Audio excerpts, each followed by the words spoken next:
the child's heart was dug out right after birth, abandoned in front of the broken temple gates. The 5 demon children imprisoned here. When they found him, he was still breathing. The child's heart kept being cut, even the eye sockets were emptied one after another. Although he managed to survive due to his unique physique, there's no turning back now. Baimei was planning to save the child's soul. Seal this place. The demon ancestor's heart, dormant for hundreds of thousands of years, suddenly went berserk. The 5 demons immediately exerted all their power to suppress it, but the power of the demon heart that should have been sealed erupted with immense energy, overwhelming everyone present. If the demon heart triggers the Sha array in its struggle, all 5 of them will perish. At this critical moment, the 5 demons decided to use the child's body to absorb the energy, to alleviate the pressure. The energy from the demon heart's rampage did dissipate as expected, but a deathly silence fell over the surroundings. At this moment, suddenly, a thunderous heartbeat echoed in the hall.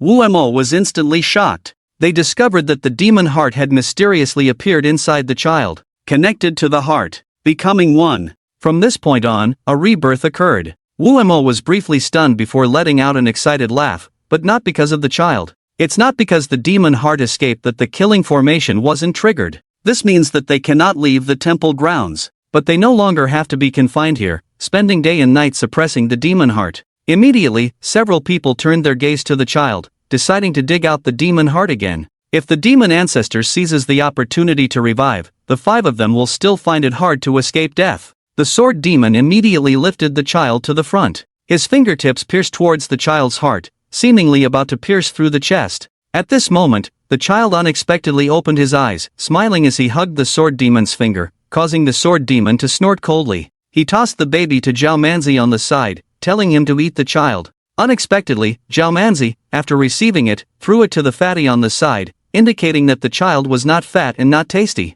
The fatty didn't even look and directly threw it to a sinister young man. The sinister young man, at a loss, immediately threw it to the white-browed monk. In the end, these numerous murderous demons couldn't bear to do it and decided to spare the child's life. But the child's spirit is weak, and will definitely be possessed by the demon heart, so they can only act later. At this moment, the white-browed monk discovered that the demon heart intended to infect the child's spirit. However, it was blocked by the child's inherent divine aura of the chaotic sacred body, and instead, the demon heart was enveloped, preventing it from escaping. Master Baimei immediately used the soul-shocking spell to create a second barrier for the child's soul, just in case. Then, a golden embroidered silk was found in the baby's swaddle, with the words Fangchen written on it. After some discussion among them, they decided to take turns raising the child and nurturing him. However, there was a condition: no one was allowed to teach Fangchen any martial arts. In the blink of an eye, 5 years passed, and Baimei was meditating in front of the Buddha statue. At the age of 5, Fangchen shouted out the limitless fist of the Milky Way.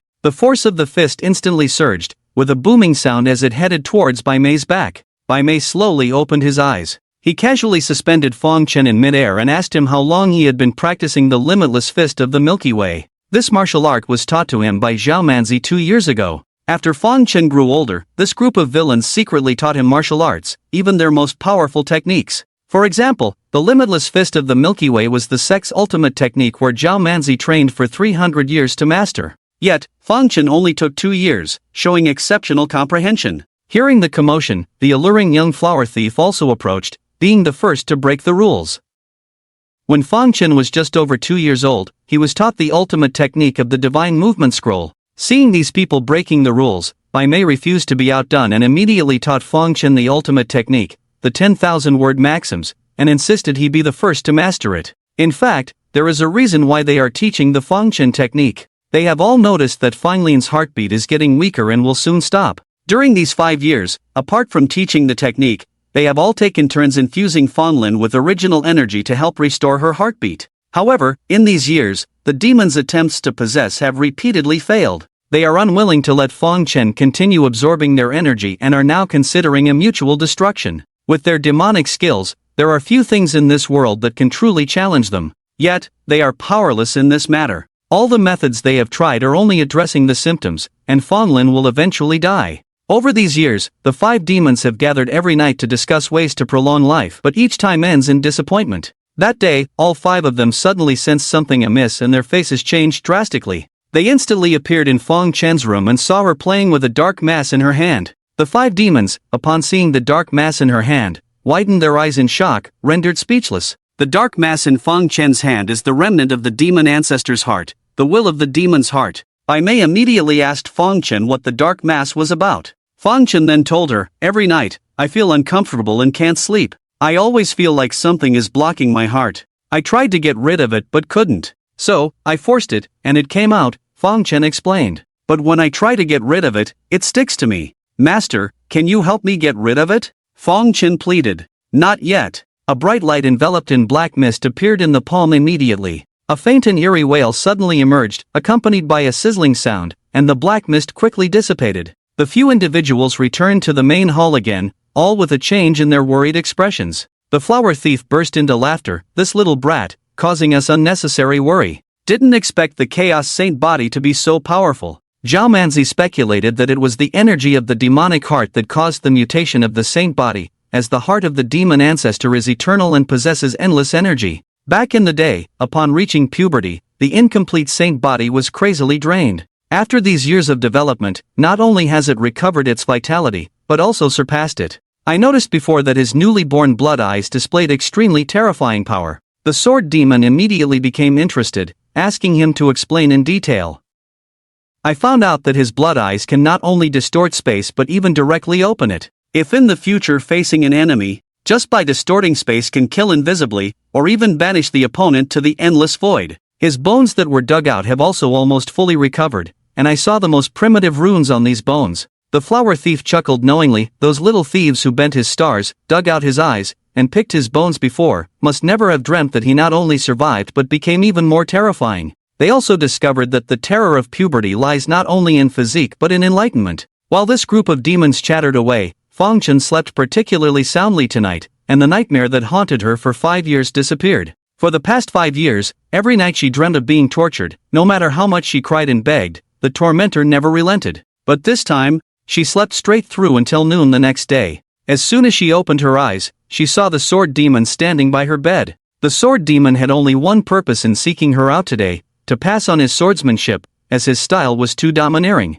"Starting today, I will officially teach you swordsmanship. I know many sword techniques, but I will teach you only one." Then, the sword demon condensed a blood-red longsword in his hand. Upon seeing the blood sword, Fengling immediately retreated in fear, falling to the ground with cold sweat. "My swordsmanship is summed up in one word, that is, to cut. It is known as the blood sword, using the blood of enemies to honor oneself. Practicing the blood sword is simple, just kill. The stronger the opponent, the greater the enhancement to the sword. That's why I only killed masters back then. What I'm showing you now is only 1/10,000th of my power condensed into the blood sword. If you were to face my true blood sword, you would be immediately torn apart by the emitted killing intent. Therefore, your first step is to condense your own blood sword, but this step has proven to be a challenge for countless individuals. This step has nothing to do with talent, physique, or cultivation. It requires pure killing intent, merging it with one's own blood and chi, to wield the blood sword. Haven't you always wanted to leave the cold mountain temple?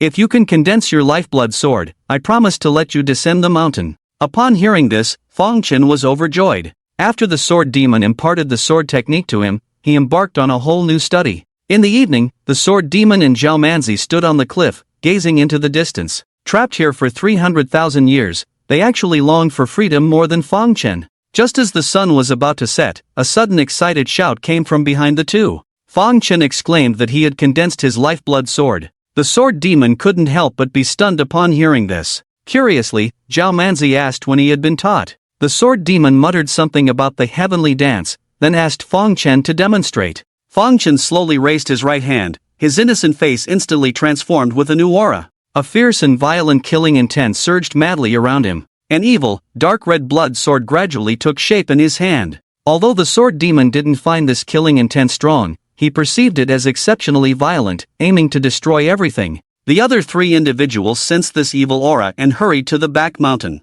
At this moment, Fang Chen restrained his aura and asked the sword demon joyfully if he could now descend the mountain. Sword demon smiled and agreed, but I don't know if the other masters will agree. Fang Chen immediately realized she was being deceived, insisting on going down the mountain while scheming. "Master, you claim to be the strongest. If the others disagree, just defeat them until they agree." When Fan Lin spoke, the 4 people beside him immediately objected. Huazhe confronted Sword Demon, "Your words sound arrogant. How dare you claim to be the strongest among us? Zhao Manzi beside him remarked. The outcome of that battle from the past is still undecided. Let's continue today. Sword Demon hurriedly explained that he didn't say it, but he was unwilling to admit defeat and started to compete. At this moment, I may stop the bickering among them. He told Fang Chen to wait until she grows up before going down the mountain, advising her not to think about it now. Fang Chen obediently listened to Bai Mei's words and went back to her room. After Fan Lin left, the four people turned their gaze towards Sword Demon. Sword Demon knew what they wanted to ask and immediately explained that he really only asked him to write the sword at noon. Because practicing the blood sword requires constantly arousing killing intent, they were afraid that Fang Lin would be influenced by the demonic heart if she practiced too early, becoming a monster only knowing slaughter. That's why they suspected Sword Demon of secretly teaching her in advance, not expecting Fang Chen to learn it in just one afternoon. Tonight, Fang Chen tossed and turned in bed, unable to sleep. The newly grown bone on her chest suddenly itched. He could feel strange runes surging on his bones, unable to understand their meaning. Just then, he suddenly noticed a figure appearing in the dark corner of the room. As the figure approached, he finally saw that the person was Master Manzi. He was overjoyed and was about to seek help from him, but he noticed that Master Manzi seemed a bit off. Normally, Master Manzi gave him the impression of being honest and kind, but now he looked like a monster, with sharp teeth exposed and saliva dripping continuously from his mouth. Amidst Fang Chen's exclamation, Zhao Manzi lunged towards him, about to swallow him whole. Bai Mei and others appeared instantly. They rescued Fang Chen. Then, together, they managed to suppress the ailing Zhao Manzi. In fact, over the years, Fang Lin had already known that these masters were once notorious killers. Seeing the masters using killing to forge their swords, Master Bai Mei would slaughter all beings at the slightest disagreement, but he did not fear them, instead treating them as his closest kin. So, when Zhao Manzi woke up, he immediately ran over. At that moment, Zhao Manzi had already regained his kind appearance. However, he still worried that he had scared Fang Chen earlier and dared not approach, trying hard to smile as he looked at Fang Chen. He then explained to Fang Chen the reason for his illness. I practice an extremely evil technique called the gluttonous god technique. It's by devouring others to become stronger, but as cultivation progresses, the drawbacks of this technique will surface. The resentment from those I consumed will accumulate over time, invading my soul and driving me to madness. Unexpectedly, Fang Chen immediately asked Zhao Manzi to pass on this technique to him. Zhao Manzi promptly refused Fang Chen's request, not wanting him to turn into a cannibalistic monster like himself. In truth, Fang Chen's intention in learning this technique is to understand it and find a way to cure Zhao Manzi's illness in the future. Unaware, Zhao Manzi believes his technique is too evil, fearing Fang Chen will be disgraced if known outside. In Zhao Manzi's mind, the voice of the bandit echoes, he's our disciple now. Do you really want him to walk the right path? Sooner or later, he'll leave the mountain. If we don't teach him some skills, we'll be stuck here while he's alone outside. What if trouble finds him? Without further thought, Zhao Manzi raised his hand and passed on the gluttonous divine technique to Fang Chen. He reminded Fang Chen that everyone's physique is different, so he must figure out this technique on his own. If you ever practice by consuming others when you leave the mountain, do it discreetly when no one's around. If the world finds out about this technique, you'll be hunted down. Fang Chen nodded in understanding and left the room. At this moment, Chef Pang is cooking, and Fang Lin follows the smell to the kitchen. Apart from Pang, all these demons have actually undergone a fasting period. However, due to practicing toxic techniques, Pang eats poisonous substances, which means Fang Lin usually eats cooked scorpions when following him. After Fang Lin finishes eating, Chef Pang instructs him to wait in the courtyard. Starting today, he will also impart his unique skills to him. After a moment, Pang comes to Fang Chen and hands over the green small cauldron in his palm. I am best at manipulating poison in my life. This cauldron is my semi-spiritual treasure, the Tian cauldron. Hearing about the semi-spiritual treasure for the first time, Fang Chen looks at Chef Pang curiously. Some people are naturally extraordinary, just like you, possessing a powerful unique physique. While some may not have a special physique, they are born with a treasure that integrates with them, like the semi-spiritual treasure. However, there are varying strengths of semi-spiritual treasures, and mine happens to be the most top tier. It can absorb all poisons in the world, merging toxins into my body. I will use a unique method to transfer the semi-spiritual treasure to you, and teach you the secret method of forcibly depriving others of their spiritual treasures. As the Tian cauldron continuously merges into Fang Chen's body, an immediate connection with it forms in his mind. Then, Pang's sleeves produce two scorpions. Fang Chen conjures a treasure cauldron and places them inside. Placing his hands on the lid, he begins to absorb the dispersed toxins. Fat Master has prepared a lot of poison like this for him, specifically for Feng Chen's cultivation. As the days pass by, this group of old guys, who originally had a vague concept of time, but because of Feng Chen's appearance, they have lived these 18 years incredibly real and fulfilling. At this moment, 5 people are brewing tea and discussing the Tao in the courtyard. Suddenly, a strong aura rises to the sky from the back mountain. Bai Mei smiled slightly, unexpectedly breaking through the heaven's secret realm and reaching the heaven's realm. Without any cultivation resources, being able to achieve this realm at the age of 18 with his own abilities is truly a rare occurrence. Huazhe couldn't help but sigh and reminisce. Back in the day, as the crown prince of Ligu, with endless resources, I only reached the mid-stage of the heaven profound realm at 18. Martial arts are divided into 7 realms: heavenly scripture, heaven profound, heaven's secret, heaven's authority, jade balance, sun opening, and light shaking.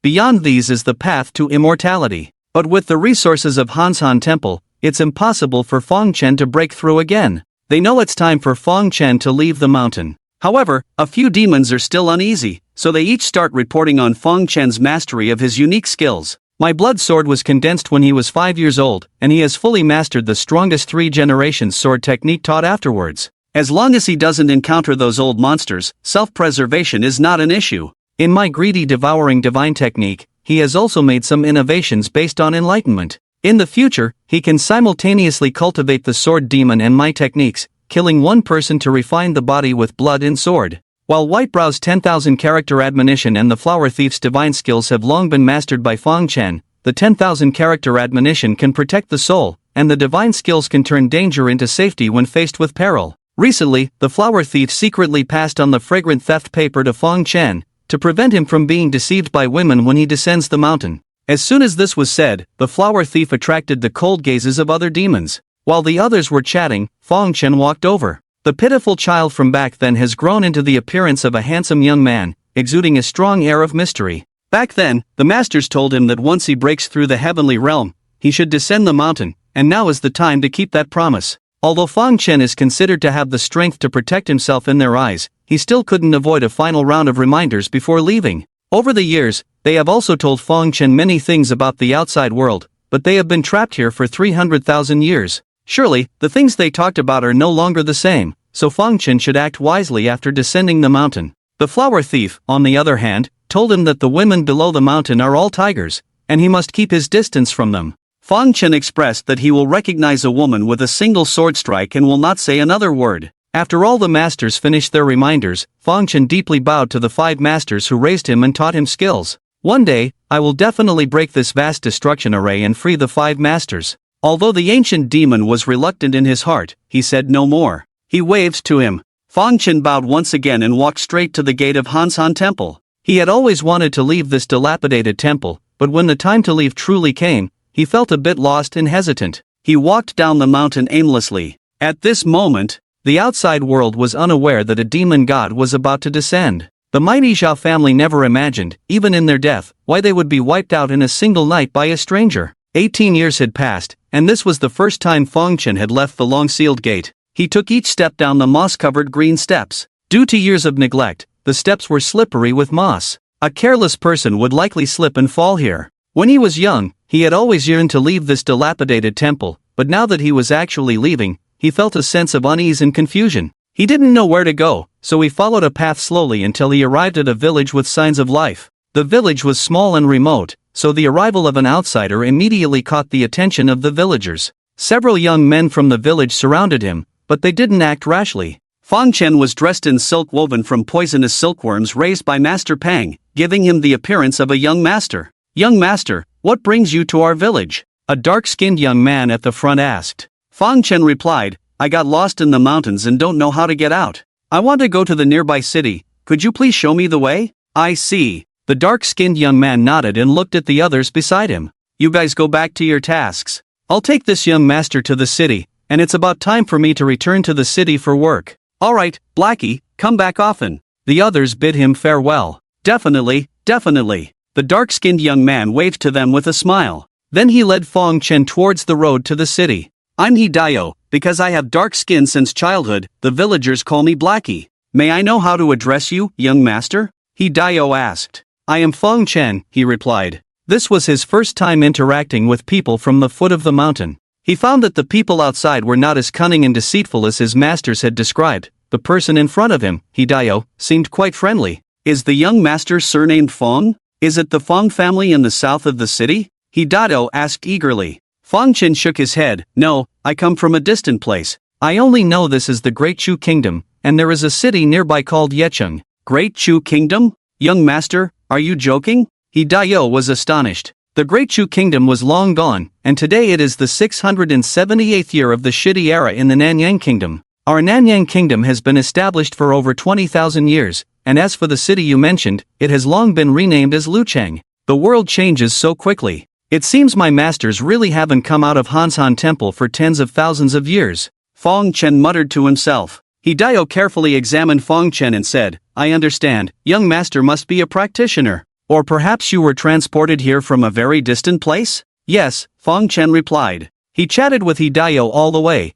gaining some understanding of the current place he was in. Lucheng nearby was a large city with a population of over 1 million, and there were many practitioners and families of practitioners in the city. However, compared to other places, Lucheng was unremarkable and remote. For Fong Chen, it didn't matter. What he urgently needed now was to understand this world, and then he would consider his next steps. Hideo was an ordinary person, and they arrived at Lucheng near dusk after a leisurely journey. It was fortunate that he was young and strong. If it were someone else, they would likely have a hard time reaching the city before the gates closed. Although Lucheng was just a small place, it was still too big for Fong Chen, who had been holed up in Hansan Temple for 18 years. The bustling streets and various novelties made him feel unreal. Young master, I've brought you here, and I need to return to my master's house. Shall we part ways here? Hideo said with a smile. Fong Chen hummed lightly and said, I heard you mention on the way that the Xiao family you work for is also a family of practitioners. I am stranded here with no money on me. If possible, I hope my brother can help introduce me to the Xiao family. Let me stay at the Xiao family for a while. Hideo hesitated. I wonder what skills Master Fong possesses. Does killing count? Although I haven't killed anyone yet, I have been practicing the art of killing since I was young, Fong Chen replied. Hideo chuckled and said, It seems that Master Fong has some skills indeed. Perhaps you could consider becoming a guard for the Xiao family. The treatment of the Xiao family guards is much better than my job as a carpenter. But I can't guarantee that the Xiao family will definitely accept you. After all, the standards for recruiting Xiao family guards are very high. No problem, then I thank you, Brother Dayu. Fong Chen smiled. Alright, follow me. Hideo nodded. But I have to remind you of a few things. The Xiao family is very strict. When you get there, don't look at things you shouldn't, don't ask too many questions, or you might get into big trouble. Understood, Brother Dayu, rest assured. Fong Chen replied. Before long, Fong Chen followed Hideo to a large mansion in the west of the city. Hideo went in first for a while, and then a middle-aged man with a big belly came out from the main gate. The gorgeously dressed middle-aged man looked Fong Chen up and down and said, I am the steward of the Xiao family, Xiao Ruixiang. You are not an ordinary person. If you have any instructions for visiting the Xiao family, please speak freely. Xiao Ruixiang's cultivation was not high, but he had been able to hold the position of steward for decades. Apart from other skills, his ability to judge people and handle matters was quite good. He could tell at a glance that Fong Chen was not to be underestimated, so he was polite and careful not to offend him. Fong Chen said, I am stranded here with nowhere to go, so I would like to find a job at your mansion. Xiao Ruixiang pondered for a moment, already calculating in his mind. This young man in front of him looked very mysterious. If he rashly brought him into the mansion, it might cause trouble. Therefore, he could only come up with a reason to stall for time, temporarily send him away, but also not offend him. Just as he was thinking about what excuse to make, a carriage suddenly stopped in front of the mansion. Miss is back. Xiao Ruixiang hurriedly went to greet her. A soft sound came from the carriage, followed by a black boot poking out, and Miss Xiao from the Xiao family got off the carriage. Uncle Rui, who is this person? She looked at Fong Chen beside her, curious. The situation is like this. Xiao Ruixiang immediately reported. Since he is a person in distress, it's not a problem to help for a while. Miss Xiao from the Xiao family said lightly. You can stay at our Xiao family for now, and as for what you will do in the future, we can discuss it later. Thank you. Fong Chen bowed to the young lady from the Xiao family and then followed the steward into the Xiao mansion. Xiao Ruixiang did not arrange for him to stay where the servants lived but specifically took him to a top-class guest room. After a few brief instructions, Fong Chen settled in here. Father, did you call for me? At night, in the master bedroom of the Xiao family, Miss Xiao asked. Shilian, I heard from your uncle Rue that you have taken in a stranger to the mansion? Zhao Tianlong said in a deep voice. That person has nowhere to go and wants to stay with us for a while, Zhao Shilian replied. I went to see this person just now and found that he is not simple. Zhao Tianlong continued. Exactly because this person is not simple, that I am willing to take him in, Zhao Shilian said. These days, the Qin family has been pressuring us too much, and we need more manpower in the Xiao family. Aren't you afraid that this person is a spy sent by the Qin family? Zhao Tianlong asked seriously. Zhao Shilian chuckled. The Qin family would never have such a person. He is definitely not a spy from the Qin family. Zhao Tianlong also laughed heartily. Indeed, you are my daughter, you are absolutely right. With the style and education of the Qin family, they would never cultivate such a character. I have traveled far and wide in my younger days and have met many people. This person is definitely not simple. For several days in a row, no one came to ask Fang Chen to do anything. Instead, he was being served delicious food and drinks, which made him feel somewhat strange. He was about to go find the chubby steward to inquire about it, but suddenly sensed someone approaching. Ding ding ding, a knocking sound echoed. May I come in? The visitor was Miss Zhao Shilian from the Xiao family. Please come in, Fang Chen said casually. Zhao Shilian entered, carrying a food box in her hands. She was exceptionally beautiful, with graceful manners, and today she wore a light blue palace dress, exuding elegance. The kitchen made some snacks, including the unique laurel cake of Lucheng. Since the gentleman has come from afar, why not taste it? Zhao Shilian looked at him and smiled faintly. She had long learned about Fang Chen's background from Heizi. At the very least, she could confirm that he was not from the southern Sun country. His accent was a dead giveaway. Thank you, miss, Fang Chen nodded slightly. By the way, I have been in your mansion for quite some time now. Do you have any arrangements for me? Anything you need me to do? There are plenty of servants and guards in the mansion. The gentleman doesn't need to worry about anything, Zhao Shilian said with a smile. Since the gentleman is stranded here, just relax and recuperate in my mansion. If you need anything, feel free to ask. Although the Xiao family is small, we know how to treat guests and will do our best to accommodate you. Fang Chen said, actually, there is one thing. I came from a faraway place and wish to return, but the journey is perilous if I don't understand the situation along the way. So, I would like to use your study to read some miscellaneous books and documents. There is such a place in the mansion that might meet the gentleman's needs, Zhao Shilian smiled. Please follow me first. Once you know the way, you can visit any time in the future. Thank you, Fang Chen replied. He followed Zhao Shilian, turning left and right, passing through several corridors, until they reached a grass hut. This place was rarely visited, so there were still some dry branches and fallen leaves in front of the courtyard, left unattended. At that moment, the chubby steward Zhao Ruixiang came panting. Mr. Fang. They exchanged a few words and he immediately took out the key to the grass hut and unlocked it. No one has been here for a while, and it smells musty inside. I'll have someone go in and clean up first. You can enter later. Zhao Shilian nodded lightly and said, Uncle Rue, give this key to Mr. Fang. In the future, Mr. Fang will come often, so you don't have to run around all the time. Alright, Mr. Fang, please keep it. Zhao Ruixiang respectfully handed over the key with both hands. Fang Chen accepted it and thanked him gently. After a while, when the servants finished cleaning up, he and Zhao Shilian entered the hut. Mr. Fang, I have some matters to attend to, so I won't accompany you here. Zhao Shilian said, if you need anything, just tell Uncle Rue. Please go ahead, Miss Xiao. Fang Chen nodded, took a book from the shelf, and began to read. He had read some books at the Cold Mountain Temple, but they were all Buddhist scriptures collected by his master. As for the outside world, he only heard bits and pieces from them. However, they were separated by thousands of years, and many things might have changed. He greedily flipped through the books, not fully believing everything written in them, just skimming through. Time flew by, over a month passed. In the Zhao family garden, Zhao Shilian was tending to the spirit flowers. Suddenly, she seemed to sense something, turned around, and stood up. Greetings, father. Zhao Tianlong nodded lightly and then sat with her at the stone table nearby. Daughter, what has that guest been up to recently? Fang Chen had only been here for a couple of days when he had to leave for something, and he had just returned today, hence the question. Zhao Shilian replied, he has been reading day and night, staying in the grass hut without coming out. Oh, that's truly peculiar. Zhao Tianlong was quite surprised. Have you found out anything about this person's identity? Zhao Shilian shook her head helplessly. I have found nothing. This person seems to have appeared out of thin air. In that case, there's no need to investigate further. We shouldn't risk displeasing him by prying too much, Zhao Tianlong said lightly. By the way, when will your senior brother arrive? I believe the Chen family will make their move in the next couple of days. They will definitely not give up easily on that spiritual mine. He should be arriving soon, Zhao Xilian sighed softly. If it weren't for the urgent situation at home, she wouldn't have wanted to call that person over. Meanwhile, in the grass hut at a distance from the garden, Fang Chen set down the book in his hand, looking pensive.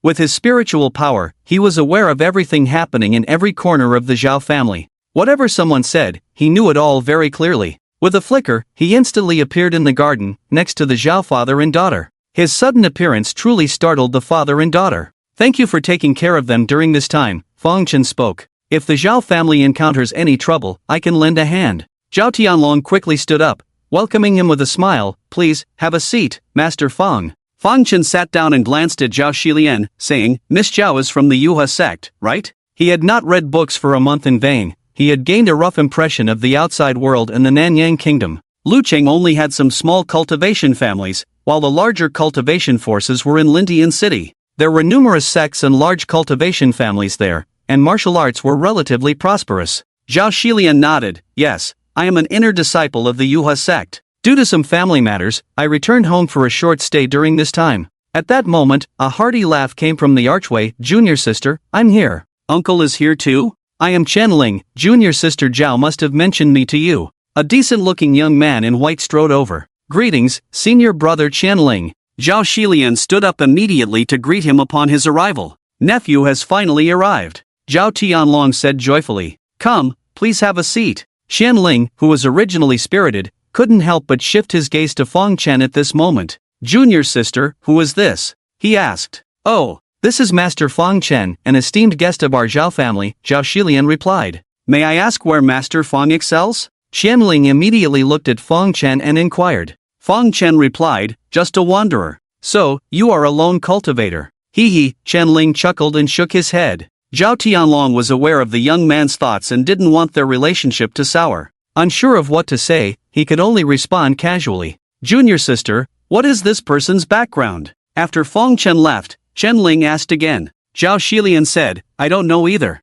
He is just stranded here and sought refuge in our Xiao family for the time being. Junior sister, you are being naive. Despite his appearance, he is most likely a fraud, Chen Ling said sternly. I've seen many like him, who like to show off in your countryside, making you think he's formidable. He might as well take advantage of you for money and favors. That shouldn't be the case, right? Zhao Xilian smiled awkwardly. Zhao Tianlong's expression changed slightly. He knew Chen Ling's words were likely to be heard by Fang Chen. It wouldn't be worth it if this guy offended Fang Chen, so he quickly said, Nephew, don't overthink it. Master Fang is not that kind of person. Seeing Zhao Tianlong also defending Fang Chen, Chen Ling felt even more displeased. His previously warm expression turned somewhat grim. I have indeed been meddling too much. Junior sister, since your family has Master Fang here, there's no need to invite me. Well, I still have matters to attend to, so I'll take my leave. He didn't just talk the talk, he actually left. He knew the troubles at the Xiao family and how they urgently needed his help, so they would definitely try to keep him.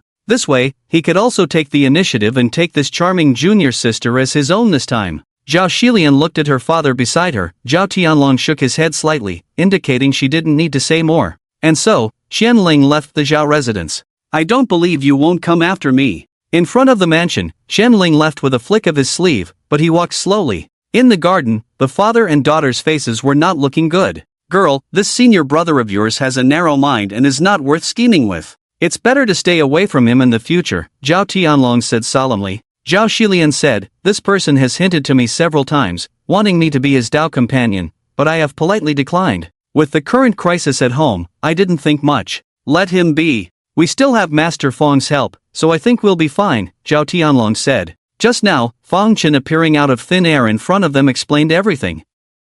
To have this ability, his cultivation level must be at least in the second realm of martial arts, Tian, while Zhao Tianlong himself was only at the peak of the Tianfu realm. Tianfu, Tianshan, Tianji, Tianquan, Yuhong, Kaiyang, Yaoguang. The gaps between these 7 realms of martial arts are like a chasm. You, Zhao family, and you, Zhao Xilian. You didn't even come to persuade me, not giving me any face. Chen Ling, who had already walked outside the city, was green-faced, slowing down his pace all the way, waiting for Zhao Xilian to catch up.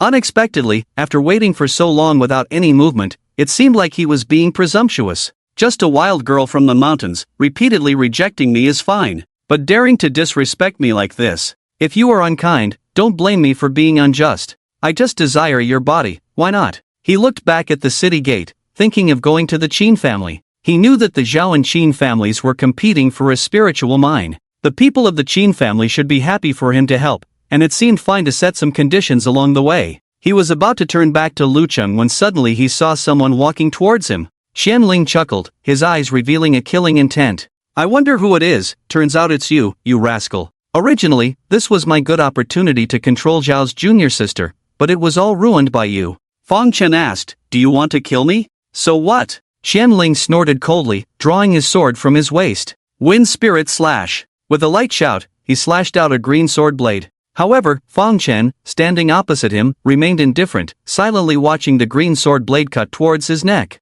What? Xianling was shocked to see that his move couldn't even scratch Fang Chen's skin, and he quickly turned to escape, only to suddenly sense a very evil aura behind him. With a sneer, a blood sword pierced through his chest. Fang Chen felt the pleasurable sensation from the blood sword and his body trembled involuntarily. In an instant, the blood vapor on Xianling's body disappeared. Fang Chen looked at the blood sword in his hand, feeling a hint of bloodthirsty killing intent on the sword. This was his first true practice of the blood sword, and it felt even better than he had expected, quite fascinating. The withered body fell to the ground, and he slowly raised his right hand, suddenly sucking. A vortex appeared in the palm of his hand, and specks of light overflowed from the withered body, being drawn into the vortex. He was practicing the gluttonous god technique, absorbing the opponent's life source. But unlike his barbaric master, he didn't have to devour people. He had already transformed his hand into the stomach of gluttony, just needing to absorb like this. Xianling was very weak and didn't have much life source for him to devour,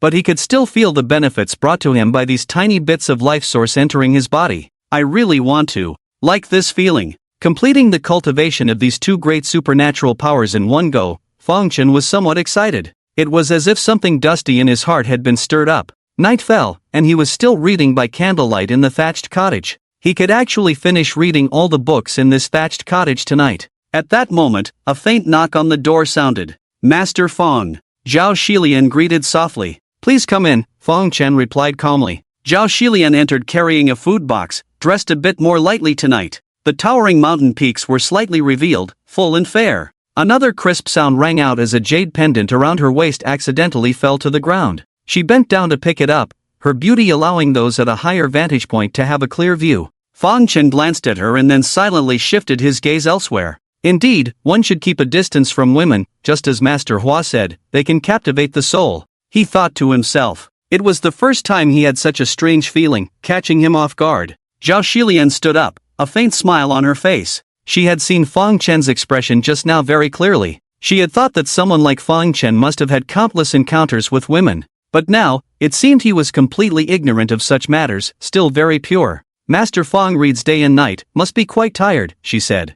I personally cooked and made a bowl of blood ginseng soup for you. Of course, in Master's eyes, this blood ginseng is probably just an ordinary thing. I hope Master won't dislike it. She opened the food box and brought out a bowl of red ginseng soup. Thank you, Miss Xiao, Fang Chen said, taking a few sips. Before, at the cold mountain temple, he had only eaten the remnants of the Fat Master's cultivation, those bugs. It was only after he moved to the Xiao residence that he learned what real food was. This bowl of blood ginseng soup was also very good. After drinking it, he felt warm all over, extremely comfortable. Master Fang has been in my residence for over a month now. Calling me Miss Xiao again seems a bit too formal, doesn't it? If Master doesn't mind, just call me Shilian, she said somewhat shyly. Her behavior tonight was mostly influenced by Zhao Tianlong. However, she was also at the age of romantic fantasies, quite knowledgeable about matters between men and women. When she first saw Fang Chen at the gate of the residence, she felt a flutter in her heart. But constrained by the modesty of a young woman, she held back.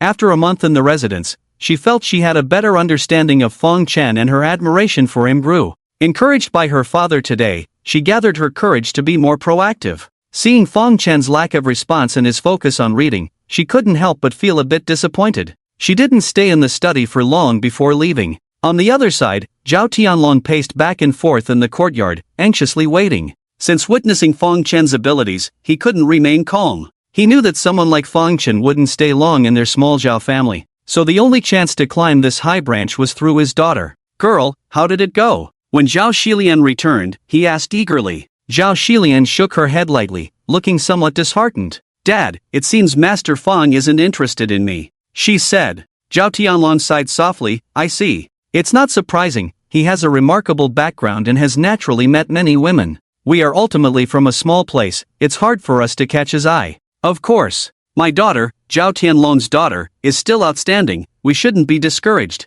Zhao Xilian murmured in agreement and immediately went back to her room, wanting to get a good night's sleep. On the other side, Chen closed the book and stretched lazily. He had finally finished reading this last book, and now it was time for him to leave. Before leaving, he had one more thing to do. In a flash, his figure appeared at the Qin family in the east of the city. The Qin family's influence in Lucheng was greater than that of the Xiao family, and they had been suppressing the Xiao family for years. This time, due to the discovery of a new spiritual mine outside the city, there had been several large-scale fights.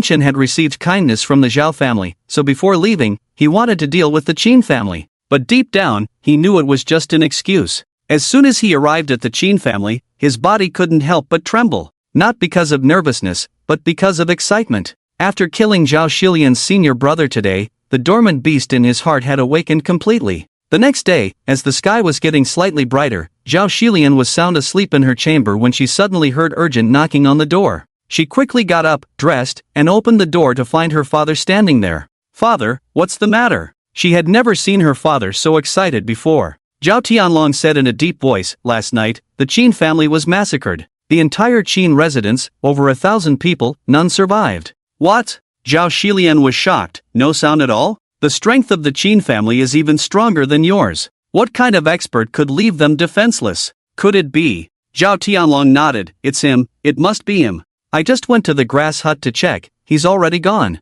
He left a note on the table, thanking our Zhao family for their hospitality. Did he leave? Zhao Xilian's eyes showed a hint of regret. It's good that he's gone, he was never one of us. The destruction of the Qin family is a great thing, she added. Now in Lucheng, our Xiao family can reign supreme. Yes, this Master Feng is truly living up to his name, so ruthless in his actions. Zhao Tianlong sighed. I never expected that before leaving, he would wipe out the Qin family. I was just hoping he would help us out. But there's something strange, I just looked around the Qin residence, and all the bodies of the Qin family members are gone. If it weren't for some bloodstains on the ground, I would have thought the Qin family suddenly relocated. All these bodies are gone? Zhao Xilian muttered. I think Master Feng didn't want anyone to know his origins, so he deliberately disposed of the bodies. In this world, even corpses could speak. Some experts could determine the identity and origins of the person who made a move based on the cause of death, through certain secret methods. On the other side, outside the city,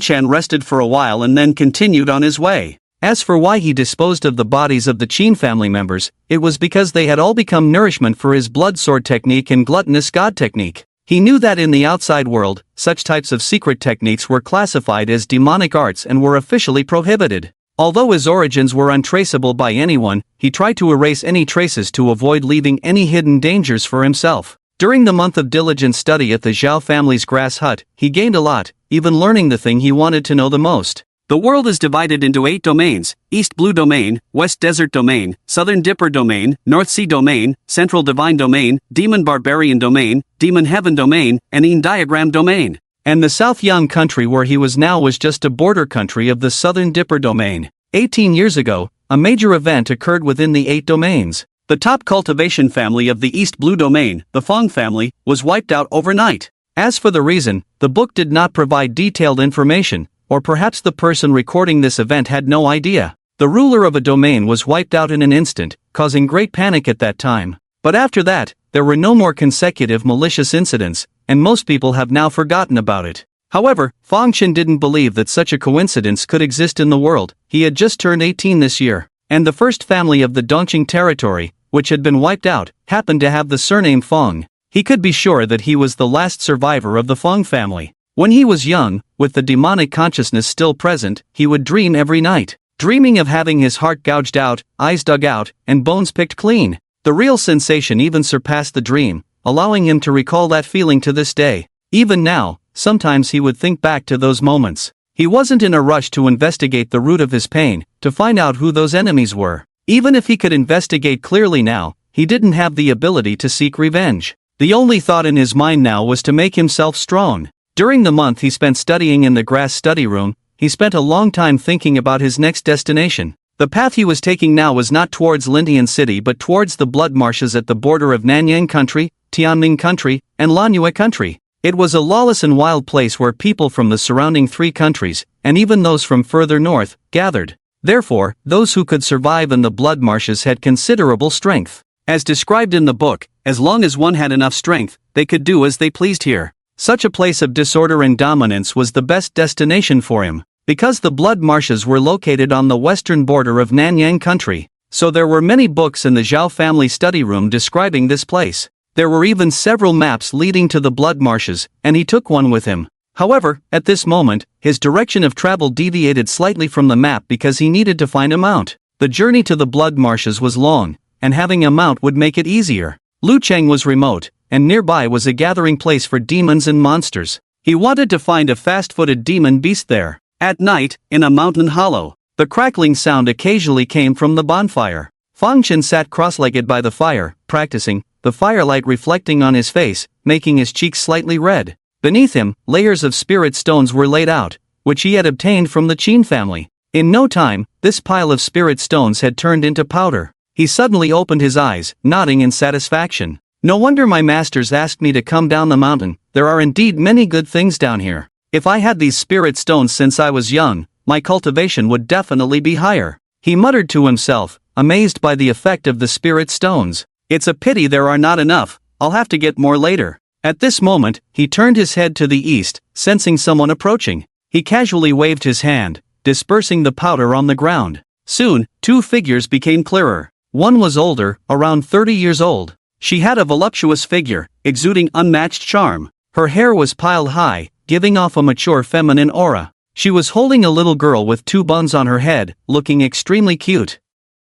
Aunt Cheng, this big brother is so handsome. The little girl looked at Fang Chen by the bonfire, smiling happily. The woman called Aunt Cheng glanced at Fang Chen and walked straight towards him with the little girl. It's late at night, and my little girl is frail. Can we borrow the fire to spend the night here? She asked Fang Chen. Fang Chen nodded and moved aside, making room for the 2 of them. This woman's cultivation is quite good. Fang Chen thought to himself. The strongest person he had sensed in Lucheng was Qin Hui, the head of the Qin family. But compared to Qin Hui, the woman in front of him was far superior. Qin Hui was only at the peak of the heavenly pivot realm, while the woman in front of him was in the middle stage of the heavenly gem realm. One was at the first level of martial arts, the other at the 3rd level. Big brother, do you want some cake? I have some delicious cake here, so fragrant and crispy. The lively little girl pulled out half a cake from somewhere and handed it to Fang Chen. Fang Chen smiled faintly and took the half piece of cake from her small hand. Thank you. The beautiful woman called Qingyi silently watched, not saying much. In her eyes, Fang Chen was just a somewhat prestigious young man from a noble family, not worth her attention.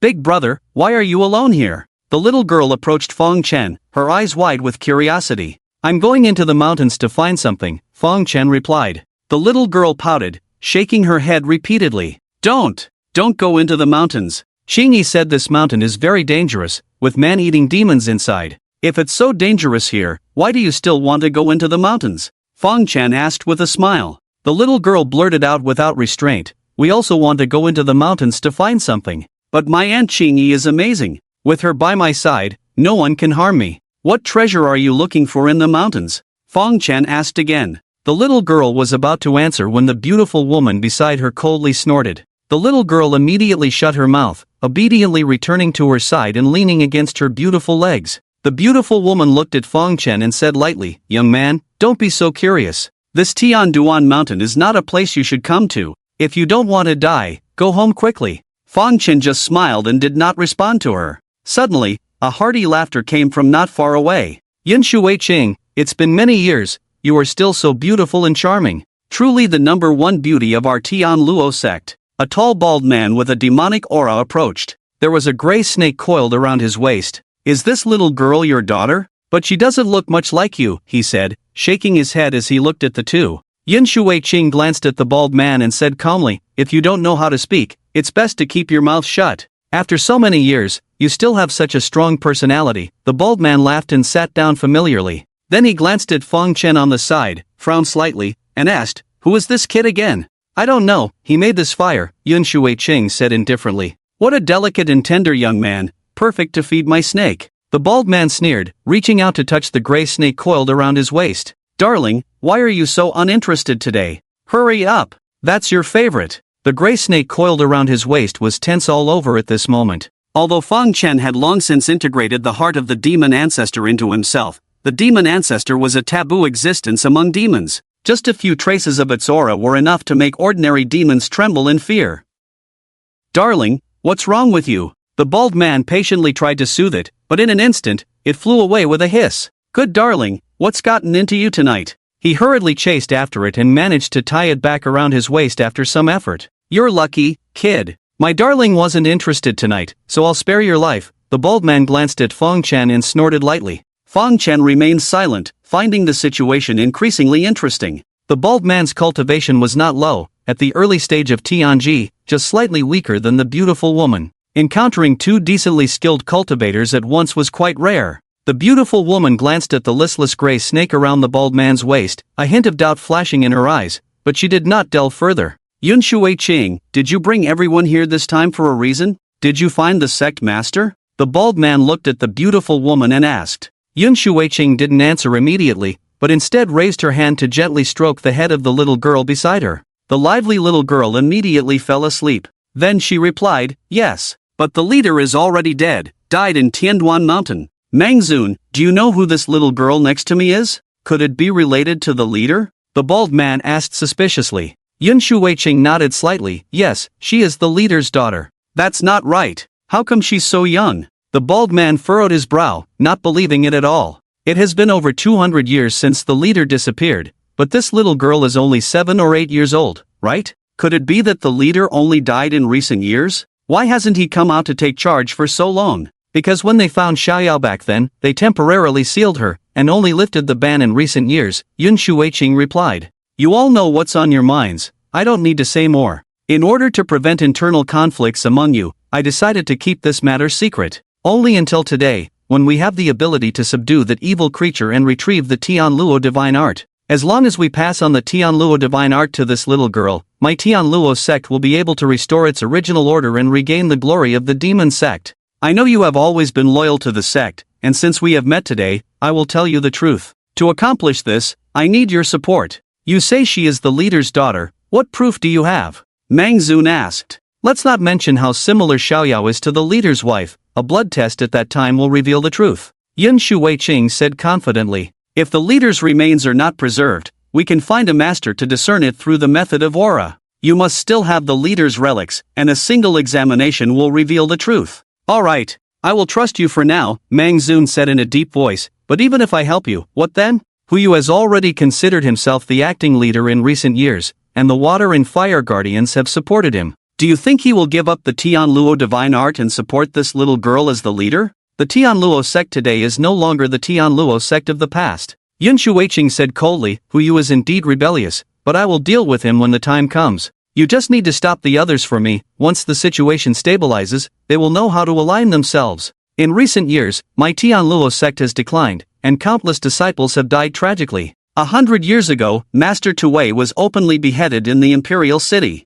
Many disciples earnestly hope that the Tian Luo sect can rise again. Speaking of Master Tuwei, Mangzun's face instantly darkened. Back then, he and Master Tuwei were good friends. After hearing the news of his public beheading in the imperial city, he retaliated angrily. As a result, he fell into the royal trap and was almost captured by the experts of the palace. Alright, I will help you, and support this little girl as the new leader, to reorganize the Tian Luo sect, he said. Fang Chen, who had been listening on the side for so long, had already understood the identities of the two. They were from the Tian Luo sect, which had once been the #1 sect in Nanyang country. The sect leader was known for generations as the Rakshasa, and the combat power of the Rakshasas throughout the generations could be said to be top-notch in Nanyang country. It had Ghost and Phantom as the 2 envoys, and Eagle, Tiger, and Python as the 3 lords, and Gold, Wood, Water, Fire, and Earth as the 5 guardians. And the 2 in front of him were none other than the Phantom envoy Yin Shuiqing and the Python lord Mantian Ning.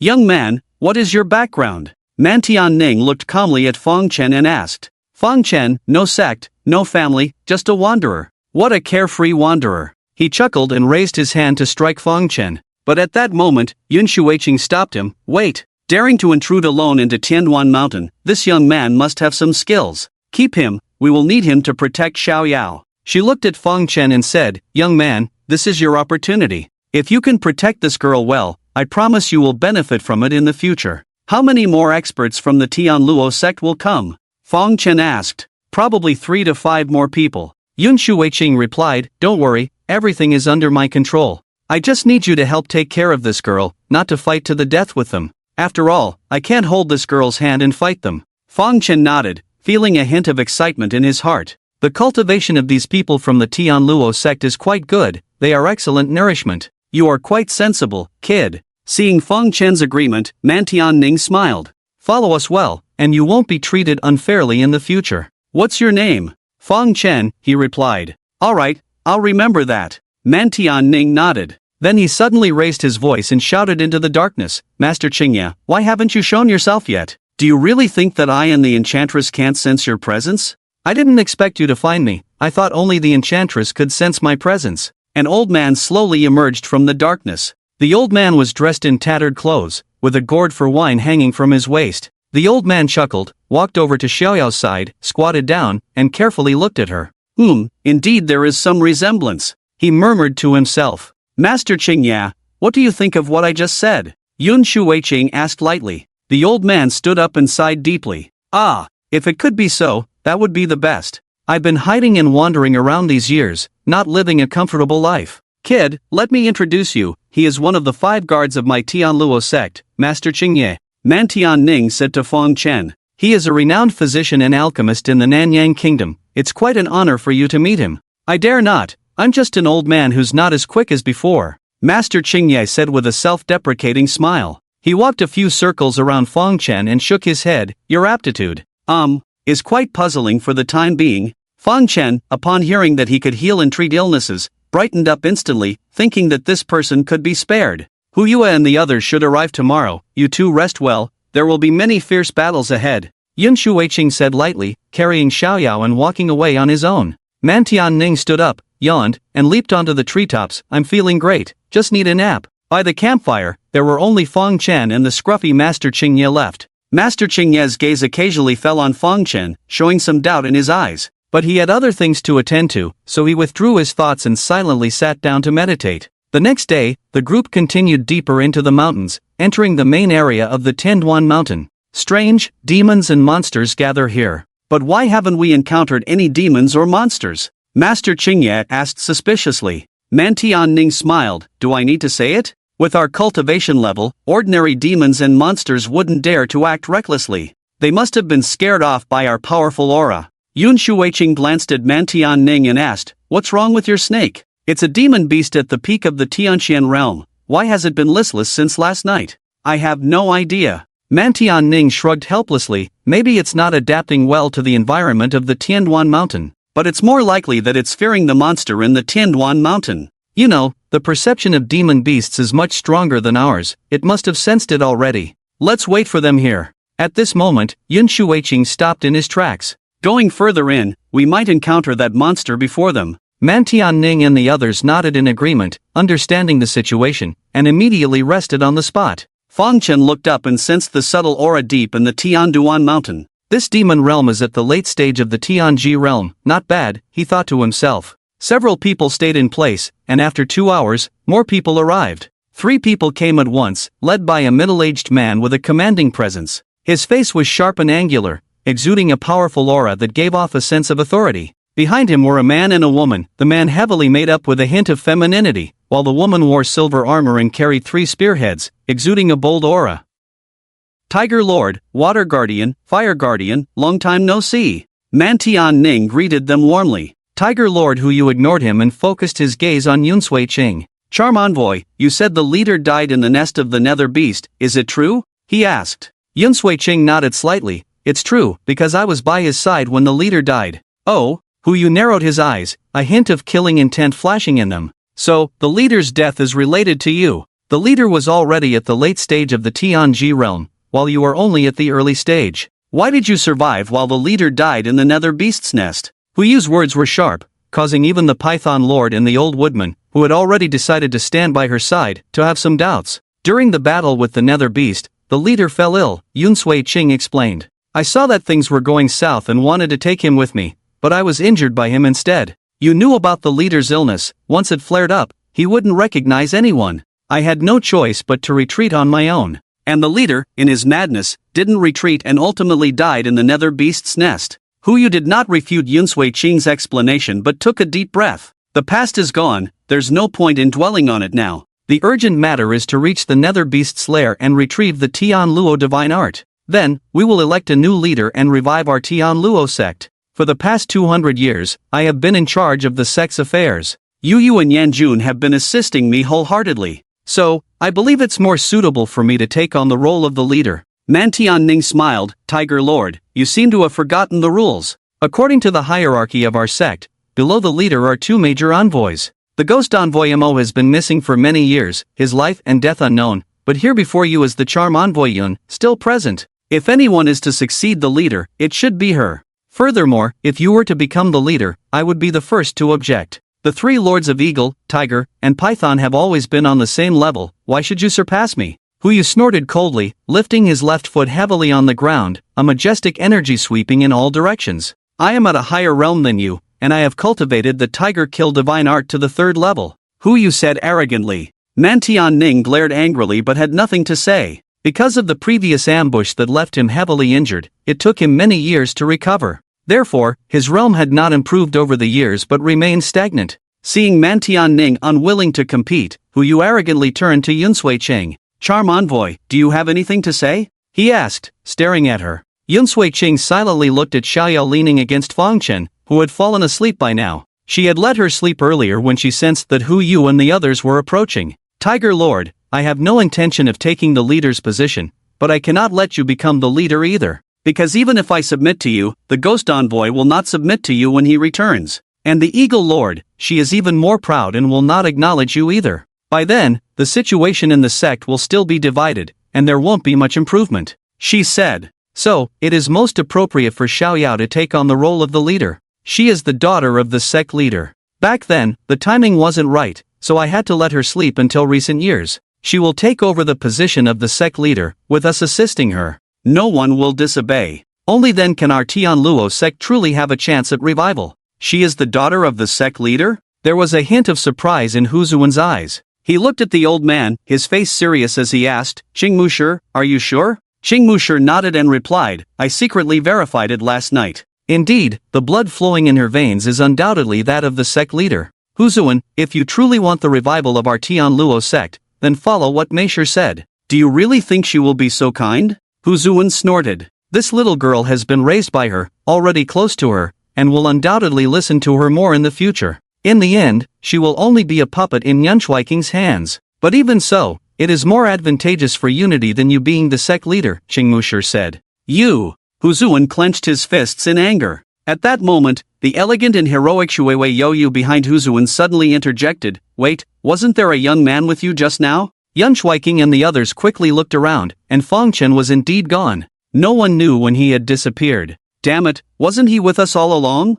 Tian looked puzzled, rubbing his bald head. Qingmusher's face changed, and he said in a deep voice, This person is dangerous, slipping away from us without a sound. Yunsui-Ching also looked shocked, staring blankly in Xiaoyao's direction. She clearly remembered that Chen had been by Xiaoyao's side just now. Meisher, who is that person? Huzuan asked sternly. Yunsui-Ching replied, Met him on the road, thought he was just a young noble. This person knows many secrets of our sect. We cannot let him go, Qingmusher said. Huzuan, let's discuss the position of the sect leader later? First, find this person and bring him back. Huzuan nodded solemnly, yes. This kid shouldn't have gone far, still in Tianduan Mountain. Suddenly, a terrifying beast roar echoed from deep within Tianduan Mountain. Yunsui-Ching would never forget this beast roar. It was the sound of the netherworld beast. The continuous roars seemed mournful, unsettling to hear. Tian Luo divine art is crucial. Let's go see what's happening with the netherworld beast. Yunsui-Ching said again. The two groups, who were on edge, joined forces due to the sudden change in circumstances and headed straight towards the depths of Tianduan Mountain. At this moment, deep in Tianduan Mountain, inside the nest of the netherworld beast, Chen, who had disappeared suddenly, was now in this dangerous nest. Little thing, If you refuse to submit again, I will eat you. Fang Chen lightly patted the head of the netherworld beast, speaking in an extremely gentle tone. He had been watching the show of the Tian Luo sect just a while ago, but suddenly sensed that the netherworld beast wanted to escape. It was probably the most suitable mount around here, so Fang Chen couldn't let it slip away and quietly approached. With his cultivation at the Tianquan realm, he easily subdued it with a lift of his hand. However, most demons were unruly by nature, and although instantly subdued, the netherworld beast refused to yield. So Fang Chen gave it a good beating, which resulted in the continuous mournful cries just now. Seeing no response from it, Fang Chen was about to use it for practice. Forget it, the next one will be more obedient. But at that moment, the netherworld beast suddenly whimpered, looking at him with a flattering gaze. In the face of death, it finally submitted, willing to become Fang Chen's mount. Repentance is good. Fang Chen smiled slightly. I'll spare your life. The netherworld beast's form was somewhat like a black panther, but it had a pair of golden horns on its head. Covered in thick black scales, with lightning faintly flashing between its claws and teeth, it was truly extraordinary. It not only possesses terrifying attacking power but can also merge with darkness. In the night or in dark places, it will have unparalleled speed. Its original form is several zhang tall, but now, in order to match Fang Chen, it can only compress its body into the size of a horse. Demons also have high intelligence. And as a great demon in the later stage of the Tianji realm, the spectral beast is even more so. Over the years, countless human experts have died at its hands, so its lair is also stocked with a large number of treasures. The place is full of spirit stones, although it cannot directly absorb the spiritual power in the spirit stones. But with the vast number of spirit stones gathered together, the spiritual energy that emanates can be used by it. In addition, the lair is filled with all kinds of weapons.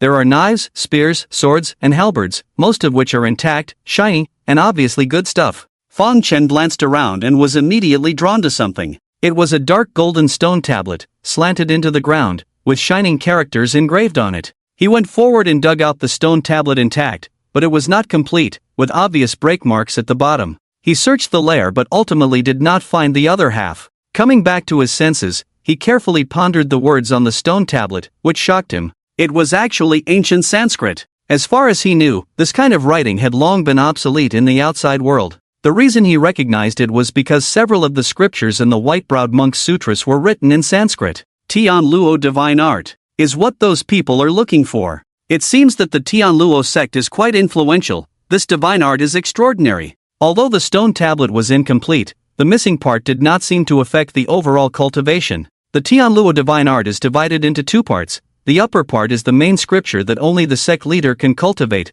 while the lower part is the supplementary scripture for all sect members to cultivate. Those who cultivate the main scripture can instantly absorb the cultivation of those cultivating the supplementary scripture, merging them into one. However, this is not permanent but can only last for a very short time. Even so, it is quite against the natural order, allowing a person to possess extremely terrifying explosive power in a short time. But the price to pay is not small. Absorbing a large amount of cultivation instantly, the physical body cannot withstand such an impact. After use, it will cause permanent damage to oneself. If one absorbs too much cultivation at once, there is even a possibility of directly exploding and dying. He strongly suspected that the missing part of the stone tablet was a solution to the drawbacks of the divine art. Unfortunately, that part of the stone tablet was not here, so its original appearance could not be known. No wonder they keep mentioning this divine art. Whoever obtains the cultivation method of the main scripture will almost control their life and death, he thought. Then he touched the spectral beast's golden horn and said, "Put away all the things in your lair." Upon hearing this, the spectral beast immediately opened its mouth and sucked in all the spirit stones and various treasures in the lair. It has an extremely vast alternate space inside its body, capable of accommodating not only inanimate objects but also living beings. However, there is nothing in the alternate space, and living beings swallowed inside cannot sustain their vitality for long. The lair, which was originally full of treasures, suddenly became bare. Outside the spectral beast's lair, Yun Shuiqing and others were stationed in various places, on high alert. It is said that the evil nest should not be entered, so after they surrounded it, they have been guarding near the cave. At this moment, the demonic aura from the lair suddenly surged out, making the atmosphere tense. "Prepare yourselves, this evil creature is about to come out," Yun Shuiqing said solemnly. She was surrounded by a blue spiritual light, holding a jade rui in her palm. Mantian Ning, on the other hand, had merged with her own gray snake, turning into a giant python. With a body of about 10 zhang, it stood tall like a mountain, spitting out venom and exuding a terrifying aura. Qingye's body was devoid of the previous laziness, and the accompanying venomous dark green spiritual power continuously overflowed from him, forming a manifestation of his true self behind him. Huyue's entire being had multiplied in strength, becoming a small giant with tightly knotted muscles that seemed to possess explosive power. The valiant Shuiwei Youyu stood on one foot on a branch, with three spearheads shimmering coldly behind him. The sinister fire guardian Yanjun was engulfed in peach-colored flames, giving off an illusion of being able to distort space. These 6 individuals, taken individually, could be considered top experts in the southern Yang Kingdom. However, facing a formidable demon like the Shadow Beast, even with all 6 of them joining forces, they didn't have much confidence. Tida. The Shadow Beast's 4 hooves were covered with a layer of horn as strong as hardened gold, causing crisp sounds as it moved. The hoofbeats sounded like a deathly dirge echoing in the ears of the 6 individuals. But the moment the Shadow Beast left its lair, they were all stunned. There was someone on the back of the Shadow Beast, and to their surprise, a being of this caliber demon was willingly allowing someone to ride on its back. And the one riding on the Shadow Beast was none other than Chen, who had suddenly disappeared. "What kind of dark magic did you use to control the Shadow Beast?" exclaimed Tian in his python form. His words had barely left his mouth when he suddenly screamed, rolling frantically in place. The rolling python, over a dozen zhang long, caused a massive tremor on the ground, with rocks tumbling down, creating a terrifying scene. However, after a moment, everything returned to calmness. His fusion with the python had been broken, leaving him weak and almost kneeling on the ground. The gray snake cowered nearby, not daring to move. The python sovereign looked up at Chen, understanding everything. The gray snake had behaved abnormally last night and even more so today, refusing to obey commands and forcibly breaking the fusion with him. The reason for all this was fear, not of the Shadow Beast, but of Chen on the Shadow Beast's back. His heart skipped a beat, his face drained of color. "I'm done for, I've provoked someone." Recalling his words and actions from last night, he could already see his fate. "Who exactly are you?" asked Huyue sternly. Chen countered, "What do you think I am?" Huyue fell silent for a moment, unsure how to respond. But Yin Shuiqing suddenly floated in front of Chen and half-knelt on the ground. "Enchantress Yin Shuiqing pays respects to the chief," she exclaimed loudly. Chen emerging from the Shadow Beast's lair meant that he had undoubtedly obtained the Tianluo divine art. And according to the rules of the Tianluo sect, whoever obtained the Tianluo divine art would be the chief. Chen's strength was unfathomable, and they couldn't snatch it back even if they wanted to. Seeing Yin Shuiqing bow, Qingmusher quickly followed suit, also kneeling. "What guardian Qingmusher pays respects to the chief?" Chen had originally intended to use these experts from the Tianluo sect for training. However, after witnessing the magnificence of the Tianluo divine art just now, he had other ideas. With so many ready-made subordinates, he couldn't let them go to waste. In the future, whether investigating enemies or doing anything else, he would always need help. Huyue, with his fierce temperament, suspected that Chen just happened to have special means to deal with demons. He wasn't willing to give up the Tianluo divine art, even if it meant paying with his life. "If you can withstand my punch, I, Huyue, will obey your command, whether to kill or to spare." With a bang, he leaped up, unleashing a powerful force that caused a sonic boom. Suspended in midair, every meridian in his body swelled with blood, his muscles filled with an explosive sensation. Tiger Kill Fist. Bang, bang, bang, in an instant, he threw punches 100,000 times. The immense power and high-density impact sank the ground, causing rocks to roll and dust to rise. But at the core of the pounding fistprints, Chen hadn't even moved a corner of his clothes. The physical body of the Chaos Saint is incomparable to ordinary beings. Moreover, his realm far surpasses that of Huyu, standing there without any reaction even if he were to strike. And all of this, Huyu saw it all. He lowered his head and said self-deprecatingly, "I have overestimated my abilities. Having offended your majesty, whether to kill or to spare, I will abide by your majesty's decision."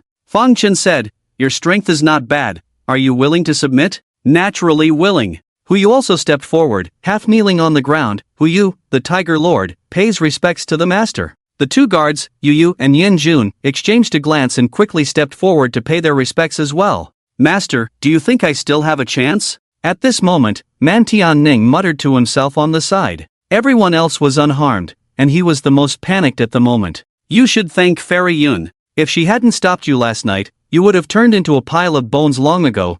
Chen smiled. "Now that I am about to take over the Tianluo sect, naturally I cannot do without your assistance, Lord Python." Lord Python, upon hearing this, felt as if he had been granted a reprieve. He quickly got up and knelt before Fang Chen. "Thank you, Master, for your great kindness. In the future, I will do my utmost to serve. Also, thank you to the enchanting cloud for pulling me back from the brink of death last night." Just now, he really thought he might not be able to pass this test. The ups and downs made one's mind feel bewildered. Fang Chen looked at the 6 top experts of the Tian Luo sect before him and asked them to rise, no longer needing to kneel. "Does the master want to accompany me back to the Black Mountain?" The Tiger Lord stepped forward respectfully and asked. "Most of the disciples of the sect are gathered at the main altar of the Black Mountain. I will immediately send someone to report the news and have the brothers stationed at the main altar prepare for your successor ceremony, Master." Fang Chen shook his head and said, "I will not go back to the Black Mountain with you. As for the succession ceremony, let's skip it altogether.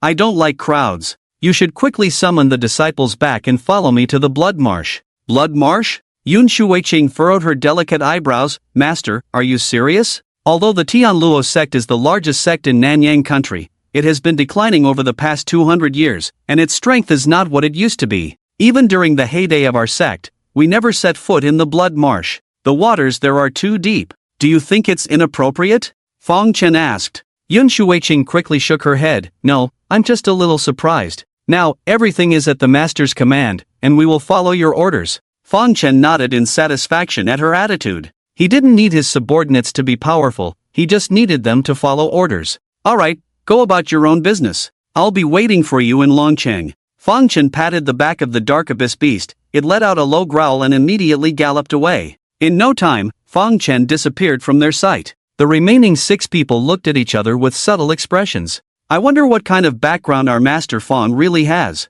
He's so young, yet so terrifying." "Who?" you said in a deep voice. Yin Shuiqing said, "He must be a descendant of a prominent family from the prosperous area within the domain. To easily subdue the dark abyss beast, he must have at least reached the pinnacle of the Tianji realm. It's not necessarily a bad thing. At least our Tian Luo sect won't have to fall apart anymore." Master Qingmu sighed. "Who will go contact the Lord Eagle? Let her return to the sect as well. And the ghost envoy, who can reach out to him? Finally, there's Golden Hair, I know his whereabouts, I'll go find him. I'll communicate with the Lord Eagle. As for the ghost envoy, I haven't heard any news about him for many years," Yin Shuiqing said, looking towards the Tiger Lord. Hu shook his head. "I don't know. I'll set off for the Black Mountain now to organize the troops. We should act quickly, so as not to keep the master waiting in Longcheng for too long." On the other side, Fang Chen rode on the back of the dark abyss beast, covering 1,000 miles in a day. At dusk, he arrived at Longcheng, the largest city in the western part of Nanyang country. After arriving in the Dragon City, he was close to the Blood Wasteland. The Dragon City was vast, with the southern tower unable to see the northern corner, the eastern carriage never reaching the western street. People from all walks of life came and went, all kinds of characters present. At this moment, riding a dark beast through the streets, he didn't attract any attention from passers-by, because in this place, there were too many people with demonic mounts. Not to mention across the street, you would encounter several head-on. And there were quite a few imposing demonic riders. Although the dark beasts had noble identities, few could recognize them. Moreover, the dark beasts completely concealed their aura, making it even less likely to attract attention. After entering the city, he went straight to an inn and settled there. In the lair of the dark beast, he gained many things. Now he had time to transform these things into his own strength. During the day, he studied the stone tablet that recorded the Tian Luo divine art, and at night, he practiced with spirit stones. After several days, he felt that time was passing too quickly. On this day, with the completion of a purple inner pill, Fang Chen finally mastered the first level of the Tian Luo divine art. This inner pill was extremely important and could only be condensed by those who practiced the main technique. Once the inner pill was formed, he could absorb the cultivation of those who practiced the auxiliary techniques. The Tian Luo divine art was even more powerful than he had imagined. When he reached the second level, he could even directly elevate the cultivation level of those practicing auxiliary techniques without affecting himself. Although the effect was temporary, just like the first level, it was quite extraordinary. Since entering the Dragon City, he had been holed up in the inn practicing. Now that he had mastered the first level of the Tian Luo divine art, he felt a bit leisurely and wanted to go out for a walk. Coincidentally, as soon as he opened the door, he saw a woman with decent cultivation walking past. This woman looked elegant and noble, with an excellent temperament. She wore a red dress that stood out. Beside her was a young girl who seemed to be around 13 or 14, her big eyes curious about everything. The elegant woman seemed to notice Fang Chen's gaze and suddenly turned her head to glance at him. Her long eyelashes fluttered, revealing a hint of doubt in her eyes, but it quickly passed, and she immediately turned back. "Master, what's wrong?" the young girl accompanying the beautiful woman asked. "Nothing, I just felt that the person just now was a bit strange," the beautiful woman said lightly. Master was obviously admiring the handsome big brother, that's why she kept sneaking glances for so long. The young girl teased. Usually, Master's gaze doesn't linger on men for so long. "Humph, you little girl, making up stories about me," the beautiful woman scolded, giving her a playful glare. "I was just joking," the young girl pouted. "Speaking of serious matters, the sister from the Bai family is so pitiful. Master, do you have a way to save her? That poison is too insidious, even I don't have 100% certainty," the beautiful woman shook her head. "But we must try, so pack your things quickly. We'll move to the Bai family, staying there will allow Master to better observe the condition of the Bai family's young lady." Since they hadn't brought much with them, they quickly packed up. Then the two left the room and went to the stable in the backyard. "Master, what's wrong with little Jean here? Looks listless, is it sick?" The young girl looked worriedly at the fire-scale beast lying in the stable and asked. The fire-scale beast was a relatively common type of monster, extensively bred by humans due to its excellent endurance.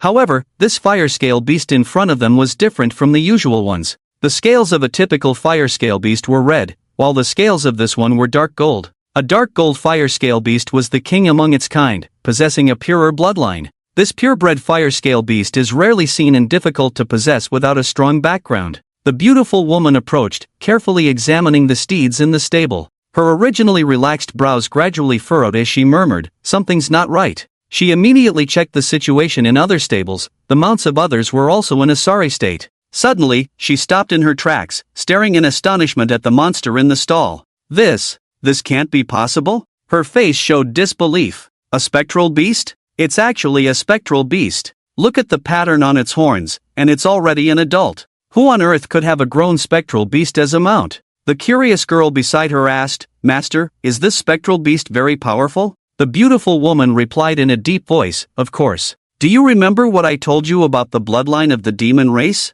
The girl nodded, saying, "Of course I remember. You just taught me that recently. The strength of the demon race's bloodline is directly related to their power. The higher the bloodline level, the stronger the potential and the more terrifying the combat power. Therefore, the demon race places great importance on bloodline inheritance. To maintain the purity of their bloodline, most will choose to reproduce within their own kind to prevent dilution. Although there are millions of demons, bloodlines are divided into only 5 levels. These are Lesser Demon Bloodline, Greater Demon Bloodline, Royal Bloodline, Imperial Bloodline, and Emperor Bloodline. Higher-level bloodlines have a bloodline suppression effect on lower-level bloodlines, and among the millions of demons, over 99% belong to the Lesser Demon Bloodline. The beautiful woman nodded in satisfaction. "Well done. It seems you haven't disregarded everything I've taught you. This spectral beast is a genuine royal bloodline. That powerful?" The girl was shocked. "No wonder you're so surprised, Master. A demon with royal blood, as long as it reaches at least the mid-stage of the celestial realm when it's an adult," the beautiful woman added.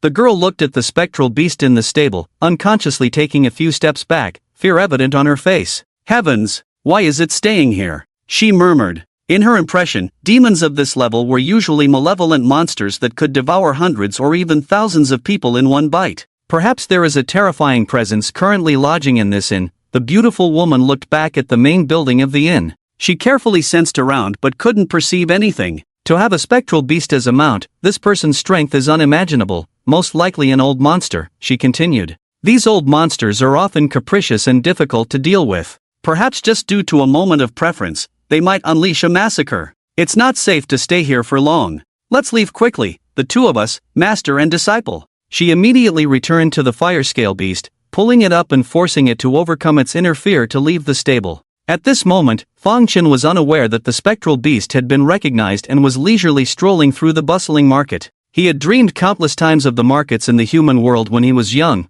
but now that he was actually there, he felt a sense of loneliness. After walking for a while, he began to understand somewhat. Because most people in the market were in groups of 2 or 3, while he was alone. He didn't feel melancholic about this but rather wanted to blend in with the crowd. In the words of my master, I should consider this as cultivating my mind, right now? He thought. He found himself in a bustling alley, going with the flow, not knowing which street he had wandered into. However, there were occasional pushes and shoves from people around him, bringing him out of a mysterious reverie. What's going on that's so lively? He followed the direction of the crowd and noticed many people gathered there. Upon closer inspection, he realized that a wealthy family was performing acts of charity here. Steaming trays of large white steamed buns emitted a fragrant aroma that wafted for miles. Whether beggars or children, as long as they patiently lined up here, they could receive a portion. Fang Chen certainly wouldn't be idle and waiting in line here to receive steamed buns to eat. His attention was drawn to a notice on the stage. It turned out that the steamed buns were being distributed by the Bai family of Longcheng.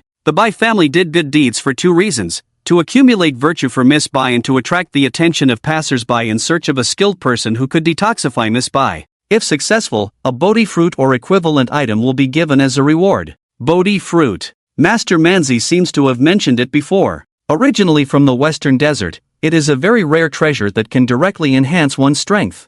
I didn't expect to find such a good thing within Longcheng. Fang Chen became interested immediately. He leaped and flew over the crowd to reach the distribution stage. The Bai family guards who were watching the area naturally did not dare to be negligent when they saw him coming from above. A middle-aged man with a square face walked towards him and asked with a cupped hand, "May I ask how to address you, young sir?" "Fang Chen," he replied. "Is young Master Fang capable of detoxifying and curing diseases? Would you like to come to our Bai mansion for a try?" The man asked again. Fang Chen nodded slightly. "I have some knowledge in that area, perhaps I can be of assistance." "Daong, take young Master Fang to the mansion to see the young lady." The man immediately called over a guard to lead Fang Chen. The Bai mansion was not far from the distribution area, just across the street. Following the guard named Daong, Fang Chen quickly arrived at the Bai mansion. Even before entering the mansion, he could already sense several strong auras emanating from within. Inside the Bai mansion, there were actually 4 cultivators at the Tianji realm. 3 were in the early Tianji realm, and 1 was in the middle Tianji realm. With such strength alone, the Bai family could easily dominate in Nanyang country. With this kind of power, no wonder they dare to claim to have Bodhi fruits openly and are not afraid of being targeted, Fang Chen chuckled. Following Daong, a servant of the Bai family, through the main hall, they arrived at a small hall.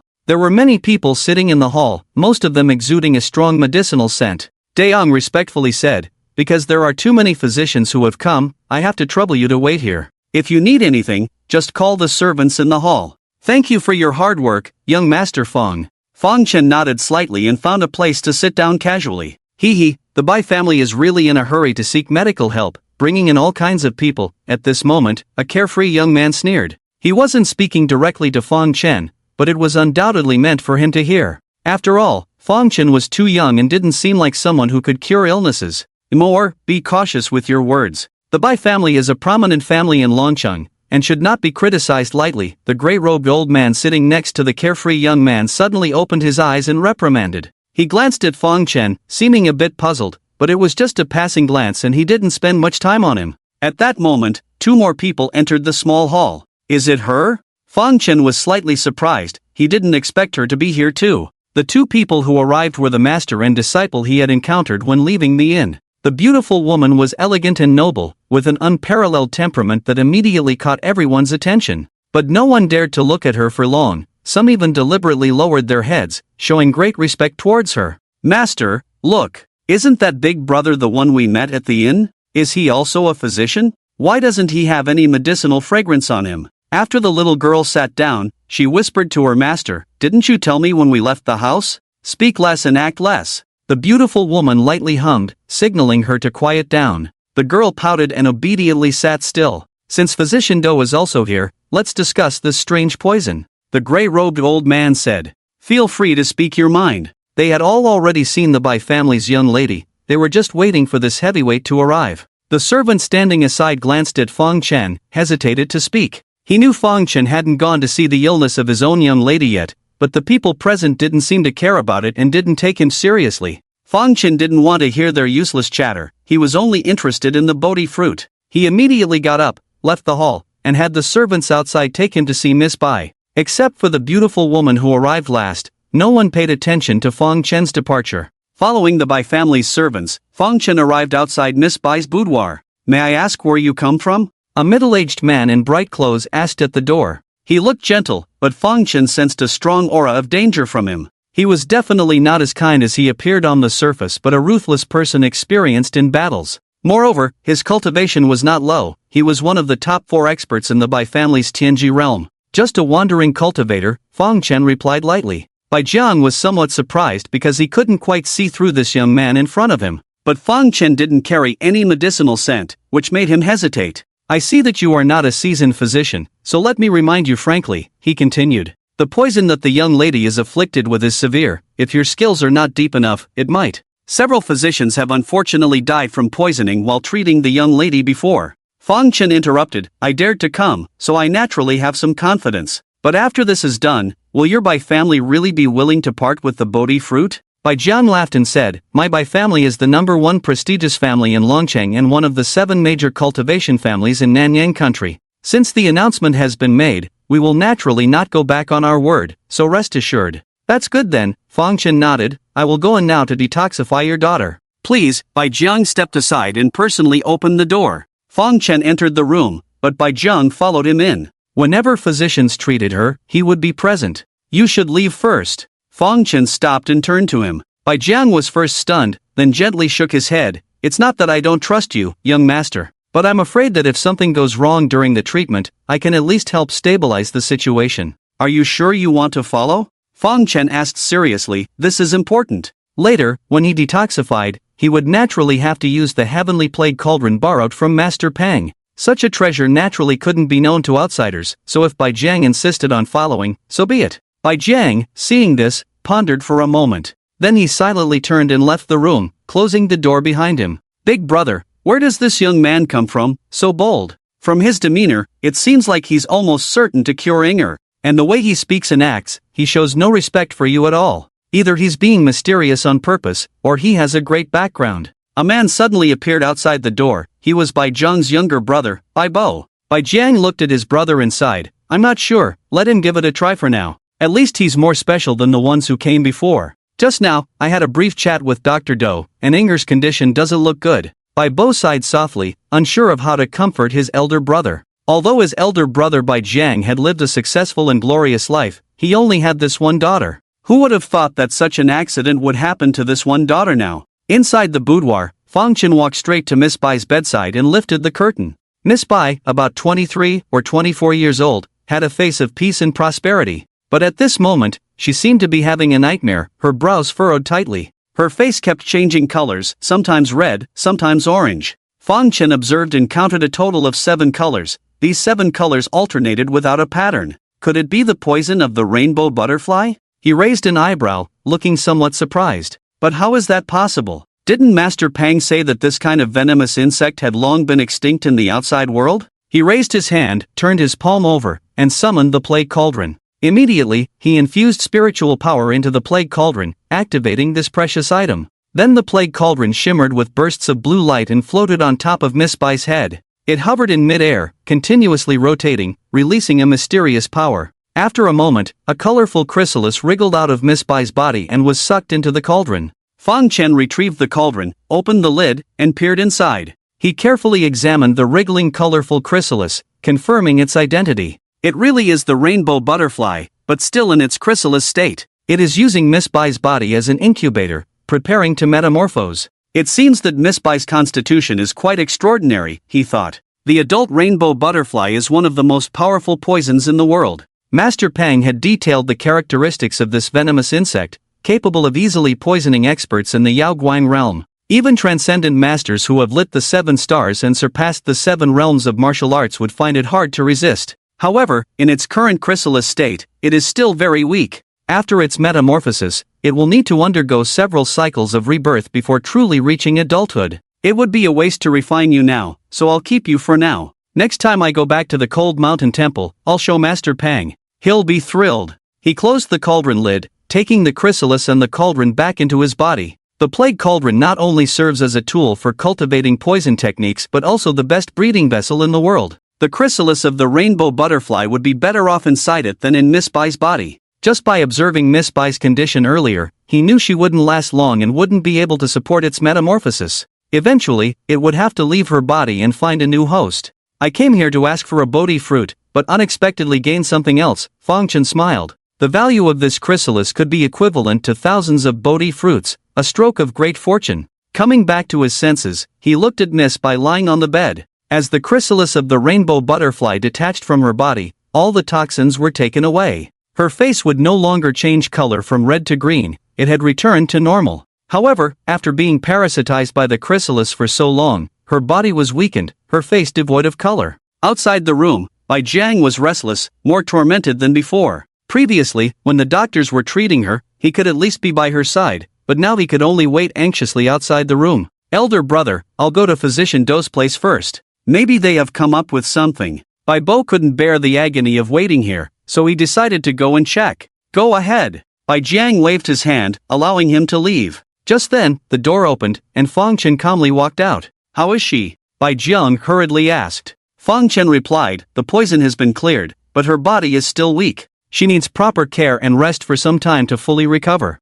Really? Bai Jiang was overjoyed and quickly rushed into the room to check. Great, great. Thank you so much, Master Fang, for saving her life. His trembling voice soon echoed from the room. Outside, Bai Bo looked at Fang Chen in astonishment, not expecting him to succeed. Master Fang, please come with me to the upper room. I'll go get the Bodhi fruits to express my gratitude. Bai Jiang, with red eyes, walked out of the room and deeply bowed to Fang Chen. Master Fang, please follow me. Bai Bo also quickly led the way, taking Fang Chen to the guest room. Along the way, the Bai family's servants and guests were all shocked. The usually proud second young master of the Bai family was surprisingly polite to the young man at this moment. On the other side, in the small hall where the doctors were discussing the illness, it hadn't been long since Fang Chen left. At this moment, they were still fervently discussing, trying to determine what poison Miss Bai had been afflicted with. Just then, Bai Jiang walked in. Bai Jiang was a well-known figure in the cultivation world of Nanyang country. Although the doctors present also had some status,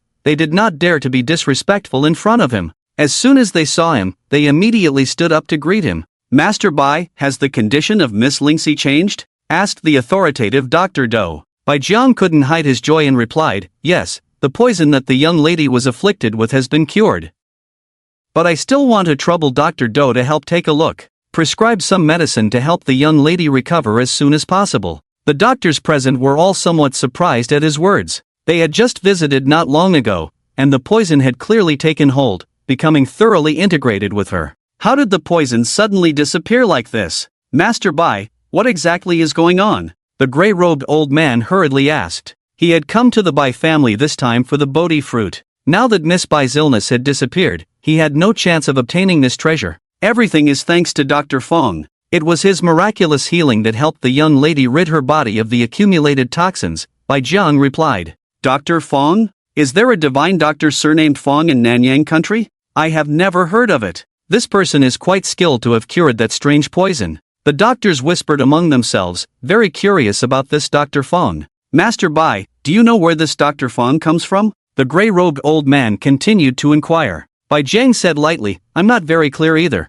but he was here just now, and you should all have seen him. Could it be the young man from earlier? Dr. Do widened his eyes and muttered to himself. Only Fang Chen had left this living room earlier, and no one else had taken a step out. Many people remembered Fang Chen, whom they had previously ignored, never expecting that such a young man would have such skills. The disciple next to the gray-robed old man looked incredulous. It's impossible. That kid just now is about the same age as me, and he doesn't have any medicinal scent on him at all. He looks like an amateur at first glance. Master Bai, don't let him deceive you. Let my master diagnose your daughter quickly. Maybe that kid is using some kind of illusion. Bai Jiang, upon hearing this, coldly snorted, silence. Whether my daughter is cured or not, can't Bai make a judgment? Fang Chen had saved his daughter and was already a great benefactor in his eyes. He couldn't tolerate others gossiping. The arrogant young man was frightened by Bai Jiang's reprimand, his face pale, hiding behind the gray-robed old man, quickly lowering his head and not daring to speak further. Seeing Bai Jiang angry, the gray-robed old man also quickly said, Master Bai, please calm down. It's my disciple's fault. Zichang, what place is this? How can you speak here? Disciple knows his mistake. He quickly apologized. With Bai Jiang's status, he naturally wouldn't make things difficult. He immediately took Dr. Do, as well as the gray-robed old man and a few others, to his daughter's boudoir. Dr. Do sat in front of the bed, personally taking her pulse. As for the others, they sensed her condition from behind the bed curtain. How is the young lady's condition? Bai Jiang asked softly after a while. Although he was very confident in his own judgment, he still wanted to hear what these renowned doctors had to say. Dr. Do withdrew his hand and nodded gently. There is indeed no residue of toxins left in Miss Lingxi's body. It's just that this poisoning has harmed her body, and after some recovery, she will need good nourishment. I will prescribe a remedy to help with the recovery. Thank you, Dr. Do. Bai Jiang was completely relieved. He looked at the gray-robed old man and the others, and the results were unanimous. Now that his daughter's breathing had returned to normal, albeit weakly. By the way, I wonder if the famous Dr. Fong is still in the mansion. Physician Do suddenly asked. I want to pay a visit to this Dr. Fong. He is staying in the guest room next to yours, Bai Jiang replied. Seeing other physicians also wanting to visit, he turned to them and said, Dr. Fong is currently a guest in my mansion. If you wish to visit, please consider the timing. If everyone goes at once, it will disturb the peace. The physicians chuckled awkwardly and left one by one. Master, do you think the mysterious beast in the inn stable could be the mount of this Dr. Fong? On the corridor, Physician Do's disciple asked. You said the poison in Miss Bai's body was tricky, but he resolved it effortlessly. So, he must be more skilled than you, making it highly likely that he is the owner of that mysterious beast. The beautiful woman also found it very likely, as coincidences like this were rare. Don't go in with me later, I'm afraid you might offend him with your outspokenness, she said. No way. I will obey. The girl wanted to argue, but seeing the fierce look from the beautiful woman, she backed down. Soon, the two arrived at the guest room where Fong Chen resided. The beautiful woman gave her disciple a look, and the latter immediately went back to her room. After the girl returned to her room, the beautiful woman raised her hand and lightly knocked on the door. Please come in. Fong Chen's voice came from inside the room. Upon entering, she bowed gracefully to Fong Chen. I am Do Qin, it's a pleasure to meet you. Fong Chen, he introduced himself, may I ask why the lady is looking for me? I am just curious about the poison that Miss Bai was afflicted with. What could it be? Do Qin asked. Although I am not a renowned healer, I have studied medicine for many years. I have encountered various poisons, but I have never seen such a strange and potent toxin before. Fong Chen smiled. She is not poisoned, but rather hosting a venomous creature. The symptoms displayed are the result of the creature's suppression. What kind of creature is so powerful? Do Qin was surprised. I have practiced medicine for 500 years, and my spiritual power has a decent detoxifying effect. But even so, my power is ineffective against this creature's venom. As you said, this is the venom seeping out intentionally by the creature, if under normal circumstances. Have you heard of the rainbow butterfly? Fong Chen asked. I have not. Do Qin shook her head. Is this creature still alive? Can I have a look at it? No need for that, I'm afraid it might poison you. It should be quite irritable now. Alright. Do Qin didn't press further. I won't disturb you any longer. Goodbye. Shortly after Do Qin left, Bai Jiang arrived. He had already given Fong Chen the Bodhi fruit before, so he had to show another gesture. Fong Chen was about to leave, but upon hearing that Bai Jiang had something good to offer, he stayed. Please have a look, Master Fong. I obtained this item by chance. Although I don't know its use, I can sense a strong power within. Unfortunately, with my family's strength, we cannot utilize it. Rather than letting it rot in the mansion, I would like to offer it to Master Fong. Bai Jiang presented a piece of amber. Amber is resin that dripped from trees and solidified underground over time, forming a unique fossil. The piece of amber in front of them was quite large, requiring both hands to hold it. The amber was clear and contained small insects or animal debris inside. And within this large piece of amber was a sword. A sword only as long as a palm and as wide as 2 fingers. Fong Chen tried to explore the clues of this sword in amber with his divine sense, but was blocked by the amber and unable to enter. It should be noted that with his current realm, his soul was already quite strong. It would be effortless to probe into the stone with his divine sense, but now, this stone is extraordinary, completely blocking my divine sense from prying. It seems to contain a large amount of sword energy inside, and this sword energy is very pure. If I could refine the sword energy contained in this amber, it would definitely greatly increase my strength. He had been practicing swordsmanship since he was young, so he was very sensitive to sword energy. Bai Jiang saw Fong Chen looking pensive and knew he was knowledgeable. The Bai family had been studying this stone for years, but unfortunately, they couldn't remove the barrier on the outside of the amber. According to his estimation, breaking through this layer of stone shell with external force would require at least the cultivation of the Tian realm. With the foundation of the Bai family, they might never have the opportunity to open it. Master Bai, where did you get this item from? Fong Chen first put it away and asked. Bai Jiang, it was probably found in an abandoned ancient mine near Longqing over 20 years ago. The abandoned ancient mine is a deserted ancient mining site, where occasionally people can pick up some items from ancient times. I imagine this stone has been around for quite some time. Such a treasure, wouldn't it be better to keep it as a family heirloom?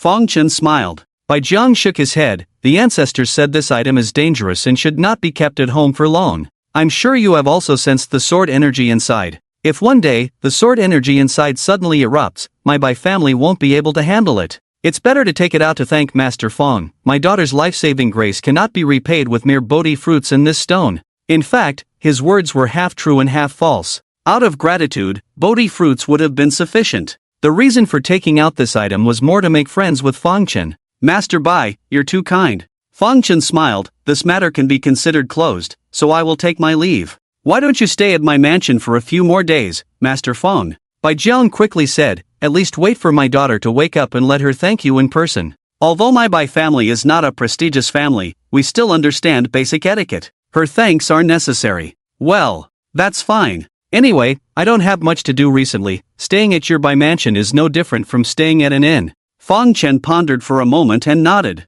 Thank you for your hospitality, Master Fang. Bai Jiang was overjoyed. Then he asked, are you satisfied with this guest room? If you don't like it, I'll have the servants change it for you. It's fine here, just like this. Fang Chen replied. By the way, my mount is still at the Felinki Inn. Could the Bai family send someone to bring it over for me? Sure. May I ask what breed your mount is, Master Fang? Bai Jiang asked. It's a shadow beast, Fang Chen replied. There should be only one in the stable, resembling a night panther with a pair of golden horns on its head, quite distinctive. Oh, a shadow beast. Bai Jiang muttered, suddenly shocked. What? A shadow beast? Yes, this fellow is quite good, runs very fast, Fang Chen said. Bai Jiang's mouth twitched, and he quickly stepped back. I'll personally bring it over for you. With his cultivation and insight, he naturally knew what a shadow beast was, hence his astonishment. Before long, at the Felinki Inn, in front of the stable, Bai Jiang and his brother Bai Bo stared blankly at the shadow beast lying in the shed. Big brother, it really is the one from Tianduan Mountain. When our ancestor fought it back then, it was at the mid-stage of the Tianji realm. So many years have passed, its cultivation should have reached the late stage of the Tianji realm. Bai Bo said in a deep voice, swallowing his saliva in secret. Bai Jiang, back then, our ancestor injured it. Look at the small scar on its neck. This Fan Gongzi, which deity's descendant is he? He actually managed to tame it. Must be from one of the top families in the domain, mumbled Bai Bo. Do you think it might suddenly attack us? He asked again. Bai Jiang chuckled, no way. This fellow is intelligent, just communicate with it. The two cautiously entered the stable, leading the creature to the Bai residence. Passers-by were all astonished, thinking they were seeing things. The master of the powerful Bai family in Longcheng and the second young master Bai were actually leading a horse together. In the Bai family's guest room, Fang Chen was preparing to refine the Bodhi fruit, but unfortunately, someone came knocking again. This time, it was the gray-robed old man who had been disregarded in the hall during the day, accompanied by his arrogant-looking disciple. After entering the room, the gray-robed old man sat down facing Fang Chen. I am Tian Quanzi, somewhat renowned in the medical community of Nanyang country. I am known as the Northern Mountain Healing Hand. Young man, how did you neutralize the strange poison that Miss Bai was afflicted with? Can you enlighten me? Tian Quanzi asked. Fang Chen replied calmly, asking about someone's extraordinary skill seems a bit impolite, doesn't it? Young man, don't think you're so great just because you helped Miss Bai detoxify. Such things often rely on luck, Tian Quanzi's disciple said impatiently. My master holds a respected position in Nanyang country. It's your honor that he's asking you, he added. Ahem, Zixing, mind your manners. Tian Quanzi coughed lightly. It's indeed presumptuous of me. Young man, it's normal not to want an old man like me to know your true abilities, Tian Quanzi continued. I mainly came to discuss something with you. I assume the Bai family head has already handed over that Bodhi fruit to you? I want to make a deal with you, to buy that fruit. Fang Chen replied, it's possible, but what treasures do you have to exchange for the Bodhi fruit? Well, this is a medical book I authored. It's invaluable. Tian Quanzi took out a book from his robe. Fang Chen silently looked at him without saying a word. Tian Quanzi felt a bit embarrassed, then said, add another 100,000 spirit stones. With 100,000 spirit stones and the medical book I painstakingly wrote, it's almost an equal exchange. Fang Chen sneered, are you sure you're not joking with me?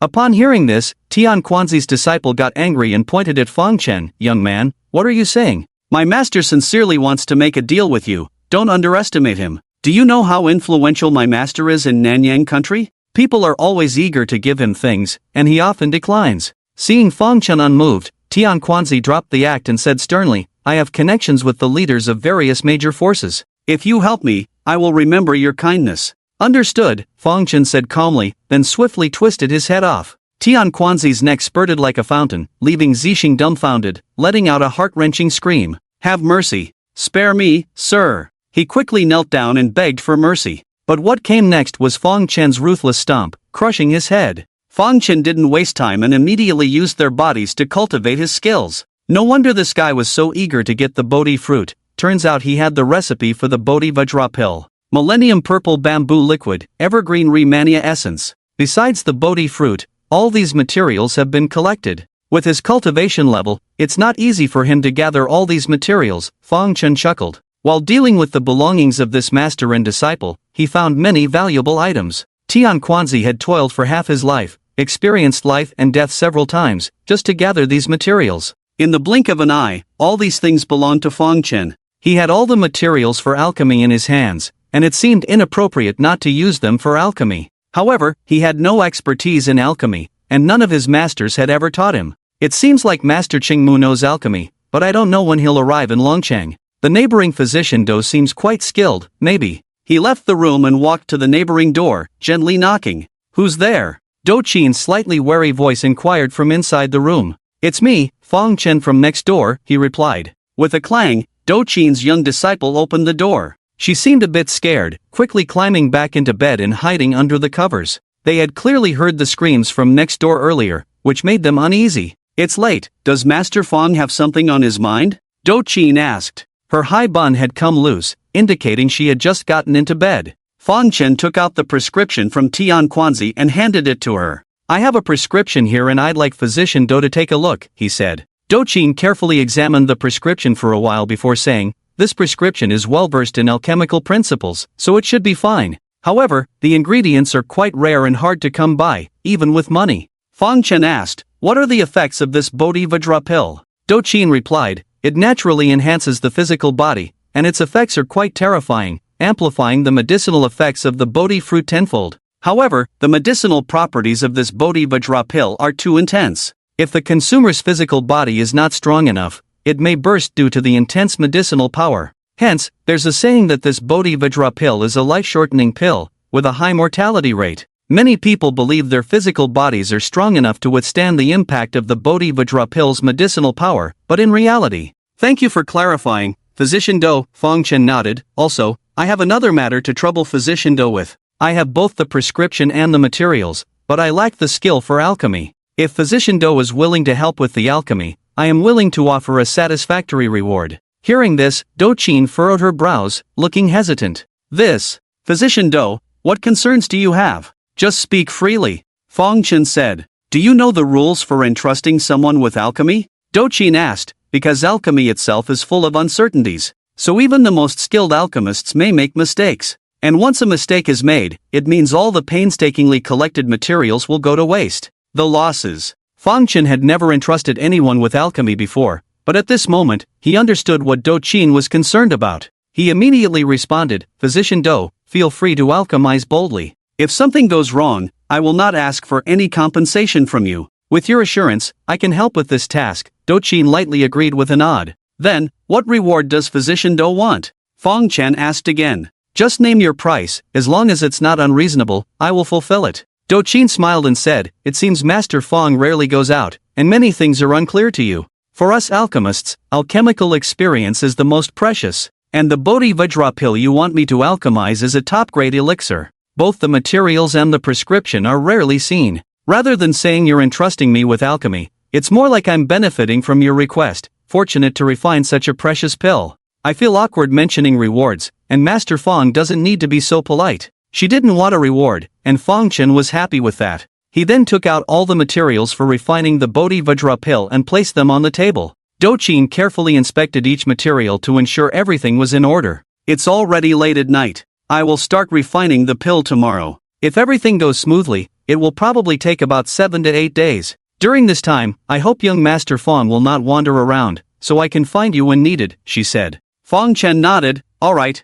I will stay at the Bai family during this time, awaiting good news. On the other side, in Bai Zhang's room. Big brother, I have asked the servants. About 15 minutes ago, Tian Xuanji and his disciple visited young Master Feng. After they entered, they never came out again, and that scream. Just now, the attendants saw young Master Feng coming out of his room alone and staying in Dr. Do's neighboring room for a while, Bai Bo said. Bai Jiang snorted coldly at the words. Tian Xuanji really doesn't know any better. Who is young Master Feng? How could they provoke him? This guy must have set his sights on that Bodhi fruit, which displeased young Master Feng. Big brother, Tian Xuanji has some reputation in the cultivation world of my Nanyang country. If he dies tragically in our Bai family, it will probably cause. Bai Bo murmured softly. After a moment of contemplation, Bai Jiang said, try to keep the news under wraps, don't let anyone know he visited our Bai family. Fortunately, this old guy usually carries himself with dignity and has offended many fellow cultivators. Those accompanying physicians should be willing to help us keep this secret. Young Master Feng is not as kind and gentle as he appears on the surface. Immediately instruct everyone in the mansion to treat him well, without any negligence. Big brother, rest assured, I have already given the instructions, there will be no lack of respect. Bai Bo replied. After leaving Do Qin's room, Feng Chen did not return to his own room but flew outside the city. He ran alone into the desolate mountains and wilderness, of course, to refine the sword in the stone. He had tried many methods before but failed to break through the amber shell to directly absorb the sword energy inside. So now, there was only one way left, to forcefully break open this outer shell with external force. He weighed the amber in his hand and threw it with force. Then, he condensed a blood sword in his hand and slashed at it. He had no reservations with this strike, thinking it would break the stone shell, but it failed. It seems I need a stronger attack. He took a deep breath, the power of the blood sword in his hand increased. Dragon Slayer. This sword shook the heavens and the earth, filled with a chilling aura. The nearby mountain peaks were all leveled by the surging sword energy. Dragon Slayer, Ask Heaven, and Prison Suppressor, these three swords were the strongest creations of the sword demon, embodying his invincible swordsmanship of 100,000 years. Even though Feng Chen could only grasp the surface, it was terrifying enough. The hard stone shell finally couldn't withstand the force of this powerful strike and shattered with a loud noise. The small sword trapped in the amber turned into a golden swordlight and swiftly drilled into Feng Chen's body. It finally appeared at his brow but disappeared in a flash. It's not sword energy inside, but a sword soul. Feng Chen was greatly shocked. The sword soul was the ultimate treasure sought by all sword practitioners,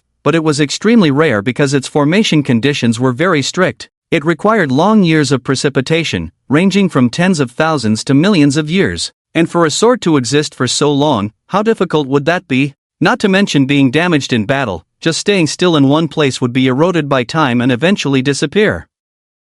Therefore, a sword that could give birth to a sword soul must be a famous sword made from the best materials in the world, so it would not be eroded by time. Once a sword gave birth to a sword soul, it meant that it would be immortal. Even if the sword body collapses due to external forces, it can still exist permanently in the form of a soul. The sword soul is the manifestation of the sword path, and by comprehending the sword soul, one can appreciate the supreme swordsmanship. Furthermore, the sword soul itself contains terrifying power. It can merge with any sword, enhancing the sharpness and might of the sword. Feng Chen felt the information released by the sword soul. Its name is Tong Yuan, and he is now the 721st generation master. Try merging Tong Yuan's sword soul with my lifeblood sword. He raised his hand, condensing the lifeblood sword in his hand. Then, the sword imprint between his eyebrows flickered, and the main body of the sword soul flew out, merging into the blood sword. The originally violent and evil lifeblood sword, after being infused with the sword soul, became calm and simple instead. The original blood sword, like a rootless duckweed, now had a sense of heaviness. With a gentle wave, a sword light swept across, leveling everything in its path for dozens of miles. Truly the legendary sword soul, the power of the sword has increased by more than tenfold. Feng Chen rejoiced. My sword master also once obtained a sword soul, it seems to be called Qian Jun. I wonder if his Qian Jun is powerful, or if my Tong Yuan is stronger. The next time I show it to him, he will surely be surprised. Speaking of this small dragon city, why are treasures appearing so frequently? He suddenly thought of this point. Whether it was the rainbow butterfly cocoon forced out of Miss Bai's body or this Tong Yuan sword soul, they were both rare things in the world.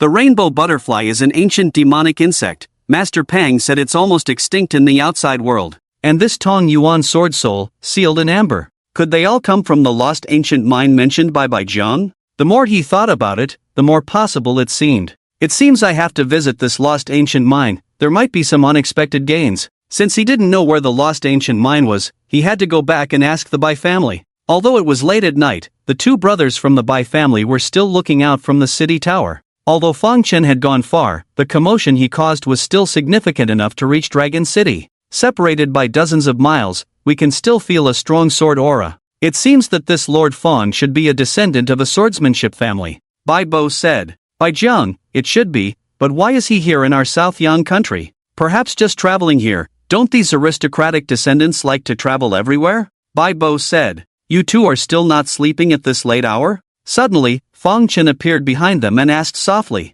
The Bai brothers were startled by Fong Chen's sudden appearance. Lord Fong, just now you. Bai Jiang looked at him and asked discreetly. Fong Chen nodded. It was me who caused the commotion and opened that amber. I am very satisfied with what's inside. Thank you for the Bai family's generous gift. Consider it a favor owed to the Bai family. If you need anything in the future, you can find me. The Bai brothers had reached their current heights, so they didn't need to ask what exactly was hidden in that amber. Lord Fong is too polite. Bai Jiang smiled. The doors of our Bai family are always open to Lord Fong. Feel free to come by anytime. By the way, I want to visit the lost ancient mine, but I don't know where it is. Fong Chen added. Bai Jiang was about to respond when a deep voice suddenly came from behind. Since Lord Fong is interested, why not let this old man accompany you for a stroll there? Fong Chen turned around and saw a one-armed old man in a white robe approaching. He was the ancestor of the Bai family, Bai Xingyo. Greetings, ancestor. The Bai brothers quickly saluted and greeted him. Bai Xingyo nodded lightly and slowly approached the group. I have been in seclusion for a while, so I didn't come out earlier to greet Lord Fong. I hope Lord Fong won't mind. Bai Xingyo said. Fong Chen, not at all. Not at all. The old man is too kind. Mr. Bai, please take me to the abandoned ancient mine. Jiang Boer, you two go back first. Bai Xingyo looked at the Bai brothers and said. I will take Master Fong to have a look. Yes, elder. The Bai brothers immediately headed back to the Bai residence, leaving only the two of them on the city tower. Bai Xingyo looked at Fong Chen and asked, is Master Fong interested in the abandoned ancient mine because of that amber? More or less, and I suspect that Miss Beiying's poisoning also came from there. Fong Chen nodded. Exactly. Bai Xingyo's brows furrowed. I have long had this suspicion. A few days before Inger was poisoned, she and the servants went to the abandoned ancient mine once. Elder is a living immortal in Longcheng, should be very familiar with this abandoned ancient mine, right? Fong Chen added. No, just scratching the surface. Bai Xingyo smiled bitterly. In fact, I lost this arm in the abandoned ancient mine. He touched his empty left arm and said, let's set off. We'll talk as we walk. Along the way, Fong Chen patiently listened and gained some understanding of the abandoned ancient mine. In the current cultivation world, spiritual veins only exist in large, medium, and small forms. But in ancient times, there was a more abundant type of spiritual vein called the source spiritual vein. The spiritual stones contained in the source spiritual vein were of extremely high quality, belonging to top-grade spiritual stones, and even rare spiritual marrow.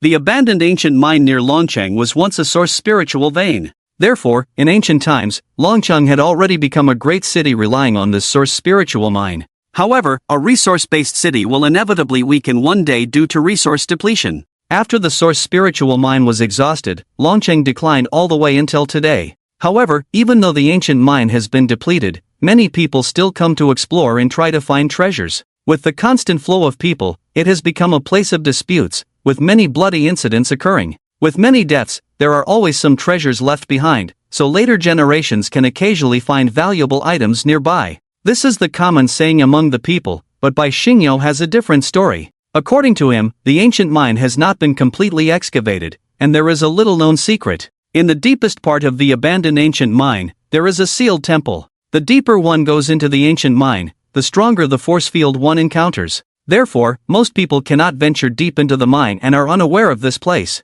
But even if one manages to enter the ancient mine, it is difficult to reach this mysterious temple. Because at the entrance of the temple, there is a powerful puppet guarding it, stopping anyone who tries to invade. When Bai Xingyo was young and spirited, he disregarded the ancestral teachings of the Bai family and wanted to explore the secrets within. He had ventured deep into the ancient mine to find out. It was then that he fought with the puppet and barely escaped at the cost of losing his arm. Since then, he dared not step into the abandoned ancient mine again. Following Bai Xingyo, Fong Chen flew for nearly half an hour before arriving at the abandoned ancient mine. It was a towering mountain, quite a distance from Longcheng. The mountain was almost hollowed out, with a network of mining tunnels crisscrossing it. So when the wind blew, the abandoned ancient mine sounded like a roaring giant beast. That's the site of the ancient mine. Xiao stopped and looked at the abandoned ancient mine. I am weak, so I won't go in with Master Fong to avoid being a burden. Fong Chen nodded. Thank you, Mr. Bai, for showing the way.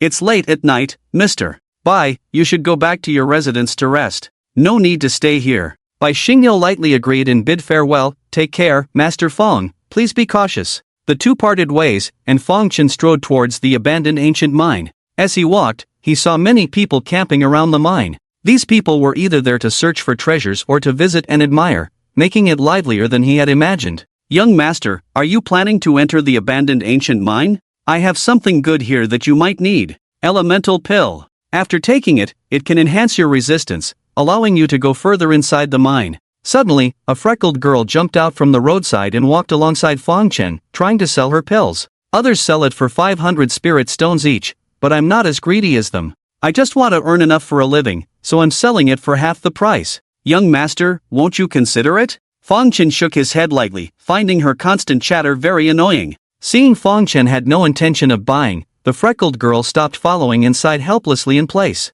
Suddenly, a man flew over and kicked her away. Several others then surrounded her, punching and kicking the freckled girl. You little bastard, aren't you afraid of death? We've warned you before, this is our territory, you're not allowed to snatch business. Don't you understand? Selling the elemental pill so cheaply, are you trying to disrespect me? A burly man with a hairy chest, holding an axe, sneered at the freckled girl who was being beaten by his men. Yang, be kind, and let me sell here for a few days. Once I sell all the pills I have, I'll stop. The freckled girl pleaded with her hands covering her head. You value money over your life, huh? The burly man chuckled, then I'll grant your wish. He tightened his grip on the axe and menacingly approached her. Seeing this, the others quickly backed off. You little bastard, I heard your father found a treasure around here when he was alive. If you obediently hand over the treasure, I'll spare you and let you continue selling here. Otherwise, I, Yang, will chop off your head right now. The burly man threatened. The freckled girl fell silent.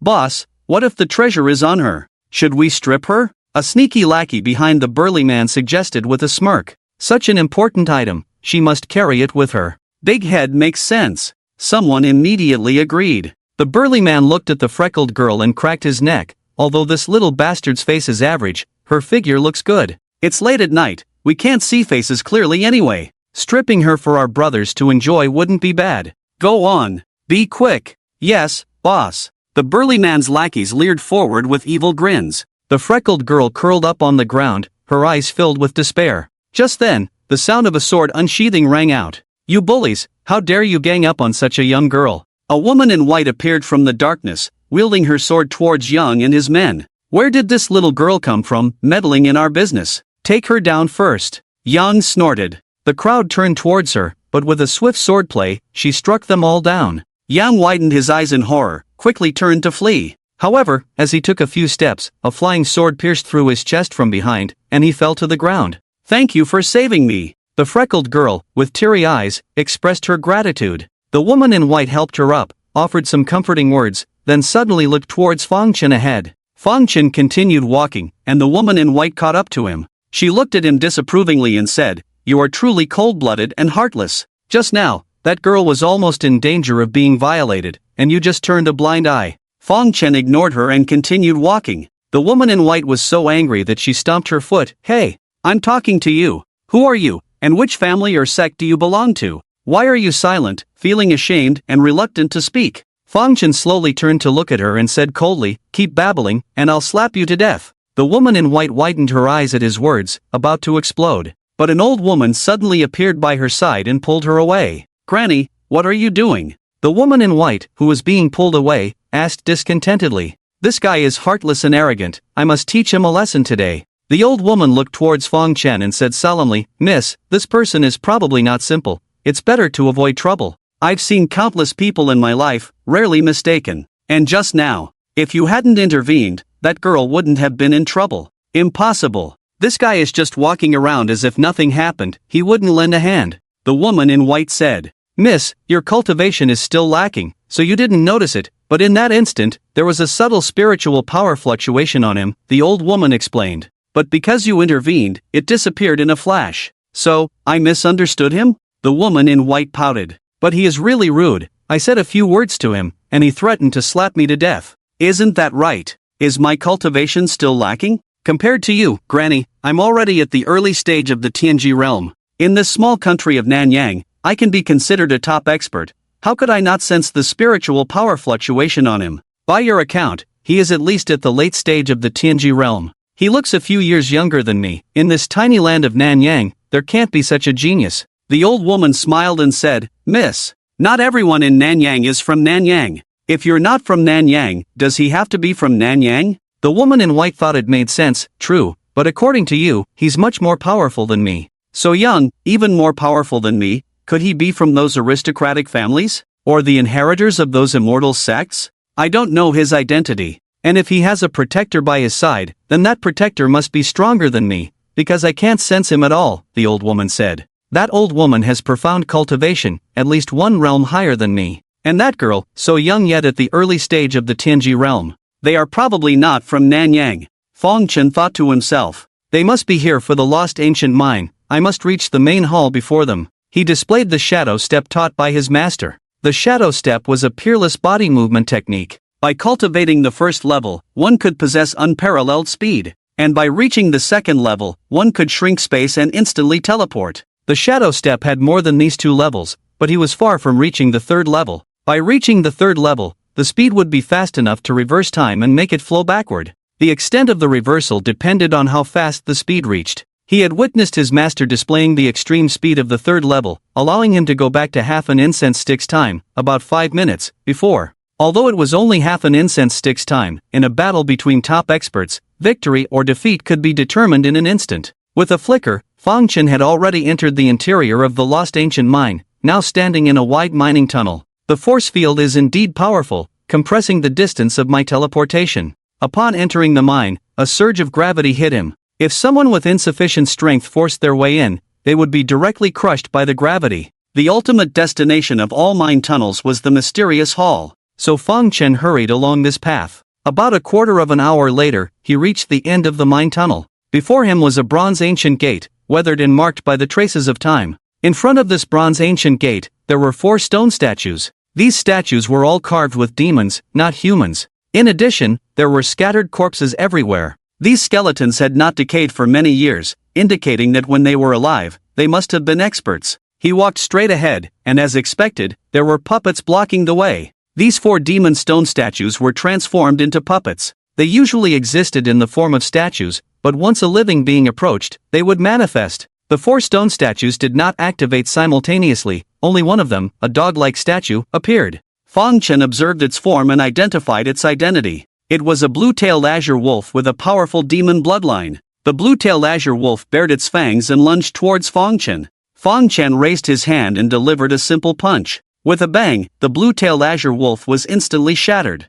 Years ago, this blue-tailed azure wolf had bitten off by Xingyo's arm, but for Fong Chen, it was too weak. After the blue-tailed azure wolf was defeated, the remaining 3 stone statues activated simultaneously. They appeared as a snake, a ghost deer, and a thunder lion. Among them, the thunder lion belonged to the royal bloodline of the demon race, possessing powerful thunder talents. The auras of these 3 puppets were much stronger than the blue-tailed azure wolf. The blue-tailed azure wolf was only at the mid-level of the Tianji realm. The snake was at the early stage of the Tianquan realm, equivalent to Fong Chen's level. The ghost deer was even more advanced, reaching the late stage of the Tianquan realm. As for the thunder lion, it was terrifying, at the early stage of the Yuhang realm. The 3 of them launched attacks on Fong Chen simultaneously. The snake opened its huge mouth and spewed purple poisonous gas. A terrifying beast soul appeared behind the ghost deer, opening its mouth wide to devour Fong Chen. The thunder lion was restless, with lightning flashing on its body, emitting waves of thunder. Fong Chen's expression darkened, not daring to be careless.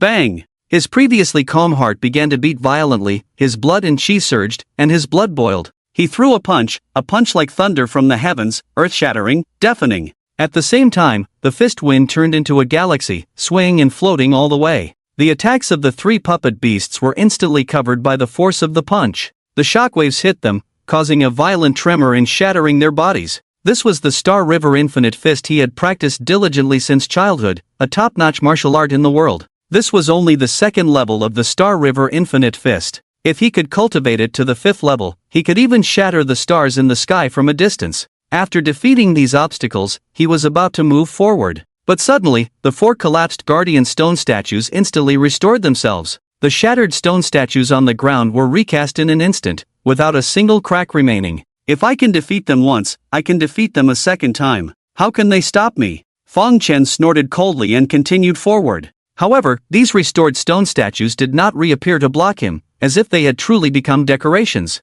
Fang Chen was slightly surprised but didn't think much of it, walking straight to the gate. He pushed hard and slowly opened the bronze ancient gate. Behind this bronze ancient gate was a spacious and brightly lit hall. The hall was surrounded by dense green lanterns, burning with candlelight. These candles were made of an unknown material, still burning after countless years. In the middle of the hall, there was a crystal coffin. Apart from that, there was nothing else in this vast hall. Fang Chen walked towards the crystal coffin, ready to open it and take a look. But at that moment, a strange scene unfolded. The crystal coffin suddenly stood up with a bang, the coffin lid slamming heavily onto the ground. At the same time, the bronze ancient gates slowly closed, sealing off the way out. In the crystal coffin lay a person, who slowly opened their eyes and stared straight at Fang Chen. To defeat the 4 puppets placed at my door, you must have some skills. The person had a unique appearance, with a golden horn growing on their forehead. Their eyes were different from those of normal people, slightly tinged with gold. It seems that the year of the great priestly calculation has arrived.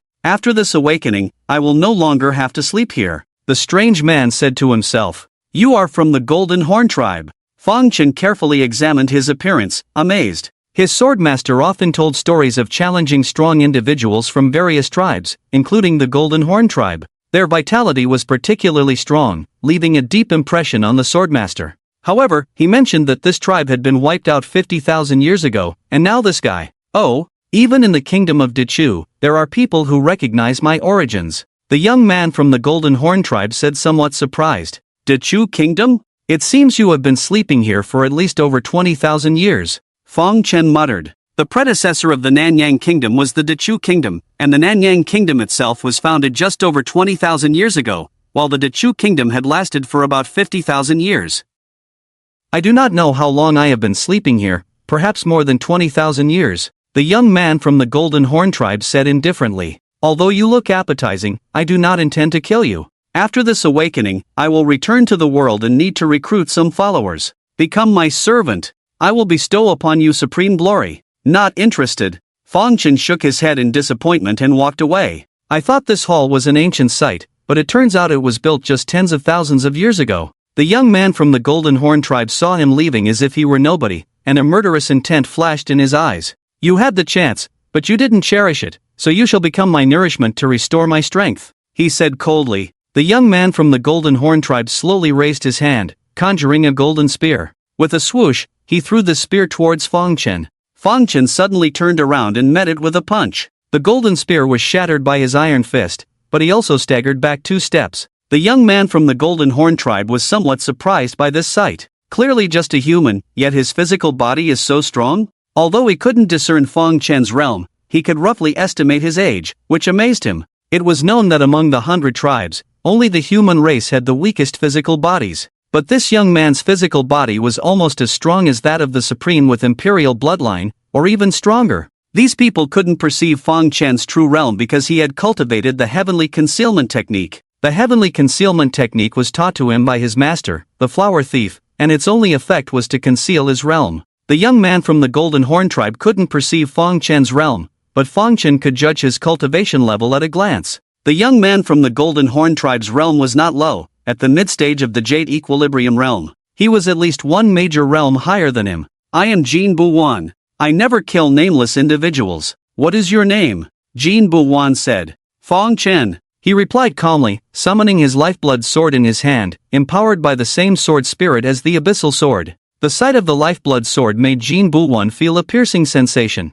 I didn't expect to face a tough battle right after waking up. He smiled. Well, it's a good opportunity to stretch my muscles. Have you heard of the great powers of my Golden Horn tribe? He clapped his hands together, and a powerful aura emanated from him. At the same time, his skin turned golden, making him look like a person made of gold. The body of 100 battles, eternal and indestructible. The invincible golden body of my Golden Horn tribe. His hands clashed, emitting a dull sound of metal collision. Then he burst towards Fang Chen, his heavy steps shattering the obsidian tiles in the hall. Fang Chen swung his sword, the sword light slashing at Jin Buwan but causing no harm. In the gap of his sword swing, Jin Buwan had already closed in, ready to engage in close combat. Die! Jin Buwan's eyes revealed a look of madness as he swung a fist towards Fang Chen's head. But in an instant, Fang Chen disappeared, leaving him striking empty air. He immediately changed direction, once again attacking the shifting Fang Chen. However, despite several consecutive attacks, he couldn't land a hit. Despite his strength, he couldn't even touch Fang Chen's clothes. This feeling of hitting cotton with an iron fist made Jin Buwan feel extremely frustrated. Stop hiding and face me head-on, he roared. As you wish, Fang Chen murmured, a surge of killing intent emanating from him. The once silent blood sword became wild, like a hungry beast freed from its cage. Dragon Slayer! He leaped into the air, slashing at Jin Buwan. The hall couldn't withstand the terrifying sword energy, instantly pierced by it. The sword energy swept in all directions, killing everything in its path. In the mine tunnel, the old woman and the woman in white were slowly exploring. Suddenly, the old woman seemed to sense something, her face changing. She immediately raised her hand, creating a blue shield to protect them. With a rumble, the tunnel began to collapse, and a sword aura swept out from its depths, whistling past them. Such a powerful sword aura, even the aftermath is so formidable, the old woman said solemnly. The woman in white looked relieved. Thank goodness for your quick reaction, or I would have been in trouble. What's happening? Who's fighting? Could it be the guy from earlier? Can't be sure, but for now, it's best to leave this place, the old woman said. Miss, my cultivation is limited, I may not be a match for the fighters, so we must not take any risks. If it's really that guy, he must be a descendant of a swordsmanship family, the woman in white muttered. Let's not worry about that now, retreat is the priority. The old woman didn't care whether she agreed or not, immediately pulling her away from the abandoned ancient mine. Meanwhile, at the site of the battle, Fang Chen stood with his sword in hand, hovering in midair, silently watching the collapsed ruins of the hall. Dust rose from the ruins, obscuring the scene inside. After a while, Jin Buwan crawled out of the rubble. He was in a sorry state, his invincible golden body shattered, covered in dust. There was a visible wound on his chest, the result of Fang Chen's previous sword strike.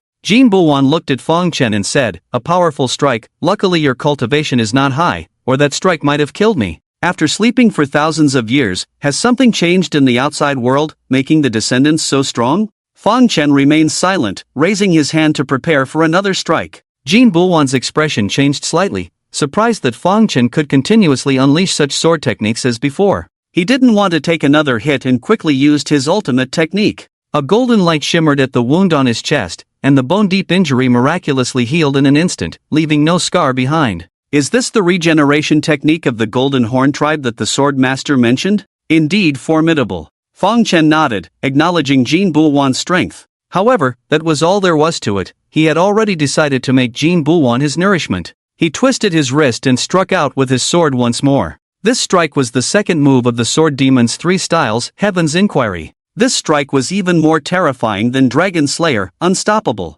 Jin Buwan could feel the change in the sword aura, his heart filled with horror. He regretted it, regretted laying hands on Fang Chen. But there was no turning back in this world, so he could only fight to the death. I didn't expect that the first battle after waking up would require me to use my trump card. Fang Chen, I remember you, you are a strong warrior whom I admire. With a thought, a golden spear suddenly appeared in his hand. This golden spear was dazzling, sharp, exuding a world-destroying aura. I, Jin Buwan, am the last generation prodigy of the Jinjiao clan. This is my companion spirit treasure, the Xianjin Breaking Sky Spear. This spear once killed the saintess of another clan, and today, I will send you off with this treasure. Veins of gold rose on Jin Buwan's forehead, his whole being reaching its peak. With a roar, he threw the spear with all his might. The terrifying power of Fang Chen's heavenly sword was instantly overwhelmed by it. With a sneer, the Xianjin Breaking Sky Spear pierced Fang Chen's body. Jin Buwan breathed a sigh of relief, finally. But the next moment, his face changed drastically, as if he had seen a ghost. Because he saw Fang Chen smiling, pulling the Xianjin Breaking Sky Spear out of his own body with his hands. Impossible! How could you, a mere human, not die after being pierced by my divine spear? Jin Buwan shouted hysterically. Fang Chen looked down at his chest, where a large hole had been pierced by the Xianjin Breaking Sky Spear. But at this moment, flesh and blood were reshaping at a visible speed, and in no time, the hole was healed. I didn't expect you to have this trump card. This weapon is quite good, but unfortunately, it's mine now. Fang Chen's eyes narrowed as he forcibly refined Jin Buwan's companion spirit treasure using the plundering technique taught by his master. Jin Buwan felt the connection between himself and the Xianjin breaking sky spear forcibly severed, causing him to collapse. "No, you can't do this, give me back my treasure," he shouted. "As you wish." Fang Chen gripped the spear tightly, aiming at Jin Buwan. With a piercing sound, the Xianjin breaking sky spear shot out towards him. Jin Buwan spat out blood directly, full of unwillingness, but knowing that if he didn't leave now, he might not make it through the day. Heavens resolve great law. At the moment when the spear was about to pierce his body, he turned into a burst of light and disappeared. Fang Chen looked at the spot where Jin Buwan had disappeared, his brow slightly furrowed. What a pity, such good vitality and flesh, and he managed to escape. But at least there is still a gain. He looked at the Xianjin breaking sky spear exuding a destructive aura, nodding in satisfaction. Fang Chen put away the Xianjin breaking sky spear and prepared to return to Longcheng. But at that moment, he looked down at the ruins beneath his feet, feeling puzzled. He sensed some hidden aura beneath the ruins. Someone woke me up? I've been asleep for so long, I'm so hungry. A strange creature crawled out of the ruins. Its skin was dark purple, but its figure and features were human-like. However, it had a long tail behind its buttocks, and its claws and fangs were sharp like a wild beast. It looked up at Fang Chen in the air, greedily licking its lips with its tongue. Weak human, barely enough to satisfy my hunger. This alien creature suddenly lunged, appearing behind Fang Chen. Purple light shimmered on its claws and teeth as it reached for Fang Chen's neck, but it missed, grabbing only air. Fang Chen reacted swiftly, flashing behind it in that instant and delivering a powerful punch. His punch was strong, and the alien creature was directly knocked to the ground, embedded in the ruins. Cough, I was careless. The alien creature got up from the ruins, stretching its muscles. Young human, can you tell me how many years have passed since the Nine Clans' turmoil? It looked at Fang Chen in the air and asked. The Nine Clans' turmoil? Fang Chen murmured, shaken in his heart. He had read a miscellaneous book about ancient times in Zhao's grass cottage. It recorded that ancient times went through 4 stages: the eternal reign of the Heavenly Emperor, the struggle of the 7 sages, the chaos of the 9 clans, and the dark end of the era. The chaos of the 9 clans lasted for nearly 500,000 years, and the 50,000 years of war caused the brilliant ancient cultivation world to decline from prosperity to decline. What? You don't know about the chaos of the 9 clans? The alien creature chuckled. Fang Chen replied, that is already a thing of the ancient times. Now, it has been billions of years since the end of the ancient era. Has the era I am in become ancient? The alien creature looked puzzled, with a hint of loneliness in its eyes. I didn't expect to sleep for so long. Have you heard of my Tomb clan, whether our bloodline has been passed down to this day? Fang Chen shook his head. I have not heard. Alright, the member of the Tomb clan side, in return for clearing up your confusion, I can let you suffer a little less. I will make sure to kill you before eating, not eat you alive. Remember, I am Ertu of the Tomb clan. When you meet the King of Hell, remember to mention my name. Ertu spread out his hands slowly, rose in front of Fang Chen, and emitted a purple spiritual power continuously. Then, he clasped his hands together, and a mysterious and eerie gate formed behind him, with a clock hanging on it swaying from side to side, making a clanging sound. Gate of the Tomb, open! Ertu shouted, and the gate slowly opened. Fang Chen felt a strange force locking him in place, unable to move his feet. From the gate, a large purple hand reached out, slowly approaching him, grabbing him, and then dragging him towards the gate. With a bang, the gate of the tomb closed, seemingly intending to permanently suppress Fang Chen in the world behind the gate. Ertu breathed out lightly, his gaze shifting to a distance. Luckily, there are 2 decent human blood meals left. He looked towards the direction where the 2 fleeing white-clad women were heading. The old woman and the white-clad woman were flying towards the direction of Dragon City. Suddenly, the old woman's face changed. Not good, something is chasing us. You go first, I'll hold them off. The white-clad woman asked, how strong is the pursuer? I still have a trump card in my hand, maybe I can directly kill the opponent. If it's not urgent, don't use it lightly. I'll stop them here, you go ahead. Alright. The white-clad woman knew the old woman's temperament and nodded in agreement. But at that moment, a powerful aura suddenly appeared in front of them. The newcomer was Ertu, who greedily looked at the white-clad woman and said, a beautiful human woman, perfect for venting some steam. As for you, old lady, you can be the blood meal directly. The old woman quickly pushed the white-clad woman aside. Ertu had already pounced, engaging in close combat. The 2 were not on the same level. Ertu's movements were swift and completely overwhelming the old woman. In no time, the old woman had several claw marks on her body, emitting a purple gas with a poisonous effect. Realizing she was no match for this strange creature, the old woman had no choice but to fight with all her might to buy more time for her young mistress to escape. Earth prison. She released all her energy, activating a formation drawn under her feet. In the moment of fighting with Ertu, she had already made up her mind to leave her fate here. The formation unfolded instantly, and Ertu, wanting to leave, was constrained by it. "You old lady, I underestimated you." Ertu's face darkened. He felt ashamed that he had been outwitted by this old woman. The Earth prison formation was so powerful that with his current strength, he couldn't break free quickly. "So eager to die, then I shall grant your wish." Wutu charged forward, ruthlessly tormenting the old woman. The old woman, having activated the formation, had already depleted all her energy and was unable to resist. In no time, Wutu had left her battered and bruised. "Grandmother, I'm here." Just then, the white-robed woman who had been sent away suddenly appeared beside the formation. Seeing the old woman in such a state, her eyes turned red with anger. "You damn beast, I will kill you." Her palm flipped, revealing a burst of power within. The old woman looked at the white-robed woman, wanting to say something but lacking the strength to speak. "Invoke the power." The white-robed woman commanded lightly. The power in her hand instantly transformed into a black spear. With a swoosh, the spear pierced through the formation, penetrating Wutu's head. "You dared to be arrogant, to harm me and my grandmother." The white-robed woman snorted coldly. She then approached the formation, and with a lift of her hand, she dispelled the formation. After breaking the formation, she immediately went to the old woman's side. "Grandmother." She supported the old woman, tears on the verge of falling. The old woman tried to say something, but at that moment, a palm print struck them from behind, sending them both crashing down from mid-air. How could this? The white-robed woman was shocked, looking up. She saw Wutu, whom she had just killed with the spear, dissipating. Beside the dissipating body, another Wutu stood, looking down at them with a smirk. "Little girl, you are still too naive. The one killed was just one of my avatars. Tisk tsk, luckily you came back on your own and even released this sealing formation.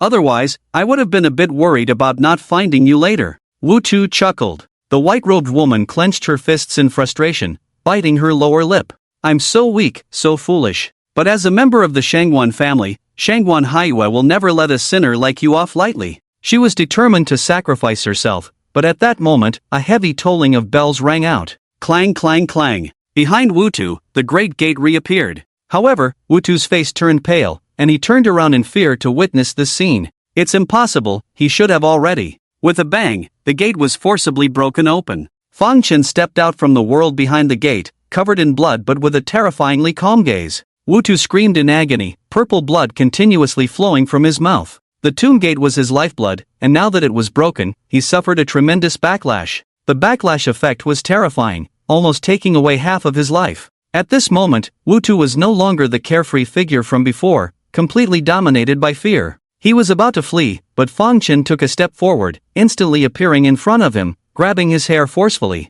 Gripping Wutu's hair, he threw him up with force. Then, with a powerful punch, he sent him flying once again. In a place invisible to the white-robed woman, he condensed a blood sword in his hand and plunged it into Wutu's head. The blood sword greedily absorbed the aura of blood and death, draining him instantly. Then, he raised his right hand, his palm turning into a vortex, devouring the life essence from Wutu's body. The specks of life essence, like starlight, flowed into his body, causing Fang Chen to shudder with pleasure. The realm of this ancient being was very high, at the late stage of the Tianheng realm. However, he himself was not at this level, having fallen due to his long slumber. Therefore, for Fang Chen, this was a great enhancement. He could clearly feel the strengthening of the blood sword in his physical body, a complete transformation compared to before. I understand now why my swordmaster only killed the strong. Killing 1,000 or even 10,000 weaklings is not as satisfying as killing one strong opponent. He looked at the withered body of Wutu, flicked a fireball with his fingers, and completely burned it.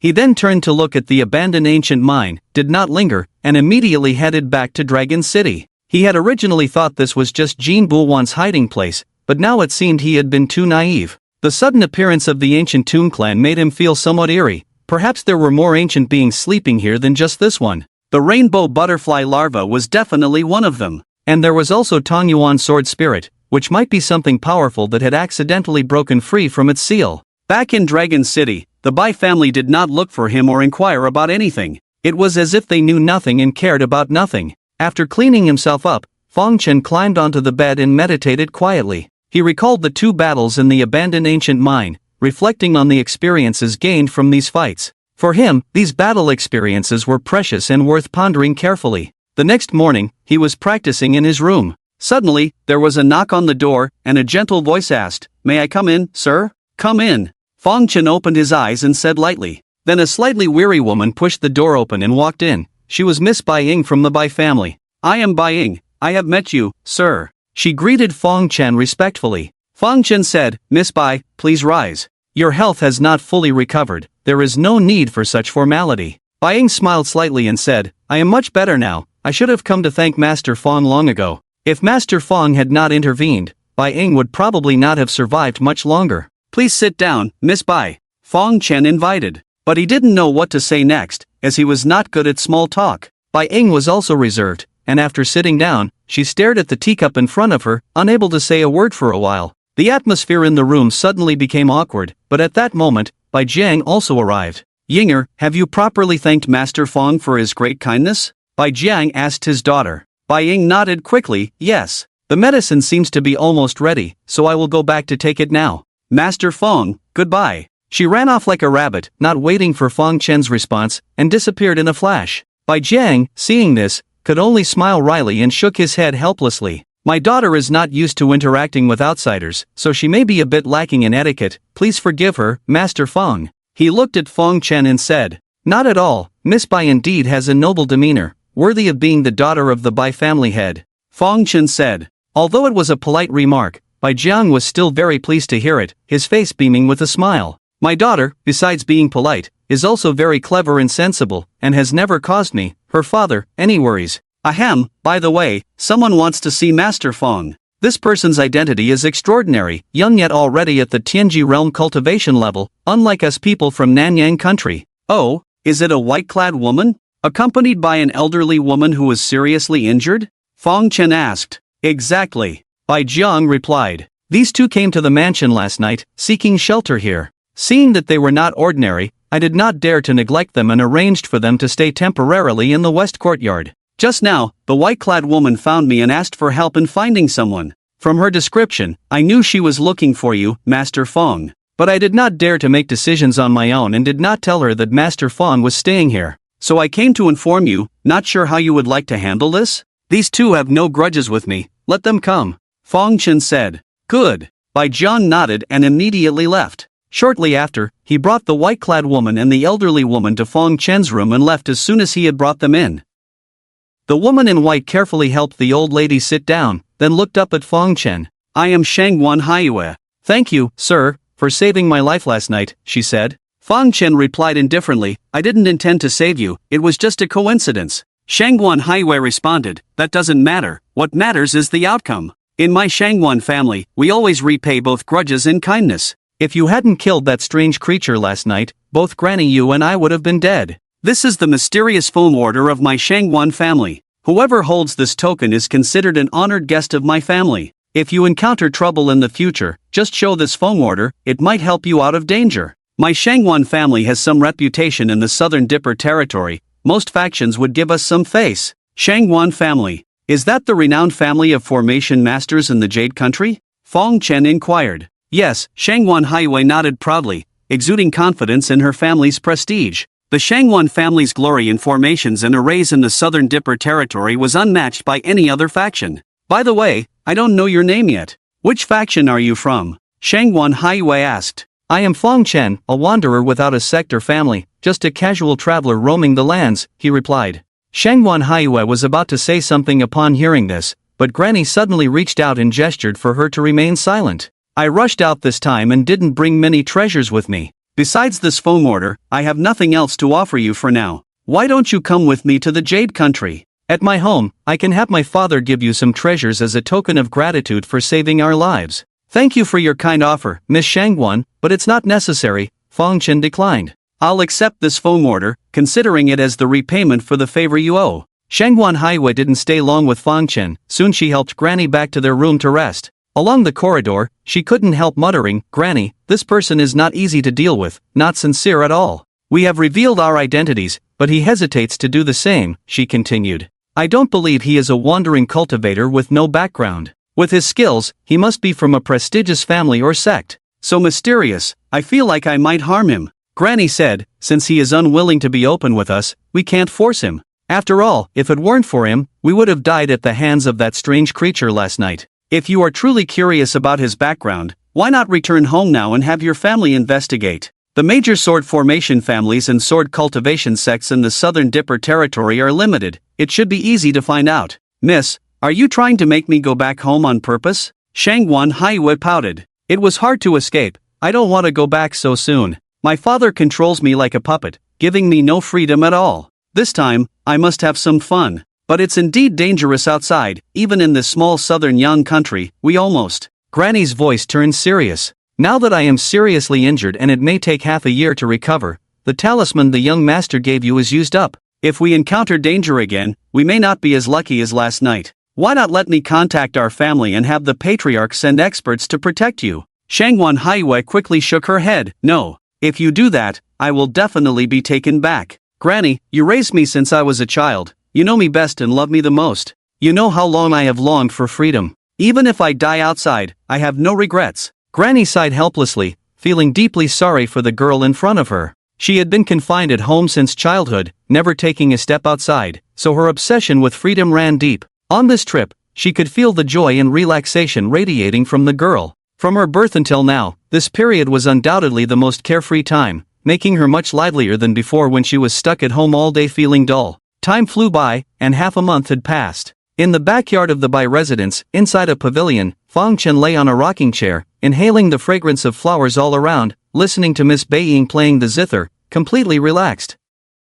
It had been half a month, and Physician Do had not emerged from seclusion, which worried him. Initially, she had only mentioned 7 to 8 days, but now it had been extended by half the time. Perhaps something unexpected had occurred, and the good materials in the furnace might go to waste. However, it was his own choice, so even if it was truly ruined, he would only feel a bit regretful. What truly bothered him was another matter. Initially, he had instructed Yunsiking, Huyu, and others to organize the troops and lead the Tian Luo sect members to rendezvous with him in Longcheng. However, now that over half a month had passed, he had not seen any sign of them, which was quite strange. He didn't think organizing the troops would take this long, suspecting if these people had escaped, they might not want to be under his control, so they all fled the country of Nanyang. If that was the case, there was nothing he could do about it, as he didn't have the time to chase after so many people individually. Lately, feeling a bit down, he often ran to the backyard to listen to Beiying play the zither. Although Beiying's cultivation was not high, only at the late stage of the heavenly pivot realm, she had a unique talent in music.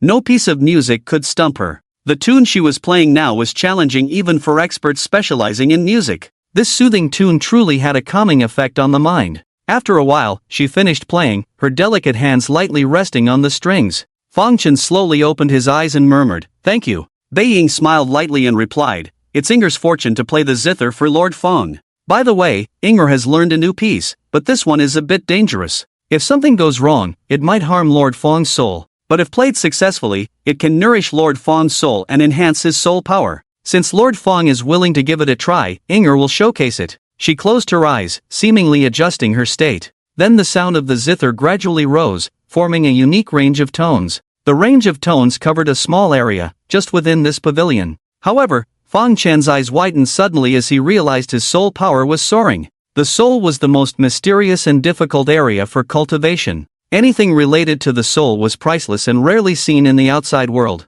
After a while, Beiying finished playing, looking almost exhausted. She was covered in sweat, her clothes slightly damp. "What piece is this? It has such magical power," Fang Chen asked in amazement. Just by listening to one piece, his soul power had increased by about 1%. Although it was only 1%, it was terrifying. If he listened a few more times, it would be incredible. This piece is an ancient melody called Heaven and Earth Longevity. A few years ago, while exploring near the lost ancient mine, I found a jade slip. That jade slip contained the music score and cultivation method for Heaven and Earth Longevity. I have been studying it diligently for these years, and recently, perhaps after a near-death experience, my state of mind changed significantly, and when I tried playing it a few days ago, it unexpectedly succeeded, Beiying explained. I'm sure Lord Feng also felt it. The effect of this piece is extraordinary, significantly increasing soul power. You're so talented, does your father know? Fang Chen suddenly asked. Beiying, my father knows that I have a deep understanding of music and excel in the art of music. but he doesn't know that I can now play ancient music. If your father knew how talented you are, he would be very happy, Chen said. It's a pity that my father and uncle can't listen to this heaven and earth longevity melody. Bai Ying muttered. Why is that? Chen was puzzled. Just now, you played flawlessly. Play a few more times, get more skilled, and you won't make any mistakes. Bai Ying, it's not that I'm worried about making mistakes, but because not everyone can listen to this heaven and earth longevity melody. If someone with a weak soul listens to it, not only will it not enhance their soul power, but it may also harm their soul. Because the power of this melody is too strong, too much of a good thing, it has a sense of being unable to be replenished. What I mentioned about the danger before you played, was referring to this. But Master Fang's cultivation is profound, so I think there shouldn't be a big problem, that's why I dared to try. I see, that's a shame, Chen said. At this moment, a disheveled, rough-haired girl ran into the garden. She was none other than Doishi's disciple, Xiao. Master Fang, the elixir is ready, she said. My master is calling for you, come with me. Seeing the excitement in the young girl, Chen knew that this matter would ultimately be safe. Miss Bai, I'll take my leave now, he said, looking at Bai Ying as he stood up. Bai Ying nodded gently, revealing a slight smile. Chen followed Xiao to the alchemy room of the Bai family. In the alchemy room, Chen, who was usually elegant, looked a bit unkempt. However, her mind was not on her appearance but still immersed in joy. I've kept Master Fang waiting, she said. I have fulfilled my mission, the elixir is complete. And with heavenly blessings, this batch of elixir even has elixir patterns. Please have a look, Master Fang. With a thought, she opened the elixir furnace. Golden Bodhi Vajra pills floated inside the furnace. On the round pills, there were strange blue patterns. What do the elixir patterns mean? Chen was clueless about alchemy, so he asked.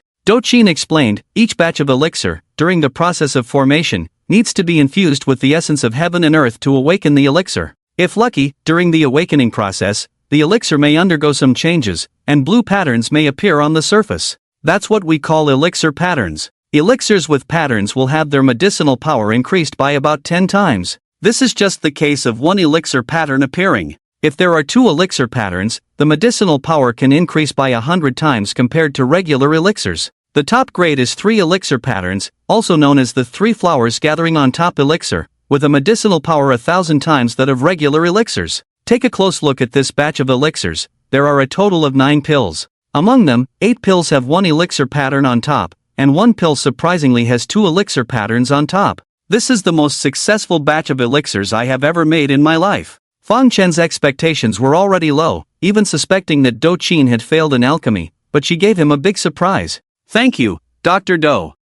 Chen bowed to her. One of these 2 Bodhi Vajra pills is for each of you, as a token of my appreciation. With a wave of his hand, he presented the 2 pills with 1 elixir pattern to them. Xiao looked silently at her master, while Chen seemed hesitant. She had previously agreed not to accept any rewards, but as an alchemist, she dreamed of owning an elixir with patterns to study carefully. After some internal struggle, she couldn't resist the temptation and, feeling ashamed, said, "Thank you, Master Fang." Seeing her master's approval, Xiao sweetly thanked him as well and stored the elixir in a pill bottle. Remaining pills, Chen immediately took out a wooden box and stored them in it. Master Fang, these pills are not to be taken lightly, Chen remarked. Try not to let others know, as they might covet them easily. As for his disciple, she had been educated when the pills were made, making her understand the stakes involved. I will refine these pills as soon as possible, Chen nodded. Also, I suggest Master Fang divide the single pattern pill into 4 parts for consumption, so that the medicinal power taken at once won't be too strong. Otherwise, I'm truly afraid that your body might not withstand it, Chen added. And be especially careful with the pill with 2 patterns. When cultivating, just take a small portion each time, never be greedy for quick results. Thank you for the reminder, Chen replied casually, though he didn't take it seriously. He knew his body best, and no matter how strong the medicinal power, he could endure it. After finishing the pill refining, Chen packed up to go back and rest for a while. However, Chen, on the other hand, didn't leave. He seemed hesitant to speak, occasionally glancing at her face. This made her feel a bit shy, so she mumbled, "Master Fang, is there anything else?" Chen said, "Dr. Do, your face is a bit dirty. It's better to clean it before going out." "Ha?" Chen quickly turned around and took out a mirror from her pocket. After toiling away here for half a month, her face was indeed not very clean. Damn, I can't believe I'm seen in such a state. She was very particular about her appearance and felt extremely embarrassed at the moment, hastily taking out a silk handkerchief to wipe her face. The young maid also realized and sheepishly wiped her own face. The master and disciple had been busy together for so long, they hadn't noticed this before. After cleaning her face, Doqin turned around bashfully. But by then, Fong Chen had already disappeared. She couldn't help but smile, thinking that Master Fong was really considerate, leaving her with a bit of dignity. "Master, the pill is for you." At this moment, Xiao handed over the pill she had just received. Doqin patted her head and said, "Master Fong just said, 1 pill for each of us. For the past half-month, you've been assisting me diligently, never leaving my side, you've worked hard. Keep it. This pill is invaluable to us. You're so young and already have the chance to comprehend the pill patterns, your future achievements will surely surpass mine." Xiao grinned and nodded, "All right. This disciple will accept it. Master Fong is truly generous, if it were me, I wouldn't bear to give away such pills." Fong Chen returned to his guest room. He eagerly took out the box of Bodhi pills. Opening the box, he grabbed all the pills and swallowed them. Crunching sounds echoed as the pills were crispy and surprisingly good in taste. With 6 Bodhi pills in his stomach, a terrifying energy surged from his abdomen to his whole body. "This energy is immense, I wonder how long it will take to refine." He closed his eyes, wholeheartedly guiding this energy to nourish his body. On the other side, in the pavilion of the backyard, after Fong Chen left, Bai Ying put away the zither and took out paper and pen to draw. It was unclear what she was drawing, but her face was filled with joy. Having been well educated since childhood, she excelled in various arts. Although her painting was done quickly without much refinement, it was very vivid. The scene in the painting was precisely Fong Chen lying on the rocking chair listening to her play the zither.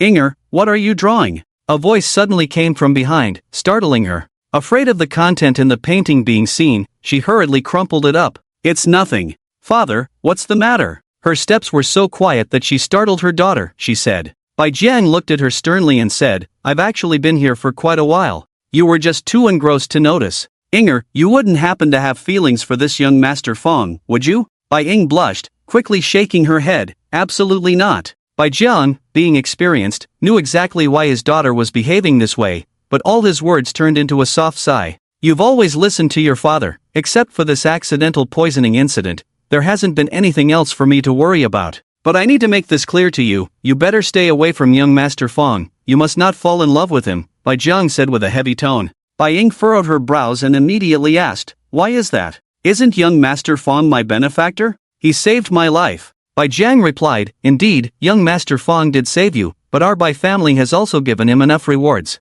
So Inger, you don't have to feel indebted. And certainly not like some absurd novels depict, offering oneself. I don't have such thoughts, I just like being around young Master Fong," Bai Ying said, lowering her head, hands clasped in front of her. "Ah, let me be frank, we and young Master Fong are from completely different worlds," Bai Jiang said. "You and him will not have a future, nor a happy ending. Of course, I'm not saying young Master Fong is a bad person. On the contrary, I also admire him. But someone like him, destined to roam the world, who knows how many dangers he will face. Wanting to be his woman, you are not enough, in the end, it will only harm yourself. Blame me, as a father, for being incompetent. Although in the southern Yang Kingdom, I am considered someone. But outside the southern Yang Kingdom, your father, our Bai family, are nothing. It's my fault, depriving you of the right to pursue happiness." Bai Jiang's eyes showed a hint of pain, these words came straight from his heart. Bai Ying's eyes reddened, quickly saying, "It's not like that. Father has been good enough to me.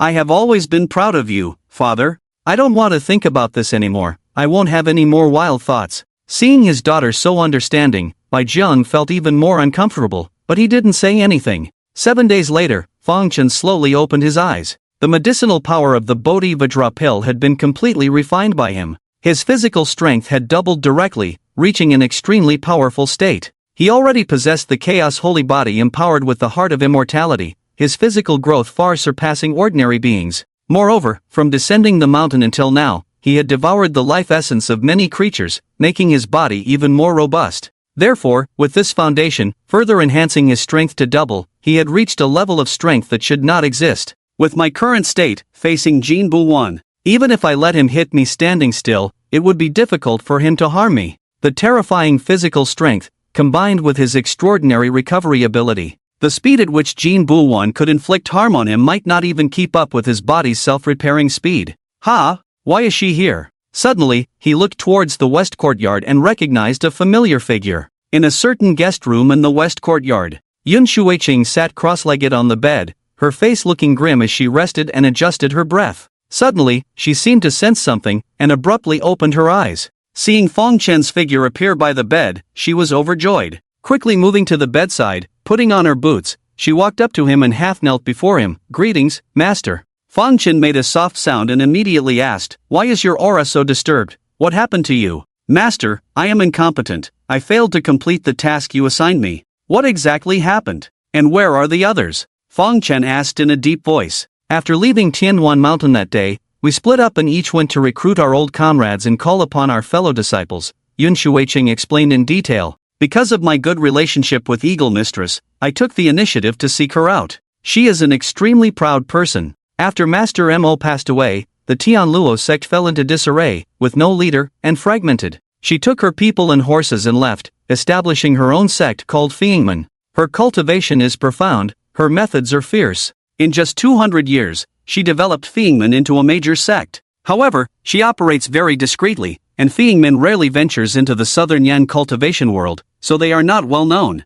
I know that she still cares about the past and hopes to return to Tianluo sect someday, so she is very confident about this trip, but when I found her and explained the situation, she refused. I was surprised at the time, but I was persistent and stayed near Fiend, hoping to persuade her a few more times. However, I soon discovered the reason for Eagle Mistress's firm refusal. For some reason, her Fiend had conflicts with Liuha sect. Liuha sect is quite powerful, one of the top sects in southern Yang country. During its peak, Liuha sect's strength ranked in the top 5 in southern Yang country. That's when I realized that Eagle Mistress didn't want to bring her own troubles into the sect. Despite the Tianluo sect falling apart after Master Mo's death, when faced with an external enemy, we are still loyal to each other. I informed Tiger Mistress and the others about the situation here, and they immediately led the disciples to come to our aid, joining forces with Fiend. We all thought we could quickly deal with Liuha sect and then reunite in Longcheng with the sect master. But what we didn't expect was that there was a mysterious force supporting Liuha sect from behind.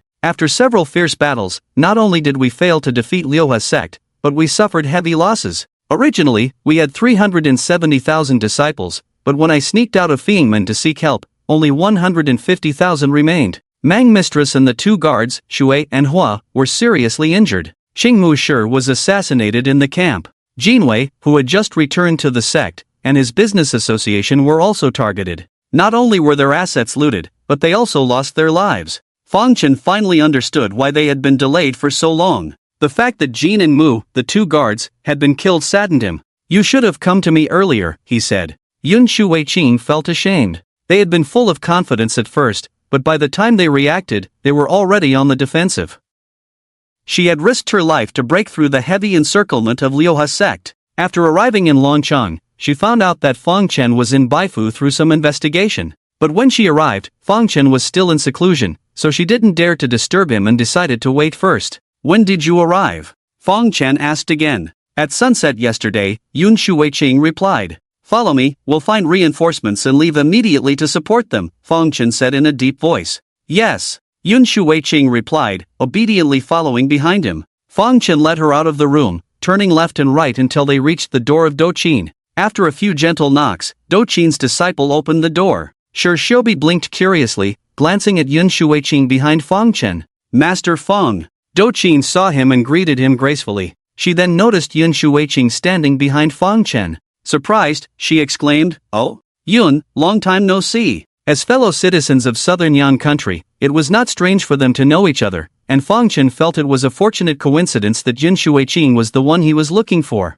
"Sister Do, I hope you are well." She also showed a hint of a smile on her face. When she was young, Yun Shuiqing had saved Doqin once. In return, Doqin had helped Yun Shuiqing heal from injuries several times. Back and forth several times, they established a friendship between each other. But later, due to Yun Shuiqing joining the Tianluo sect, they never actively met again. The Tianluo sect in Nanyang country belonged to the demon sect, while Doqin's medical immortal valley belonged to the royal faction, belonging to the righteous path. They no longer met, no longer contacted, all to avoid affecting each other. "Since you two are old acquaintances, there's no need for further ado. Tend to your injuries while on the road," Fang Chen said, turning to the courtyard and whistling, summoning the dark spirit beast immediately. He leaped onto the back of the dark spirit beast and looked at Doqin and Yun Shuiqing. Do Qin and Yun Shuiqing exchanged a glance and followed suit. My mount runs fast, so hold on tight, Fong Chen said. All right, the two women replied, stabilizing their center of gravity. Just as Fong Chen was about to set off, Bai Jiang hurried over. Wait, Leader Fong, Bai Jiang shouted. My Bai family is willing to lend a hand to your sect. My younger brother has almost gathered the troops and will be ready to depart shortly. After Yin Shuiqing arrived yesterday, Bai Jiang naturally learned of his current identity. Upon knowing that Fong Chen was now the leader of the Tianluo sect, he was greatly shocked. The Bai family's intelligence system was well developed, and he also knew what had happened recently. Therefore, he met with his younger brother Bai Bo and discussed the matter with the ancestors overnight. They unanimously agreed that they should lend a hand at this time and had already begun preparations overnight. Thank you, Bai family. Fong Chen thanked Bai Jiang with a bow. Although he didn't need the Bai family's help, he wouldn't refuse an additional friend. Yun Shuiqing was initially worried, fearing that Fong Chen might not be able to turn the tide. But upon hearing that the Bai family was willing to help, she felt somewhat relieved. The situation is urgent, so I'll leave first, Fong Chen said, and the dark spirit beast dashed towards the sky, disappearing. Originally, the Six Harmony sect's strength was much weaker than our Tianluo sect. Their sect master Li Tian's strength is not that strong. With the Tiger Venerable, Eagle Venerable, and me, if we include the missing ghost envoy Mo, any one of us has the strength to defeat him. But this guy somehow got close to a big tree and brought along 4 mysterious experts. These 4 mysterious experts are all at the mid-stage of the Tianji realm, comparable to me and the Tiger Venerable and Eagle Venerable. In addition, they have a group of Red Cloth Death Warriors, about 30,000 of them. The bodies of these Red Cloth Death Warriors seem to have undergone special treatment, not only with extremely strong defense but also without any sense of pain. The cultivation of these 30,000 Red Cloth Death Warriors is all at the early stage of the Tianxian realm. Therefore, the combat power of these 30,000 Red Cloth Death Warriors is extremely terrifying. Once they enter the battlefield, our side will surely suffer a major defeat. On the back of the dark spirit beast, Yun Shuiqing said, Do you know where the power behind the Six Harmony sect comes from? Fong Chen asked. Yun Shuiqing said in a deep voice, Perhaps it comes from the Blood Abyss, most likely from the Blood Abyss. The cultivation world of Nanyang country is so small, if they are local cultivators of Nanyang country, we would definitely recognize some of them. Leader, should we wait for the Bai family's troops to arrive before breaking through the encirclement? The Bai family is one of the 7 major cultivation families in Nanyang country, with deep heritage. With their assistance, we can quickly break the deadlock. No need, I already have a plan in mind, Fong Chen said. Yun Shuiqing nodded and said no more. Behind them, Do Qin let out a breath, lowered her hand from Yun Shuiqing's back, and the green spiritual power on her body also converged. In just the time it takes to burn incense, she completely healed Yun Shuiqing's injuries. Yun Shuiqing hurriedly thanked her. Thank you for your hard work, Sister Do. Do Qin smiled. There's no need to be so polite between us. When we arrive at the Feiying Gate later, I will need your help. Yun Shuiqing added. Aokishir was assassinated, and the school is in urgent need of medical experts like you. Do Qin was taken aback when she heard the news of Aokishir's death. It's such a pity. Aokishir's medical skills and alchemy were no less than mine, yet he was killed. In the cultivation world, it was rare for a physician to be killed, especially one with high strength. After all, who could guarantee that they wouldn't need a physician to treat injuries or help with alchemy one day? Gradually, a tacit rule emerged in the cultivation world to avoid killing physicians as much as possible. If a physician was killed, it could easily provoke public outrage and bring no benefits. So the Six Harmony sect is definitely determined to fight to the death, Yun Shuiqing said solemnly. By helping us, won't you be causing trouble for yourself? Do Qin shook her head. It's fine. I'm no longer the timid little girl I used to be. In the medical Immortal Valley, I am already the chief physician, second only to the Valley Master. Even if the royal family knows I'm helping your Tianluo sect, they will turn a blind eye. So Sister Do is already the chief physician of the medical Immortal Valley. No wonder she cured me so quickly, Yun Shuiqing remarked. The two women, who hadn't seen each other for many years, chatted animatedly behind Fong Chen. Meanwhile, Fong Chen grew more excited, wishing he could sprout wings and fly to the Feiying Gate immediately. In his eyes, the Six Harmonies sect was not an enemy but a fat piece of meat, making him salivate. Meanwhile, at the Feiying Gate, in the main hall, a sense of desolation hung in the air. Various experts from the sect were nursing injuries of varying degrees here. At the main seat, a tall and beautiful woman in silver armor, one of the 3 dignitaries of the Tianluo sect, Fengfian, glanced around. Everyone, later I will lead the elite warriors of the Feiying Gate to fight our way out. You should leave. You shouldn't have come here in the first place, she suddenly spoke. Yu snorted coldly. Do I look like a rat running away with its tail between its legs? At this point, there is no other choice but to fight to the death. Although my Tianluo sect is declining, we have never backed down from a fight with any sect before. Even if I die, I will knock out a few of their teeth. Lying on the ground nearby, Mantian Ning chuckled. I've always disliked tiger dignitaries' foul temper, but I find it quite rare now. It feels like the old days when the three of us went on expeditions together, how quickly we fell. When the southern Yang cultivators mention us, the eagle, tiger, and python, who doesn't retreat? We are not at the end of the road yet. As long as the sect master can come, there may still be a chance. Huaweiyan gently flicked a flower petal as he spoke. Shui Weiyu lazily lay in his arms, raising her hand to caress his cheek as if no one else was around. They were Dao companions and had known each other since childhood, walking hand in hand to this day. In this world, it was common for men to have 3 wives and 4 concubines, and powerful women to have 7 or 8 men. But they were loyal to each other, with eyes only for each other. Water and fire do not naturally mix, but they clung to each other like glue, enviable to others. Who is this sect master you speak of, and what is his background?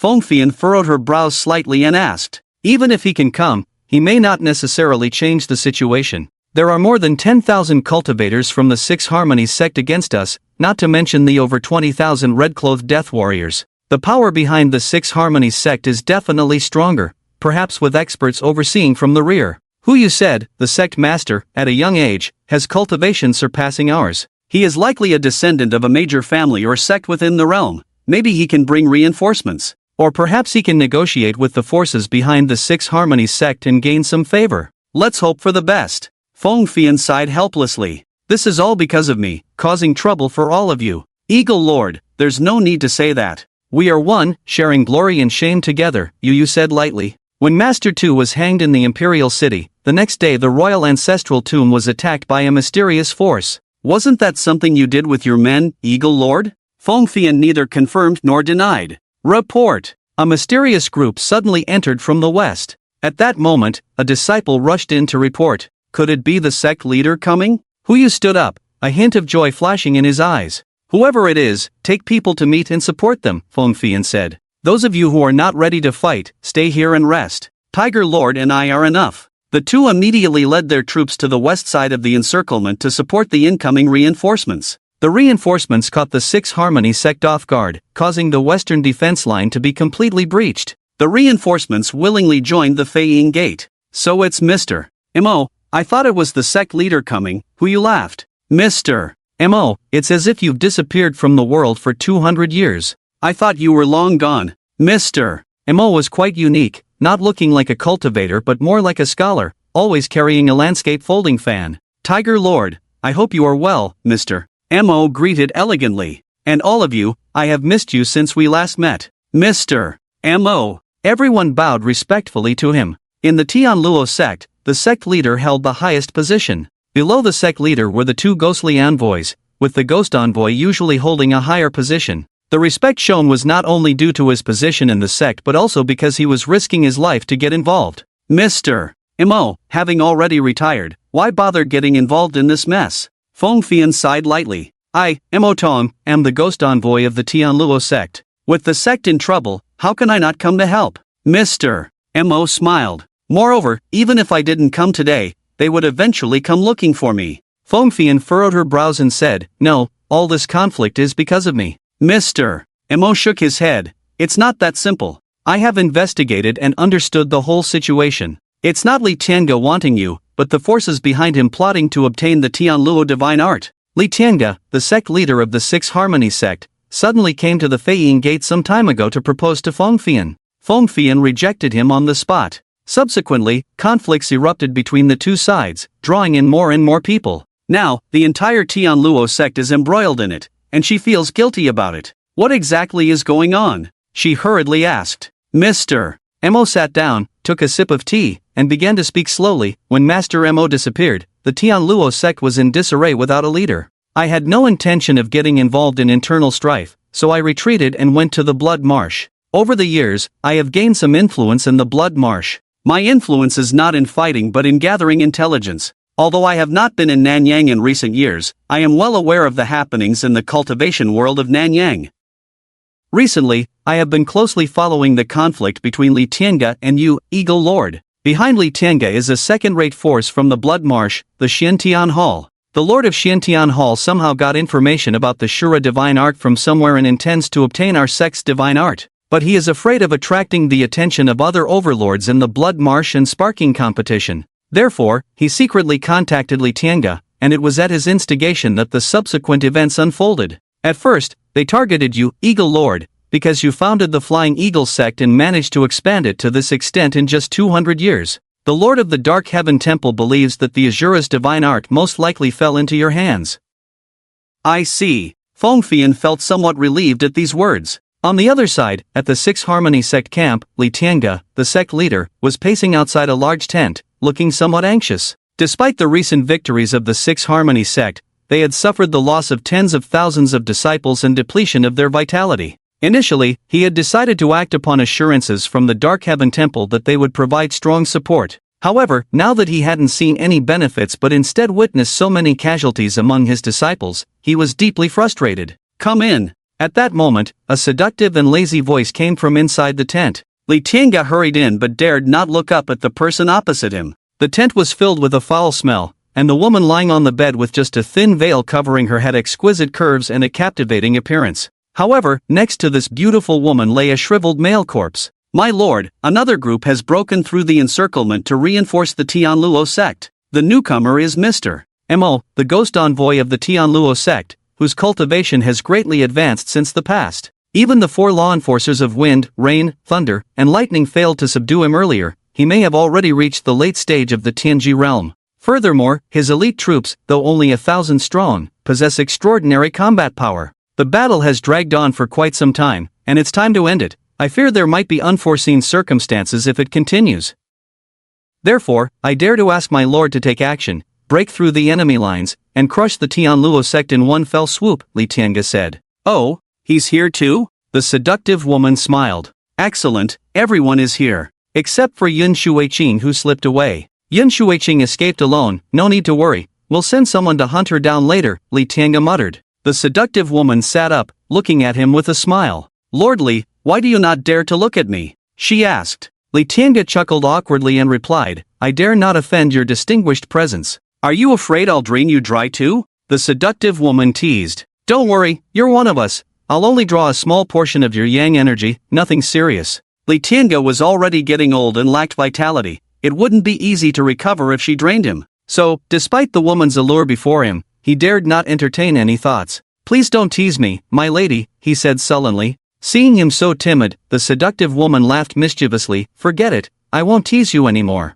It has indeed been delayed for quite some time. It's time to end it. Launch a full-scale attack on the Tianluo sect. Today, we shall crush them in one fell swoop. Li Tiange's spirits lifted, and he smiled. Good. I'll prepare right away. Later, my lady will be in the rear, and Mr. Mo and his companions, tough nuts to crack, will have to rely on you. In front of the Flying Eagle sect's formation, Mr. Mo and the others watched as the disciples of the Six Harmony sect gathered, all wearing solemn expressions. They are about to launch the final battle, Fiend said in a deep voice. Then let's fight to the bitter end. Hu coldly snorted, his iron fist clenched. That old man Li Tiange, I won't rest until I take him down with me. Let's not rush. My Xuanwu 7 stars formation is already set up. With this formation, we should be able to hold out for a while, Mr. Mo murmured. As soon as his troops arrived, they dispersed to various positions around the Flying Eagle sect to make preparations. Meanwhile, after half an incense stick's time, the Six Harmony sect had completed their assembly. Close to 300,000 cultivators, in a grand and imposing manner, launched their final attack towards the Feiying Gate. Bang, boom, rumble. Under their fierce assault, the formation seemed on the verge of collapse at any moment. However, after a quarter of an hour passed, the formation still stood strong. This made Li Tiange somewhat anxious, so he immediately went to the rear of the army. He stopped in front of a floating canopy bed and looked at the alluring woman lying inside, saying, Respected mistress, their formation is quite sturdy. We have been unable to break through for a long time, and our disciples have already consumed a considerable amount of spiritual power. Is there any way to break this formation? Otherwise, although we can break the formation, the combat effectiveness of the army will undoubtedly be weakened to some extent. The enchanting woman said indifferently, We have no one here proficient in formations, so there is no chance of breaking it with finesse. Let's continue. We can break it anyway, even if we may lose more people later. You don't need to worry. After this incident, you are already one of us in the Tian Hall.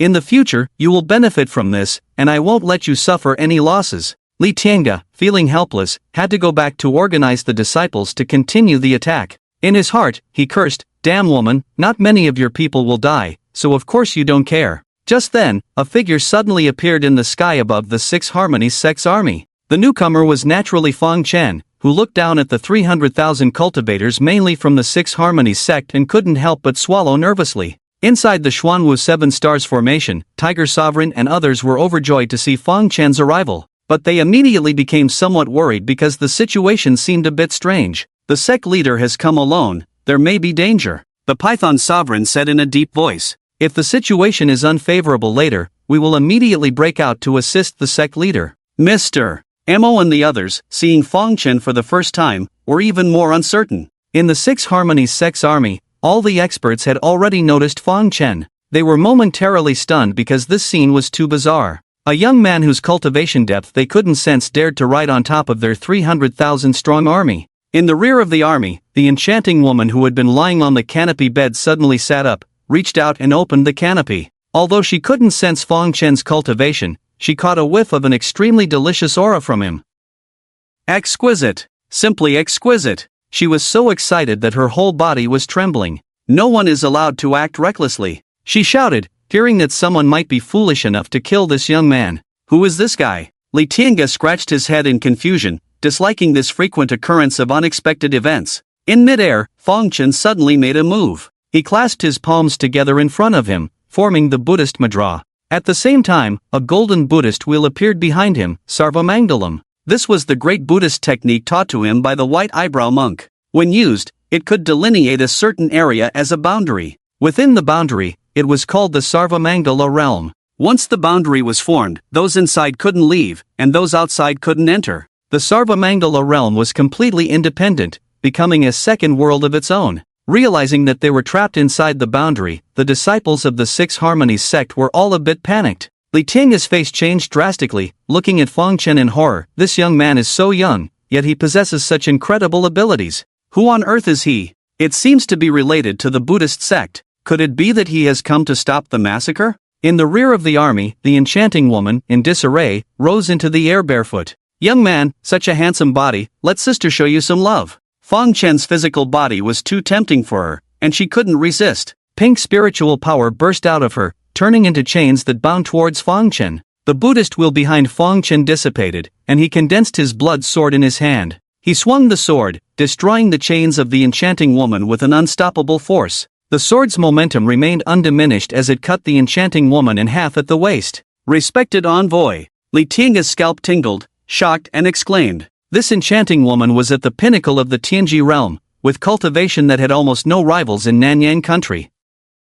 Yet, at this moment, in front of everyone, she was slain by this mysteriously appearing young man with a single sword strike. The 300,000 troops immediately descended into chaos, attacking the barrier like madmen. However, despite their best efforts, they couldn't even shake the barrier in the slightest. At this critical moment, Li Tiange calmed down and flew above the army. Don't be afraid, everyone. He's just one person, and we have 300,000. With so many of us, he can't kill us all. We will surely wear him down. Since we can't escape, let's fight him, Li Tiange shouted passionately. But the next moment, his head was chopped off by Chen, blood gushing from his neck. Although Li Tiange was beheaded instantly, the disciples of the Liha sect began to fight back. A cornered beast will still fight, and desperate times call for desperate measures. Beings in dire straits, with no way out, will unleash all their potential and fight to the death. These people prayed silently, hoping they would be the lucky ones to survive until Chen was exhausted. Chen looked on indifferently as the army of cultivators approached, calmly raising his sword to meet them. Inside the 7-star Xuanwu formation, Hu Zun and the others exchanged glances. No one expected Chen to suddenly set up a barrier, trapping himself and all enemies inside. At that moment, a terrifying beast appeared out of thin air. It was the Netherworld beast, with Yunseking and Dochin riding on its back. Seeing Yunseking return, Mr. Mo immediately opened a gap in the protective formation to let them in. Enchantress, what is the leader's plan? Hu Zun hurriedly asked. Why did he suddenly create such a barrier? Yunsiking smiled bitterly and shook her head. I have no idea. Now all we can do is regain our strength and prepare for support. This is my friend, Dochin, a physician and a friend of the leader. I'm sure you've heard of her reputation. Bring the injured brothers over quickly, she will help with healing. So, this is the famous Fairy Do. Thank you, Fairy Do, for coming to heal our Tian Luo sect members. Mr. Mo and the others quickly expressed their gratitude. Healing the sick and saving lives is the duty of a physician. There's no need for such formality, Dochin said lightly. In the world of samsara, it was already a blood-red world. Fang Chen, with just a sword, slaughtered 300,000 troops. His physical body was too powerful. No matter how these people attacked, they couldn't harm him in the slightest. In his hands, the 300,000 troops were like ants. You demon, I'll fight you to the end. Many had already gone mad, losing their sanity. Some people lay at the edge of the samsara boundary, banging their heads against the barrier until they died. Fang Chen was completely soaked in blood, his eyes growing more excited. In just the time it takes an incense stick to burn, 300,000 people were slaughtered. He planted his blood sword in the ground, letting it absorb the bloodthirsty aura of these 300,000 people. The blood sword greedily sucked it in, and Fang Chen could feel its excitement, its jubilation. From the moment of its creation, it was destined to be a sword of great calamity. Then Fang Chen looked up, opened his mouth, and with a strong inhale, the life essence of 300,000 people scattered and turned into a river of stars flowing into his mouth, devoured by him. The life essence of 300,000 cultivators was a rare and precious supplement for him. It made his already terrifying physical body even more formidable. After a long time, the life essence of 300,000 people was fully refined, becoming his nourishment. He tried to throw a punch forward. The sound of the air being torn apart by this punch was like thunder from the heavens, full of explosive power. The strength was so powerful that even the stable space showed obvious fluctuations. The physical strength has reached the realm of fluctuation, as Master Manzi mentioned. Fang Chen exclaimed in surprise to himself, barely meeting the conditions to reach the third level of practicing the boundless fist of the galaxy. On the other side, the blood sword had already devoured the bloodthirsty aura of these 300,000 people. This fierce sword finally revealed its true nature, with a terrifying killing intent lingering around the blade. Just the killing intent carried on the sword was enough to crush some weaker individuals. At this moment, within the realm of the samsara, there were only white bones left besides Fang Chen. The reason they were white bones was that he had pushed the gluttonous divine art to its extreme. By pushing the gluttonous divine art to its extreme, he absorbed everything too cleanly. The skin that used to remain was now gone. The white bones were just hollow remnants, devoid of anything. This way was more convenient, as bodies with both skin and bones looked eerie, while bare white bones felt less out of place. It was not surprising since many demonic techniques turned bodies into white bones instantly after killing. This saved time cleaning up the battlefield. The disciples of the Tian Luo sect had just finished assembling according to the battle sequence when the barrier suddenly disappeared. Everyone nervously looked ahead, frozen in place. Shock, fear, awe, various emotions flashed across their faces. The 300,000 troops had turned into 300,000 sets of white bones, while Fang Chen stood nonchalantly amidst the pile of bones, gazing at them from a distance. No one had expected such an outcome. The Liuhe sect had been annihilated. Mr. Mo reacted quickly, immediately removing the 7-star Xuanwu formation and flying towards Fang Chen's location. Yun Shuiqing and the others quickly followed suit, kneeling before him along with the core members of the Tian Luo sect. The remaining 120,000 disciples of the Tian Luo sect also knelt down. Greetings, sect master. Tens of thousands of people spoke in unison, their voices seemingly reaching beyond the heavens. In the rear, Dochin stood still, staring blankly at the scene. She had long known that Fang Chen was not a kind person, but his actions today still shocked her. 30,000 people were slaughtered by him in an instant, such a ruthless heart. She thought, I should stay away from this person in the future, he is too terrifying. Fang Chen looked at the 120,000 Tian Luo sect disciples kneeling before him and ordered them to rise. Today, by using the Liuhe sect as a stepping stone, he had truly become the sect master of the Tian Luo sect. Although he had already subdued Yun Shuiqing and a few other main leaders before, it had been abrupt for the ordinary disciples. They might have to submit to him, but they would not show such reverence. The 30,000 sets of white bones on the ground were an example. He believed that no one would dare to betray him in the future. Sect Master, these two are Ghost Envoy Amotong and Eagle Lord Fengfian, Yun Shuiqing introduced. The two stepped forward, bowing respectfully to Fang Chen. Amotong said, in the future, I will do my best to assist the sect master and strengthen our Tian Luo sect. Fiend turned to his subordinates from the Flying Eagle Gate and declared, "From now on, the Flying Eagle Gate is disbanded, and all members will return to the Tianluo sect. The master of the Liuhe sect has perished here. You all act separately and completely eradicate this force," Feng Chen ordered. "Yes, sir." Yun Shuicheng and the others immediately responded. After a brief discussion, they split up and headed to the main gate and various subaltars of the Liuhe sect. In the blink of an eye, only Feng Chen remained here, along with the wounded and physicians in the main gate. His figure flickered, appearing next to Do Qin. However, Do Qin instinctively took a step back, creating distance between them. "Thank you, Dr. Do, for helping save lives. Feng Chen owes you a favor," he said, glancing at Do Qin. Do Qin looked away and replied, "I was only helping Yun's sister, not you. You don't owe me anything." Feng Chen could clearly hear the indifference in her voice now, a stark contrast to before, but he didn't mind. There might be experts guarding the Six Harmony Sect's mountain gate. "I need to go and take a look," he said. "Dr. Do, after you've treated these disciples' injuries, don't rush to leave. Wait here until the Bai family's reinforcements arrive. When they do, inform the Bai family's leader that I appreciate his understanding. You can return with the Bai family's cultivators for safety on the way back." Do Qin nodded gently, "Understood.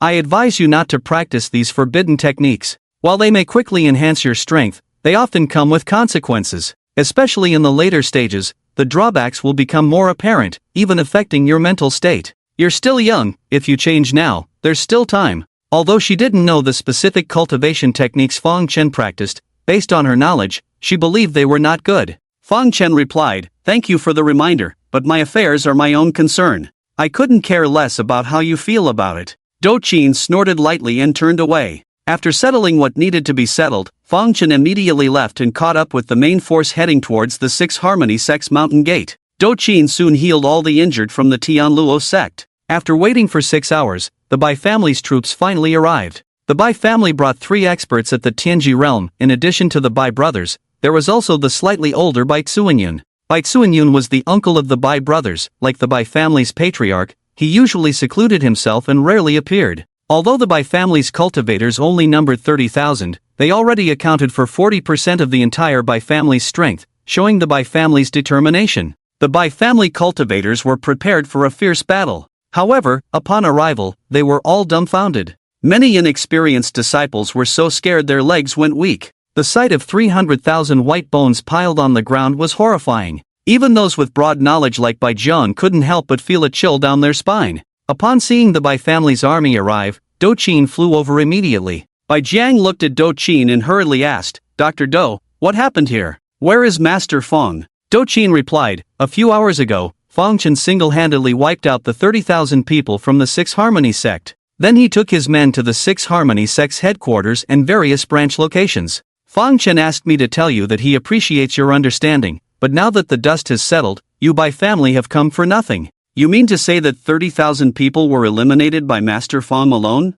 Bai Jiang thought he misheard and asked again. Do Qin nodded, "Yes, by himself. Before killing them, he even set up a barrier, showing no intention of letting anyone escape." The white bones piled up. "I truly didn't expect his killing intent to be so heavy." Bai Jiang didn't say much and immediately led the Bai family cultivators back home. Do Qin followed along, planning to leave Dragon City with her disciples and return to the medical Immortal Valley. On the other side, at the Six Harmony sect's mountain gate, after the elite disciples were completely wiped out, the defense here was practically non-existent and had long been breached by Feng Chen and his men. At this moment, he was in the forbidden area of the Six Harmony sect, the Windstone Gorge. The Six Harmony sect in Nanyang country was also a top-tier power with a long heritage. However, after taking a stroll through the sect's treasure trove, he was not satisfied. For his men, the sect's treasure trove might be decent, but there was nothing useful for him. Later, he heard from Mr. Imo that deep within the Six Harmony sect was a forbidden area,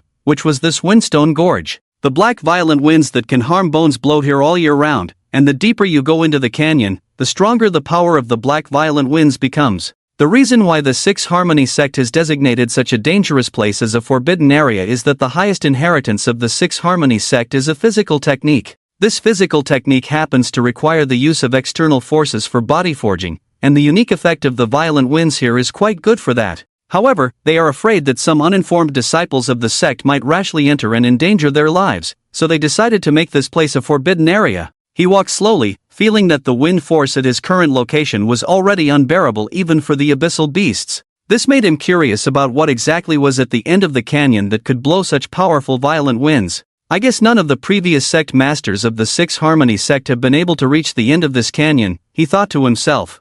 Chen walked a bit further, and the canyon turned out to be even longer than he had imagined. Am I seeing things? Suddenly, he saw a figure ahead. From the back, it seemed to be a woman sitting cross-legged in mid-air, presumably cultivating. Chen stopped in his tracks and looked closely, confirming that he was not hallucinating. There was indeed a person in front of him. The wind here is strong enough to break through Jin Bulwan's indestructible golden body. This person's strength is extraordinary, Chen thought to himself. At that moment, the woman turned around and slowly opened her eyes. She looked young, around 30 years old. Her features were exquisite, exuding a mature feminine charm all over her body. However, her eyes revealed her true age, showing signs of experience and hardships. Her gaze fell on Chen, a hint of doubt flashing in her eyes, before she murmured, I never expected the Six Harmony sect to thrive to this extent. You are young and possess such a strong physical body, comparable to the supreme demon race of the Emperor's bloodline. What is your name, and which generation sect master are you? The woman's eerie appearance deep in the forbidden area of the Six Harmony sect, asking him about his position as a sect master, made Chen suspect that she was also affiliated with the Six Harmony sect, possibly a former sect master. Seeing Chen's silence, the woman asked again, the body of the Kumo, at what level have you cultivated it to? Chen knew what she was referring to as the body of the Kumo, the supreme inheritance physical technique of the Six Harmony sect. He had briefly looked into it before and found it less appealing than the divine art of the gluttonous god, lacking any interest. It seems you are not from the Six Harmony sect. The woman narrowed her eyes and sneered. And who might you be? Chen retorted. The woman smiled and said, I was once known as the Fairy of the Li River, but that was thousands of years ago. I suppose I could call myself the founding ancestor of the Six Harmony sect, which you might understand better. Back then, I traveled to the southern Sun Country and discovered this peculiar place. So, I decided to establish a sect, using it as a shield to conceal and mislead others, to prevent this peculiar place from being discovered by other wandering strong individuals. I never expected the Six Harmony sect to come about in this way. Chen was slightly surprised. This is the forbidden area I have designated for the sect. Apart from the sect master, no one is allowed to trespass. The Fairy of the Li River's tone shifted slightly, showing a hint of displeasure. You intruding today, could it be? But in truth, I do not care about the Six Harmony sect, but this place was discovered by me first. If you are sensible, please leave voluntarily. Otherwise, what? Chen looked at her indifferently and asked. With such strength at a young age, you are indeed worthy of pride, the Fairy of the Li River smiled. But if you do not know your place, even with exceptional talent, you will eventually perish. I cannot bear to extinguish such a human genius like you. There must be something rare and precious ahead. Chen would not give up. Ignoring the warnings of the Fairy of the Li River, he continued on his way. The Fairy of Li River looked at him silently, her eyes growing colder. She had been here for thousands of years, investing a great deal of time and effort. Of course, she couldn't just stand by and watch something she had guarded for so long be taken by a newcomer. Kid, this is your own doing, don't blame me. Her eyes revealed a murderous intent, devoid of the grace from before. The Fairy of Li River flashed and appeared behind Chen in an instant, her beautiful legs lashing out. However, Chen didn't budge at all. Instead, he turned around and clamped down on the Fairy of Li River's ankle with his left hand. He wasn't showing off, but because the fact that the Fairy of Li River stopped here indicated that her physical limits were only here. But for him, the fierce wind here couldn't make him feel uncomfortable at all. His limits were far beyond this. So, his chances of winning against her were quite high. He tightened his grip on the Fairy of Li River's ankle and unhesitatingly slammed her to the ground. With a bang, the solid ground, tempered by the winds, shattered under the Fairy of Li River's body. The Fairy of Li River felt her head buzzing, momentarily dazed.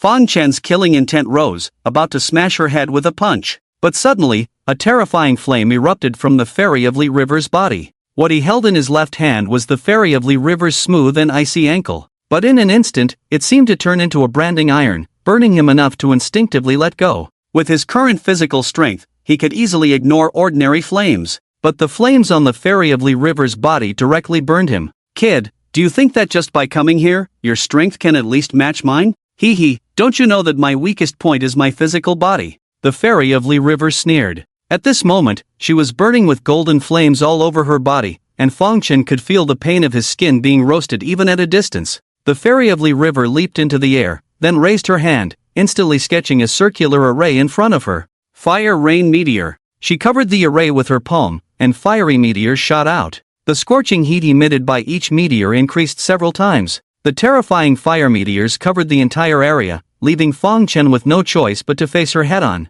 This woman's cultivation is so high, at least in the early stages of the Sun Realm. She's 2 realms higher than me. Fang Chen didn't dare to be careless and didn't want to take her attack head-on. Just touching her ankle earlier had burned him badly. Now, the temperature of these fire meteors had increased many times over. If these flames touched him, he would at least lose a layer of skin if not his life. He stood still, his right eye turning red in an instant, becoming a blood eye. His right eye had been gouged out shortly after birth, then transplanted with the heart of a demon ancestor. The chaotic holy body had naturally regenerated, growing out this even more terrifying blood eye. This blood eye had the great power to influence space, and now he could distort space to neutralize and redirect the opponent's attacks. The red light of the blood eye flickered, and the countless fire meteors disappeared instantly. But such a powerful force was not something he could easily wield. A line of blood and tears fell from his eyes. The Fairy of Li River had thought that her attack could kill Fang Chen instantly, but the result filled her with fear. What kind of monster is this guy? His cultivation is clearly much lower than mine, yet he can neutralize my great spell. Although Fang Chen had the hidden heaven technique, it was easy for the opponent to roughly gauge his cultivation level once they engaged in combat, which couldn't be concealed. Since it has come to this, I can only kill him forcibly. Otherwise, in the future, when he grows up, I will undoubtedly die. The Fairy of Li River gritted her teeth and conjured a flaming great sword in her hand. With a light shout, she slashed the sword towards Fang Chen. Fang Chen also summoned his own blood sword, meeting her head-on. Prison Suppression. The Dragon Slayer, Heaven's Inquiry, and Prison Suppression swords are the ultimate swords that the sword demon comprehended at different times. The Dragon Slayer sword was realized when he was young, after slaying a dragon in a fierce battle with a Dragon Clan prodigy. The Heaven's Inquiry sword was comprehended in his middle age during a spar with the residual image of the Heavenly Emperor in the Heavenly Palace. Finally, the Prison Suppression sword was comprehended after being trapped in the Cold Mountain Temple for 300,000 years,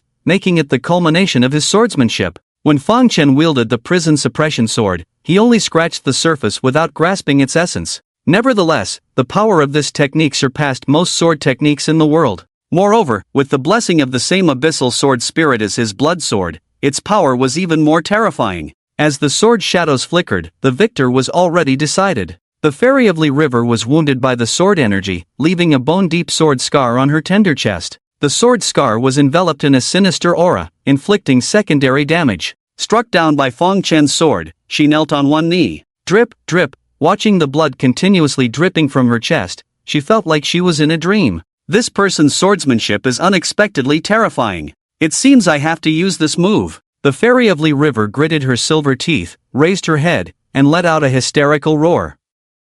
9 golden suns rose from within her body, hanging high in the sky. 9 yangs illuminate the world. The scorching heat engulfed everything, melting the surrounding mountains, rocks, and ground into scorching magma in an instant. This was an indiscriminate attack. Even the Fairy of Li River herself couldn't evade it. Her clothes were incinerated, but since the source of fire was on her, she didn't feel the pain of the 9 yangs scorching. However, Fang Chen was in a sorry state. His jet-black long hair was instantly burned off. His clothes were also burned, leaving him bare. Under the scorching of the 9 blazing suns, his body began to struggle, his skin turning red like a branding iron that had been burned for a long time. If a basin of cold water were poured on him at this moment, it would surely sizzle. Catch the thief first. He gritted his teeth. Ignoring the 9 suns in the sky, he fixed his gaze on the Fairy of Li River. With a move, a golden spear appeared in his hand. The sharpness of the spear pierced the Fairy of Li River, exuding a destructive aura that seemed capable of annihilating everything. Why aren't you dead yet? The Fairy of Li River widened her eyes, retreating continuously, completely panicked. The 9 yangs illuminate the world was supposed to be her trump card. Logically, at the moment of the 9 yangs dominance, Fang Chen should have been burned to death.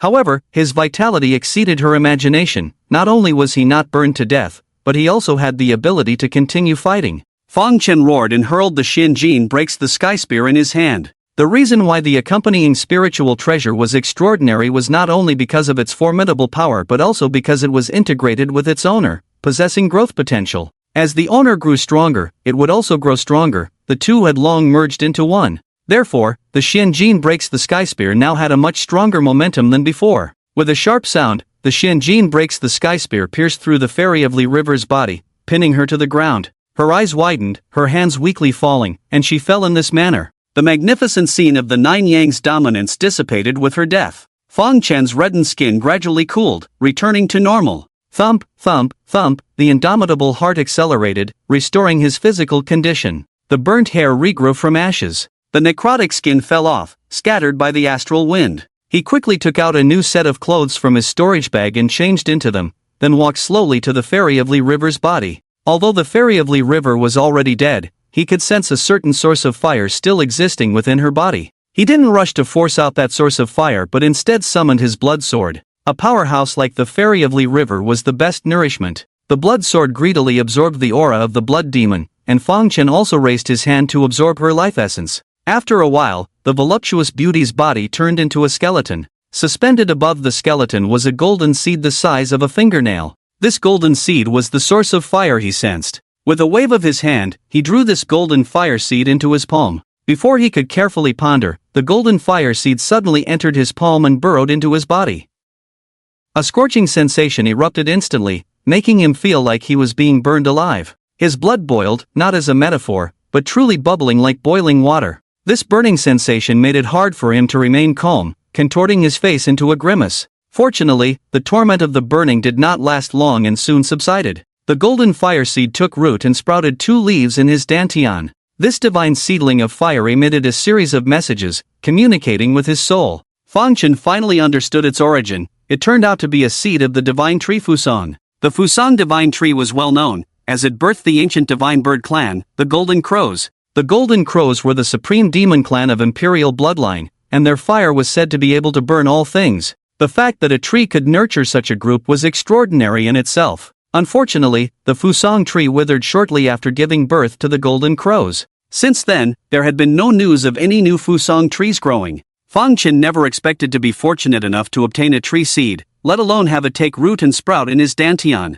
He turned his palm over, conjuring flames in his hand. The golden flames in his hand at that moment were more powerful than those in the hands of the Fairy of the Li River. The scorching temperature seemed to melt the space itself. When the Fusang tree seed was inside the Fairy of the Li River, it remained in the form of a seed without taking root and sprouting. Therefore, she could only unleash the power of the fire seed, while Fang Chen was now utilizing the flames of the Fusang tree seed, making the two incomparable. This Fairy of the Li River must be quite a remarkable figure to possess a Fusang tree seed. However, this flame should not be easily invoked. Otherwise, if the Golden Crow clan were to discover it, they would surely mobilize their forces to seize it. The Golden Crow clan had been passed down since ancient times, as he had read in the miscellaneous books in the grass hut. However, the Golden Crow clan resided in the Midgod realm, thousands of miles away from the southern Dipper domain, so there was no need to worry for now. After obtaining the young Fusang tree, Fang Chen lost interest in exploring further into the depths of the Windstone Gorge. No matter how precious the treasures in the Windstone Gorge were, they surely could not compare to the Fusang seedling. Nevertheless, no one would complain about having more treasures. He sighed inwardly and continued to venture deeper into the gorge. He had been walking in the Windstone Gorge for another quarter of an hour. However, during this time, he did not advance much further. The deeper he went, the stronger the power of the black gusts of wind became, and even his physical body began to struggle. At every moment now, he felt as if he were being scraped to the bone, his skin constantly cycling between regeneration and destruction. If I continue like this, even with my current body, I'm afraid I won't be able to hold on. Perhaps I'll have to come back here another time to explore further. Fang Chen pondered, planning to retreat from the Windstone Gorge for now and return in the future with a stronger body. Just as he was about to turn and leave, a sudden beam of light reflected into his eyes, causing a sharp pain. After a brief search, he found some strange crystal stones on the opposite rock wall. The dazzling light he had seen was refracted from one of these crystal stones. Enduring the cutting wind, he walked a bit further and arrived in front of the rock wall. Yes, this should be the legendary Wind Spirit Stone, Fang Chen exclaimed in delight. He immediately flew up and used the Xianjin sky-splitting spear to chisel out these Wind Spirit Stones embedded in the stone wall. These Wind Spirit Stones were not artificially embedded in the stone wall but were rare items born from years of being tempered by the violent winds. In the cultivation world, the common spirit stones are only of upper, middle, and lower grades, and even high-grade spirit stones are already very rare. The high-grade spirit stones circulating in the world today are all relics from ancient times. Above the high-grade spirit stones, there is an even rarer type of attribute spirit stone. The conditions for the birth of attribute spirit stones are even more stringent, requiring long-term exposure to the power of the attribute to have a chance to form. Just like these wind spirit stones on the stone wall, they were born under the influence of the black winds. However, their quantity was limited, and he only chiseled out 8 standard-sized spirit stones from the entire stone wall. These attribute spirit stones were of no use to him because he did not cultivate any wind attribute techniques or abilities.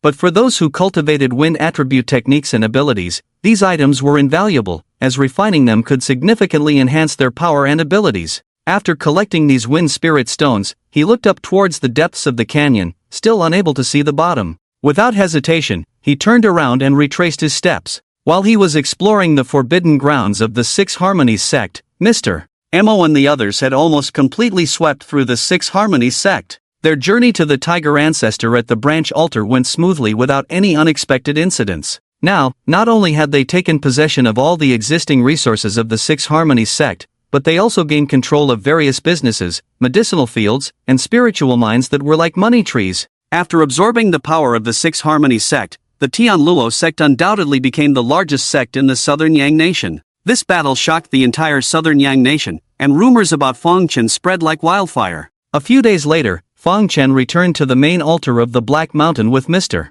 Mo and the other disciples of the Tian Luo sect. The 12,000 disciples of the Tian Luo sect also gathered there. Feng Chen distributed all the cultivation resources obtained from the Six Harmonies sect to them. The 12,000 disciples, along with Mr. Mo and the other pillars of the sect, all received substantial benefits. They already held Feng Chen in great awe, and now, with his generous gifts, he further won their hearts. In front of the Tian Luo sect altar, Feng Chen was discussing the details of advancing into the blood marsh with Mr. Mo and the others. From Mr. Mo, Feng Chen had long known that the mastermind behind the recent conflicts was the mysterious Heaven Hall. Therefore, the first thing to do after entering the blood marsh was to eliminate this second-rate power in the blood marsh. In my humble opinion, it is not advisable to relocate the sect next. Mr. Mo said, our sect already has many industries in southern Yang, and now, after absorbing the Six Harmonies sect, we need time to stabilize and manage them. Once the situation in southern Yang stabilizes,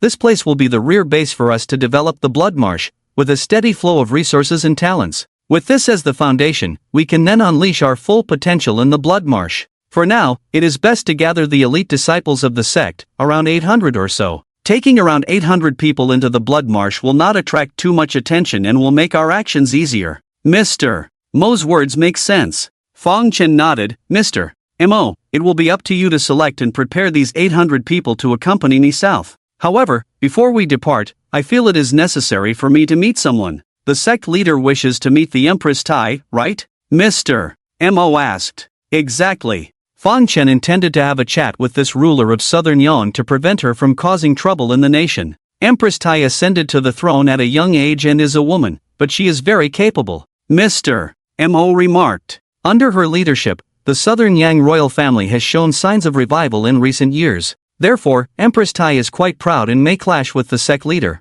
Although the sect leader is powerful enough to kill her, this must not be done. Although southern Yang is a small nation, it is under the jurisdiction of the Great Gan dynasty. She is the empress of southern Yang, equivalent to being a part of the Great Gan dynasty. If she is harmed, it would be a slap in the face to the Great Qian dynasty. The Great Qian dynasty is a top power in the southern Dipper region, with numerous experts. Even if you, the sect leader, have an extraordinary background, they might not necessarily fear you for that. Even if the sect leader is fearless, the hard-earned stability within the sect might plummet. Hearing this, Feng Chen smiled. Mr. Mo worries too much. I have always been kind to people, why would I kill without reason? Rest assured, I will not engage with the emperor of the Xiao. Those present couldn't help but feel doubtful upon hearing this. They thought that their sect leader might not have a clear understanding of himself. I don't know the way to the imperial palace. Meisher, accompany me for a visit. Feng Chen said to Yunsiking. Yunsiking immediately stood up. Yes, leader. Yunsiking leaped and landed on the back of the Dark Abyss Beast. But before she could settle down, the Dark Abyss Beast suddenly bolted, moving at an extreme speed. The initial speed of the Dark Abyss Beast was too fast, almost causing her to fall off. Instinctively, she reached forward and grabbed Feng Chen, holding onto him. Chen was sitting comfortably when he suddenly felt Yunsiking pressing against him from behind. Especially the two mountain peaks, with such elasticity he had never experienced before, he couldn't help but be surprised. "Leader, I have offended." Yunsiking blushed, quickly moved her buttocks back, creating some distance again.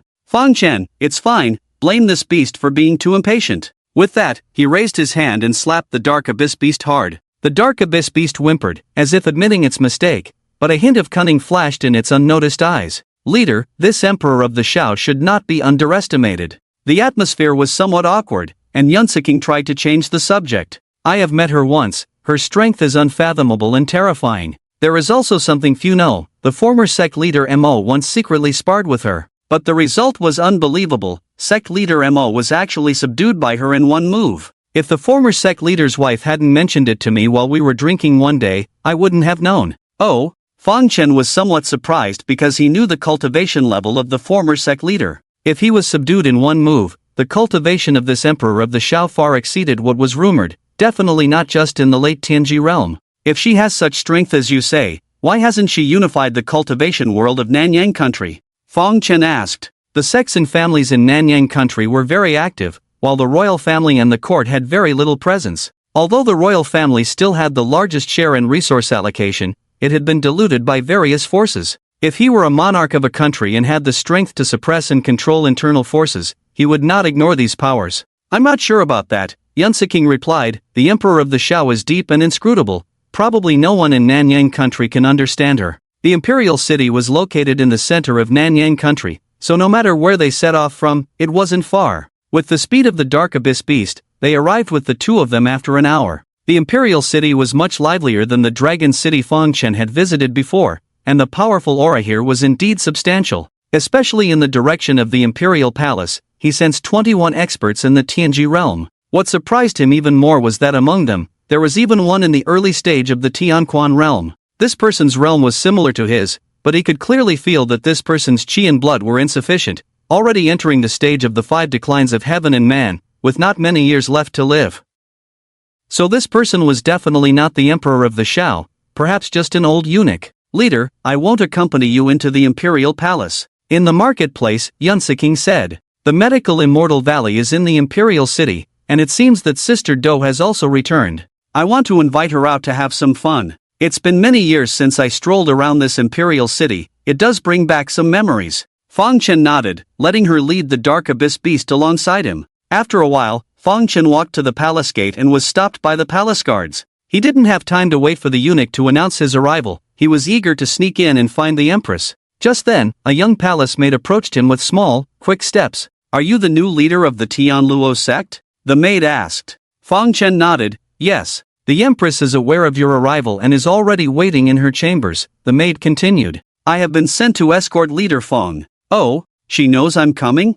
Chen was quite surprised. Only the key figures of the Tianluo sect were supposed to know about his visit to the palace. Moreover, it had only been a little over an hour since he arrived, and the speed of the message reaching the empress seemed unusually fast. Perhaps she had anticipated his visit, which seemed like a more reasonable explanation to Chen. Without further explanation, the maid silently led the way, as she was one of the attendants serving the empress closely. They encountered no obstacles along the way, and soon Chen was standing outside the empress's chambers. "The empress is inside, Leader Feng, please enter," the maid said, gently pushing the door open and gesturing for him to go in. Without hesitation, Chen strode into the room. As soon as he entered, the maid closed the door behind him. Looking ahead, he saw the empress lying on the bed, supporting her head with one hand, in a seductive pose. Through the golden veil, her graceful figure exuded a hint of allure. It was the 678th year of the empress's reign, and she had ascended to the throne at the age of 22. Therefore, at the age of 700, Chen had initially expected her to have the appearance of an elderly woman. However, she, like most female cultivators, seemed to be devoted to maintaining her youthful appearance. What puzzled him even more was that he couldn't sense the depth of her cultivation. "Who exactly is Leader Feng?" the empress inquired. "Why are you causing trouble in my small southern Yang kingdom?" Having ruled for many years, the empress's tone carried a hint of authority. Chen replied, "Causing trouble is not accurate, I have always been law-abiding." The empress chuckled, "Over 300,000 cultivators from the Liuha sect perished by your hand. Isn't that causing trouble?" You, with such cultivation at a young age, must be from a prominent family. Why bother coming to this insignificant country? I have pondered for a long time but still cannot understand. In this visit, I have no particular business. I am about to leave the southern Yang kingdom soon. However, most of the disciples of my sect will remain here. I hope you will not trouble them. Inside the tent, the Empress shook her head gently. No. After absorbing the Liuhe sect, your power has become too great, and it needs to be restrained. I can only promise not to massacre the members of your Tian Luo sect on a large scale, but at least half of the former assets of the Liuhe sect must be under my control. I don't recall negotiating with you. Feng Chen frowned, his voice deep. The Empress's tone also turned cold. I am not joking either. Feng Chen understood that unless he took action today, she would not comply. He was about to make a move, but the Empress acted first. With a wave of her hand, the surroundings instantly changed. They were no longer in the palace but in a vast and mysterious space. She has such abilities. Feng Chen was slightly surprised. She employed a technique similar to the Saramaya realm, but the independent space she created was incomparable to the Saramaya realm. On the other side, the Empress, barefoot, approached slowly. Her aura was overwhelming, and the two towering mountains were quite spectacular. It had been some time since Feng Chen had descended the mountain, and she was undoubtedly the most formidable one. Although she was already 700 years old, she looked like she was in her mid-20s, possessing a breathtakingly beautiful and peerless appearance. However, her gaze was sharp and commanding, exuding a sense of distance that was not to be trifled with. Let's see the true skills in action. Empress Xiao murmured, a powerful aura bursting from her body. Her ample bosom trembled slightly, displaying remarkable elasticity. How is this possible? For the first time, Feng Chen's face showed a look of utter astonishment. He could actually sense a strength from Empress Xiao that was almost on par with Jin Buwan, the pride of the Jin clan and the one blessed with a spirit companion. Empress Xiao, a native of Nanyang, had achieved such a level of cultivation in this barren land. I began practicing at the age of 3. At 5, I officially entered the Heavenly Pivot realm. When I ascended the throne at 22, I reached the Heavenly Pointer realm. At 68, I broke through to the Heavenly Axis realm. At 148, I reached the Heavenly Power realm. At 612, I reached the Heavenly Balance realm. Now I am in the middle stage of the Heavenly Balance realm. Master Feng, do you still wish to battle me? Empress Xiao asked with a domineering air. Interesting, Feng Chen smiled. With your level of cultivation, why do you allow those sects and families outside to grow stronger? Empress Xiao replied, those are trivial matters. I have never cared about them. If I want to deal with them, I can do so at any time. The reason for hiding my strength is just to deceive those above. Those above? Are you referring to the Great Gan Dynasty? Feng Chen inquired. Empress Xiao nodded. Yes, that's them. But your Li family can maintain its position as the ruler of Nanyang thanks to them. Feng Chen couldn't understand. Do you know how much my Nanyang country has to tribute to them every year? Empress Xiao said solemnly, at least 20 billion spirit stones. They don't have to do anything, just reach out their hands, and my Nanyang country has to obediently offer 20 billion spirit stones. 20 billion spirit stones. Do you know how much suffering the people of my Nanyang country have to endure? How many have to die to gather enough? Generations of my Li family's rulers have dared not speak out against this. So, since childhood, I vowed to change everything, and thus, I devoted my life to cultivation. Master Feng, do you know why I have told you so much? She asked again. Feng Chen shook his head. I don't know. Empress Xiao sneered, because I already consider you a dead man. Before meeting you, I still had a glimmer of hope in my heart, and killing you might not have been necessary.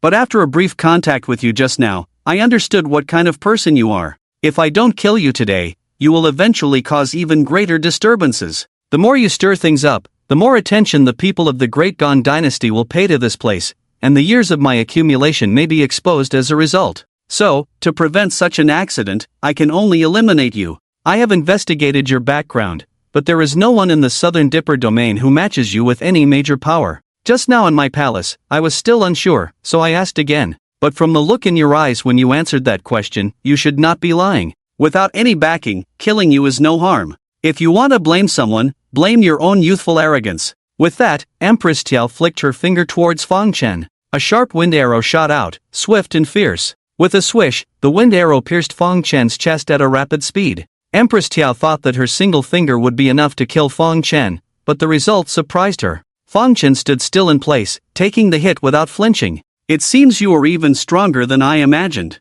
Empress Tian narrowed her beautiful eyes, silently acknowledging his strength. With a gesture, a delicate long sword appeared in her hand. "Ride the wind and break the waves," she lightly commanded, executing a sword technique. She infused this sword with the power of the wind, as fast as lightning. Even Chen couldn't help but nod in admiration at the speed of this sword. However, when it came to discussing speed, there were aspects of her sword that were worth learning from. The sword light flashed, but it did not strike Chen. In that instant, he used a swift footwork technique to change positions and appeared behind Xiao. Such fast footwork. Xiao's face changed slightly, and immediately 2 streams of sky blue vigor appeared under her feet. She specialized in wind attribute martial arts and techniques, so naturally, she was not lacking in speed. This technique of creating wind under her feet was her mastered skill honed over many years. She immediately moved to the side, distancing herself from Chen. "Do you want to compare speed with me?" Chen smiled, then immediately chased after her. The two seemed to be competing fiercely, not resorting to deadly attacks but focusing on speed. However, Xiao soon gave up, her face turning pale as she looked at Chen across from her. Her hairpin had been taken by Chen at some point. If he had chosen to attack her instead of taking her hairpin, she might have already been dead by now. "What kind of technique is that?" she asked. "My cultivation is higher than yours, and I have practiced the Lingbo steps for 500 years, yet I still can't match your speed." Chen smiled but remained silent, not answering. Before all the masters left the mountain, they had instructed him not to disclose his knowledge to others, as it could easily lead to trouble. Although Xiao had lost in the recent exchange, she had no intention of backing down. She joined her palms together and unleashed a certain technique. Chen was instantly trapped in a shield formed by vigorous winds. The shield of vigorous winds kept compressing, the air inside becoming scarcer, and soon he couldn't breathe. Because all the air had been sucked out, he was in a state of vacuum. Chen began to feel uncomfortable, glaring angrily at Xiao. Had enough? He clenched his fist and struck out. The terrifying force shattered everything, even causing visible ripples in the void. The shield of vigorous winds naturally dispersed instantly, but the force of the punch did not diminish, sending Xiao flying as well. Xiao slowly got up, looking sternly at Chen. She couldn't imagine why this young man in front of her was so strong, unbelievably strong. Thinking back to her confident demeanor just now, she felt even more ashamed. But even if she was not his match, as an empress, she would never submit. Seeing a hint of dissatisfaction in her eyes, Chen was somewhat surprised. Most people he had encountered before would show reverence and submission after witnessing his strength. "Still not convinced?" he asked. "You clearly are not my match, and you can't even break through my defense. Xiao, your strength is your own, what does it have to do with us? Since things have come to this, if you want to kill, then kill, why bother with words?" She snorted coldly and attacked Chen with her sword again. However, Chen had no intention of killing her, as it would only bring trouble upon himself. As Mr. Rum had said, she was the ruler of Nanyang, and if something happened to her, the people of the Great Gon dynasty would not remain indifferent. With his current strength, he was not prepared to antagonize such a dominant force. Therefore, his purpose in coming to the imperial city was just to test Xiao. He had not expected it to escalate to this extent. However, his goal had almost been achieved now, enough to make her realize his prowess. But she still refused to yield, which made him slightly annoyed. Why not try that move? He suddenly remembered the fragrant theft finger that his master had mentioned. He vividly remembered his master's proud expression when he talked about this move on the mountain. He said that with a gentle touch of the fragrant theft finger, he could make all women in the world submit. Chen had never tried this move before, and today presented the perfect opportunity to do so. He flipped his wrist and pointed towards Xiao's slender waist. With just a touch, the once fierce and powerful Emperor Xiao instantly collapsed to the ground. His face flushed, he looked up at Chen and scolded, "Shameless. The spring's eye silently cherishes the delicate flow, the tree's shadow reflects the water's love gently in the clear. Master Hua's finger is indeed powerful." Chen, unaware of Emperor Zhao's strangeness, was amazed by the effect of this finger. But then he froze as the woman suddenly hugged his leg, her hands climbing upwards incessantly. Her eyes became hazy and fiery, her small mouth murmuring, seemingly longing for something. Chen had intended to kick her away. But then, he felt a sensation he had never experienced before. Having grown up in the cold mountain temple, he was clueless about these things, feeling somewhat lost. After a series of struggles, Emperor Xiao fell into a deep sleep. Chen recalled what had just happened, even suspecting he was dreaming. He picked up the sleeping Emperor Xiao, then shattered the barrier she had set up with a wave of his hand. The two returned to the dragon court, where Chen drew back the bed curtain, laid her down, covered her with blankets, and then vanished with a flash. It was unknown how long had passed when Emperor Xiao's long eyelashes twitched, and she suddenly opened her eyes. She vividly remembered what had happened before she fell asleep, clenching her fists in anger. "Villain, I will make you pay one day." She seethed with hatred, feeling extreme shame and indignation. Her eyes turned red, tears shimmering. She had maintained her purity for 700 years, only to have it taken away by his despicable means. Meanwhile, high in the clouds, Chen sat in meditation for a long time, finally calming his turbulent emotions. "I never expected the stealing fragrance finger to be like this. That scoundrel Master Hua tricked me," he thought. Coming to the imperial city, he had originally intended to teach Emperor Xiao a lesson. Little did he know that instead of teaching her a lesson, something else happened. "This place is not suitable for a long stay, I should go to the blood pool sooner." Coming to his senses, he looked down at a certain place in the imperial city. In a refined room on the second floor of Ji Xiang residence, Yun Shuiqing and Do Qin were drinking and chatting, enjoying themselves. After a few glasses of hot wine, Do Qin, unable to hold her liquor, had a flushed face, feeling a different kind of pleasure. Suddenly, a figure appeared before them. Yun Shuiqing quickly stood up and greeted, "Greetings, Chief." Do Qin looked at him but said nothing. Chen said, "The matter is done, let's go. Sister Do, I'll take my leave now. I didn't enjoy the drink this time, I'll treat you next time." Yun Shuiqing said to Do Qin. Do Qin smiled slightly at her. "Next time, it's my treat." After a simple farewell, Chen left the tavern with Yun Shuiqing. Riding on their dark beasts, they headed straight back to the Black Mountain altar. "Chief, how did it go? What was Emperor Xiao's attitude?" Yun Shuiqing asked behind Chen. "Not very smoothly, there may be some trouble in the future," Chen replied. "Ah, so, Emperor Xiao possesses cultivation comparable to the chief's?" Yun Shuiqing was surprised. In the cultivation world, ultimately, it all came down to strength. So Chen's answer made her feel like the two were evenly matched. Chen remained silent all the way, not wanting to say much. Yun Shuiqing didn't know why her chief seemed so burdened, but she tactfully remained silent throughout the journey. Before long, the two returned to the Black Mountain altar. The 800 elite warriors selected by Mr. Mo were already prepared. Chen immediately led these elite warriors on the journey to the blood pool. Accompanying him were Mr. Mo and Eagle Chief Fiend. Yun Shuiqing and the two other chiefs, Tiger Python and the Water Fire Guards, remained in Nanyang. As the team reached the Dragon City, Chen made a detour to the Bai family. Although the Bai family did not actively participate in the battle between the Tian Luo sect and the Six Harmonies sect, but they were sincere, so Chen had already regarded the Bai family as his true friends. After a satisfying meal, Chen and Bai Jiang took a stroll in the garden to aid digestion. Looking at the familiar pavilion, he couldn't help but reminisce about the days when he listened to Bai Ying playing the zither here. Suddenly, he noticed something strange and asked, "By the way, Lord Bai, why didn't we see Ling Ai at the dinner table tonight? And I seem to not feel her presence, did she go out?" Bai Jiang nodded, "The young lady did go out. A few days ago, an elder from the Tianyin pavilion passed through Longcheng and happened to hear the young lady playing the zither in the garden. This elder highly praised the young lady,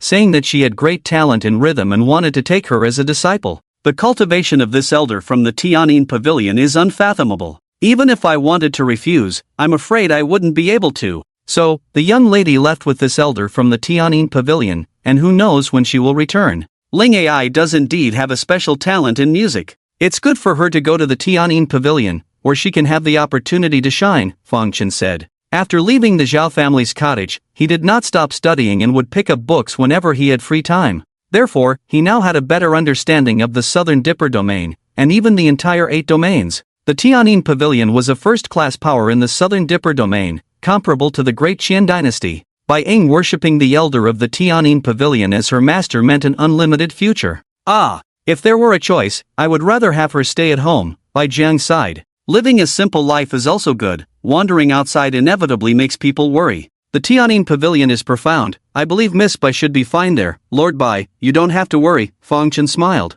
"I hope so," Bai Jiang replied. "By the way, Master Feng is about to go to the Blood Marsh, could you help my Bai family with a favor?" "Lord Bai, please go ahead." Chen did not refuse. "The thing is, there was a master craftsman from the Blood Marsh who passed through Longcheng years ago. My Bai family asked him to create a tribal treasure. However, at that time, my Bai family still owed him part of the reward, and now it's 3 months until the original repayment deadline. My Bai family has already raised this part of the reward, and we were planning to go in person in a while, but that place is dangerous. My 2 brothers also have no guarantee of coming back unscathed. But since Master Fong is going to the Blood Marsh, could you help by delivering it on our behalf? It's a small matter. Who is this master craftsman? How can I find him when I get to the Blood Marsh? Fong Chen asked. Bai Jiang said, this master is very famous, known as the Thousand Mechanisms Divine Craftsman, and he runs a shop in the Blood Marsh called the Heavenly Artifact Pavilion. When Master Fong arrives there, it shouldn't be difficult to inquire. Alright, I'll remember that. Fong Chen nodded. Then I'll trouble Master Fong. The reward is with me. Bai Jiang quickly took out a storage bag from his waist and handed it to Fong Chen. He only stayed at the Bai family for one night and set off early the next morning. Mr. Mo, have you ever heard of a person who goes by the name of the Thousand Mechanisms Divine Craftsman? Fong Chen asked Mo Tong, who was beside him. Mo Tong had been in the Blood Marsh for 200 years, so he knew. This person is the #1 craftsman in the Blood Marsh, and very mysterious. No one has ever seen his true face. He replied. Because this person always appears as a puppet, whether his true form is in the Blood Marsh is a mystery. Why did the master suddenly mention him? Do you have any good materials in hand that need him to craft? Fong Chen shook his head. No, just to deliver a reward to him on behalf of the Bai family. I leave this matter to you. I will go to the Blood Marsh first to gather information. The Blood Marsh consists of 36 large cities. The scale of every major city is no less than that of Dragon City. Among these 36 cities, there are 9 special main cities. Even the lower 3 cities among the 9 can be compared in scale to the imperial cities of the surrounding 3 kingdoms. As for the middle 3 cities and the upper 3 cities, they are even more terrifying, with countless old monsters rumored to be dwelling within. At this moment, in one of the 9 main cities, the city of Immeasurable. Immeasurable City is one of the lower 3 cities, known for its thriving commerce, making it the busiest among the 9 main cities. In the bustling market, people come and go. But every now and then, bloody conflicts break out. Blood Wasteland is a place where rules hold no sway. Here, one can kill and plunder at will. However, the prerequisite for all this is to possess enough strength to do so without being killed. Those daring enough to set up shop and sell goods in such a place are among the toughest of the tough. In a treasure pavilion specializing in clothing and accessories, a beautiful woman is admiring the silk stockings on her legs. Look at this, Granny. The woman smiled as she looked towards the elderly woman beside her. It is said that female cultivators from the central divine realm like to pair these silk stockings, claiming they can sculpt a perfect leg shape. They used to sell them in the Jade Kingdom too, but the royal family later banned them, citing concerns about corrupting morals. Our Jade Kingdom is good in many ways, but it's just too conservative. Look at this remote borderland, the people here are even more open-minded than us. I've seen many female cultivators wearing them along the way. Hearing this, Granny shook her head disapprovingly. It's not proper. If the head of the family knew, he would surely order the young lady to destroy these things. But indeed, this item is quite interesting. Young lady, when you wear it, you become even more captivating. If a man sees you, he'll be completely enchanted and unable to move. The woman smirked mischievously. Granny, don't worry, I wouldn't dare wear this back home. But it's fine to buy a few pairs and keep them in the storage ring. After all, no one else can see them. I'll wear them occasionally when no one's around, to make my legs look more perfect. Granny didn't say anything more. She had already bought far more things than she should have on this outing, and she couldn't stop herself. This master and servant duo were none other than the former acquaintance of the lost ancient mine, Shangwan Haiyue, and Granny. After staying at the Bai family for a few days to recuperate, they quietly left.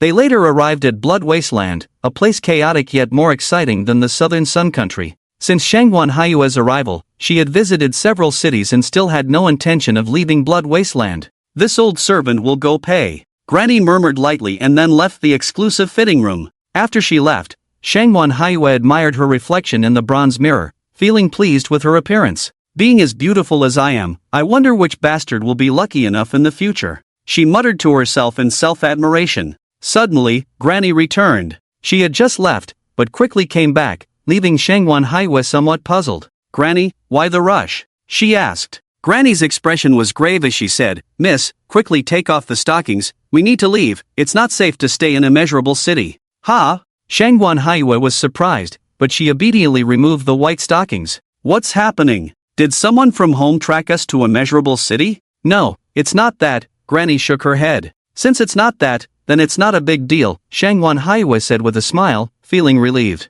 No, we are in great danger right now, Granny said sternly. I overheard someone saying that a great demon has arrived in the city. This fiend kills on sight, rampaging all the way from the east gate, and no one can stop him. Moreover, several famous figures in the city have already perished by his sword. Judging by his stance, the sudden appearance of the great demon seems intent on slaughtering the city. So if we don't leave now, there might be danger. The Infinite City is one of the lower 3 cities. For this guy to dare do this, either he's gone mad or he possesses terrifying strength, and this old servant is probably not his match. Someone wants to slaughter the city? Shangwan Haiwa widened her eyes in astonishment. Even though those who mingled in the blood marsh were all desperate characters, none of them were soft-hearted. But this level of madness exceeded her imagination. The two didn't waste any more time and hurried downstairs. Shangwan Haiwa still held a storage bag in her hand, planning to throw it to the shopkeeper when going downstairs, buying all the white silk gloves she had just seen. But there was no one downstairs anymore. The shopkeeper was also valuing his life, not even bothering with the shop, and had already fled. In the middle of the city, Chen stood alone with his sword, his eyes bloodshot. In about 15 minutes, the souls who had died by his sword numbered in the tens of thousands. The blood marsh was unlike other places. In other places, he wouldn't dare be so reckless. Because those countries were not as simple as they appeared on the surface. Like the Southern Sun Country, with the Great Gon dynasty as its backing. If he were to slaughter a city in the Southern Sun, it would definitely lead to big trouble. But in the lawless place of the Blood Marsh, it didn't matter. Oh my! Sir, why are you so angry? At that moment, a beautiful woman approached from the opposite direction. She twisted her waist seductively and wore extremely daring attire. Her plump white bosom was half exposed, almost bursting out, captivating the eyes. But despite her seductive appearance, her cultivation was astonishingly strong. She had reached the realm of grand perfection in the heavenly authority realm. If she were in the Southern Sun Country, she could walk around freely. I am Tao Yang, you must have heard of me.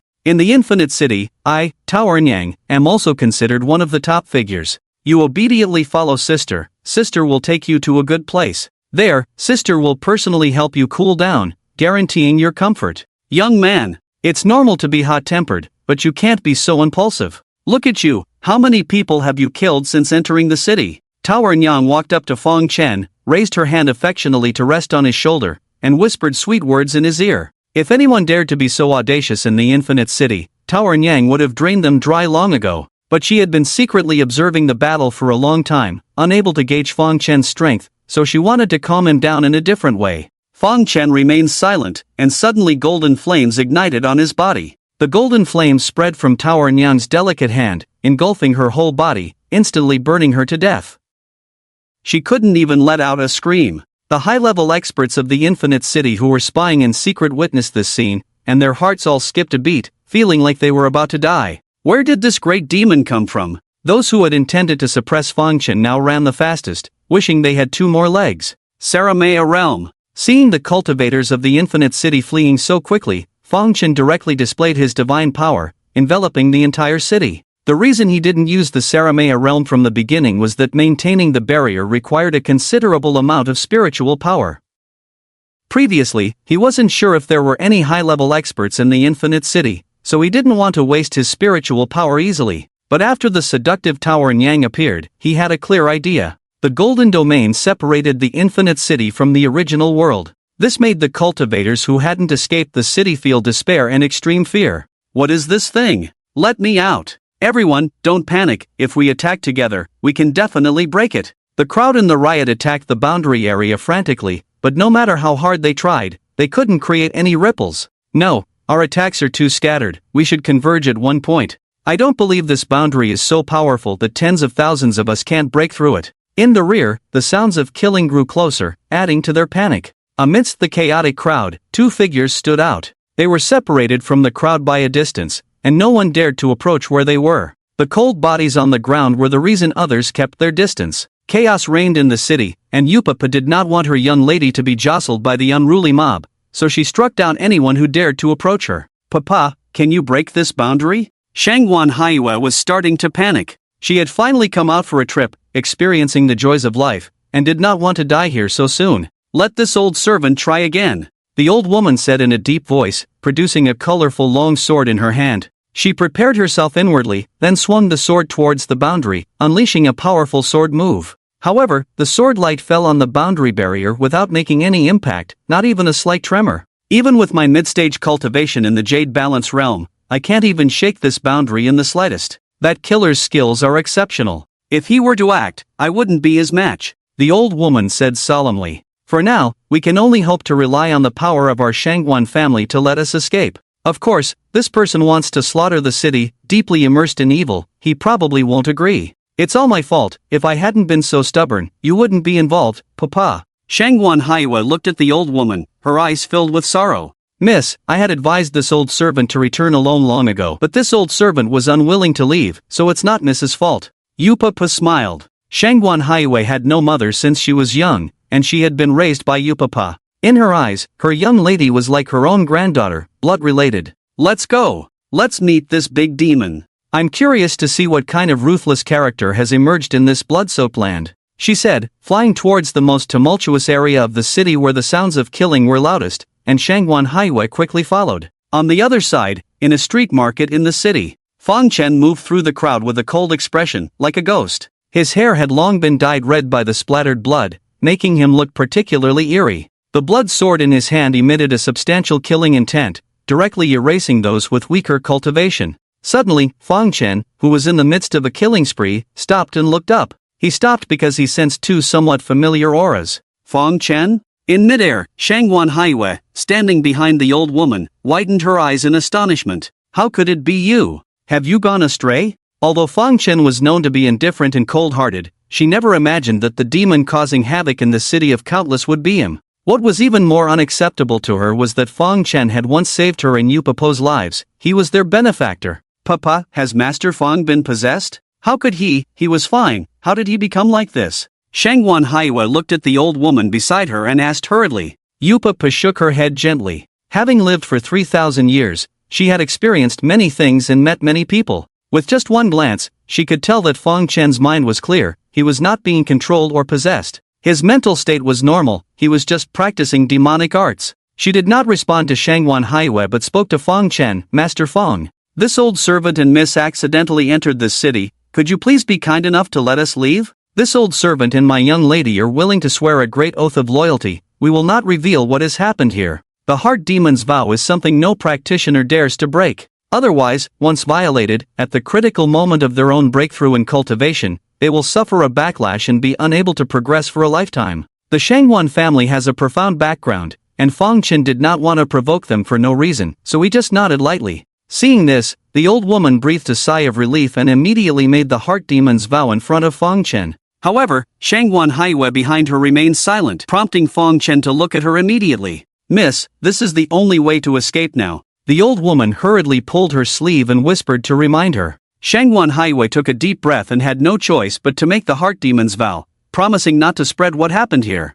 After the two made the heart demon's vow, Fang Chen transported them out of the Saramaya realm. In the Saramaya realm, he was the sole master, effortlessly controlling the coming and going of living beings. After sending the two servants of the Shangguan family away, Fang Chen continued his slaughter. The entire city was soaked in blood, with the taste of fear and despair permeating everywhere. Young man, stop. You've gone too far. At this moment, an old man in black robes slowly walked out from the end of the street. This old man in black robes also possessed a hidden cultivation, so Fang Chen couldn't sense his realm. I am Nantian Hui, once known as the shaman. I have been living in this boundless city for 3,000 years. I have encountered all kinds of wicked people, but someone as brutal as you is a first. Although the blood pool is a lawless place, it cannot tolerate your massacre for cultivation. If you stop now and leave the boundless city, I can pretend I didn't see anything. With his hands behind his back, Shaman Nantian spoke with an air of authority. He was over 5,000 years old this year, and he couldn't believe that with his cultivation of over 5,000 years, he couldn't suppress a young junior.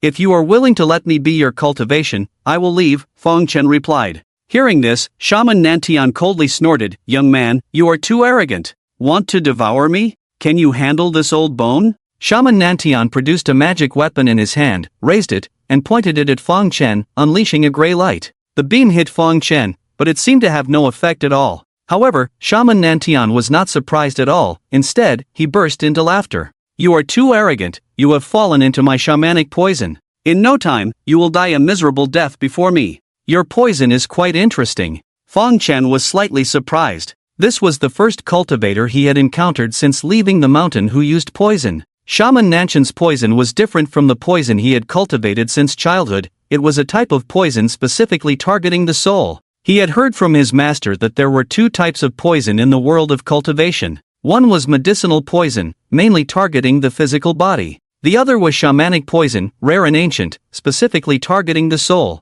At this moment, the shamanic poison kept attacking his soul, trying to break through that barrier. But that barrier was set up by the white brow monk in order to protect his soul from being annihilated by the heart of the demon ancestor. Its strength was needless to say, even this ancient shamanic poison couldn't break through it. 1, 2, 3. Shaman Tian was counting to himself, but he immediately felt something was wrong. Impossible, why aren't you dead yet? He unconsciously took a step back, looking pale and shocked. Actually, you are not the only one skilled in using poison. Chen smiled, and a colorless and odorless poison emanated from him. The poison quickly spread, killing those nearby on the spot. Seeing the situation turning against him, Shaman Tian, who wanted to flee, let out a miserable cry and fell to the ground, writhing in agony. His old face swelled, his skin turned a strange eggplant color. Blood oozed from his 7 orifices, and his body stiffened. You are so young, how can your poison skills be so profound? The eyes of the witch doctor widened even more than brass bells. Although he specialized in the poison of ancient witchcraft, he also had profound knowledge of medicinal poisons. However, he was defenseless against the toxins released by Chen, and his own poison resistance barrier crumbled instantly. So, my poison skills are this powerful. Chen was somewhat surprised to see the witch doctor almost unable to resist. It seems that Master Pang's poisonous insects are even more formidable than I imagined. The witch doctor's cultivation was not low, being in the early stage of the Jade constellation. Moreover, having lived for thousands of years, his poison skills must be extremely profound. Yet, even with such expertise in poisons, he was completely overwhelmed by Chen's cultivation of over a decade. Young brat, I admit defeat to you, but don't think you'll have it easy. I have prepared a generous gift for you. The witch doctor, who was lying on the ground at death's door, suddenly sprang up like a carp. However, he stood unsteadily, swaying as if he could collapse at any moment. Chen was unsure of what other tricks he might have up his sleeve, but he wasn't foolish enough to stand still and wait for him to act. With a swift motion, Chen's sword fell, instantly dismembering the witch doctor. Do you think you can escape like this? Think again. This is an ancient forbidden spell that I am casting with my own life, the death-seeking curse. No matter how strong your soul is, or how exquisite your magical abilities are, you cannot evade it. The death-seeking curse, it is meant to make you unable to seek life, unable to seek death. Ha ha, I'll be waiting for you in the underworld. Although the witch doctor's physical body was dismembered, Chen still heard his voice. A blood curse condensed and disregarded space and time, bypassing the barrier constructed by the golden soul curse, imprinting itself on Chen's soul. At the moment the blood curse entered his soul, Chen was in such agony that he almost fainted. This pain was more terrifying than the nightmares he had as a child, akin to having his heart ripped out. To think that even Master's golden soul curse couldn't stop it.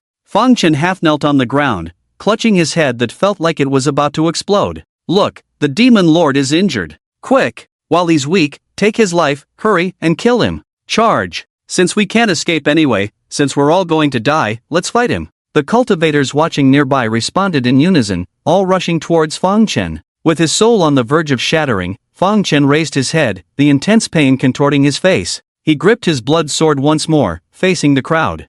Chen's crazed appearance intimidated many, causing them to shout and flee, abandoning their swords. However, some still attacked him. Damn it, this demon's physical body is too strong, we can't break through his defense at all. A sword cultivator stared at his shattered sword on the ground, bewildered. But in the next moment, he was cleaved in half vertically, the scene extremely bloody. Chen wielded his sword, killing in all directions. He found that the pain in his soul lessened somewhat during the slaughter. Perhaps it wasn't because of killing, but because he was distracted by something else, which eased the pain a bit. It was unknown how much time had passed, but the ancient city, weathered by time, fell silent once again, devoid of any sound. Chen forcefully plunged his blood sword into the ground, allowing it to absorb the aura of blood and death. Then, he raised his head, devouring the heavens and earth. The scattered life essence points condensed into a river of stars, which he swallowed in one gulp. His physical body began to expand, turning into a giant of 30 feet tall in an instant. But in a blink of an eye, he returned to his original form, his skin now a dark red hue. The gluttonous divine art is just the beginning. Chen looked at his dark red skin and nodded to himself. Master Manzi had said that when his body began to change, that was when he truly entered this divine art. At this moment, Chen felt an inexhaustible strength within himself. If a mountain stood in front of him, he would surely shatter it with a single punch. He roared, and his crimson skin began to fade, returning to its normal flesh color. He could clearly feel that his power had weakened somewhat. That should be what Master Barbarian mentioned, the demon prison body. After transforming into the demon prison body, the physical body will be greatly enhanced, but rationality and consciousness will be suppressed. Despite his increased strength, Chen felt no joy, because the death curse of the witch really made him unable to seek life and unable to seek death. He didn't know how to resolve this intense spiritual pain. The journey to the immeasurable city made him feel like it was not worth it. Meanwhile, the blood sword continued to absorb the blood energy of millions of cultivators in the city, becoming increasingly terrifying. Then, black patterns appeared on the blood sword, adding a touch of mystery to its monotonous appearance. It should be the blood energy pattern that Master Swordsman mentioned, formed when the blood energy solidifies to a certain degree and gives birth to patterns. Ordinary people, if their minds are unstable, will be influenced by the blood energy pattern, as if they are in a sea of corpses and blood, eventually dying in fear. Chen murmured, pulling out the blood sword and walking slowly towards the east gate. He had finished his cultivation, and all that remained in the city were white bones. Not long after he left the immeasurable city, two figures appeared in the sky above the city. Miss, although this person has helped us before, it's still better not to get too close to him, his demonic nature is too strong. The old woman looked at the ground covered with dry bones and shook her head. Shangguan Haiwa watched the direction Chen was leaving in and murmured, because he once saved me, I also want to save him once. He must be pulled out of the abyss, or he will not have a good ending. But with my abilities, I definitely can't help him. However, a few days ago, we met Abyss Purple Bamboo in Chess City. With her skills, she can definitely help Chen turn away from evil. Abyss Purple Bamboo? The old woman nodded. If it's her, then maybe. In a desolate mountain not far from the immeasurable city, Chen sat cross-legged on the yellowed grass, veins bulging on his forehead, and cold sweat soaking his clothes. After leaving the immeasurable city, he planned to go straight to Yucheng. Mr. Mo's influence in the Blood Marsh was stationed in Yucheng, but not long after he left, he started to feel overwhelmed. He underestimated the power of the death curse, which would gradually strengthen over time. He was already suffering from the unbearable pain of his shattered soul, and now this pain had more than doubled. He dared not imagine how this pain would develop in the future, truly driving a person insane, desperate for death. He suddenly opened his eyes, a hint of helplessness flashing in them. He had tried all the methods he could think of, but still couldn't dispel the death curse. Now I can only make a trip to the Cold Mountain Temple, perhaps only a few masters can help, he murmured. He had originally planned to make a name for himself before returning to the Cold Mountain Temple, but now there was no other way. He didn't want to endure this pain day and night. In this state, he couldn't rest, let alone focus on cultivation. He stood up, about to return to Nanyang country alone, but suddenly he heard a noise behind him. Turning around, he saw a strange woman standing behind him. The woman wore plain clothes, her face devoid of any makeup, exuding a simple and quiet elegance. In her right hand, she held a white jade bottle with several fresh willow branches inserted in it, a mysterious object. Despite her simplicity, her face was exceptionally beautiful, a natural beauty that needed no embellishment. Amat Ba. I am called Purple Bamboo, a senior of the Tianjing Temple. Some time ago, I observed the celestial phenomena at night and saw an ominous star appearing in the southern region. Therefore, I left the Pure Bamboo Temple and traveled here, hoping to dispel the ominous star and reduce the world's sins. Poor nun, coming from the immeasurable city, pity these million cultivators, all turned into neglected dry bones. Donor, the sea of suffering is boundless, but turning back is the shore. Let this poor nun help you, wash away the sins on your body, cleanse your soul. Abyss Purple Bamboo looked at Chen with sincere eyes, speaking softly and gently. Chen became wary upon learning she was an elder of the Tianjing nunnery. In the southern Dipper domain, there were thousands of Buddhist sects, but only two places were most prosperous. One was the Pulong Temple, filled with monks, and the other was the Tianjing nunnery, inhabited by nuns. The strength of Pulong Temple and Tianjing nunnery was comparable, making them the two great holy sites in the southern Dipper domain. I'm not interested, I just want to go home now. Chen turned around and disappeared in an instant. Abyss Purple Bamboo's oppressive aura was strong, indicating her formidable power. In his current state, he was no match and could only choose to temporarily avoid her. What made him uneasy was that even though he had used his divine steps to run far away, he still felt her presence behind him. He couldn't shake off her distinctive aura. Amat Ba. Donor, do not fear this poor nun, I am compassionate and will not harm you. Suddenly, Abyss Purple Bamboo appeared in front of him, looking at him indifferently. Fang Chen stopped in his tracks because he knew that at his current speed, he couldn't escape the person in front of him. Abbess, how do you plan to help me? Fang Chen asked. Abbess Purple Bamboo said calmly, Donor, your current heavy murderous intent and deep demonic roots are all due to the demonic techniques you've practiced in this lifetime. Therefore, I must abolish them. This is the only way to save you from the root cause. If the demonic techniques are not removed, you will be trapped in a hopeless abyss for the rest of your life. Furthermore, the negative energy on you is too heavy. You need to stay by my side. Let me use the supreme Buddhist teachings to gradually dissolve it. Then, practice some Buddhist scriptures, and you will be able to completely step out of this endless abyss. You want to abolish me? Fang Chen's expression darkened. The blood sword and gluttonous divine art had just made some progress, and these were passed down by his two masters. How could he easily give them up? Abbess Purple Bamboo put away the white jade bottle in her hand, then clasped her hands together, murmuring, Amitba, I am doing this only to save you. Fang Chen said, I am fine, I don't need you to worry.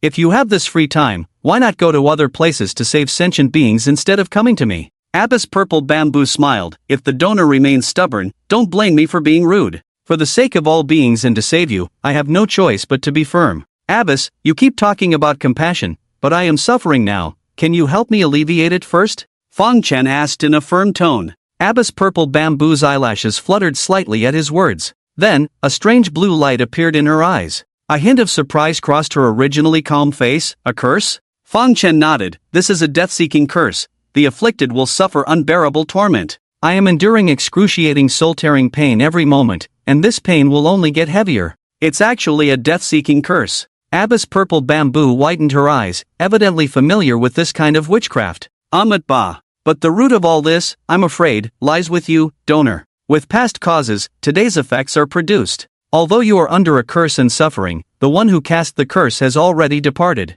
Abbess seems to have a good understanding of ancient witchcraft. Can you first help me out of this sea of suffering? Fang Chen asked again. Abbess Purple Bamboo closed her eyes, seeming hesitant. But at that moment, Fang Chen suddenly made a move. Sarvamangalam. He used this divine power to trap Abbess Purple Bamboo. Sarvamangalam was not only used for killing but also for escaping, a unique skill. Because he only needed to trap her alone, the barrier he created this time was not large, and it did not require much spiritual power. It was enough for him to escape a long distance and shake off this nun. Master, I will take my leave now, he said and immediately disappeared. In the Saramaya realm, Purple Bamboo Master looked around the barrier in shock. Who is this person exactly? How does he possess the supreme divine ability of our Buddhist sect? The Saramaya realm is known as one of the top 10 divine abilities of the Buddhist sect. By cultivating it to the deepest level, one can even directly evolve a Buddha's land. Such divine abilities, neither my Tianjing nor the Pulong Temple have ever possessed.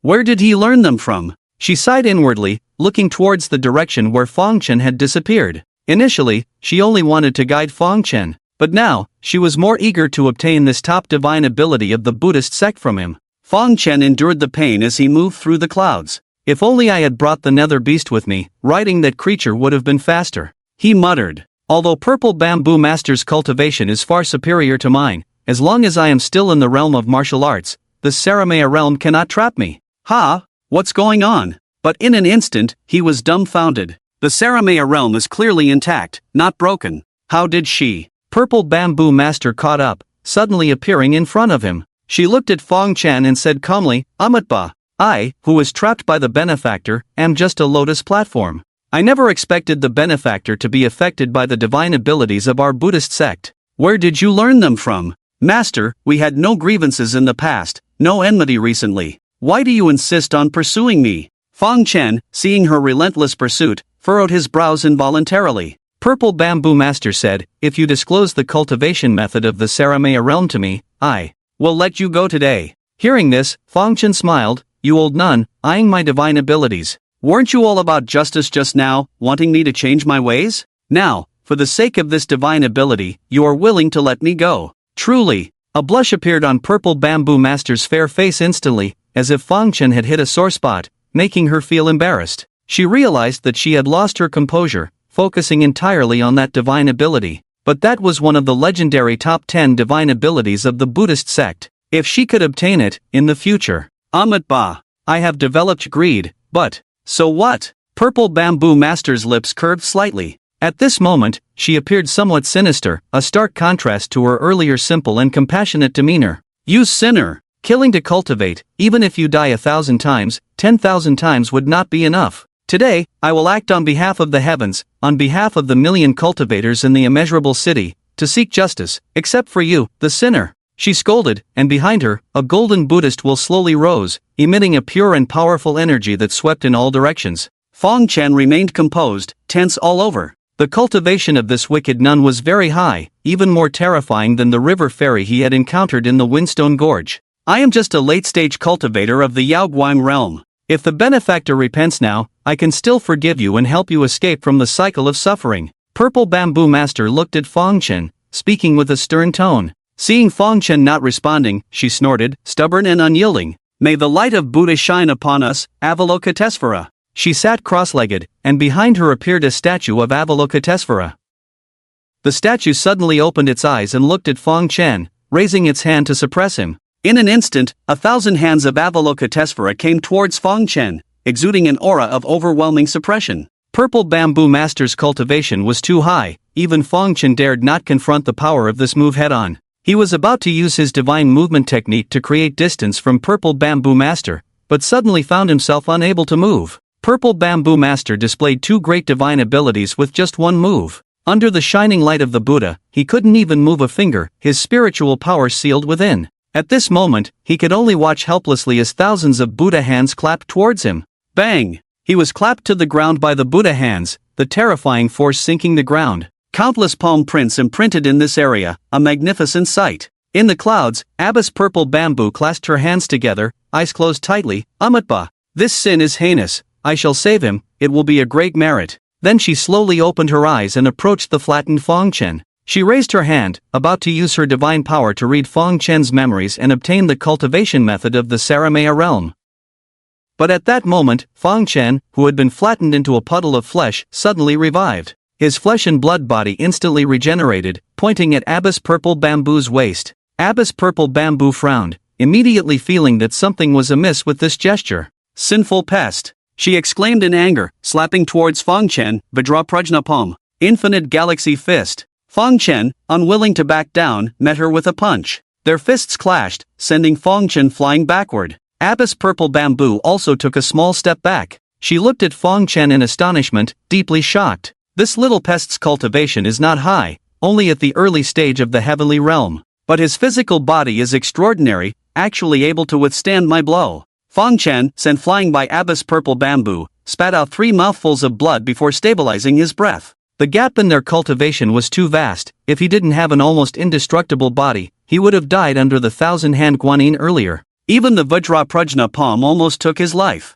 Bang! At this moment, his indomitable heart was beating wildly, operating at full capacity. Even the Infinite Galaxy Fist only made her take a small step back. It seems that the Sword Demon's 3 styles cannot threaten her. Let's try this move. He stood up, conjuring the divine weapon Tian spear in his hand. Kill! He shouted angrily, unleashing this deadly weapon. Abbess Purple Bamboo was surprised to see this weapon. With her knowledge, she could sense that this item possessed innate energy, likely a divine weapon. Golden Light Spell. Abbess Purple Bamboo lightly chanted, golden light shimmering around her. This golden light spell was an extremely powerful defensive technique, nearly impenetrable, with the effect of protecting against divine artifacts. As the Tian spear approached, she raised her jade hand to block. The usually invincible Tian spear did not achieve any remarkable success this time, directly blocked by Abbess Purple Bamboo. You pest, you're quite skilled. If I don't eliminate you today, you will be a great disaster in the southern Dipper domain. Abbess Purple Bamboo was about to use her ultimate skill when a purple hue suddenly appeared on her fair face. She staggered and almost fell, struggling to suppress the poison. From the beginning, Fong Chen knew that the Tian spear would not harm her, so he used it as a carrier. His true lethal move was the poison he had cultivated since childhood, which he had concentrated on the tip of the spear just now. Although Abbess Purple Bamboo was highly skilled, Fong Chen didn't believe she could withstand the poison. First, she was hit by the fragrant finger, then by his poison. At this moment, Abbess Purple Bamboo was too preoccupied to deal with him. Instead of seizing the opportunity to escape, Fong Chen went straight for her. He had set his sights on the Saramaya realm. If he didn't kill her, there would be endless trouble. Swastika True Secret. A dazzling Buddha wheel appeared behind him, even more striking than the one behind Abba's purple bamboo. The golden swastika in his palm seemed to contain the ultimate truth. This is. Abba's purple bamboo stared at the swastika in Fong Chen's palm and suddenly froze.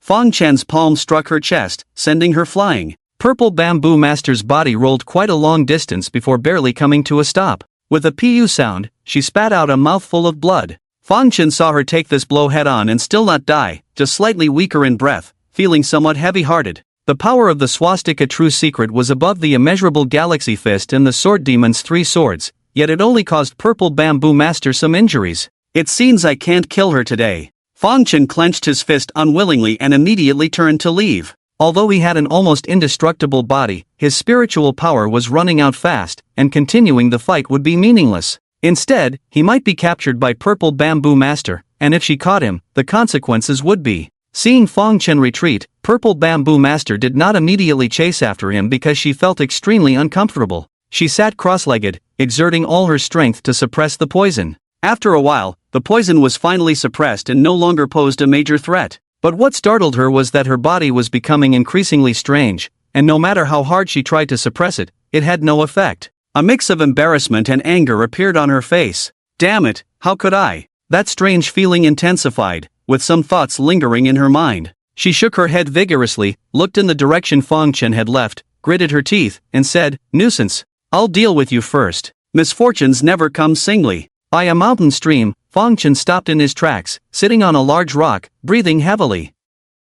He was already tormented by the curse of seeking death, and after the battle with Purple Bamboo Master just now, his state had plummeted even further. And it seemed that because of his poor condition, the death-seeking curse became even stronger. That none shouldn't be able to catch up, right? Recalling the scenes of their recent confrontation, he still felt lingering fear. He thought that with his strength, he could already establish himself in the cultivation world. But now it seemed he was still too young. This Purple Bamboo Master was just an ordinary elder of the Tianjing Temple. Above her, there must be many more formidable figures. Go home. I should go home first. He looked towards the direction of the Nanyang Kingdom and murmured. Just as he was about to get up and continue on his way, laughter suddenly came from ahead. "You, the kid who slaughtered the city to cultivate, were quite impressive, but now you look so downcast? Tisk tsk, that Purple Bamboo Master is truly formidable. I trembled even from afar watching the battle. Of course, you're not bad either, just at the Heaven's Authority realm, yet you managed to escape from her."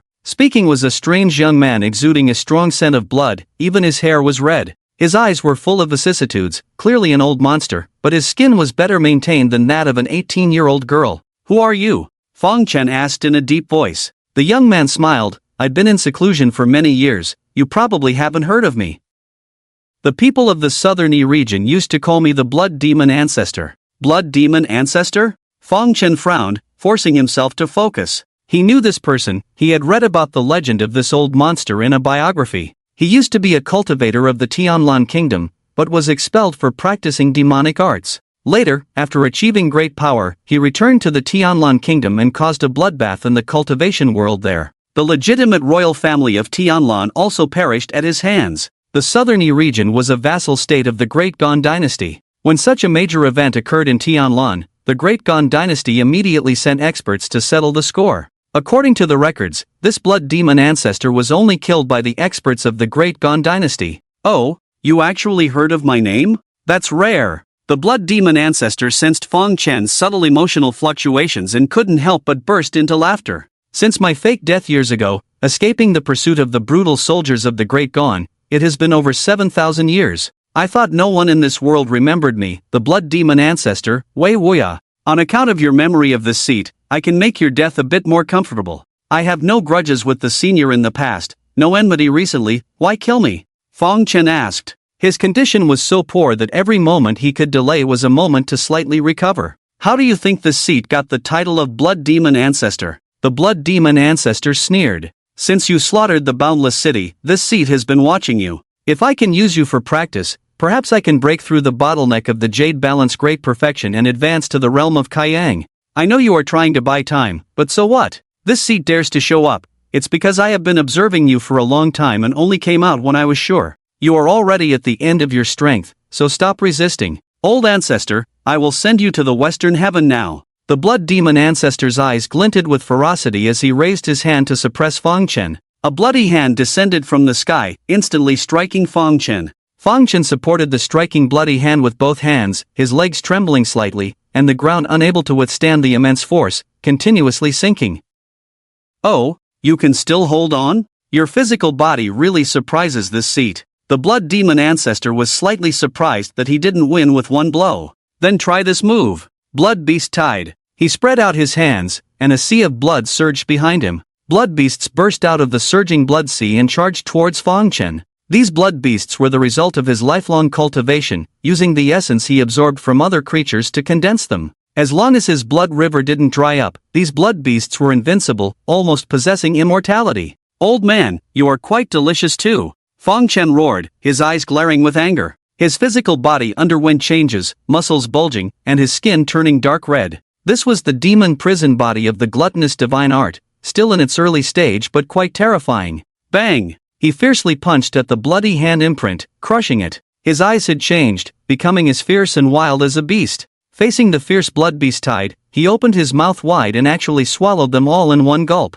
The essence of blood beasts was blood and contained a large amount of life essence. So, in Fang Chen's eyes, these blood beasts were just tasty snacks. A gaping abyssal mouth swallowed the blood sea behind the blood demon ancestor, greatly replenishing it. "What kind of technique are you practicing? It's so domineering." The blood demon ancestor roared in frustration. Initially, the blood demon ancestor didn't take it seriously when Fang Chen dared to devour the blood beasts, secretly sneering at the thought of the blood beasts tearing open Fang Chen's belly and crawling out. But to his surprise, after being swallowed, the blood beasts immediately lost contact with him. Seeing the greedy Fang Chen not even sparing his blood sea, he quickly retracted his hand gesture and retreated. Fang Chen raised his hand, condensing his lifeblood sword. The lifeblood sword at this moment was even more terrifying than before because some of the blood essence he absorbed from the blood beasts was infused into it. Prison suppression. He leaped up and slashed at the blood demon ancestor who had been forced back by him. Blood demon true form. The blood demon ancestor, feeling pressured, no longer concealed his abilities. He instantly transformed into a monstrous creature covered in red scales, with a pair of strange black horns on his head. He raised his hands to block Fang Chen's sword light, then with a bang, burst out and appeared behind Fang Chen. "Kid, do you think this ancestor has such limited abilities? Even if you swallow the ancestor's blood beasts, as long as the ancestor refines you, they will all still be mine." The blood demon ancestor and Fang Chen engaged in close combat, exchanging blows fiercely. Mantra of the swastika. Fang Chen roared and struck out with a palm. The blood demon ancestor also refused to show weakness, unleashing his ultimate technique, Six Paths Divine Fist. After a loud bang, both were sent flying. However, Fang Chen was clearly thrown further and landed in a disadvantageous position. The blood demon ancestor's realm was terrifyingly high, reaching the pinnacle of the jade balance. Coupled with his long lifespan, his foundation was extraordinary. Fang Chen knew that even at his peak, it would be difficult to kill him. "Madam, are you not going to intervene?" The blood demon ancestor raised his head, wiped the blood from his mouth, and shouted,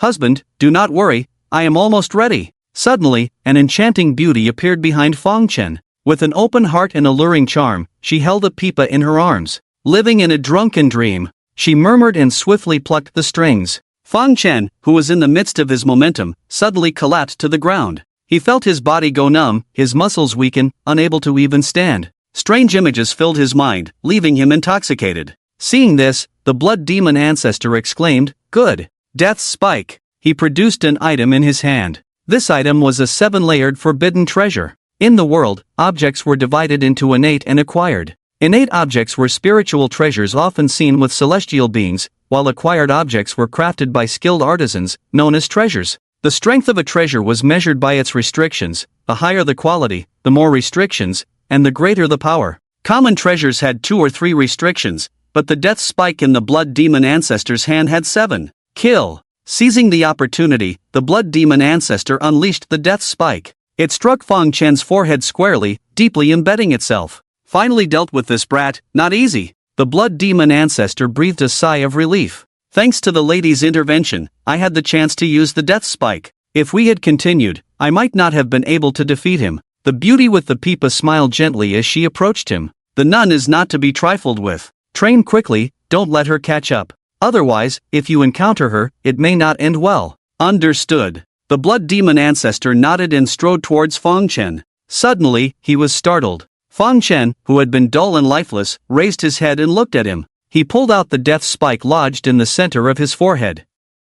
Not only did the blood demon ancestor freeze, but even the beauty was astonished. He can't be killed? What kind of monster is he? Husband, should we retreat? The beauty whispered. The blood demon ancestor, who had lived for many years and seen many storms, remained calm in the face of change. But today, he felt fear and horror towards a junior. Thump, thump, thump. Fang Chen's heart beat wildly, like thunder in the sky. His mouth twisted madly, his body shot out, and his fist hammered the blood demon ancestor's stomach. Regaining his senses, the blood demon ancestor unleashed his ferocity and engaged Fang Chen in close combat once more. Seeing this, the beauty hurriedly supported the blood demon ancestor from the side. Their cooperation was seamless, quickly pushing Fang Chen to a desperate situation. But beyond desperation, Fang Chen rose again, seemingly possessing an undying body. This time, even the blood demon ancestor panicked, with only one thought in his mind: escape. Madam, retreat first, I will cover you, he shouted urgently.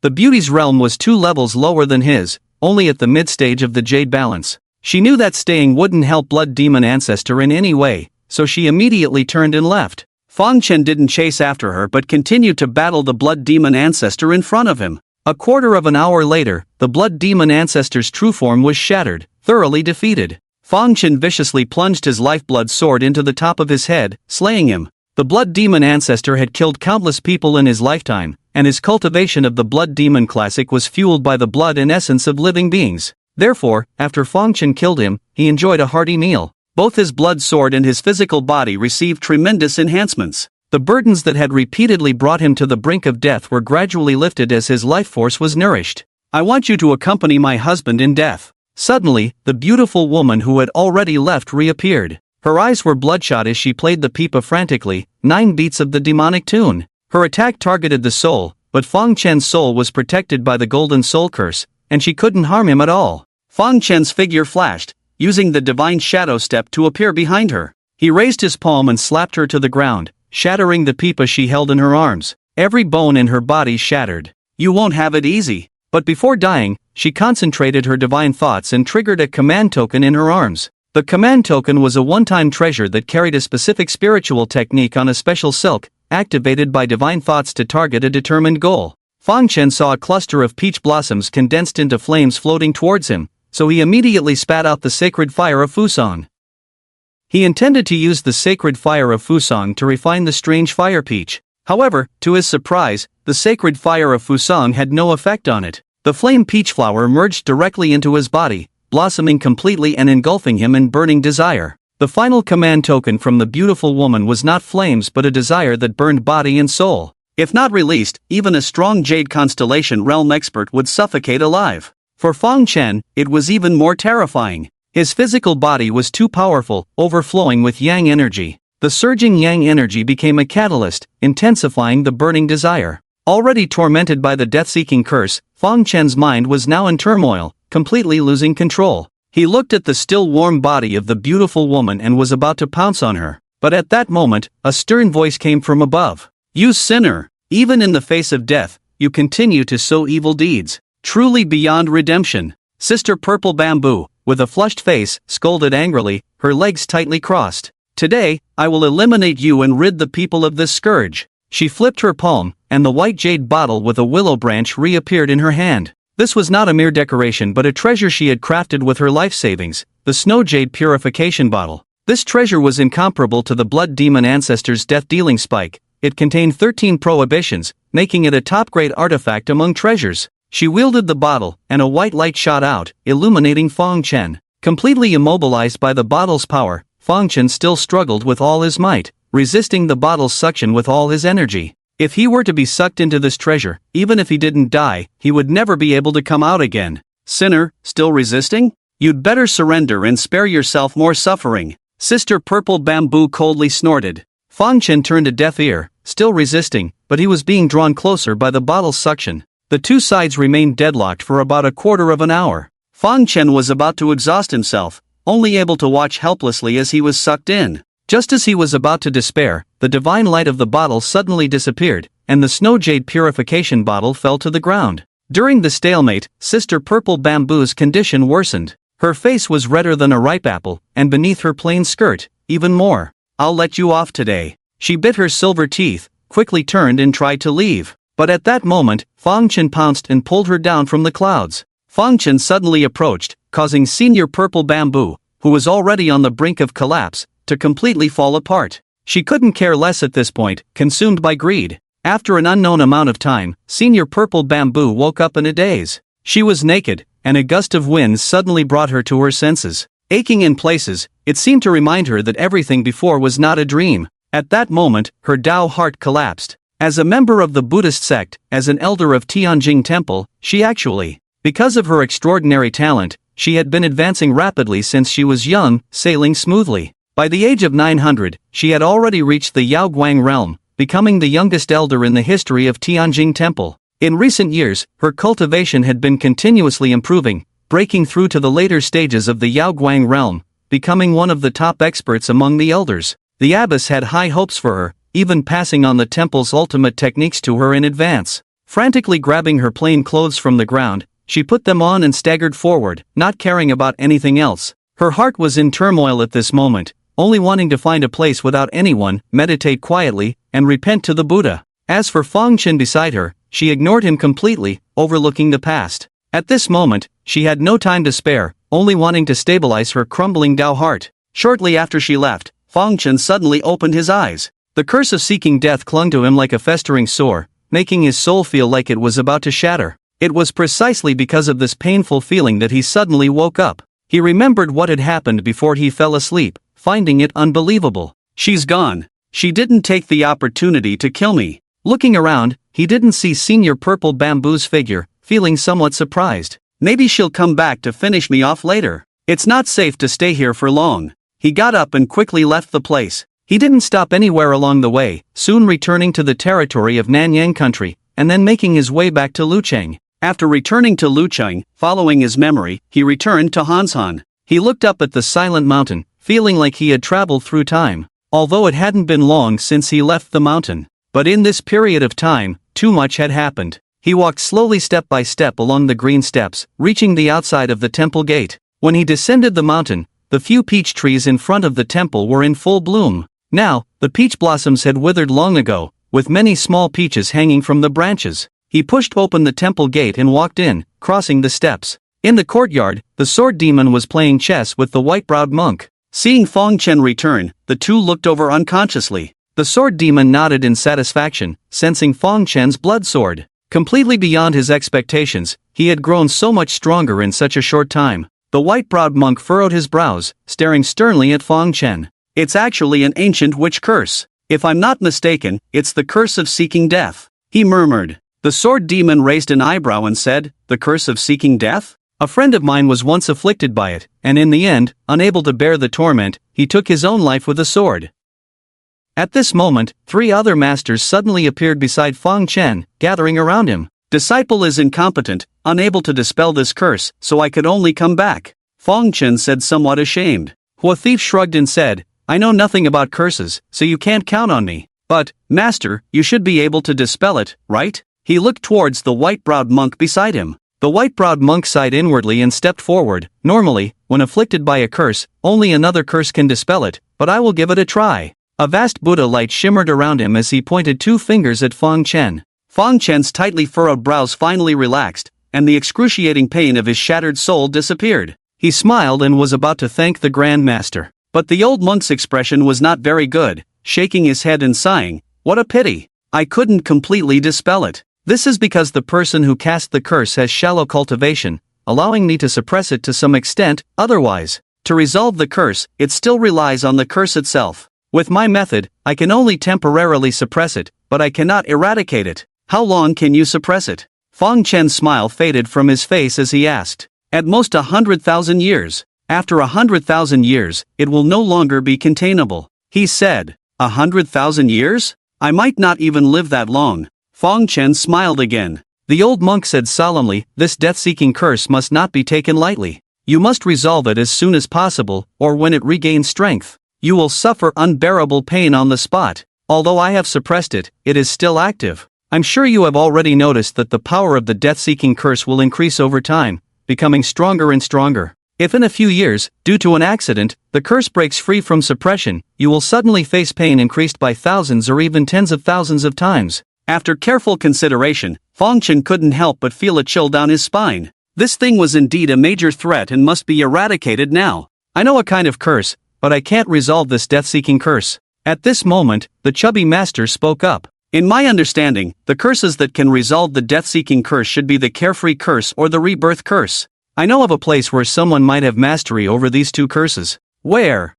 Chen asked eagerly. The Miao territory. The chubby master replied. The Miao territory is located in the southern Dipper domain, right at the southernmost tip. You need to pass through a wilderness after leaving the southern sun country to get there. The people in the Miao territory gather in tribes. They are fierce and very exclusive, so you must be careful when dealing with them. Thank you for the guidance, Master Chubby. Chen nodded. Since he rarely came back, he decided not to leave the cold mountain temple immediately but to stay a few more days. There were also some cultivation issues he wanted to consult them about. Master Chubby, I have something to show you. Chen took out the plague cauldron and opened the lid. The chubby man looked at the chrysalis inside the cauldron, his face filled with surprise and doubt. I have never seen this kind of poison before. It shines with a rainbow light, and the chrysalis looks like that of a moth. It should be the rainbow heaven butterfly. He held up the plague cauldron, excitedly watching the chrysalis inside. I searched the world for it, never expecting that one day, my disciple would find it. He laughed so hard that the muscles on his face trembled. It was the first time Chen had seen the chubby master so happy, so he immediately said, "Then I will present it to you, master. You are quite filial, but there's no need for that." He shook his head with a smile. Although the rainbow heaven butterfly is good, I don't lack such trifles now. Moreover, using such ancient poisonous insects for cultivation is a waste. If you can nurture it, it will be a great help. You can leave it with me, and I will help you raise it, which should speed up its transformation into a butterfly. But before that, you must form a master-servant contract with it. This way,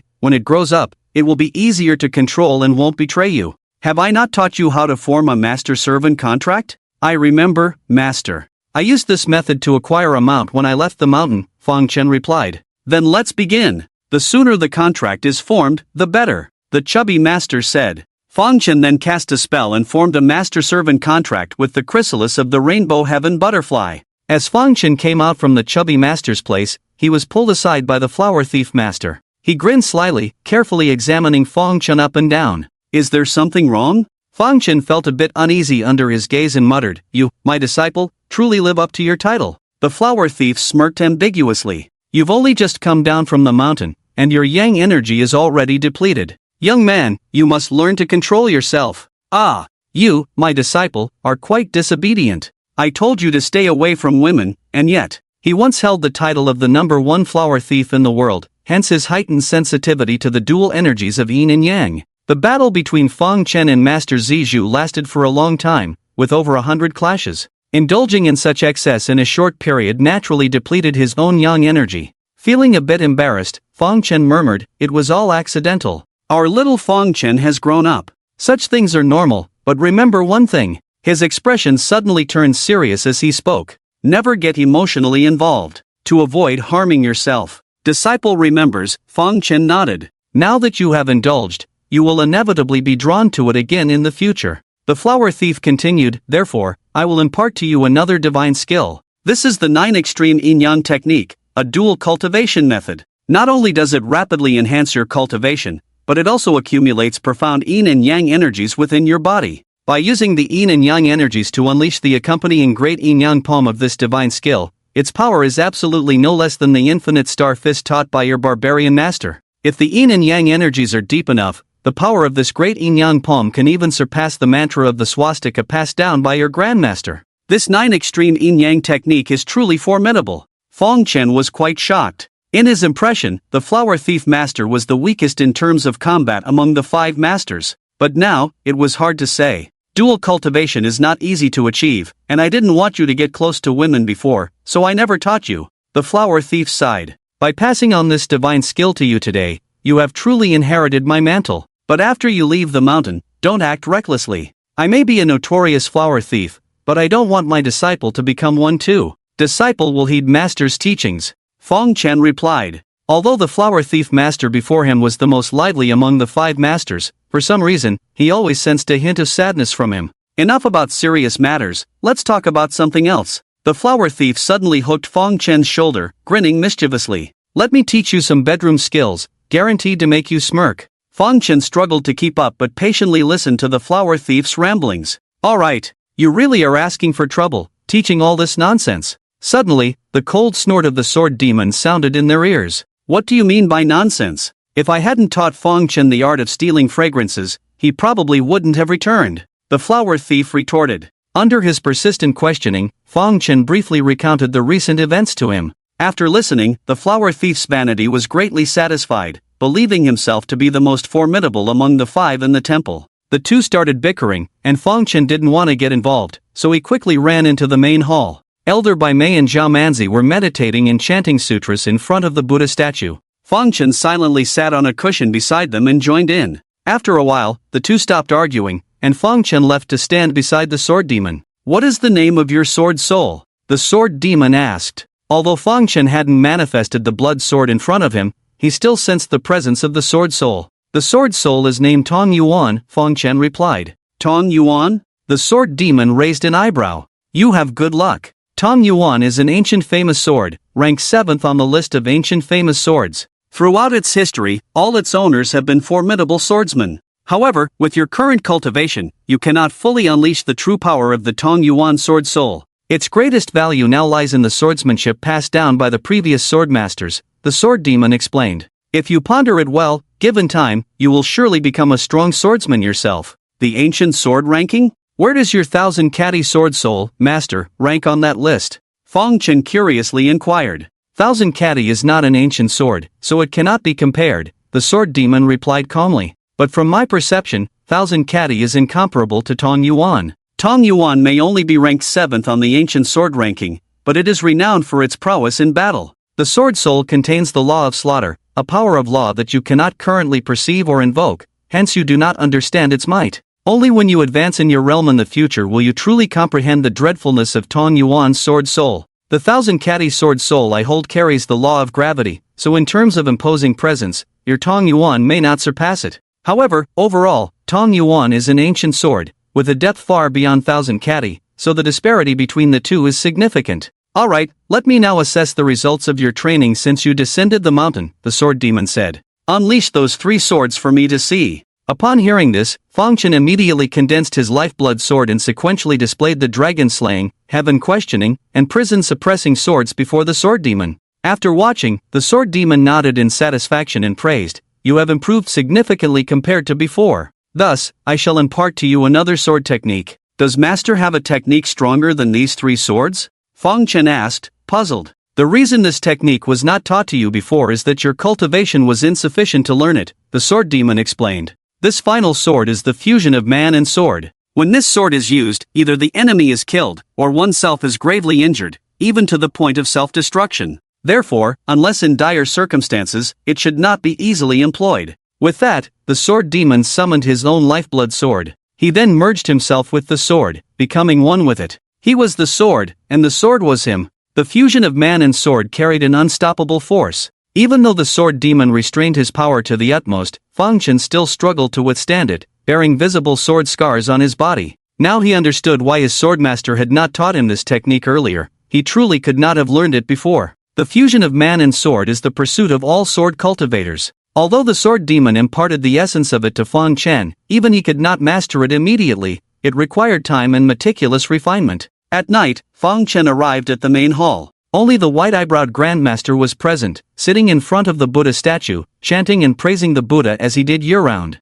The other 4 masters maintained their cultivation habits, but he seemed to have long ceased his practice. "Grandmaster, I have here a technique inscribed in Sanskrit. Could you help me take a look?" Fang Chen sat down and retrieved the half-stone tablet passed down by the Tian sect. The white-eyebrowed grandmaster suddenly opened his eyes, carefully examined the stone tablet, and then smiled. "Why are you laughing, Grandmaster?" Fang Chen asked. "Because fate is truly indescribably wonderful." He stroked his white eyebrows and said, "After all these twists and turns, it has returned to me. The Tianluo divine technique was created by the ancient first heretic monk, Tian. I once received his legacy, which included this Tianluo divine technique. What? Grandmaster, you also practiced it? Fang Chen was incredibly surprised. This was too coincidental. The old monk nodded. I did practice it before, but I abandoned it myself. It was this Azura divine technique that led me astray, causing me to take many wrong paths and commit numerous sins. Back then, I insisted that all beings convert to my teachings,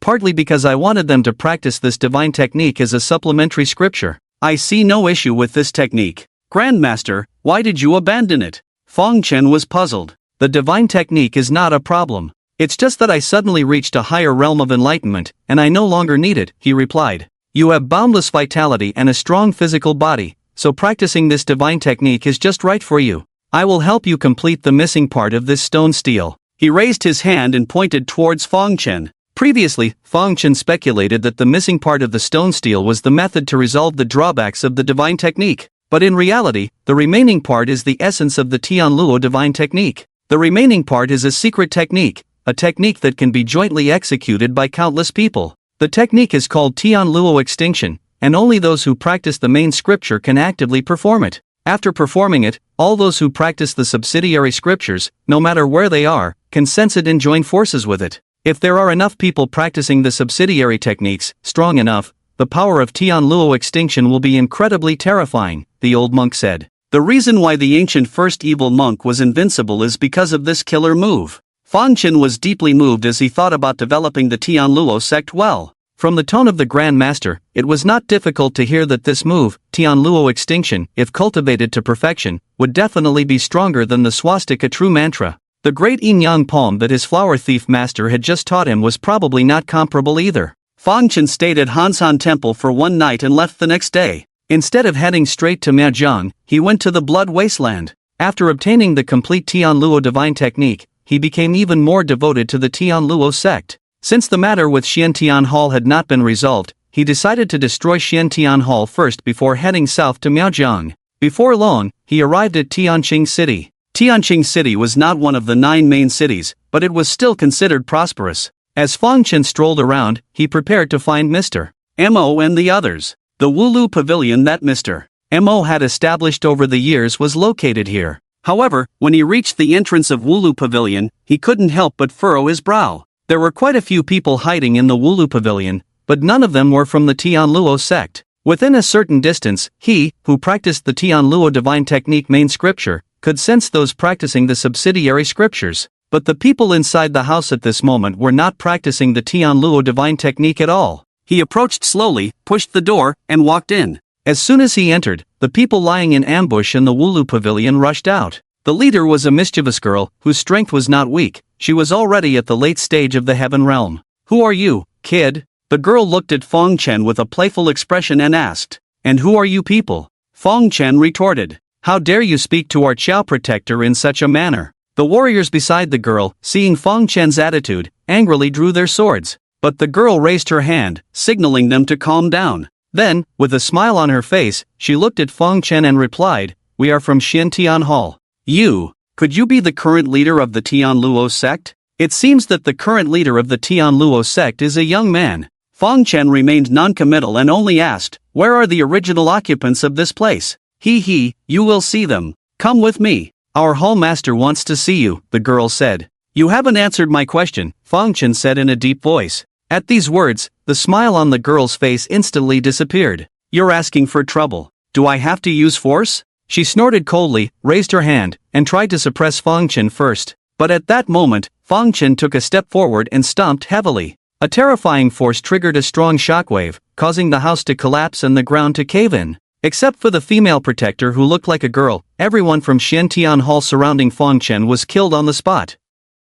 The girl was also injured, her blood and energy churning, blood spilling from her mouth uncontrollably. How could this? She was shocked and was about to flee for her life. But at that moment, a pair of large hands covered her head, giving her a feeling of being on the brink of an abyss. You still haven't answered my question from earlier, Fang Chen said calmly. We didn't catch them, they escaped to the Chitian ancient cave. The girl hurriedly said. Please spare me, I was just following orders, I didn't kill any of you. Chitian ancient cave? Fang Chen felt like he had heard of the place before, but couldn't quite remember. It's a forbidden place in our Blood Wallow land, near the Tianqing city, the girl explained. Fang Chen nodded lightly, then grabbed the girl's head forcefully, crushing it. Seeing Fang Chen's brutality, the people around him kept their distance, showing respect. He randomly grabbed someone and asked for the exact location of the Tian ancient cave. Inside the Tian ancient cave, Mr. Mo and Eagle Lord were leading 800 elite disciples of the sect, struggling through the cave. Fang Chen's mount, the shadowy beast, was also there, but it seemed to be severely injured, leaving a trail of blood as they moved forward. Mr. Mo's intelligence agency was very well informed. They had sensed the movement of the Tian Hall in advance, but unable to contact Fang Chen, they had to retreat first. However, the Tian Hall was fast. Despite his early actions, they were still a step behind. With no other choice, they had to lead everyone into the Tian ancient cave. Mr. Mo, you've been in Tianqing City for 200 years. Do you know why the Tian ancient cave is called a forbidden place? Feng Fian asked curiously. The people of the Tian Hall didn't dare to chase in, showing its reputation. Mr. Mo shook his head and sighed lightly. I'm not very clear about the specifics. I've only heard that any living being that enters the Tian ancient cave, no matter how strong, never comes out again. So this place has become known as a forbidden land by the people. If we weren't at our wits' end, I wouldn't have brought you all in. Now thinking back, I do regret it. If the sect leader hears about this and comes after us, we ordinary folks can die, but it would be a great loss if the sect leader, with his talent, perishes here. Feng Fian said, the sect leader is cold-hearted, and we have only followed him for a short time. He shouldn't risk coming in. But it's also good, back at the Fei Ying sect, we already owe the sect leader a life. If we owe another life, I really don't know how to repay it. Eagle Lord is quite handsome. If it's a flesh debt, it should be repayable. Mr. Mo joked with a wave of his folding fan. Feng Fian immediately gave him a look. I didn't expect the usually steady Mr. Mo to make jokes. Mr. Mo laughed heartily. I'm almost dead anyway, might as well die happily, no need to frown. Look at you, you're just one step away from carving the word worry on your face. Feng Fian said, we've been in here for so long, and nothing has happened. The feeling of a sword hanging over our heads is torture. As soon as she finished speaking, there was a sudden movement ahead. Look at me, the jinx. She sighed helplessly. Wheezing, a monster made of coagulated blood slowly approached them. The monster's realm had reached the early stage of Jade Constellation, its terrifying aura suffocating everyone. No wonder no one who enters here comes out alive. This guy is too terrifying, she said. I'm sorry, everyone, I've led you into a dead end, Mr. Mo said loudly. Nonsense, if you hadn't let us in here, we would have died at the hands of those people from the Tian Hall long ago. The 800 elite disciples were unfazed, not panicking or running around. The moment they entered the Tian cave, they had already foreseen the outcome. Before I die, being able to fight such a strong monster, it's worth it. Ah ha ha ha. The 800 elite disciples immediately spread out, ready for battle. Mr. Mo, seeing this, burst into laughter, feeling greatly pleased. These 800 people were all chosen by him, and at this moment, he found solace in his heart. Come on. He led the way with Feng Fian at the forefront, everyone holding their breath in anticipation. The blood beast, seeing their calm demeanor, grew irritated and suddenly accelerated, charging towards them. At this critical moment, a slender figure suddenly appeared. Fang Chen snorted coldly and swung his sword decisively, Dragon Slayer. With one strike, the blood beast dispersed instantly. Ha! This aura is... Fang Chen exclaimed. The blood beast he had just vanquished was familiar to him, originating from the same source as the blood demon ancestor. Could this place be the blood demon ancestor's hidden abode? He pondered, there must be some treasures in this cave. When he had slain the blood demon ancestor and his wife, he had not found anything on them. But having lived for so long, they must have accumulated some wealth. Thank you, Chief, for intervening, or else we would have perished here today, Mr. Mo and the others hurriedly approached. Fang Chen nodded lightly and inquired about some details. When he arrived at the Tian cave, there was no one outside at all. He had thought that the disciples of the Tian Hall had followed them in, but now it seemed they had withdrawn directly. After all, the reputation of the Tian cave was well known in the Blood Marsh. They were certain that these cultivators from the Nanyang Kingdom would never come out once they entered. He then led 800 elite soldiers to explore the Tian cave.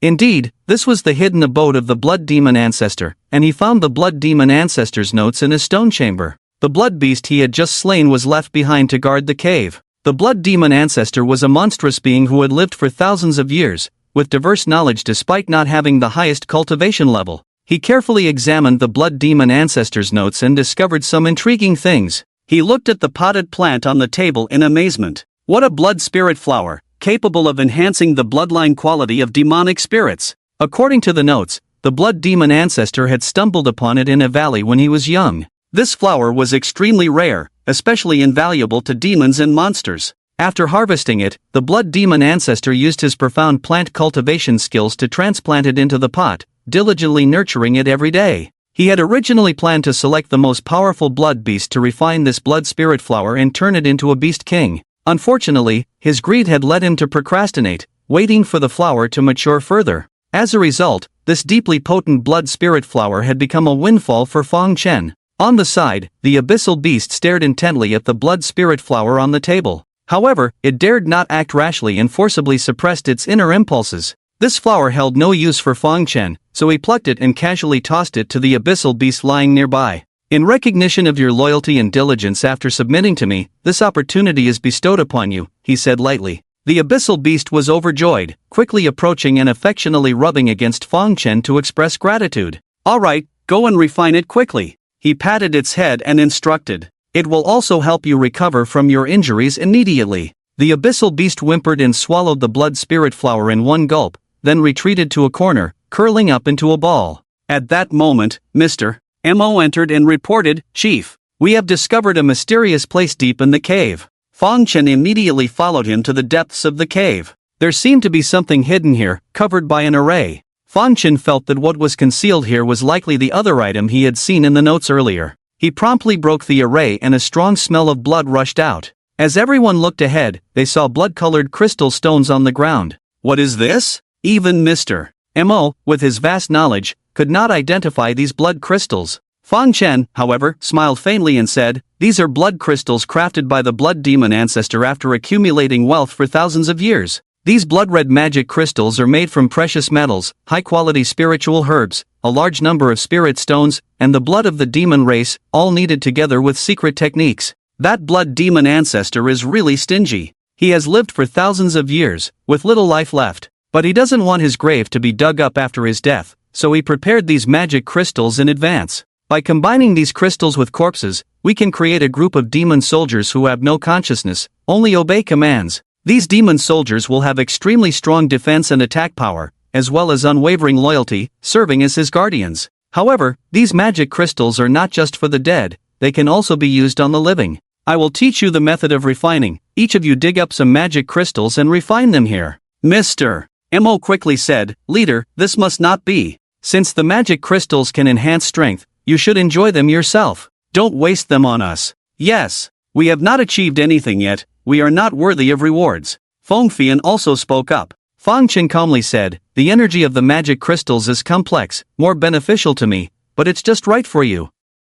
What I have given you, just accept it with peace of mind. You need to be stronger to help me." "Then I thank the leader for nurturing us." Mr. Mo stopped hesitating and immediately led the 800 elites inside. In no time, each person received a portion of magic crystals according to their cultivation level. Then Chen taught them the refining method, and everyone started refining on the spot.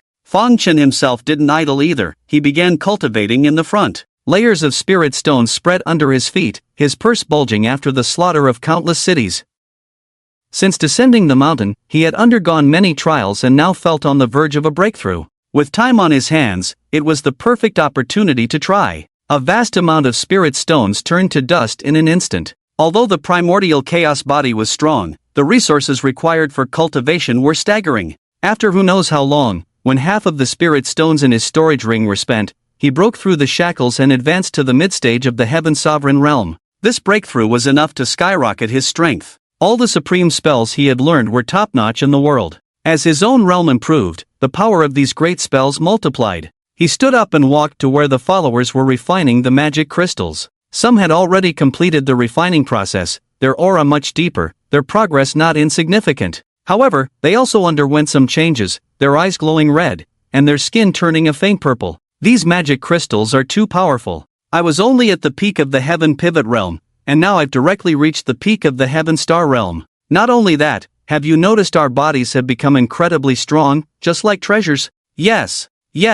It's like a rebirth. We are grateful for the leader's reconstruction. We are willing to be the Death Warriors. Everyone half knelt on the ground, pledging their allegiance. In the cruel world of cultivation, some close ones might even turn against each other for resources. But now, they were fortunate to have such an opportunity, as Fang Chen had helped them reach heights they could never have achieved in their lifetime. Others also gradually completed the refining process, their emotions surging with excitement. Finally, Mr. Mo and Feng Fian also completed the refining. The two of them naturally received more magic crystals than others, and their cultivation had made significant breakthroughs. Feng Fian advanced from the mid-stage of the Heaven Gem realm to the late stage of the Heaven Star realm. Mr. Mo, on the other hand, broke through from the late stage of the Heaven Gem realm to the peak of the Heaven Star realm. In terms of realm alone, the two of them had surpassed Fang Chen himself. The effects of these magic crystals far exceeded Fang Chen's imagination. Now, these 800 elites had generally reached the peak of the Heaven Star realm in their cultivation.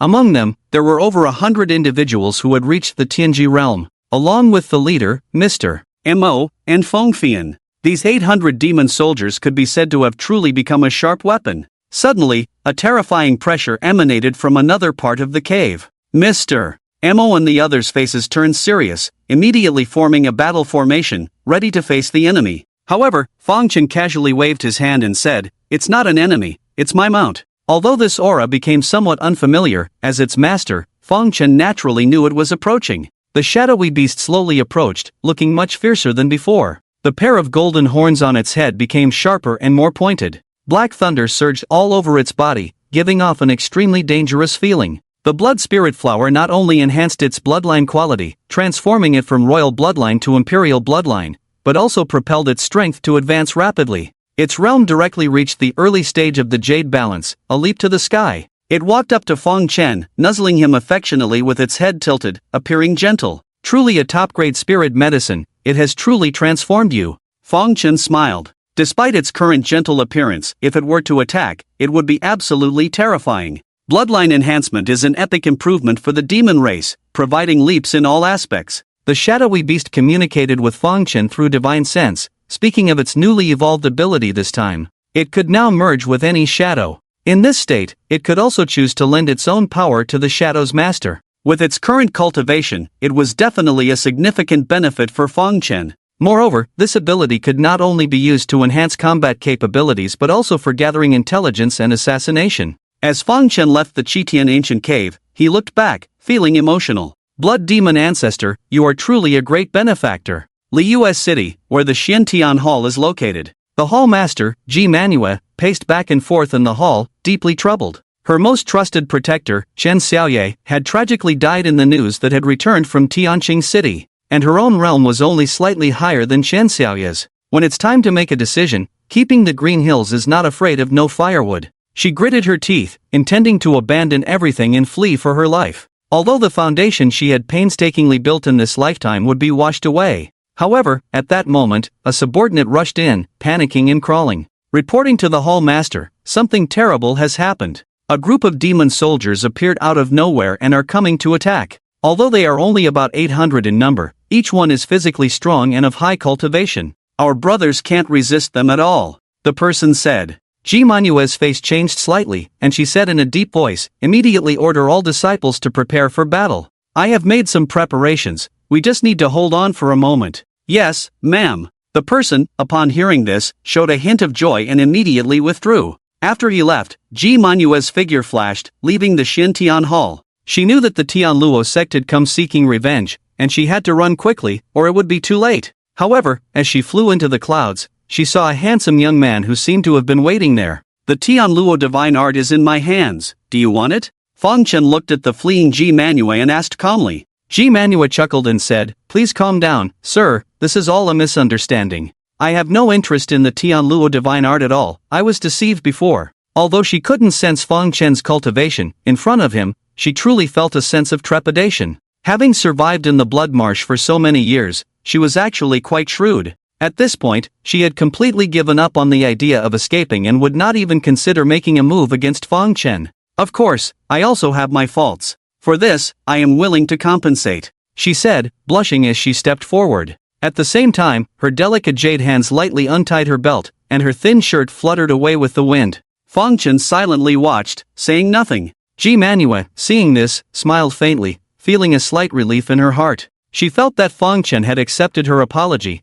but she still needed to show a better attitude. She slowly squatted down, her jade hands fumbling, moving closer. But at that moment, Fang Chen, with a cold expression, tightened his grip on the sword handle and thrust the sword towards her head. The blood sword pierced through her skull, completely engulfing her. Her eyes widened in shock as she died. The blood sword exerted force, instantly draining Ji Manua's body dry, leaving behind a skeleton. Fang Chen let out a breath and nodded to himself. During this trip back to the mountain, he consulted his sword master and barbarian master on some cultivation doubts. After understanding these doubts, he suddenly had an epiphany and boldly merged the cultivation methods of the blood sword and the gluttonous divine art. Now, with this sword strike, the blood sword would devour everything. The killing intent of the blood demon remained on the blood sword, while the source of life would flow directly into his body through the blood sword. The principle was simple. In the past, he could absorb the source of life with his palm. Now, he simply used the blood sword in place of his palm, as the blood sword was a part of him, making it a seamless process.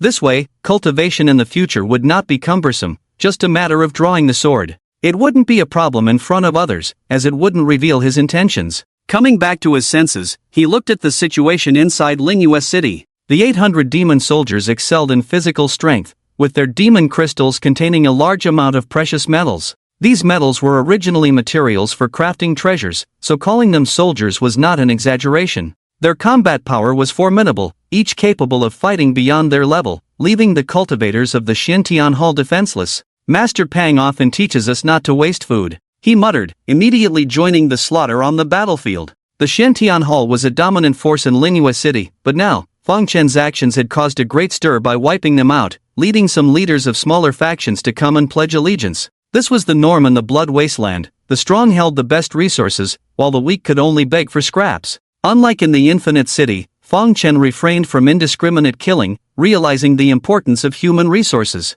These people could potentially join the Tian Luo sect in the future. In less than a month, the Infinite City was slaughtered, followed by the destruction of the Tian Hall in Lingyue City. This upheaval stirred the long-standing calm of the Blood Wasteland once again. Many astute individuals realized that the mysterious figure who slaughtered the Infinite City was likely Fang Chen. Consequently, in the following period, Lingyue and Tianqing cities became lively. Both cities were now under the control of the Tian Luo sect, each establishing their own altars. More and more people came to seek refuge, wanting to join the Tian Luo sect. However, most heard that to join, they had to abandon their original cultivation methods, causing many to hesitate. Yet, there were still some resolute individuals who abandoned their practices and joined without hesitation. Fang Chen valued these individuals greatly, seeing them as the elite of the sect in the future. In the study, Fang Chen was poring over books about the Miao territory. At that moment, Mr. Mo walked in. He respectfully asked, "May I ask what instructions the sect leader has?"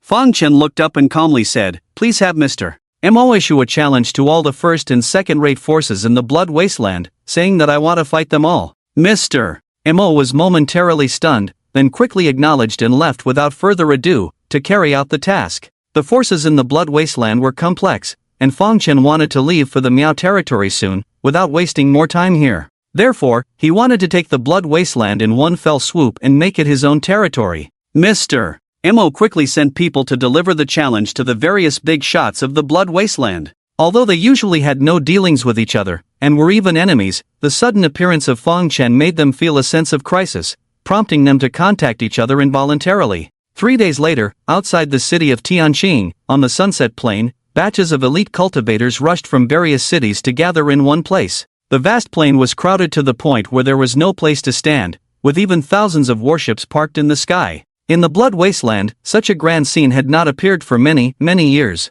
Even the people in Tianqing City, except for Fang Chen's men, had all fled. Everyone knew that a fierce battle was inevitable next, and any carelessness could lead to being affected. In the city, in the newly built branch of the Tian Luo sect, although there were millions of fierce cultivators outside the city, it was as peaceful as a cloud here. Fang Chen was still reading in the study, and Mr. Mo would come in from time to report on the situation outside the city. He knew that not everyone had arrived yet, and some forces were still on the way. It wouldn't be too late for him to leave the city after everyone had gathered. Suddenly, a gust of wind blew from nowhere, causing the candle flame on the green lamp to flicker. Fang Chen put down the scroll in his hand and looked up suddenly. Looking at the person who had suddenly appeared in front of him, he felt a sense of unease in his heart. The person was dressed in plain clothes, with a beautiful appearance, like a blooming lotus flower, pure yet beautiful. This person was none other than Purple Bamboo Abbess, who had fought fiercely with Fang Chen not long ago. She had been missing for some time, and Fang Chen thought she had already left the blood wasteland.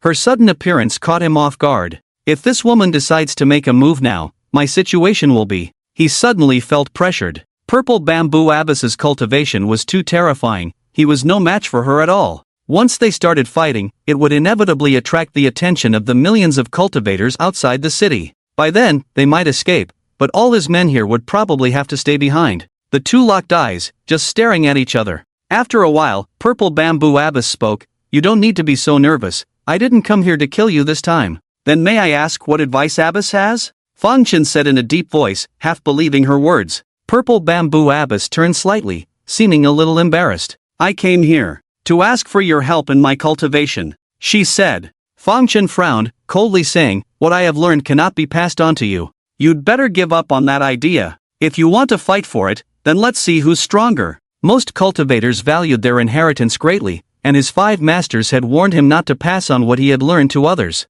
Purple Bamboo Abbess glanced at him calmly and replied, "The cultivation I'm referring to is not the Buddhist techniques you practice. That day, breaking the precepts of celibacy shattered my Tao heart, and to this day, I have been unable to. If I cannot see through desires in this lifetime, it will be difficult for me to transcend martial arts and reach the peak. Fortunately, I had an epiphany from a Buddhist scripture, finally understanding the method to dispel illusions. Without breaking, there can be no establishment, so I hope you can help me in my cultivation. If you can help me dispel illusions, rebuild my Tao heart, I will not pursue past grievances." Fang Chen breathed a sigh of relief upon hearing this. "Thank goodness she's not here for revenge. How can I help you in your cultivation?" he asked solemnly. Purple Bamboo Abbess clenched her fist and stared at him with wide eyes. She felt she had already expressed herself clearly enough, but this stubborn guy in front of her just didn't get it. Or maybe he understood everything and was just pretending to be clueless, trying to tease her. Seeing her angry expression, Fang Chen found it oddly pleasing.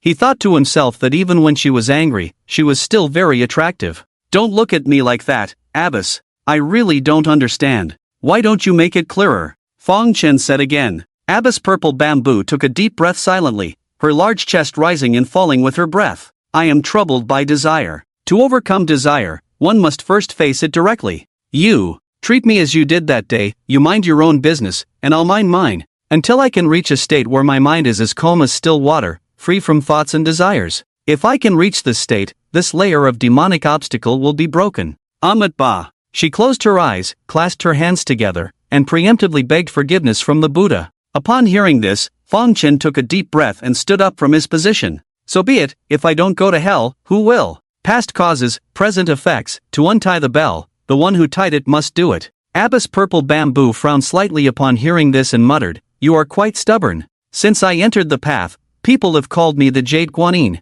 What you just said seems to have aggrieved you, truly shameless." Fang Chen smiled. He said it on purpose, not wanting her to keep wearing a cold face. Between these few sentences, the somewhat awkward atmosphere seemed to ease a bit. He walked straight to Abbess Purple Bamboo. Abbess Purple Bamboo's hands were a bit awkward, not knowing where to put them. At the same time, her cheeks flushed, and her heartbeat quickened. Finally, she overcame her psychological barriers. After a while, Abbess Purple Bamboo stood up, picked up a plain robe from the side, and draped it over herself. "I will meditate for a while, we'll continue later," she murmured and immediately disappeared. Fang Chen leaned back in his chair, exhaling lightly. This 9 extreme yin-yang technique is truly mysterious. The spiritual power gained from one practice session equals a month of my cultivation. And this yin-yang qi. He opened his hands, and a few strands of black and white energy appeared in his palms. These strands of black and white energy were the yin-yang qi. Abbess Purple Bamboo is truly extraordinary. He couldn't help but smile. Sensual desires, as a young man full of vitality, he was no exception. Although he was multitasking earlier, he also enjoyed the pleasure in it. In the sky above Tianqing City, Abbess Purple Bamboo sat cross-legged on a lotus platform, enlightening herself amidst the clouds. "Damn it, I forgot everything," she muttered in frustration. "If you cultivate samadhi, you must transcend worldly troubles. If you don't eliminate lust, you cannot transcend the world. Even if you have great wisdom and present meditation, if you don't eliminate lust, you will fall into the demonic path. Purple Bamboo, oh Purple Bamboo, you must transcend soon." Suddenly, she opened her eyes wide and looked towards the direction of the setting sun. A flash of golden light covered the entire sunset plain, creating a Sarvastivada realm. "This little demon," she said angrily, "truly despicable. Knowing that I am here, yet causing such atrocities, completely disregarding me. Once I rid myself of inner demons, I will deal with you, little demon." The reason Chen left the city while she was meditating was to avoid being stopped by her. Abyss Purple Bamboo couldn't figure him out. Despite their recent camaraderie, he had no doubt that she would turn ruthless later, even shouting and attacking him. To prevent any accidents, he had to eliminate the hidden dangers outside the city first. This way, he wouldn't fall into a passive position. At this moment, within the Sarvastivada realm, Chen wielded the blood sword, engaged in a frenzy of slaughter. Everyone in the blood wasteland was fighting fiercely, with few kind-hearted individuals. To turn this place into his own territory, he had to be even more ruthless, killing until it sent shivers down people's spines. The hundreds of thousands of people before him were elites from various cities and factions. If he could annihilate them all here, everything would be much easier afterward, and he might not even need to intervene personally. Seeing Chen slay some top experts, some people couldn't bear it any longer. "Please spare us. I am willing to lead the Ninefold Tower to submit." The beautiful woman kneeling under Chen at this moment is the owner of the Ninefold Tower. The Ninefold Tower is a top power in the Blood Hollow, with a prestigious reputation that has existed for many years. Seeing even she begging for mercy on her knees, more and more people dropped their weapons and knelt under Chen.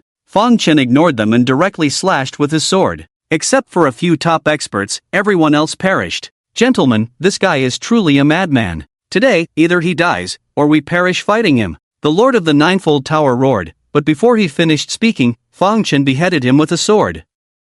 The setting sun was originally a vast green grassland, but now it was completely dyed red.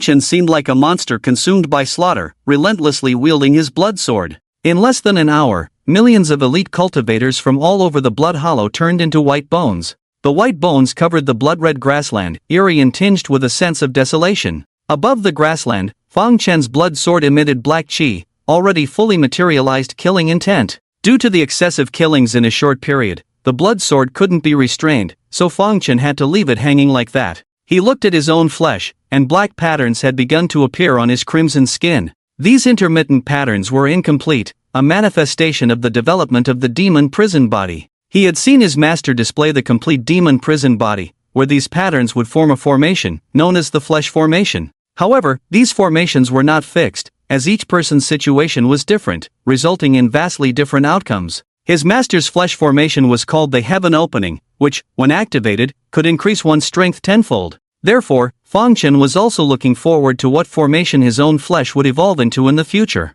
After a while, he retracted the blood sword into his body, dispelling the Saramaya realm with a wave of his hand. He looked up at the sky above Tian City, then his figure flickered, and he immediately returned to the study in the branch hall. As the sun set, Abyss Purple Bamboo looked solemnly at the scattered bones, tightly holding the snow jade Tianjing vase in her hand. After a brief pause, she left angrily and appeared in Chen's study. "Why are you so ruthless?" she scolded. "Hundreds of thousands of cultivators on the sunset plain, not one left. For committing such a massacre today, you will face retribution in the future. This has nothing to do with you," Chen replied indifferently. Abyss Purple Bamboo wanted to say more but suddenly stopped. She had completely seen through the man in front of her and felt that Chen was beyond redemption. The only way to save him was to send him to meet the Buddha. "If I don't kill you, in the future, countless innocent people will die at your hands in vain. The day my inner demon is resolved will be the day I send you to hell," she thought. With a surge of anger in her heart,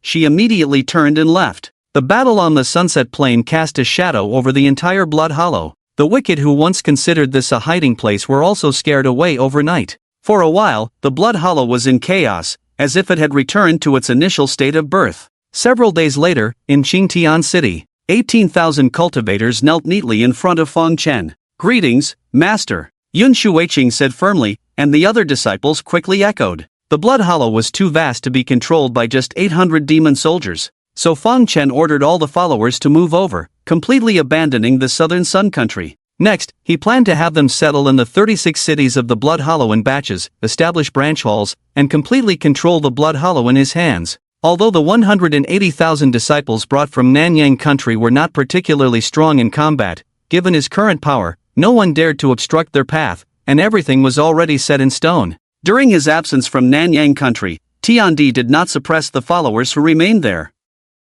As a result, the number of followers had increased from the original 120,000 to the current 180,000. The next steps are up to you. Fang Chen nodded, indicating for them to rise. Yun Shuiqing and the others who stayed in Nanyang country were eager to take action. Over the next few days, Shi and Huyu, among others, acted swiftly. They immediately took control of all 36 cities and established separate altars. From now on, the chaotic situation of warlords in Blood Wasteland completely disappeared, with the Tian Luo sect standing alone. However, Fang Chen did not rush to leave but stayed here for a while longer. Only when everything had stabilized did he prepare to head south. But before heading south, he left the Nether Beast behind. Although Blood Wasteland was now stable, he couldn't guarantee that nothing unexpected would happen during his time in Miao territory. So he chose to leave the Nether Beast behind, knowing that with its current strength, it could probably handle any emergencies. Master, did you summon me? Mr. Mo entered the study, respectfully inquiring.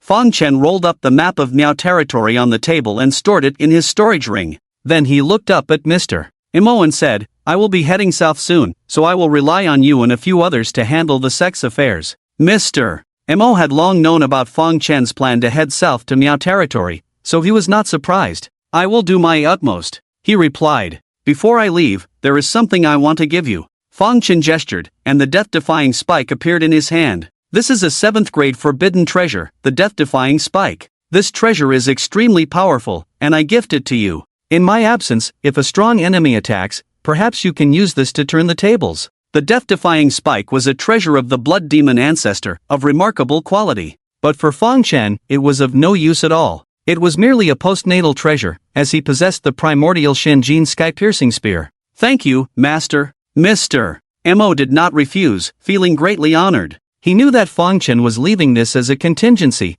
to prevent the Tian Luo sect from being bullied in his absence. The fact that Fang Chen chose to entrust this treasure to him indicated that in Fang Chen's eyes, he was already considered a trusted confidant. After settling all necessary matters, Fang Chen left Blood Wasteland. Blood Wasteland was separated from Mao territory by a vast wilderness. After traveling for several days, he finally set foot in this gathering place of demons and monsters. Beside a mountain stream, he scooped up a handful of water and drank it heartily. The spiritual energy in the wilderness was abundant, even the mountain spring water was better than that of Blood Wasteland in Nanyang. After drinking the water, he turned to look at a certain large tree. If you still wish to cultivate, reveal yourself now, he said. If you no longer wish to cultivate, then do not follow me any longer. A graceful figure slowly emerged from behind the tree, purple bamboo mistress coldly staring at Fang Chen with her beautiful face. Since the day at Sunset Plain, she had not shown herself again. But Fang Chen knew she had been following him all along, just sulking. At night, in a mountain hollow, purple bamboo mistress sat quietly by the fire, seemingly lost in thought. The firelight illuminated her face, giving her cheeks a slightly rosy hue, making her even more alluring. It had been half a month since she reappeared that day, and the two had ventured deep into the heart of the wilderness. At that moment, Fang Chen approached from a distance, carrying a 7-colored feathered chicken. He had read in a book that the meat of this demonic bird was extremely delicious, a culinary delicacy. He went to the side, began to slaughter and marinate the chicken, skewering it on a green jade stick that burned without being consumed. Then he sat across from purple bamboo mistress and started roasting the chicken. Upon seeing this, Zijou furrowed her delicate eyebrows, immediately turned around, facing away from him. Fang Chen was absorbed in roasting, and soon the aroma of the plump chicken filled the air. Just the scent alone made one's mouth water. He took a bite and his eyes lit up. This could be the most delicious thing he had eaten since coming down from the mountain. He indulged in the feast, but suddenly heard a faint sound of someone swallowing saliva. He looked up at Zijou's back and couldn't help but smile. This is truly delicious, would you like to try some? Fang Chen asked. Zijou coldly snorted, angrily saying, You scoundrel, do not push your luck too far. I am a monk and never eat meat. Furthermore, this thing is simply unbearable, only you can enjoy it so much, humph. But how did I just hear someone swallowing saliva? Fang Chen asked. Upon hearing this, Zijou felt her face burning hot, and retorted, You must have misheard. Is that so? Fang Chen smiled, set the roasted chicken aside, and then got up and left. I just found an interesting place, I'll go check it out. After he left, Zijou turned around, her eyes fixed on the roasted chicken. Even though she was always dignified and proper, she couldn't help but salivate uncontrollably. Although she had strictly adhered to the rules before, the body's instincts were hard to suppress. The rainbow-feathered chicken was a delicacy of the mortal world, and her appetite was endlessly aroused. Since I have already broken the rule of abstinence, breaking the rule of meat seems to be no big deal, she murmured. She quickly broke off a chicken leg and took a bite. The moment it entered her mouth, her delicate body trembled, not only because she tasted the delicacy of the world, but also because of the excitement in her heart. At this moment, she broke the rule of meat, yet her heart was unusually excited, giving her an unprecedented pleasure. After a while, Chen returned. He looked at the bare jade branch next to the fire pit and shook his head. "Where is my roasted chicken? How come I can't even see a bone?" Zizhu, who was meditating nearby, opened her eyes calmly and replied, "Perhaps it was taken away by a passing demon." "Makes sense." Chen nodded slightly, then suddenly took out a silk handkerchief from his pocket and wiped his mouth. Seeing this, Zizhu blinked, as if realizing something. She silently turned around and, using her spiritual sense to view her appearance, saw herself with a greasy mouth. It was her first time sneaking a bite, so she ended up in such a sorry state. Chen sat down and asked, "Have you heard of the Fong family in the Eastern Blue Domain?"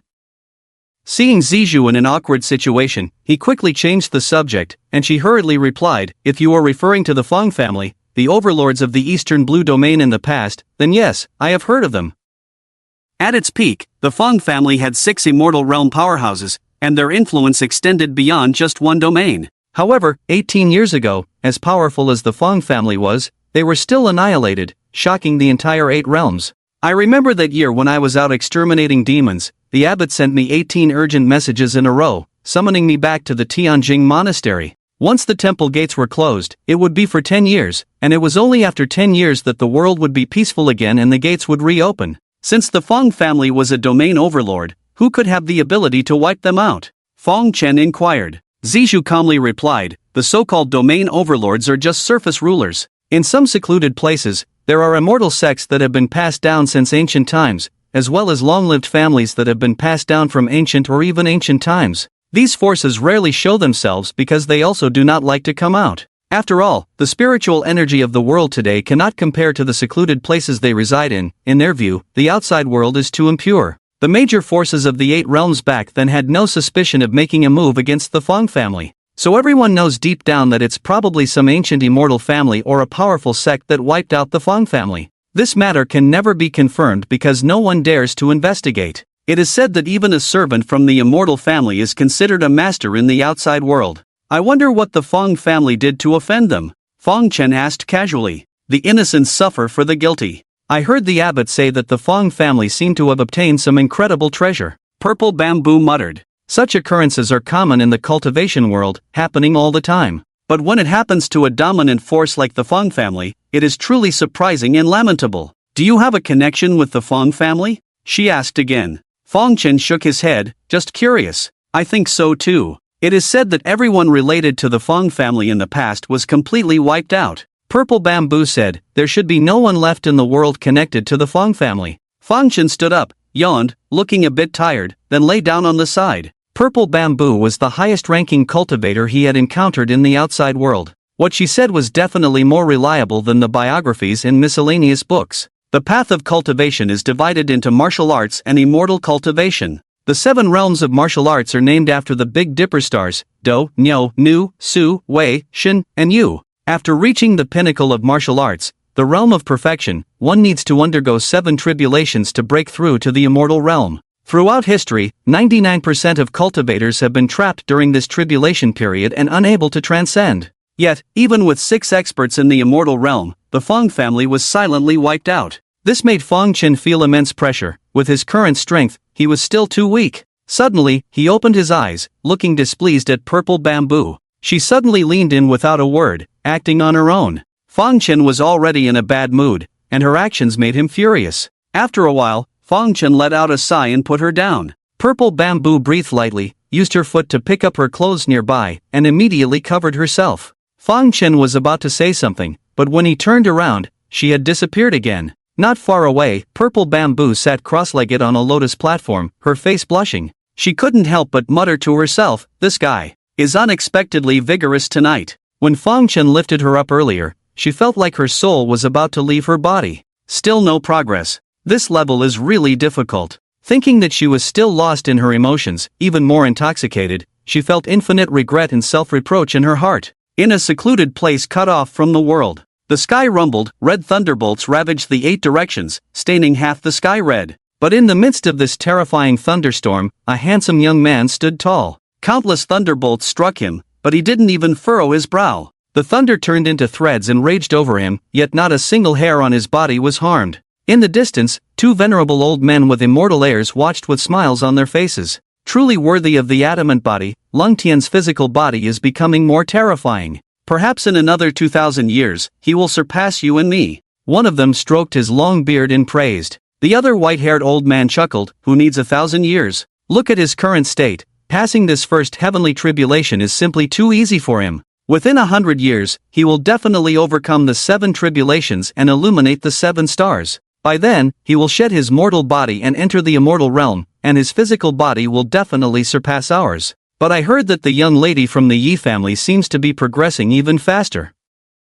From the intelligence reports, she is already undergoing the 4th heavenly tribulation, and her primordial chaos divine eyes have completely fused with her. The other man frowned slightly at this news, his mood suddenly turning sour. Unfortunately, my Lin family was a step too slow back then, only managing to snatch 1 chaos bone. If we had acted sooner, perhaps the chaos divine eye would have belonged to our Lin family. As strong as the chaos bone is, it still can't compare to the chaos divine eye and the heavenly Tao sacred heart, he said with regret on his face. Actually, being able to snatch 1 chaos bone is already very lucky, the other person chuckled. Moreover, the chaos bone on Lung Tian's body has a stronger Dao Rhyme than the other 2. The chaos immortal techniques contained in the other chaos bone are definitely not as good as Lung Tian's. True, being greedy is like a snake trying to swallow an elephant. If my Lin family can get a piece of the pie, we should be content. The man nodded slightly. After a while, the tribulation dispersed. The handsome young man strode over to the 2. Lang Tian thanks the 2nd elder and 5th elder for protecting the younger generation.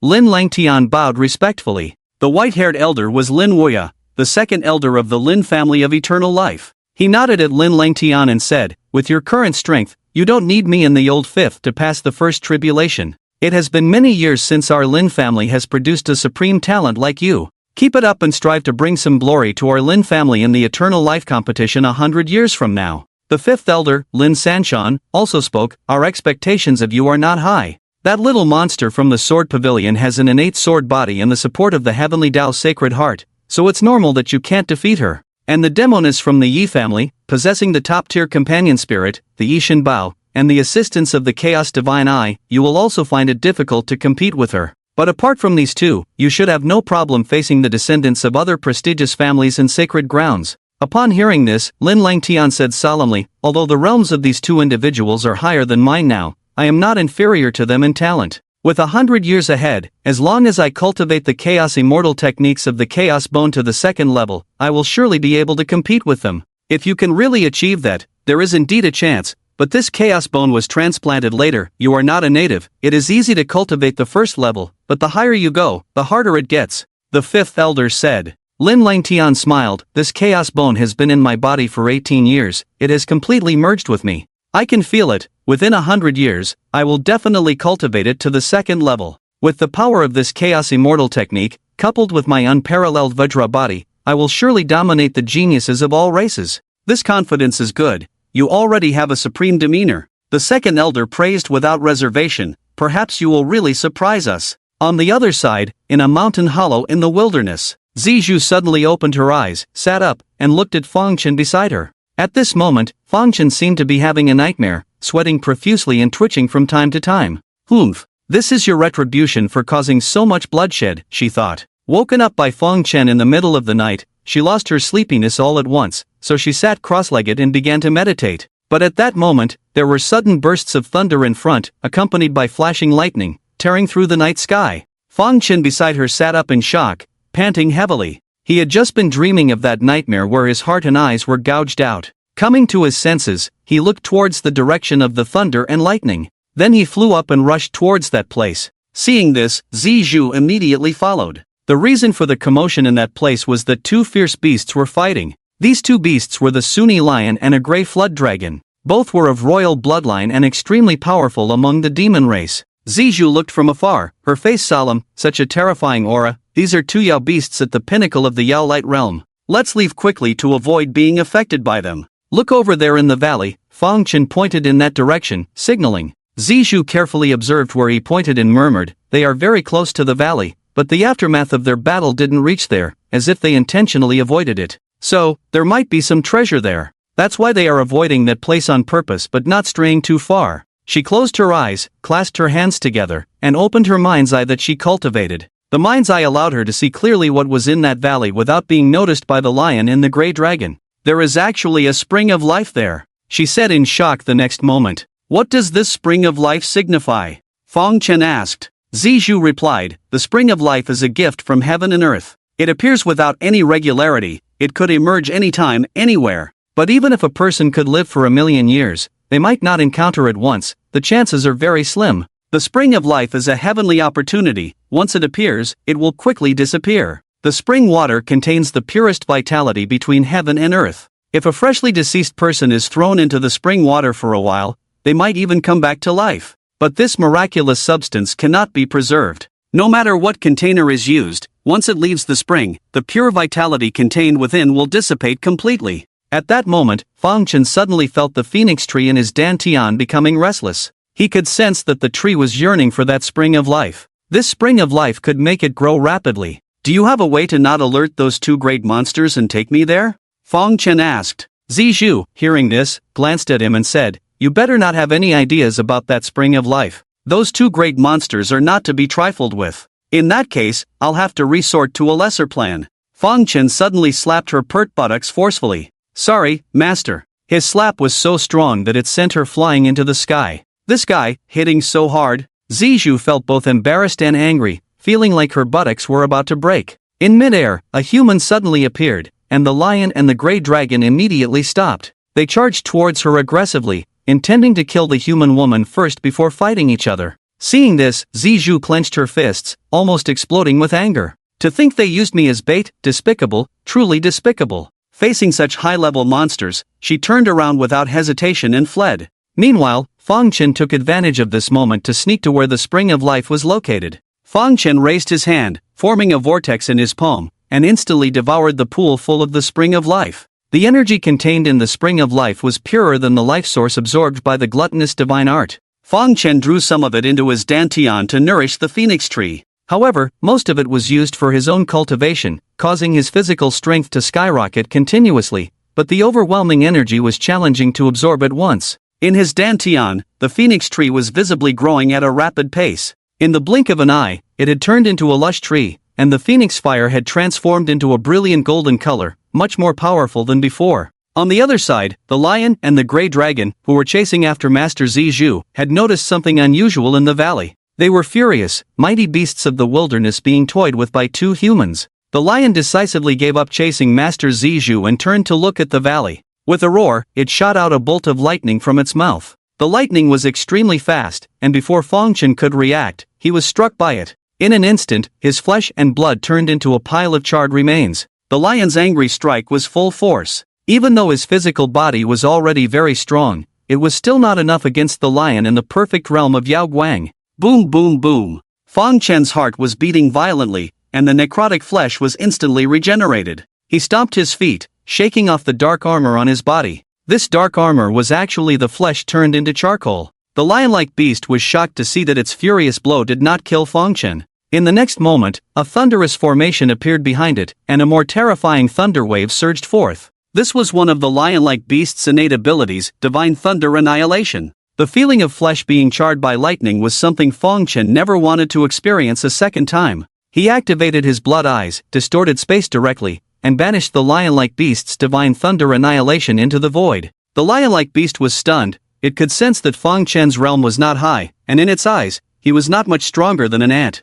Yet, this mere ant managed to withstand two of its attacks. By the time it regained its senses, Fang Chen had already fled. The next day, at noon, Zizhu sat on a large rock by the mountain stream, her face pale. She looked at her reflection in the stream, looking very tired. Suddenly, she looked ahead, excitedly summoning the snow jade sky cleansing vase. You villain, you almost caused me to die under the claws of that grey dragon. Today, I will capture you. She felt extremely wronged. Since she started her journey, she had never been bullied like this before. This guy not only caused her to have inner demons but also did something so outrageous yesterday. The vase floated in the air, and then a divine light shone on Feng Chen, immobilizing him, making him unable to move. Just as he was about to be sucked into the snow jade sky cleansing vase, at the last moment, Zizhu, in anger, waved her sleeve and put away the treasure. They had been together for some time, and Feng Chen knew her temperament. If he had resisted just now, she would have persisted. But if he remained indifferent, she would let go. I've endured all the suffering, while you've received the nourishment of the spring of life.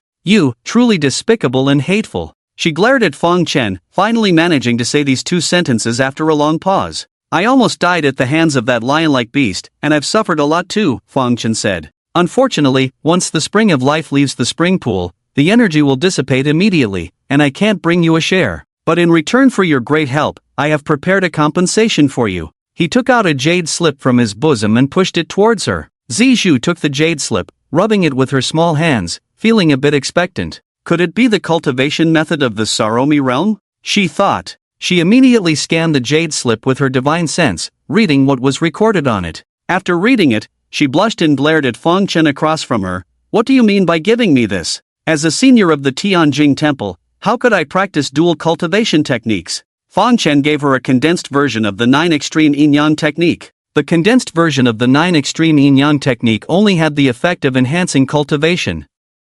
It couldn't accumulate yin-yang energy in the body, nor did it include the cultivation method of the great yin-yang hand. Although it was a condensed version, its quality was not comparable to those lower-grade dual cultivation techniques outside. Feng Chen gave her this technique not only to appease her emotions but also because if both of them practiced the technique simultaneously, they would resonate with each other. In a resonant state, the effect of cultivation would be 10 times that of individual cultivation. Feng Chen was not worried that she would spread the technique after he passed it on to her. Unless she wanted to ruin her reputation and be expelled from the Buddhist sect. She was a disciple of the Buddhist sect, and if news of her practicing dual cultivation techniques spread, she might even be hunted down by the entire Buddhist realm. Feng Chen, since no one knows anyway, you might as well give it a try, you might be pleasantly surprised. Zizhu was about to say something when she suddenly frowned and muttered, not good. These two savage monsters have mobilized their forces to besiege us. There are large numbers of monsters from all directions, they will soon discover us. Feng Chen sighed inwardly, how did they come so fast? I just got rid of the lion beast not long ago, my spiritual power is almost depleted, I'm afraid I won't be able to fight again. Zizhu said, what about me? In order to get rid of the grey dragon, even my lotus platform avatar has been destroyed. You are actually a descendant of the Changxing family, right? If you have any trump cards, use them now. There are many monsters nearby, including some powerful monsters in the Yaoguang realm, although not as terrifying as those two overlords, but still. Feng Chen said, I don't have any prominent background, I am not a descendant of the Changxing family. There is no other way, only a fight to the death, to break through. Follow me closely later. Zizhu looked at him silently, feeling doubtful in her heart. At this point, she felt that Feng Chen probably had no need to lie. The lion beast and the grey dragon should also be nearby, once we are entangled, they will soon come over. She said. So for now, the only plan is to lay low. After some time, we will find a way to leave. Feng Chen asked, the monsters are very sensitive, how do we lay low? Zizhu raised her hand, opened her palm, and the snow jade Tianjing bottle appeared. This treasure can not only suppress evil spirits, but also be used to avoid disasters. However, to maintain the operation of the bottle, our cultivation will be continuously drained once we enter, causing our realm to regress. And there is no spiritual power inside the bottle for us to recover. The longer we hide, the more our cultivation will regress. She said. It's okay, let's go in quickly. Feng Chen nodded. He was not worried about the regression of his cultivation. He didn't believe that the cultivation gained from daily cultivation with Zizhu would not be enough to offset what the bottle would drain. Zizhu lightly agreed and summoned the bottle. A burst of divine light flashed, and both of them were drawn into it. Then the bottle gradually dissipated, merging with the void as if it had never appeared. Time passed, and in the blink of an eye, 3 years had passed. Inside the snow jade Tianjing bottle, Zizhu twisted her waist and limbs vigorously, spinning in circles. After a long time, she leaned on Feng Chen, closing her eyes in contentment. Feng Chen gently stroked her soft hair, feeling like these 3 years were just a beautiful dream he had. But at that moment, a flying message talisman appeared out of thin air in the space of the bottle. Zizhu, who was lazy, suddenly sat up with a serious expression. She flicked her finger and opened the message talisman. Zizhu, return to the Tianjing Ancestral Hall immediately. There was only this sentence on the message talisman, but it made her mood heavy. Initially, the two of them had only planned to stay in the Snow Jade Tianjing bottle for a couple of months, never expecting to stay until now. At the very beginning, Chen, relying on the 9 extreme yin-yang technique, advanced his cultivation in the bottle space. This made her, whose cultivation had been regressing all along, extremely unbalanced psychologically. In the end, unable to resist the temptation, she also practiced the shortened version of the 9 extreme yin-yang technique given by Chen. After tasting the sweetness, she became more proactive, and her cultivation increased day by day, so much so that she was unwilling to come out for several months, and finally stayed in the bottle with Chen for 3 years. Here, besides each other, there was nothing else. But now she suddenly received a message from the Hall Master, which made her feel like she was being pulled back from a dream to reality. It was like a thunderclap, shaking her mind. She suddenly realized how absurd she had been, staying here for 3 years. Every day, she only indulged in pleasure with Chen, forgetting her initial intention to overcome her inner demons long ago. Even worse, she had become so debauched, completely fallen. "I'm going back." She looked at Chen beside her and said in a deep voice, "All the past, just consider it a dream that cannot be continued. I can't continue to degenerate like this." Chen nodded. He had things to do as well. Matters of love and affection were not on his mind at all. In a remote area of the wilderness, the Snow Jade celestial vessel gradually materialized and reappeared. With a flash of light, Chen and Zizhu emerged from the treasure bottle and returned to the outside world once again. 3 years had passed swiftly, and Chen was now 21 years old. Compared to when he descended the mountain years ago, there was no trace of immaturity left in him. He appeared exceptionally handsome. Beside him, Zizhu, who had maintained her appearance for thousands of years, had also undergone some changes due to the nourishment she received during these 3 years. Now, she resembled a ripe peach, ready to burst with juice at a light squeeze. Her feminine charm was displayed to the fullest on her. She glanced at Chen one last time before leaping up and flying away from the wilderness forest. Chen continued walking forward without saying any farewell words. Over the 3 years, Chen's cultivation had advanced rapidly. He had now reached the early stage of the Jade Constellation realm. When he entered the celestial vessel initially, he was only at the mid-stage of the Heavenly Authority realm, breaking through 3 small realms in total. However, the greatest gain was not the growth in his cultivation but the accumulation of yin and yang energy within his body. Zizhu had profound cultivation and had remained a virgin for thousands of years, containing a vast amount of pure yin energy within her. Chen, on the other hand, possessed vigorous yang energy. The effects of their joint cultivation were remarkable. Therefore, over the past 3 years, the yin and yang energies within him had surged, reaching the threshold for using the great yin and yang technique. He proceeded forward slowly, not in a hurry to rush. After spending 3 years in the celestial vessel space, he needed to clear his mind for a while. Suddenly, a group of monkeys appeared around him. These were not ordinary monkeys, they emitted strong demonic energy and had fierce black fur all over their bodies. They were making a ruckus, and some of them even threw peaches at him. He also heard a woman's voice shouting ahead. Using his divine sense, he discovered a woman dressed in a style quite different from the southern suns, surrounded by a group of monkeys. However, she seemed more distressed as the monkeys were tearing at her clothes. She desperately protected the garment on her chest, preserving her last bit of dignity. Another group of monkeys arrived, led by a large monkey in the Heavenly Authority realm. The other monkeys surrounded it like stars around the moon. The large monkey glanced at Chen in the distance, seemingly indifferent, then turned to the woman and nodded in satisfaction. The monkeys around the woman immediately restrained her limbs. On the other side, the monkeys near Chen also moved to capture him. The woman struggled desperately but couldn't break free. "Please, spare me," she pleaded in agony. However, the large monkey remained unmoved, slowly approaching her with a sinister laugh. Meanwhile, Chen snorted coldly and instantly turned the surrounding monkeys into a mist of blood. The black-fur demonic monkeys are indeed as described in the books, fond of plundering human tribes, he murmured, summoning his blood sword. He then advanced, slaughtering the black-fur demonic monkeys around him. Instead of exterminating them, he intentionally let 2 escape. The 2 lucky black-fur demonic monkeys immediately fled to their nesting grounds.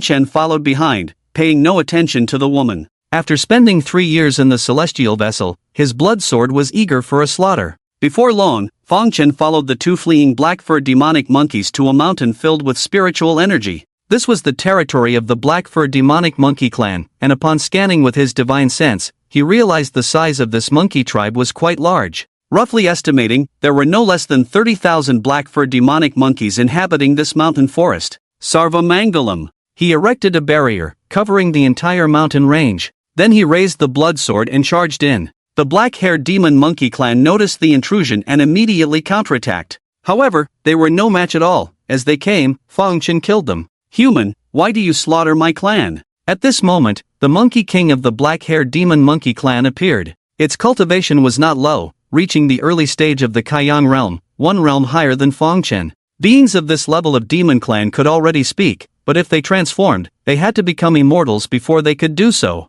Chen did not answer the Monkey King's question but directly slashed with his sword. He displayed the dragon-slaying sword, with sword light spanning 3,000 miles and sword energy soaring straight to the ninth heaven. After slaughtering millions of elite cultivators in the Blood Wasteland, the Blood Sword's power had become quite terrifying. In addition to cultivating with Zizhu during the 3 years in the treasure vessel, he also spent a lot of time comprehending the sword intent carried by the Tong Yuan sword spirit. Compared to 3 years ago, his attainments in swordsmanship had at least multiplied several times. Seeing Chen's violent behavior, the Monkey King was greatly enraged. It displayed its divine ability, instantly transforming from a monkey into a giant ape 10 zhang tall. It angrily pounded its chest, roared, and threw a punch. But in an instant, its massive body was cut into pieces by the swordlight, and Chen killed it with one sword. After the Monkey King died, the remaining monkeys went into chaos. They desperately slammed and beat against the Sarirami realm, trying to escape, but it was all in vain. Tick, tock, tick, tock. Chen walked through the mountains holding the blood sword dripping with blood, slaughtering all 30,000 monkeys in the tribe. Soon, the bodies of these monkeys turned into piles of white bones. The physical bodies of demon clans were usually much stronger than those of human clans, and the life essence they contained was also much richer. The growth brought by slaughtering the black-haired demon monkey clan was much stronger than he had imagined. Chen did not rush to leave the mountains but walked deeper into them. The scale of this monkey tribe was not small, so there should be some good things. Before long, he found a pool of fine wine deep in the mountains. Just like humans, monkeys had the habit of drinking, and they were also natural masters of brewing. For all monkey tribes, the wine pool was a sacred place. Therefore, it was very difficult to purchase monkey wine from the outside world. Each barrel of monkey wine that appeared meant that a monkey tribe had been wiped out. This pool of fine wine exuded a strong wine fragrance. Just a whiff of it made people feel refreshed and delighted. Monkey wine was not only delicious but also a rare tonic because all the ingredients were spiritual fruits from the mountains, making it a valuable supplement. The medicinal power of the spiritual fruits had been accumulating and fermenting in this wine pool for many years, becoming quite mellow. If someone with insufficient cultivation drank too much at once, there was even a danger of bursting from the spiritual power. This place is remote and wild, and the strength of the monkey tribe is quite impressive. It must have existed for a long time. The quality of this pool of monkey wine is top-notch. Chen thought to himself and immediately took out a gourd from his storage ring. This gourd was just a top-grade container with 2 restrictions, and he couldn't remember when he had obtained it during a slaughter. The gourd had no power but was an excellent container. In no time, all the monkey wine in the pool was poured into the gourd. He took a sip, and the medicinal power of the wine far exceeded his expectations, enough to make up for several days of arduous cultivation. However, he did not plan to drink it all but intended to leave some to bring back and show filial respect to his masters. Besides the monkey wine, there was nothing else of value here. Chen waved his hand, dispelling the Sarirami realm, and left the mountains. However, not long after he left, several people suddenly chased after him. These people were also dressed strangely, like members of the Miaojiang tribe. Among them was the woman who had almost been violated by the black-haired demon monkeys, now leaning on a sturdy man, still in a state of shock and looking somewhat haggard.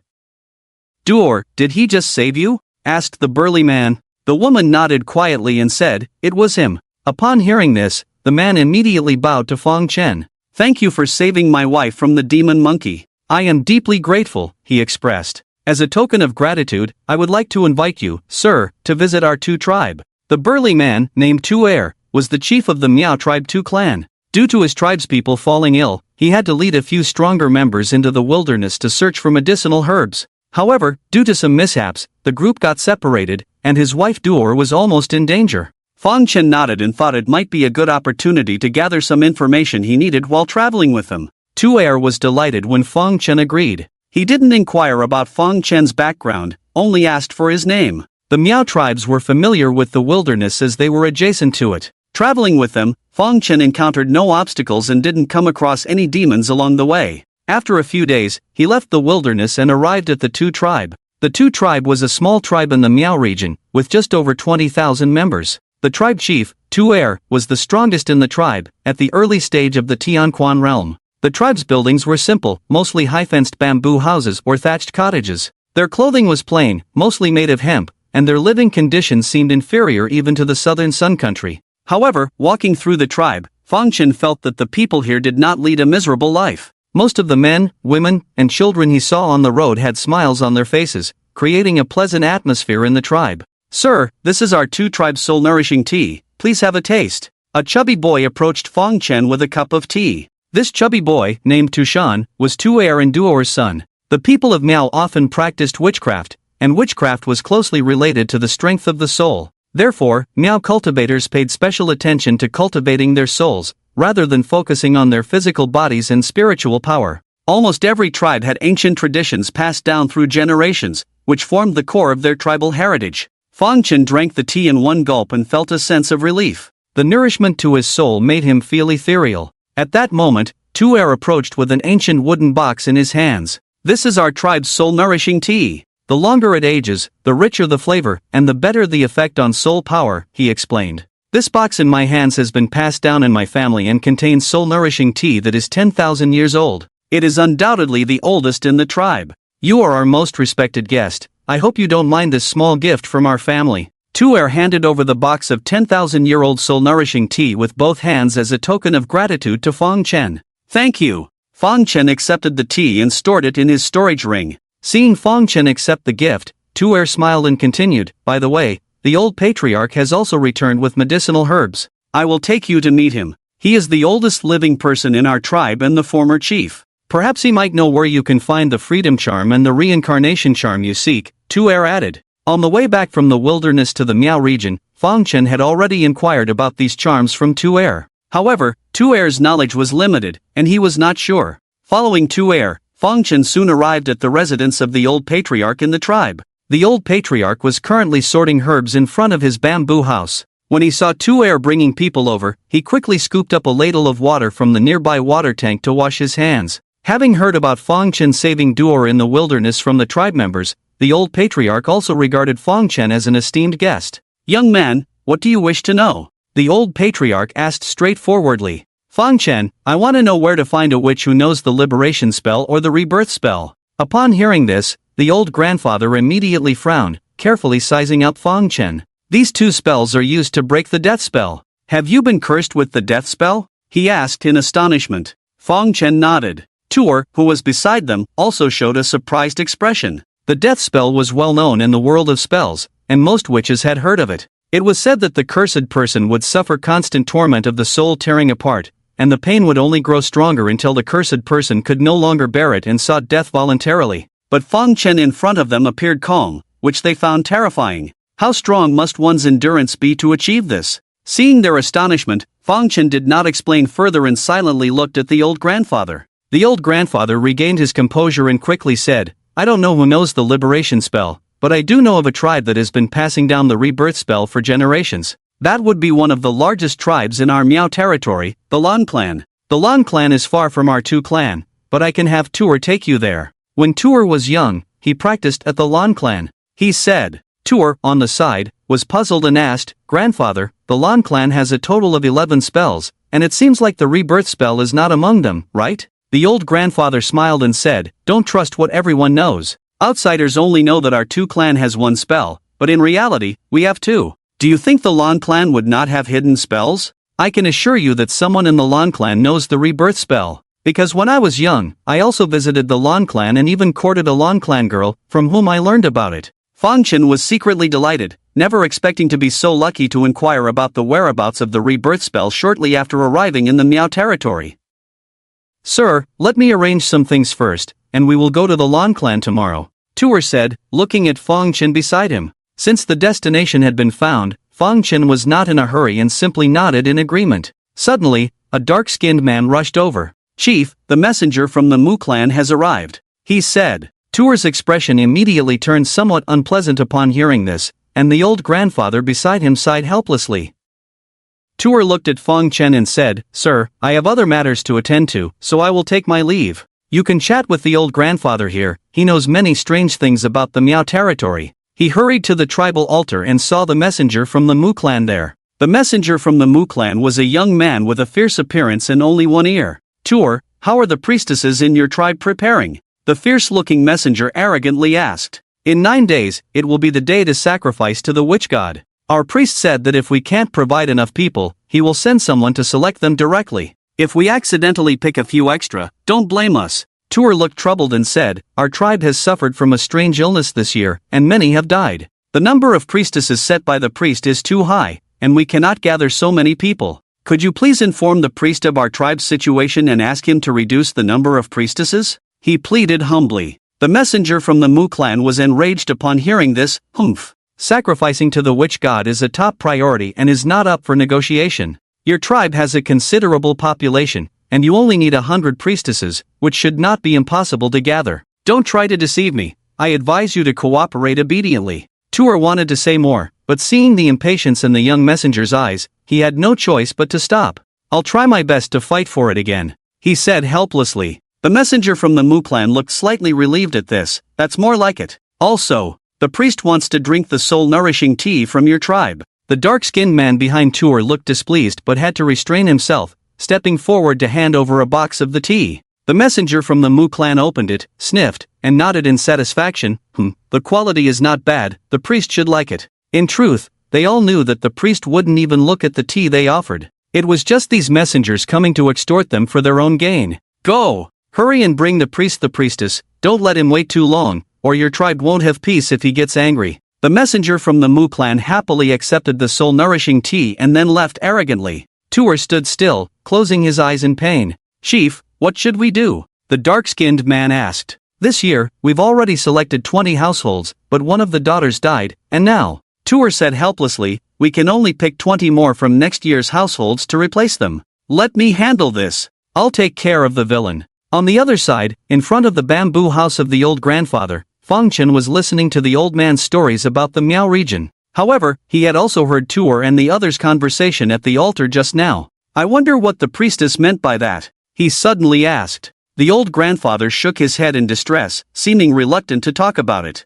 But after a while, he said in a deep voice, "We Miao people mostly worship the witch god. Every year on the 16th of April, we must solemnly sacrifice to the witch god. And the offering is the priestess. Not all women can be priestesses, they must be under 30 years old, virgins, and must know at least one witch spell. Some ancestors thought that sacrificing living people was too cruel, so they gradually abolished this custom, often using wild animals like tigers, leopards, pigs, and wolves instead. Our Tu clan is like this, but some tribes still retain the ancient custom of sacrificing with priestesses on this day. The Mu clan that just arrived is one of them. However, the priestess they use for the witch god's sacrifice is not from their own tribe, but every year they take one from our Tu clan. The Mu clan is much stronger than us, we have no ability to resist at all. Generation after generation, we can only endure silently, hoping that a genius in witchcraft will emerge among our descendants to lead our tribe out of this predicament."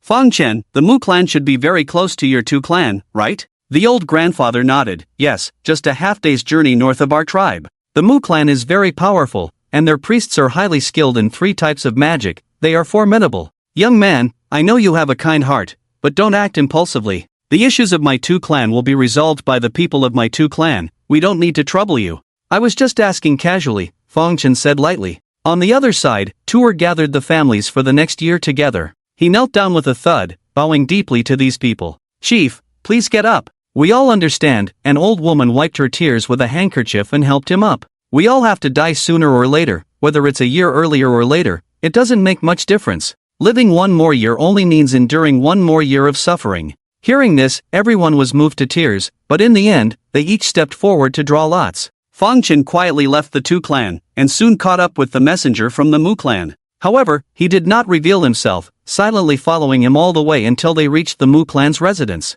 The Mu clan was much larger than the Tu clan, with an estimated population of over 20,000. Among them, there was a rather extraordinary aura, and he estimated that this person should be the priest of the Mu clan tribe mentioned by the old patriarch. This tribal priest had reached the late stage of the Jade Balance realm, but his true strength was definitely more than that. The spiritual power levels of these witch cultivators could not fully represent their combat power. What they relied on was their powerful souls, as well as exquisite spells or profound witchcraft. Ha! How come she's here too? He raised an eyebrow, greatly surprised. While investigating this priest of the Mu clan tribe, he also sensed a familiar aura. In the dim room, Chen was bound by ropes. She had traveled to the Miao region to learn the ways of witch doctors, but soon after arriving, she was captured by someone. She was escorted all the way here and locked up. At this moment, an old man dressed in fine clothes, holding a bluish-gray staff, walked in. The old man glanced up and down at Chen, a lecherous smile on his face.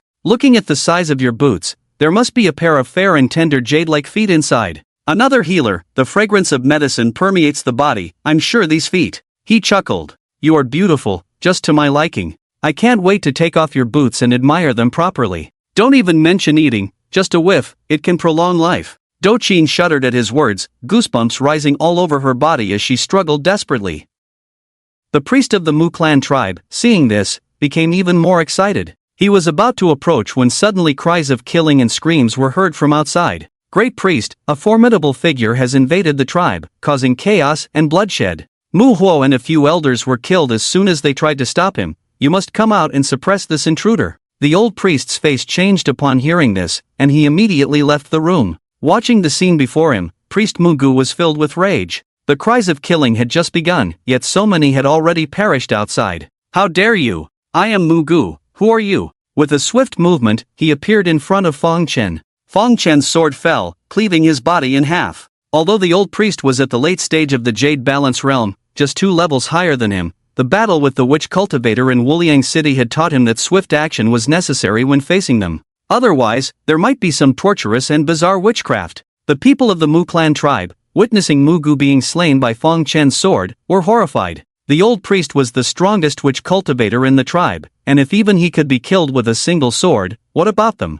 In an instant, the 20,000 people in the tribe scattered like birds and beasts. But at this moment, the Mu clan tribe was already shrouded in the realm of sorrowful me. As they fled to the outskirts of the tribe, they soon fell into despair. Their impregnable defenses could not be breached, and they could only watch helplessly as Feng Chen advanced, cutting down their people one by one. In no time, half of the original 20,000 people of the Mu clan tribe had been slaughtered. Just then, at the altar of the Mu clan tribe, a powerful and eerie aura rose into the sky. Feng Chen turned to look and saw a huge soul body. It stood tens of feet tall, towering like a mountain. This figure resembled the witch god worshipped by the Mu clan tribe, with muscular arms and a bare torso. Adorned with symmetrical patterns, it held a staff in its right hand. You fiend, daring to slaughter my Mu clan tribe, today you shall die without a burial ground. The witch god's figure roared in anger, but its voice sounded just like the one emitted by Mugu, the old priest who had been slain by Feng Chen's sword moments ago. You're not dead. Feng Chen was somewhat surprised.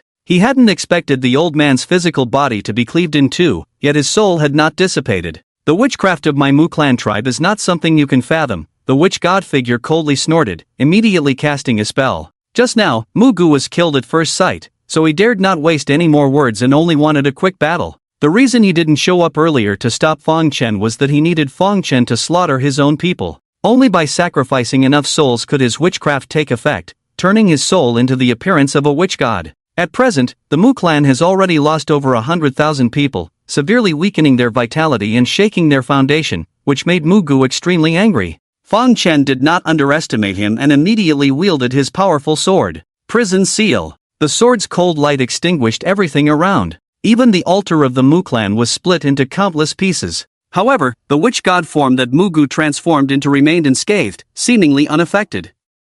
Kid, I am now transformed by witchcraft, and none of your attacks can harm me. Mugu sneered. Let you taste the curse of slaughter from my Mu clan, Dark Thunder. Mugu waved his staff and pointed it towards Feng Chen from a distance. In an instant, a dark thunder struck Feng Chen. The dark thunder was extremely swift, and before Feng Chen could react, he was already hit by it. However, his body showed no signs of injury, not because his physical body was too strong to be harmed by the thunder, but because the target of the curse was only the soul. No matter how powerful you are, your soul is your weakness. This dark thunder curse of mine is enough to annihilate your soul. Mugu said arrogantly, then turned to look at his people still attacking the realm of samsara. He wasn't worried about them but was looking for a suitable body for himself. He wasn't ready to die just yet. Suddenly, he seemed to sense something and turned abruptly to where Fang Chen was. Fang Chen had disappeared, leaving no trace, neither alive nor dead. "What's going on?" he murmured. Suddenly, he felt a wave of heat. Turning his head, he saw Fang Chen had already appeared behind him. Fang Chen was protected by the golden soul curse of the white-eyebrowed monk, making ordinary spells ineffective against him. Behind him stood a lush golden tree. Flames were swirling around this divine tree of the heavens. The golden flames burned fiercely, eroding even the stable space. From a distance, it appeared black and golden,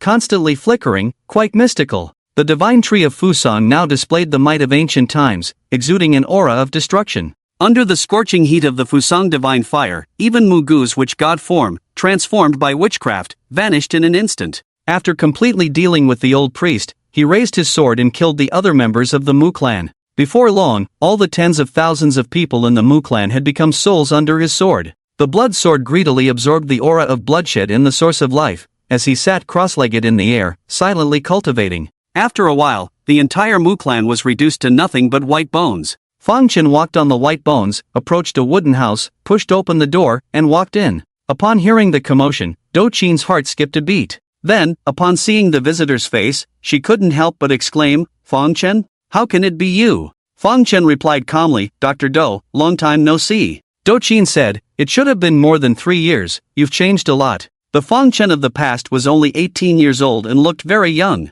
But the present Fang Chen had clearly matured a lot, not just in appearance but in his whole demeanor. Fang Chen continued, "Dr. Do, I also saved your life. I wonder if you have anything to show for it. Although I didn't listen carefully earlier, there must be something good on you. What did that old priest say? Don't say eating, just smelling it can prolong your life, right? What exactly is so miraculous that just a whiff of it can extend your life?" At Do Qin's words, she unconsciously stepped back, a blush appearing on her face. "It's nothing. That old man was just talking nonsense," she muttered. "I don't have any treasures that would catch your eye, but I will remember the favor of saving me this time. If there's a chance in the future, I will definitely repay it." Fang Chen stared at Do Qin's boots in silence for a moment. He vaguely remembered that the old man seemed to want to take off her boots, suspecting that the treasure of longevity might be hidden in them. Back in the day, his relationship with Do Qin was quite good, but later, after he blood-refined 30,000 cultivators of the Liuhe sect, she considered him to be on the wrong path and kept her distance.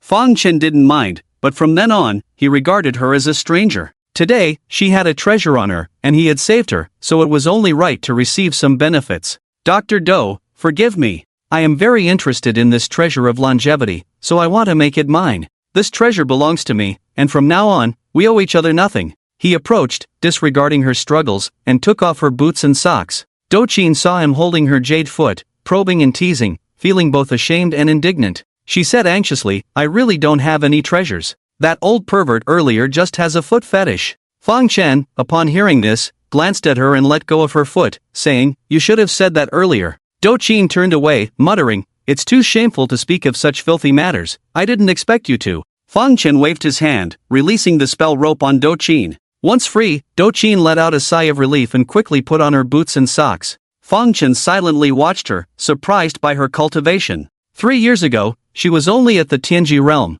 but now her cultivation had soared to the Tianquan realm's perfection. To achieve such a breakthrough in 3 years, she must have encountered significant opportunities. This was why he had tried to take off her boots earlier, solely focused on finding treasures. Knowing that he and Do Qin were not on the same path, he didn't say much and immediately left the wooden house. The Mu clan was a medium-sized tribe with over 200,000 people. Fang Chen carefully searched near the altar and soon found their clan's treasure trove. The treasure trove was filled with a large number of spirit stones. The Mu clan stored soul-nourishing tea, and some other rare treasures. He was actually quite interested in spells, but unfortunately, he didn't have many opportunities. Unlike secret techniques, spells couldn't be inscribed on jade slips or other mediums, they could only be passed down orally from generation to generation. This was also why the ancient witchcraft lineage had almost disappeared in the current cultivation world. On the other hand, Do Qin walked with a solemn expression on her face. Looking at the scattered bones all around, she felt uneasy. Although she had almost been persecuted by the Mu clan, as a healer, seeing such scenes was always distressing. At that moment, Fang Chen happened to walk over from a distance, ready to leave, but it seemed like he had no intention of greeting her. She, however, angrily stepped forward and blocked Fang Chen's path. "Listen to my advice, stop what you're doing. She stared at Fang Chen intently and said, "Look at what you've just done. Back then, you slaughtered 30,000 cultivators of the Liuha sect, which was already brutal enough. And now, you've wiped out this entire tribe, not even sparing the defenseless elderly, weak, women, and children. You are too cruel, you have completely fallen into darkness. If you don't wake up soon, one day you will become a mindless killing monster." Fang Chen replied, "To eradicate the roots, one must cut the grass. Why should you be concerned about my actions? If you have the leisure to worry about me, you should take care of yourself. If it weren't for the good pill you refined for me back then, I would have killed you along with the others just now." Upon hearing this, Qin straightened up, her ample bosom involuntarily trembling. "Come on, go ahead and kill me now," she said firmly. "Since your murderous intent is so strong, I will fulfill your wish. I just hope you can listen to my advice. Really, don't continue like this. Practicing this kind of dark magic will not end well. Over these years, my medical skills have greatly improved. I am 70% certain that I can help you remove the terrifying aura from your body, so you won't be influenced by the malevolent energy anymore. With some more nurturing, your already twisted soul should be able to be corrected and redeemed. In fact, with your talent, even without practicing dark magic, you could still achieve great things." Fang Chen's face darkened, his brows furrowed. "Go away. Stop bothering me." He slapped her round, beautiful buttocks, sending her flying. Then, with a few swift movements, he disappeared quickly. Qin frowned, feeling like her backside was on fire. The pain was real. She looked in the direction Fang Chen had vanished, her eyes gradually becoming determined. "You saved my life today, I can't just watch you head down the wrong path. Even if you kill me, I have no regrets," she thought to herself. Fang Chen returned to the Tu tribe, the sky dimming. Tu's chubby son was searching the whole tribe for Fang Chen's whereabouts, wanting to invite him for dinner. Fang Chen followed the chubby boy back to Tu's house. Tu's wife, Dur, had been busy in the kitchen all day to entertain Fang Chen. At the dinner table, Tu forced a smile, not wanting Fang Chen to see his low spirits. The matter of the priestess had left him heartbroken, completely immersed in sorrow. "Sir, you will stay at our place tonight. We have a bamboo house behind our house specifically for guests." After dinner, Tu looked at Fang Chen and said, "I have arranged everything for the tribe. We will set off early tomorrow to the Lan tribe." Fang Chen nodded and followed Tu to the guest bamboo house. He had just gathered a bunch of cultivation resources from the Mu tribe, and since it was still early, he immediately began practicing. After about 2 hours of cultivation, he suddenly opened his eyes. Strange? With her abilities, she actually managed to find her way here? He was quite surprised. His spiritual sense detected that Qin had entered the tribe. He didn't think she came by chance, she was probably chasing after him. When the people in the tribe noticed an outsider had arrived, they immediately informed the chief, Tu. Tu promptly went with his people to inquire about the visitor's intentions. After hearing Qin say she was a friend of Fang Chen, Tu immediately showed great kindness. In no time, Qin was brought to the outside of Fang Chen's door by Tu. Tu didn't linger at the door, tactfully leaving. Qin pushed the door open and walked in, eagerly looking at Fang Chen. "I hit a nerve, and now you're angry, aren't you?" she said. "You know the dangers of practicing dark magic, but you can't control yourself. I can help you, really, trust me." Fang Chen only asked, "How did you find your way here?" Qin smirked and said, "Don't underestimate me. I'm not as useless as you think. By the way, why are you staying in this tribe? Do you plan to slaughter everyone here?" "No. I've traveled a long way and found this tribe to be peaceful, a rare place of tranquility." "You can't do this. If you disappear from my sight immediately, I won't slaughter this tribe, otherwise." Fang Chen's voice grew stern. Qin furrowed her brows, clenching her fists secretly. Although her intuition told her Fang Chen wouldn't do it, she didn't dare to gamble with the lives of tens of thousands of innocent people here. "Fine. I'll leave. But remember, I will come back for you. By then, I should have mastered extraordinary powers to cleanse your body and mind forcibly." She suddenly realized that if being soft didn't work, she would try the hard way. Although she currently couldn't control Fang Chen, she was confident. That thing had just awakened not long ago, and her realm had improved so much. Following this trend, she would eventually surpass Fang Chen. Fang Chen smirked inwardly when he heard she wanted to use force. After Qin figured it out, she had no more hesitation and immediately turned to leave. However, at that moment, an old woman suddenly ran to the door of Tuer's house holding a 7 or 8-year-old child. Chief, please give me some medicine. My son is sick again." The old woman knelt down and begged. Tuer's family heard the commotion and came out immediately. "Aunt you, please get up first." Duo Air quickly helped the old woman up. Tuer took out a pill bottle from his storage ring and poured out a pill to feed the child. Unexpectedly, after the child took the pill, instead of improving, he started convulsing violently. Tuer didn't find it strange but sighed. He said slowly, "The strange illness of the child has progressed to a late stage, and this big transformation pill can no longer alleviate it." The old woman burst into tears upon hearing this. The strange illness had been circulating in the tribe for a while, and everyone was familiar with its course. Although she was unwilling to accept it, she knew that her grandson would not live long. Chen, who had already set off to leave the two tribe, rushed over upon hearing the news. The blue spiritual power surged on her body, and she immediately took action. Her healing spiritual power was tens of times stronger than before. Under Chen's treatment, the child called Tiger soon improved. Not only did his body stop convulsing, but his complexion also improved significantly. The old woman was overjoyed and tearfully thanked Chen.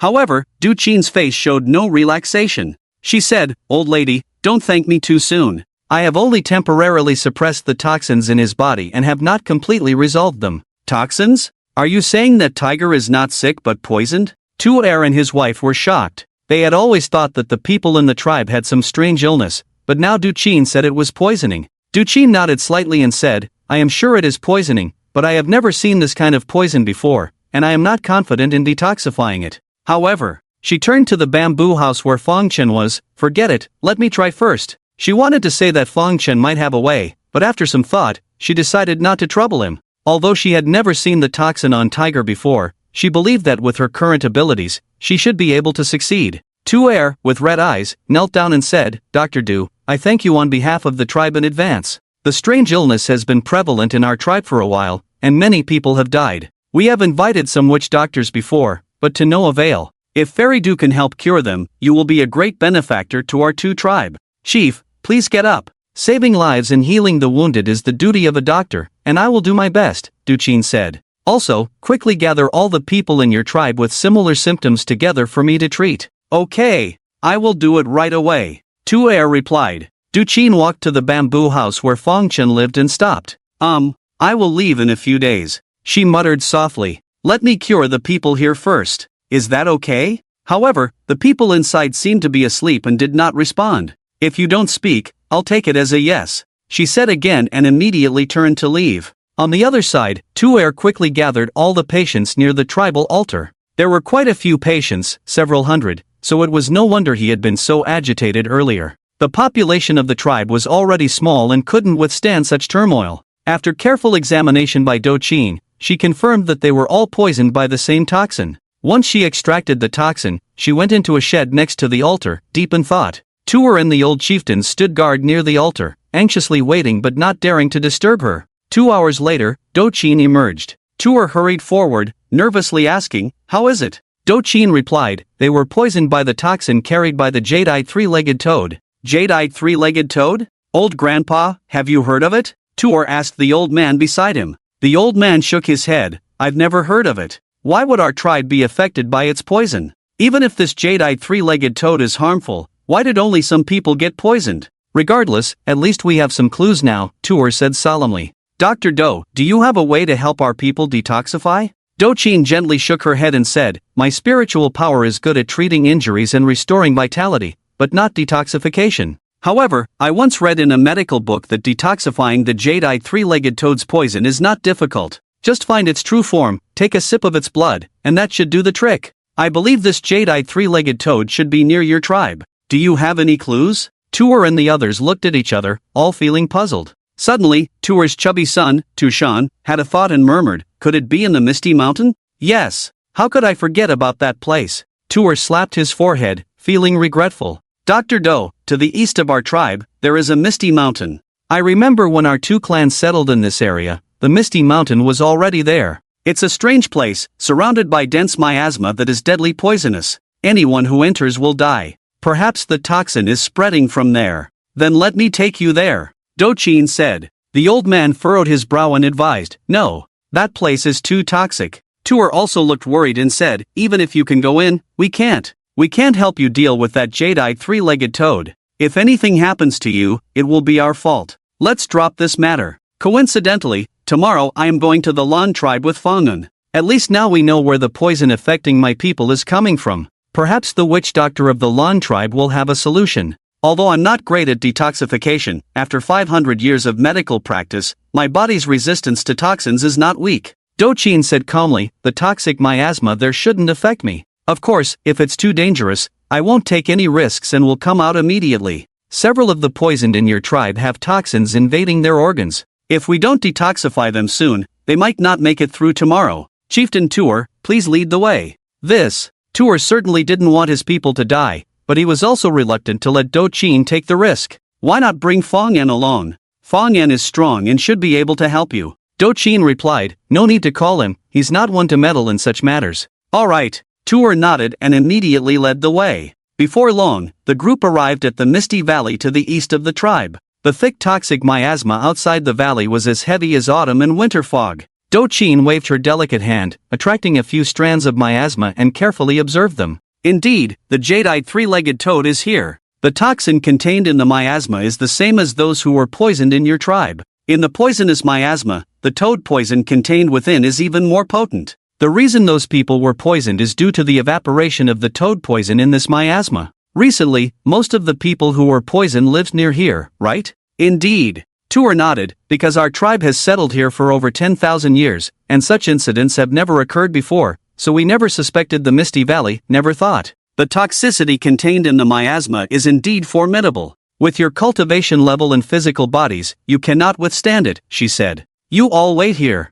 I will go explore on my own. Please be careful. Tuer and the others felt somewhat ashamed. Their strength was too weak, so they could only wait here helplessly, unable to be of any assistance. Chen strode forward, quickly disappearing into the mist. A faint blue light emanated from her, protecting her from the poisonous gas. The azurite three-legged toad is just a powerful demon bloodline, usually reaching the limit at the opening Yang realm. Judging by the strength of the toxins, this azurite three-legged toad's cultivation is roughly in the mid to late stages of the heavenly authority realm. With my current strength, capturing it should not be difficult, Chen thought. She didn't act impulsively but had already evaluated the situation in her mind. Even if the outcome differed slightly from her expectations, she still had a life-saving card to play. The range covered by this poisonous miasma was quite large, and she had been walking for a long time without reaching its end. Suddenly, she heard a snoring sound, as if some creature was snoring. Following the source of the sound, she quickly found it. Looking at the azurite three-legged toad in front of her, as large as a mountain of flesh, she was wide-eyed and her heart skipped a beat. Some demon races grew larger as their cultivation deepened. The azurite three-legged toad was one of them. A normal azurite three-legged toad at the heavenly authority realm would be about 2 to 3 zhang tall when crouching. But the one in front of her, sleeping while lying down, was 20 zhang tall. Impossible, even if it grows to the limit and reaches the opening Yang realm, it should only be 7 to 8 zhang tall. What kind of monster is this? She thought. Could it not be the azurite three-legged toad? Regardless, this fellow is not someone I can provoke. She quickly turned around, walking cautiously, afraid of making too much noise and waking it up. After only a few steps, she suddenly felt a palpitation. Turning her head, she saw that the azurite three-legged toad, which had been sleeping, was now standing up. Its emerald eyes gleamed with eerie light, and gray-white poisonous gas continuously emanated from its body. Such a delicious scent. Human, you have disturbed my slumber. As punishment, I shall eat you. The azurite three-legged toad immediately extended its long tongue, wrapping her up and swallowing her in one gulp. I don't know how many years have passed in this sleep, I'm so hungry. It looked towards the territory of the Tushar tribe outside the valley, saliva dripping greedily. Boom, boom, boom. Its massive body jumping around was like an earthquake. But after a short while, it stopped. Humph! How dare weak ants like you block my path? The azurite three-legged toad roared in anger, extending its long tongue again, trying to eat Fong Chen as well. But Fong Chen was quick, swiftly slashing with a sword. With a sharp sound, Fong Chen's sword cut off the azurite three-legged toad's long tongue. The realm of this azurite three-legged toad before her was very high, reaching the early stage of the Jade Light realm. So Fong Chen did not dare underestimate it, using the dragon-slaying sword just now. After its long tongue was cut off, the azurite three-legged toad let out a painful howl, burning with rage. Its cheekbones swelled instantly, spewing out a mouthful of purple poisonous gas. Wherever the poisonous gas reached, everything was corroded, extremely terrifying. Sizzle, sizzle. The sound of a branding iron being plunged into a cold water basin emanated from Fong Chen's body. The poisonous gas was eroding his skin, but it only affected the surface. the speed of necrosis was not as fast as the speed of his body's regeneration. This king has been asleep for many years, and the human race has become so powerful? The cyanide three-legged toad was shocked. It could sense Fang Chen's cultivation, which was only at the early stage of the Jade Constellation realm. Despite being two major realms apart, its proud toxins had no effect on him. Fang Chen's figure flashed and appeared near the back of the cyanide three-legged toad's head. Great Yin Yang palm, he sneered, striking down with his palm. With a bang, a terrifying energy surged out. The ground beneath the cyanide three-legged toad's feet was severely depressed, and its head buzzed, almost fainting. Fang Chen's palm completely hurt the cyanide three-legged toad. It gathered its 3 legs and then leaped up to the third heaven. Toads naturally had powerful jumping abilities, and as a great demon in the Jade Constellation realm, it was even more so. Fang Chen couldn't even see where it had jumped to. This king doesn't believe in superstitions. Can you withstand this king's lifeblood poison pill? In the third heaven, the cyanide three-legged toad opened its mouth wide and spat out a dark purple round pill.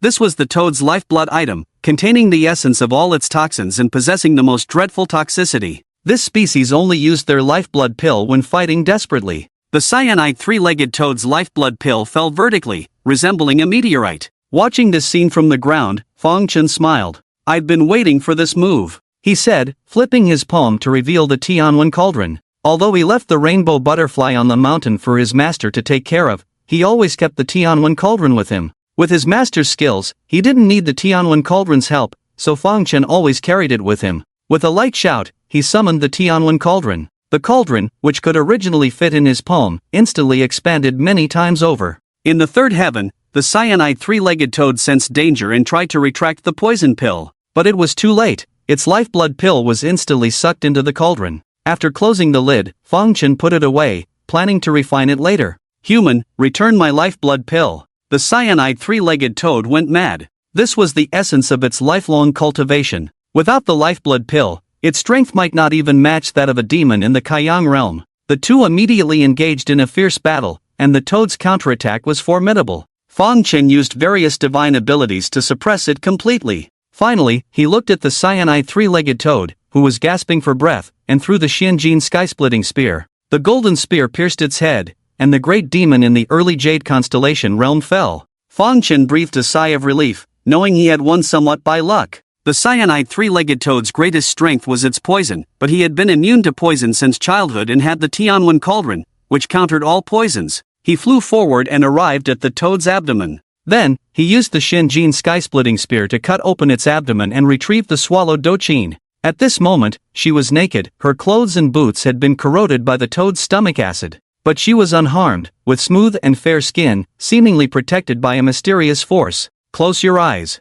Doqin blushed and turned away, hastily searching for clothes in her storage ring. Fang Chen said, "You've seen it all, it's not a big deal." Doqin, biting her silver teeth, felt embarrassed and indignant. "Today, I will teach you a lesson and make you stop meddling. Even if you didn't come, I wouldn't have died." "Don't be so arrogant," Doqin retorted. After she put on her clothes, she immediately turned around and glared at Fang Chen, looking sulky like a pufferfish. Fang Chen walked up on his own and began searching the body of the Bian three-legged toad. Under normal circumstances, this guy could break through the limits of bloodlines and reach the Yao Light realm. Fang Chen suspected if there was some treasure on him. Doqin was not idle either. She immediately took out a huge jade bottle and started collecting the blood of the Bian three-legged toad. It had just been killed, and the demon blood still had detoxifying effects. With such a large Bian three-legged toad, there was more than enough blood to spare. Fang Chen also found something on the Bian three-legged toad, a pearl emitting a faint white light. However, he didn't feel a strong vitality or surging spiritual power from this pearl, but it gave him a very ancient aura. He was about to ask Doqin if she recognized this thing, but at that moment, the pearl suddenly entered his body. After entering his body, the pearl turned into an unknown white chi, lingering on the 2 precious bones on his chest. These 2 bones were newly grown after being dug out by someone, and they had been developing over the years, with the patterns on the bones becoming more complex. Although the blood eye had also been developing, because it was more like a magical treasure, even if it hadn't fully developed yet, it could still be used. But the 2 regenerated bones harbored supreme techniques. Only when they fully developed could they be cultivated. The white chi formed by the pearl quickly surged into the bones, seemingly accelerating their growth. The patterns on the bones became more complete and clearer, and the supreme Daorine made Fang Chen's mind tremble. Under the catalysis of this magical energy, Fang Chen's two created bones were completely formed. Although he was not sure how powerful these two techniques were, just by feeling their Dao rhyme, he felt that they should far surpass everything he had learned so far. At the same time, in the Tai Cave Heaven. This Tai Cave Heaven stood outside the 8 domains, serving as the residence of the Changsheng Lin family. At this moment, Lin Lang Tian was bathing in the supreme mysterious spirit pool of the Lin family. He exuded a dazzling golden light, his blood and energy roaring like thunder, containing an unimaginably powerful force. Suddenly, he opened his eyes with a pained expression. What's going on? He looked down at his chest. In that instant just now, he felt a strange movement in his created bone. Strange, since the transplantation, this has never happened before. It shouldn't be a problem, he thought. On the other side, in the Fallen Flower World. This Fallen Flower World was a small world similar to the Tai Cave Heaven, serving as the residence of the immortal Saint Sect's Flower God Palace. In a magnificent and large pink flower, a woman sat cross-legged. She was cold and beautiful, exuding an aura of frost and snow. She also suddenly opened her eyes and looked down at her towering chest. Why does it hurt? She frowned and murmured, this has never happened before. After all, it was transplanted, so there must be some changes. I have already cultivated this created immortal technique to the 3rd level. Who would have thought that I would be so in tune with this created bone? Whether it's the person from the Sword Pavilion or the demon woman from the Yi family, they are not my opponents. The brute from the Lin family is even less worthy of mention. I heard he hasn't even mastered the 2nd level of his created immortal technique. In the debate of longevity in Tao, I am the leader. In the battle of the 100 races, I will also lead the human race to the pinnacle. On the other side, Fang Chen and Do Qin left the Misty Valley. The people from the Tushan tribe who were guarding outside the valley finally breathed a sigh of relief. We have obtained the blood of the Bayan 3-legged toad, and the people of the Tushan tribe are saved, Do Qin said. Moreover, this monster has been slain, and there will be no more toxins spreading in the future. Upon hearing this, the people of Tushan tribe were overjoyed, repeatedly bowing in gratitude. This 3-legged toad with emerald eyes is actually a powerful demon from the ancient wilderness. 20,000 years ago, it offended the lion-like beast, Swan and fled to the Miao territory after being seriously injured, eventually hiding in this misty valley. It slept here to heal its wounds, but to avoid being discovered by its enemies, it sealed itself completely. Therefore, the poison on its body did not leak out at all before, and the two tribe was not affected. Until recently, as its injuries healed, its body automatically prepared to awaken. Its own poison began to seep out little by little, leading to what happened later. If Fang Chen and the others had arrived a little later, the entire two tribe would have been completely wiped out by the gradually intensifying poison. Back near the tribal altar, Do Qin immediately distributed the blood of the 3-legged toad with emerald eyes to all those who were poisoned. After drinking a cup of demon blood, the poison in their bodies quickly dissipated. Do Qin waved her hand again, using healing spiritual power to restore them. In the blink of an eye, these hundreds of sickly people were lively and energetic again. Watching these people recover their health, Do Qin was sincerely happy. She enjoyed healing and saving people, bringing her a sense of accomplishment. Back in her room, she took out a medicinal bath barrel from her storage ring. Then she took out a large blue porcelain bottle and poured it into the bath barrel. In no time, a floral fragrance filled the room. She was a very clean person, so she always carried washing and bathing supplies with her. Then a blue flame appeared in the palm of her hand, and she reached into the bathwater. In a short while, the room was filled with white mist. By now, the water was warm, and everything was ready. After a rustling sound, she got into the bath barrel and leaned back comfortably. Suddenly, just as she relaxed for a moment, her whole body tensed up. She opened her eyes wide and looked ahead. Fang Chen had appeared in the room at some point. You rascal, how impolite. Her face flushed red as she quickly covered her ample chest. Fang Chen said, I'm a bit curious, what kind of adventures have you had these years? With your cultivation level, being swallowed by the emerald-eyed 3-legged toad of the Yaoguang realm and still coming out unscathed. Do Qin replied, I'll tell you the truth, this thing is not something I can give you. It has already merged with my heart. Have you heard of the sacred Bodhi? Fang Chen shook his head. Do Qin continued, people only know that when a high-level Buddhist practitioner dies, precious relics will form. But few know that some medical practitioners, when they die, will also condense something. This thing is called the sacred Bodhi, resembling a pill that ordinary people can hardly recognize. The reason why the name of the sacred Bodhi is not well known is because it is difficult to condense. After transcending the 7 realms of martial arts, one enters the immortal realm. But even within the immortal realm, there are differences in strength. Upon entering the immortal realm, one reaches the Jade Clear realm, also known as the Jade Immortal. After that, there is the Upper Clear realm, a realm revered as the Upper Immortal. Then there is the Supreme Clear realm. Reaching this realm makes one a Supreme Immortal. For Buddhist practitioners entering the immortal realm, they are known as Arhats, Bodhisattvas, and true Buddhas. Buddhist relics only need to reach the first realm of Arhat to condense. As for my medical practitioner's sacred Bodhi, it can only be condensed when reaching the third realm of Supreme Immortal. The sacred Bodhi is the culmination of a medical practitioner's lifetime of cultivation in the Supreme Immortal realm, containing various medical techniques and pure healing power. Since awakening the sacred Bodhi, my cultivation has been increasing day by day. Feng Chen asked, "You mean awakening? This thing didn't come from outside, but appeared in your body out of thin air?" "Exactly." Do Qin nodded. The sacred Bodhi cannot be sought or obtained, it can only choose its master on its own. It will only choose a medical practitioner as its master, others cannot obtain it. Perhaps it was due to my accumulated merits and good deeds in my past life that I was favored by the sacred Bodhi in this life, truly a great honor. So even if you kill me now, you won't obtain the sacred Bodhi. I want to give it to you, but I can't. Feng Chen always felt a strange energy in her body, so he hid in the shadows and watched helplessly as the Bian three-legged toad devoured her, wanting to find out more. Now that he finally understood, he didn't feel regret. Although Do Qin saw him as a demon, he knew her temperament. If one day he needed her help, she would definitely lend a hand. "I've told you everything you wanted to know. Can you leave now?" Do Qin muttered. Upon hearing this, Feng Chen hesitated, seeming reluctant to leave. "Just say what you have to say, this doesn't seem like you," Do Qin said. "Feng Chen, I have a cultivation technique that I want you to cooperate with." Do Qin nodded without hesitation, "Sure. What do you need me to do?" Although she was fierce on the surface in the misty valley, deep down she accepted Feng Chen's kindness. Although the Bian three-legged toad couldn't kill her, if Feng Chen hadn't slain it, she didn't know how long she would have to stay in that stinky toad's belly. If she had to wait until the day it burst out, she figured she would smell awful. Grateful for Feng Chen's continuous favors, she wanted a chance to repay him. She was determined to help Feng Chen turn over a new leaf, driven by a strong sense of gratitude. Rarely did he take the initiative to ask for help, and she was even delighted, thinking she could finally do something meaningful.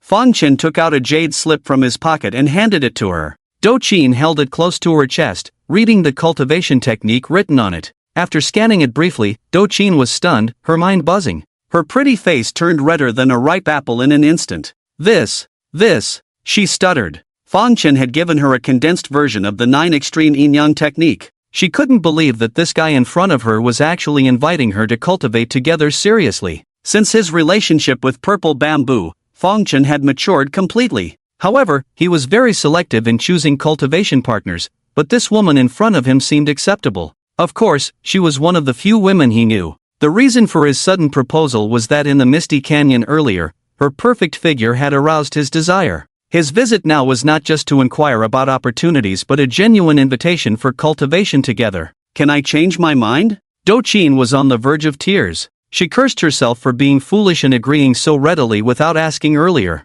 She was also a bit scared, worried that if she refused, Feng Chen might use force. With her strength, she wouldn't stand a chance against him. "You can," Feng Chen calmly nodded. "Goodbye." The failed invitation didn't surprise him. After all, in Do Qin's eyes, he was just an unforgivable demon lord. He was about to leave, but Do Qin hurriedly stopped him. "Wait, how about I help you relax a bit? I know you have your reasons. But it's not about cultivating this technique with you, I have my own way." She didn't know what had come over her. One moment she was scared, but the next moment, when Feng Chen was about to leave, she impulsively tried to keep him. She lowered her head, looking pensive. Feng Chen, upon hearing her, turned to look at her, nodding. After a while, Feng Chen disappeared and returned to his bamboo house. He hadn't expected such a turn of events, and although it was strange, it brought him joy. After releasing his emotions, he calmed down. Sitting cross-legged, he inwardly observed the 2 regenerating bones of his innate creation. The creation techniques derived from the bones had fully formed, and he immersed himself in understanding them. All the supernatural powers he currently possessed were actually external methods. External methods referred to techniques acquired from the outside world. However, the cultivation techniques derived from these 2 natural bones were indeed his internal methods. They perfectly matched everything about him, fitting together seamlessly. He could even unleash the first level of these cultivation techniques without the need for cultivation. These 2 cultivation techniques were perfectly balanced between offense and defense. The main defensive technique could rebound the opponent's attacks back at them tenfold. This not only left him unscathed but could even lead the opponent to self-destruction. The main offensive technique was equally terrifying, a palm technique descending from the heavens. When executed, it rapidly absorbed spiritual energy from the surroundings, instantly boosting his own spiritual power tenfold. With his spiritual power at 10 times its usual level, the power of this move was unimaginable. Moreover, it could harness the power of heaven and earth, making it impossible for the targeted opponent to evade.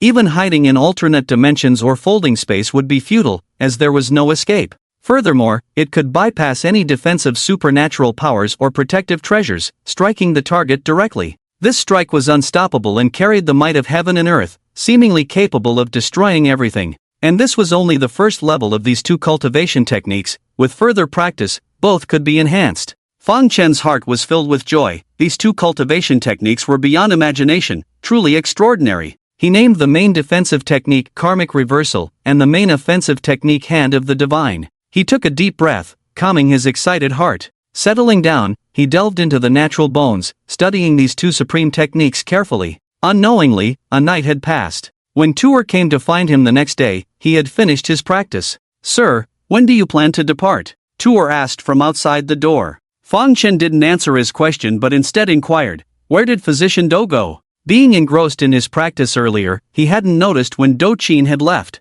"She left at dawn," Tuer replied. "Physician Do asked me to deliver a message to you. She said she would come to see you again in the future and help cure your stubborn illness. She was in a hurry, and I didn't get a chance to tell her that we are planning to go to the Launcher tribe today, where someone can lift the curse." She disappeared in a flash. Fang Chen nodded lightly and walked out of the room. "Let's depart now. Let's try to reach the Launcher tribe as soon as possible," he said. "All right," Tuer responded. Do Qin had left without saying goodbye, and Fang Chen was actually indifferent as he didn't want her to follow him. However, his mind couldn't help but recall the ginseng fruit, which was said to prolong life even if one just smelled it. The Miaojiang region was neither large nor small. Following Tuer, Fang Chen traveled for a month before finally arriving at the Launcher tribe. He didn't waste time on the journey, traveling during the day and practicing with the plague cauldron at night.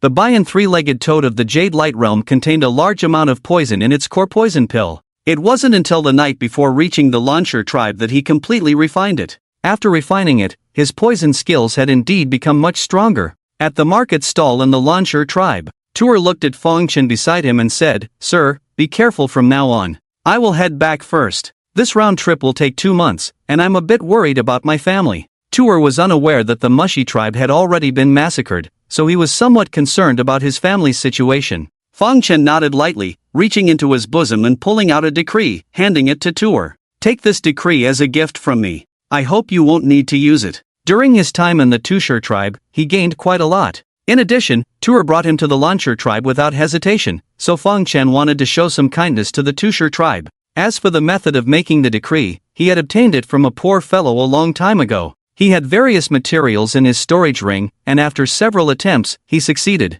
The decree he was holding now carried the power of the boundless fist of the Milky Way. The decree could not fully contain the full power of mystical techniques, mostly only about 1/10 of the original. But even with just 1/10 of the power, it was enough to kill creatures at the early stage of the Jade Balance realm, or even stronger ones. For the small Tushur tribe, having such a decree in place might come in handy in the face of future difficulties.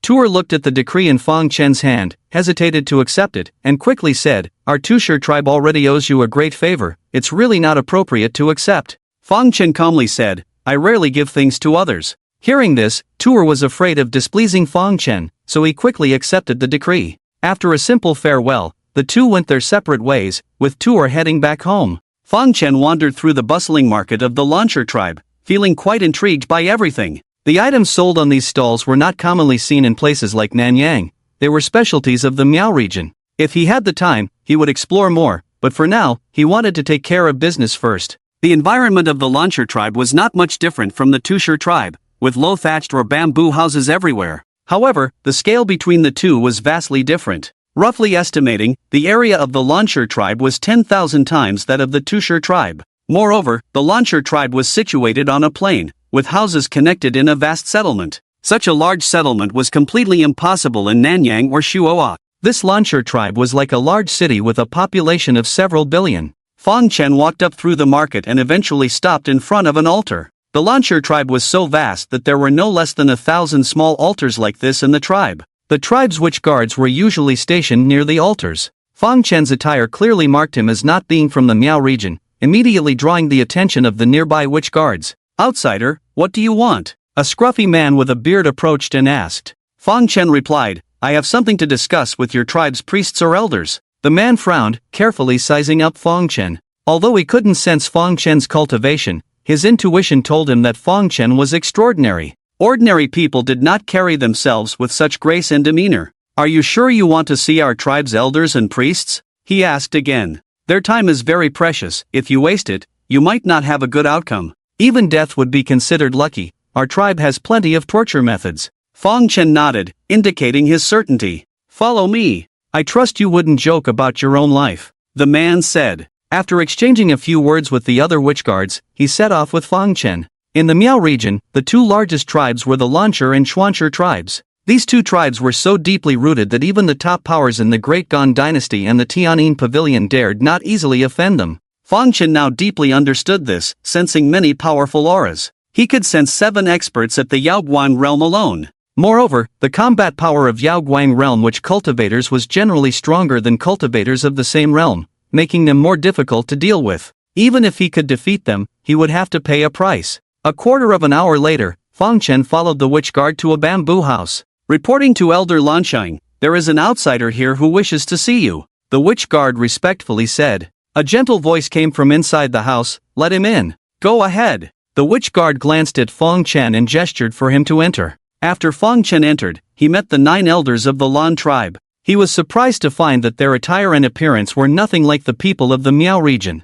Instead, they bore some resemblance to Fang Chen, and the decorations in the room revealed a cultural charm of the northern dynasty. The elders' cultivation was high, at the peak of the Kaiyang realm, just a step away from the Yaoguang realm. "I am Lan Shang, the 9th elder of the Lan tribe. Who are you? What brings you to our tribe?" he asked. Fang Chen replied calmly, "I am Fang Chen, coming from the north, seeking to trade with you. I am under a death curse and heard that your tribe possesses a life-saving curse, so I came here," Fang Chen explained. "Oh?" Lan Shang was surprised and observed Fang Chen carefully. "No, I can't sense any curse power from you at all. You are lying." His expression darkened immediately. Fang Chen explained, "The death curse torments people greatly, so before coming here, my master sealed it for me, hence why you can't sense it." "Haha, who is your master? To be able to seal a death curse, it's simply a joke." Lan Shang laughed. Fang Chen's face darkened, his eyes narrowing. "Do not mock my master, I am serious." Lan Shang was first puzzled, then burst into laughter.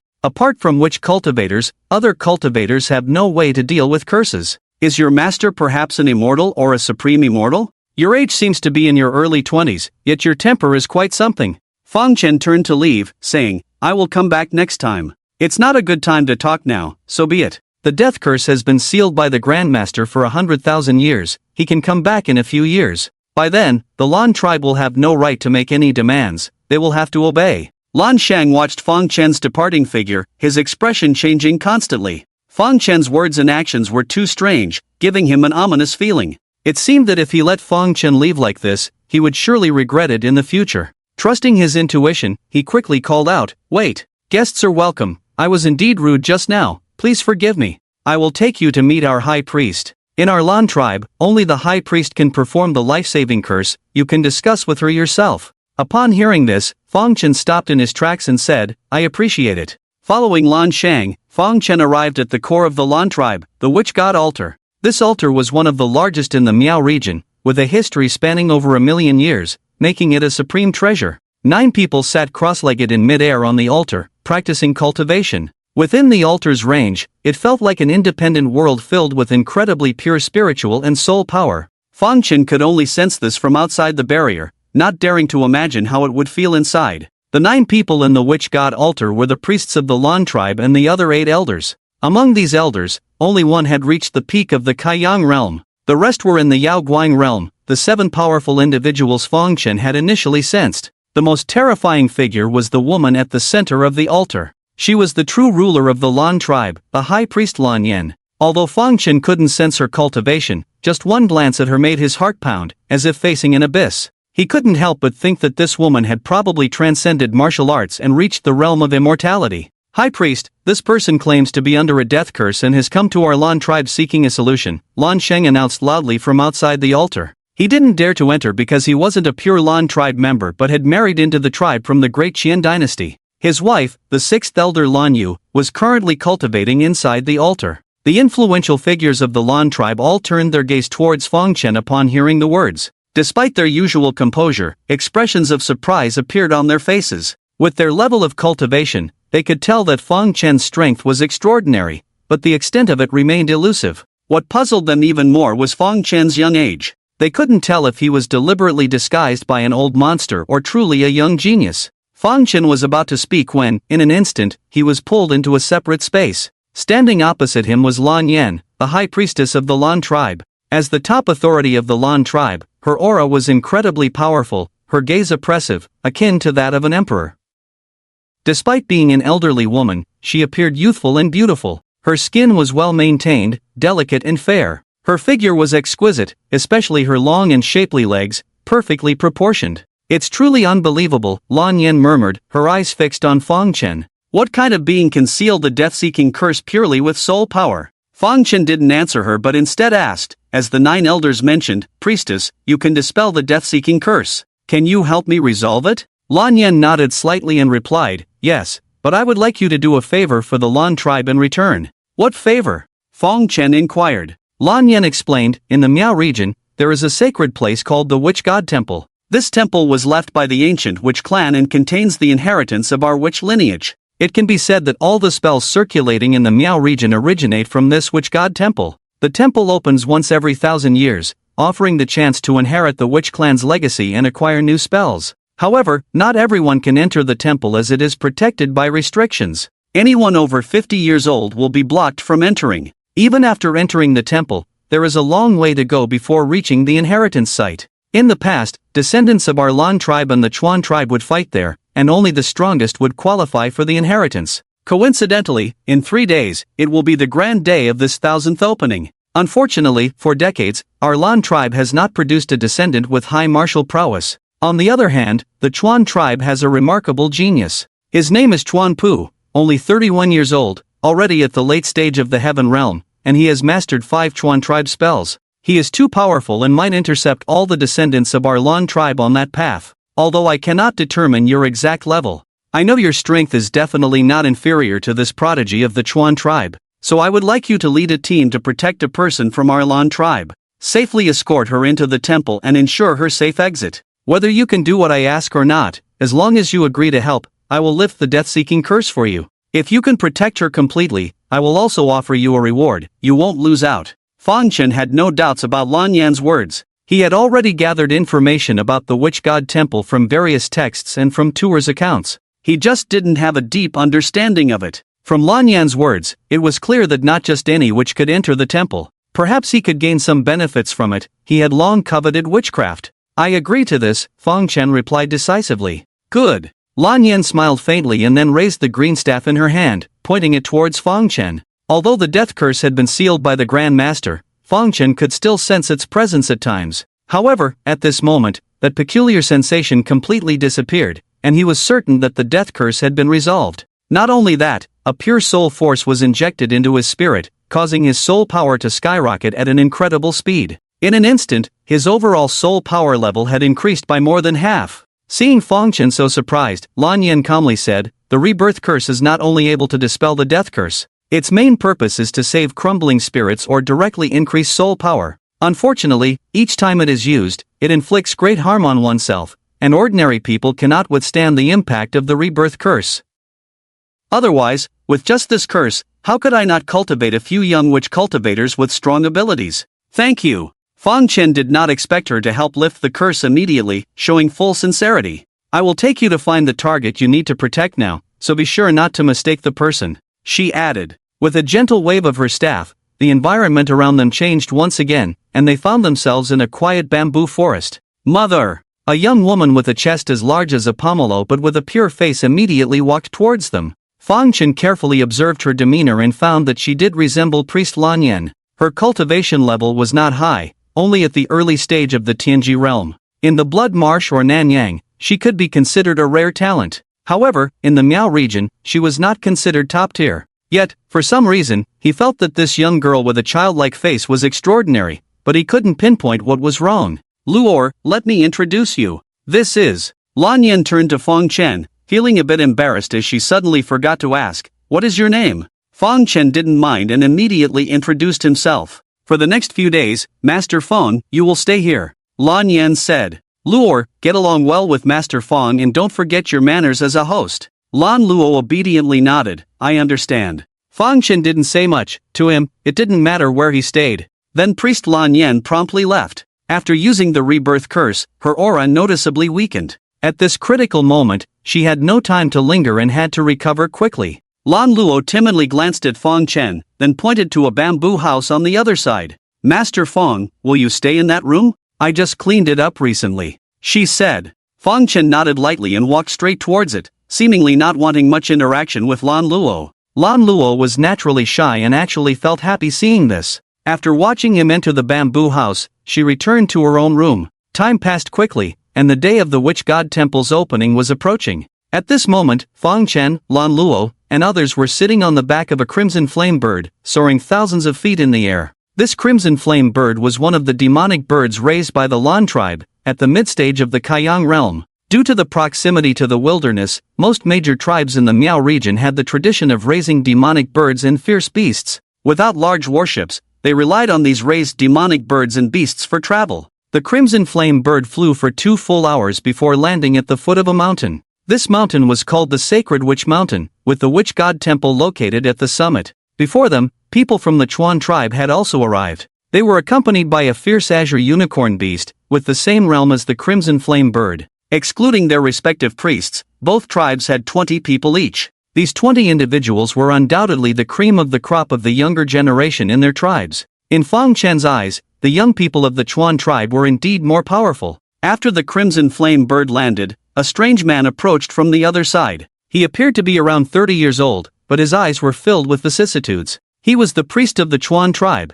Chuan Ning. "The Lan tribe's arrogance is growing, making us wait for quite a while," Chuan Ning said, looking at Lan Yen with a sneer. Lan Yen glanced at him coldly and replied, "The Witch God Temple hasn't even opened yet, you all arrived too early. Perhaps the speed of the azure scale beast is faster than the messy birds of your tribe," Chuan Ning retorted. The two tribes had been in conflict for many years, harboring irreconcilable hatred towards each other, making their conversations always confrontational. Lan Yen disliked verbal disputes and shifted her gaze towards the young men from the Chuan tribe. Upon seeing an outsider in the Chuan tribe, her expression darkened slightly. This person, at the early stage of Jade Constellation? In the Chuan tribe's group, there was an outsider dressed in Miao attire but not a witch cultivator. Despite trying to conceal his aura, how could he deceive her? With a single glance, she could tell that this person had reached the early stage of Jade Constellation, which made her uneasy. The Chuan tribe already had Chuan Pu, a late-stage Tian Quan, yet they had sought such a strong reinforcement.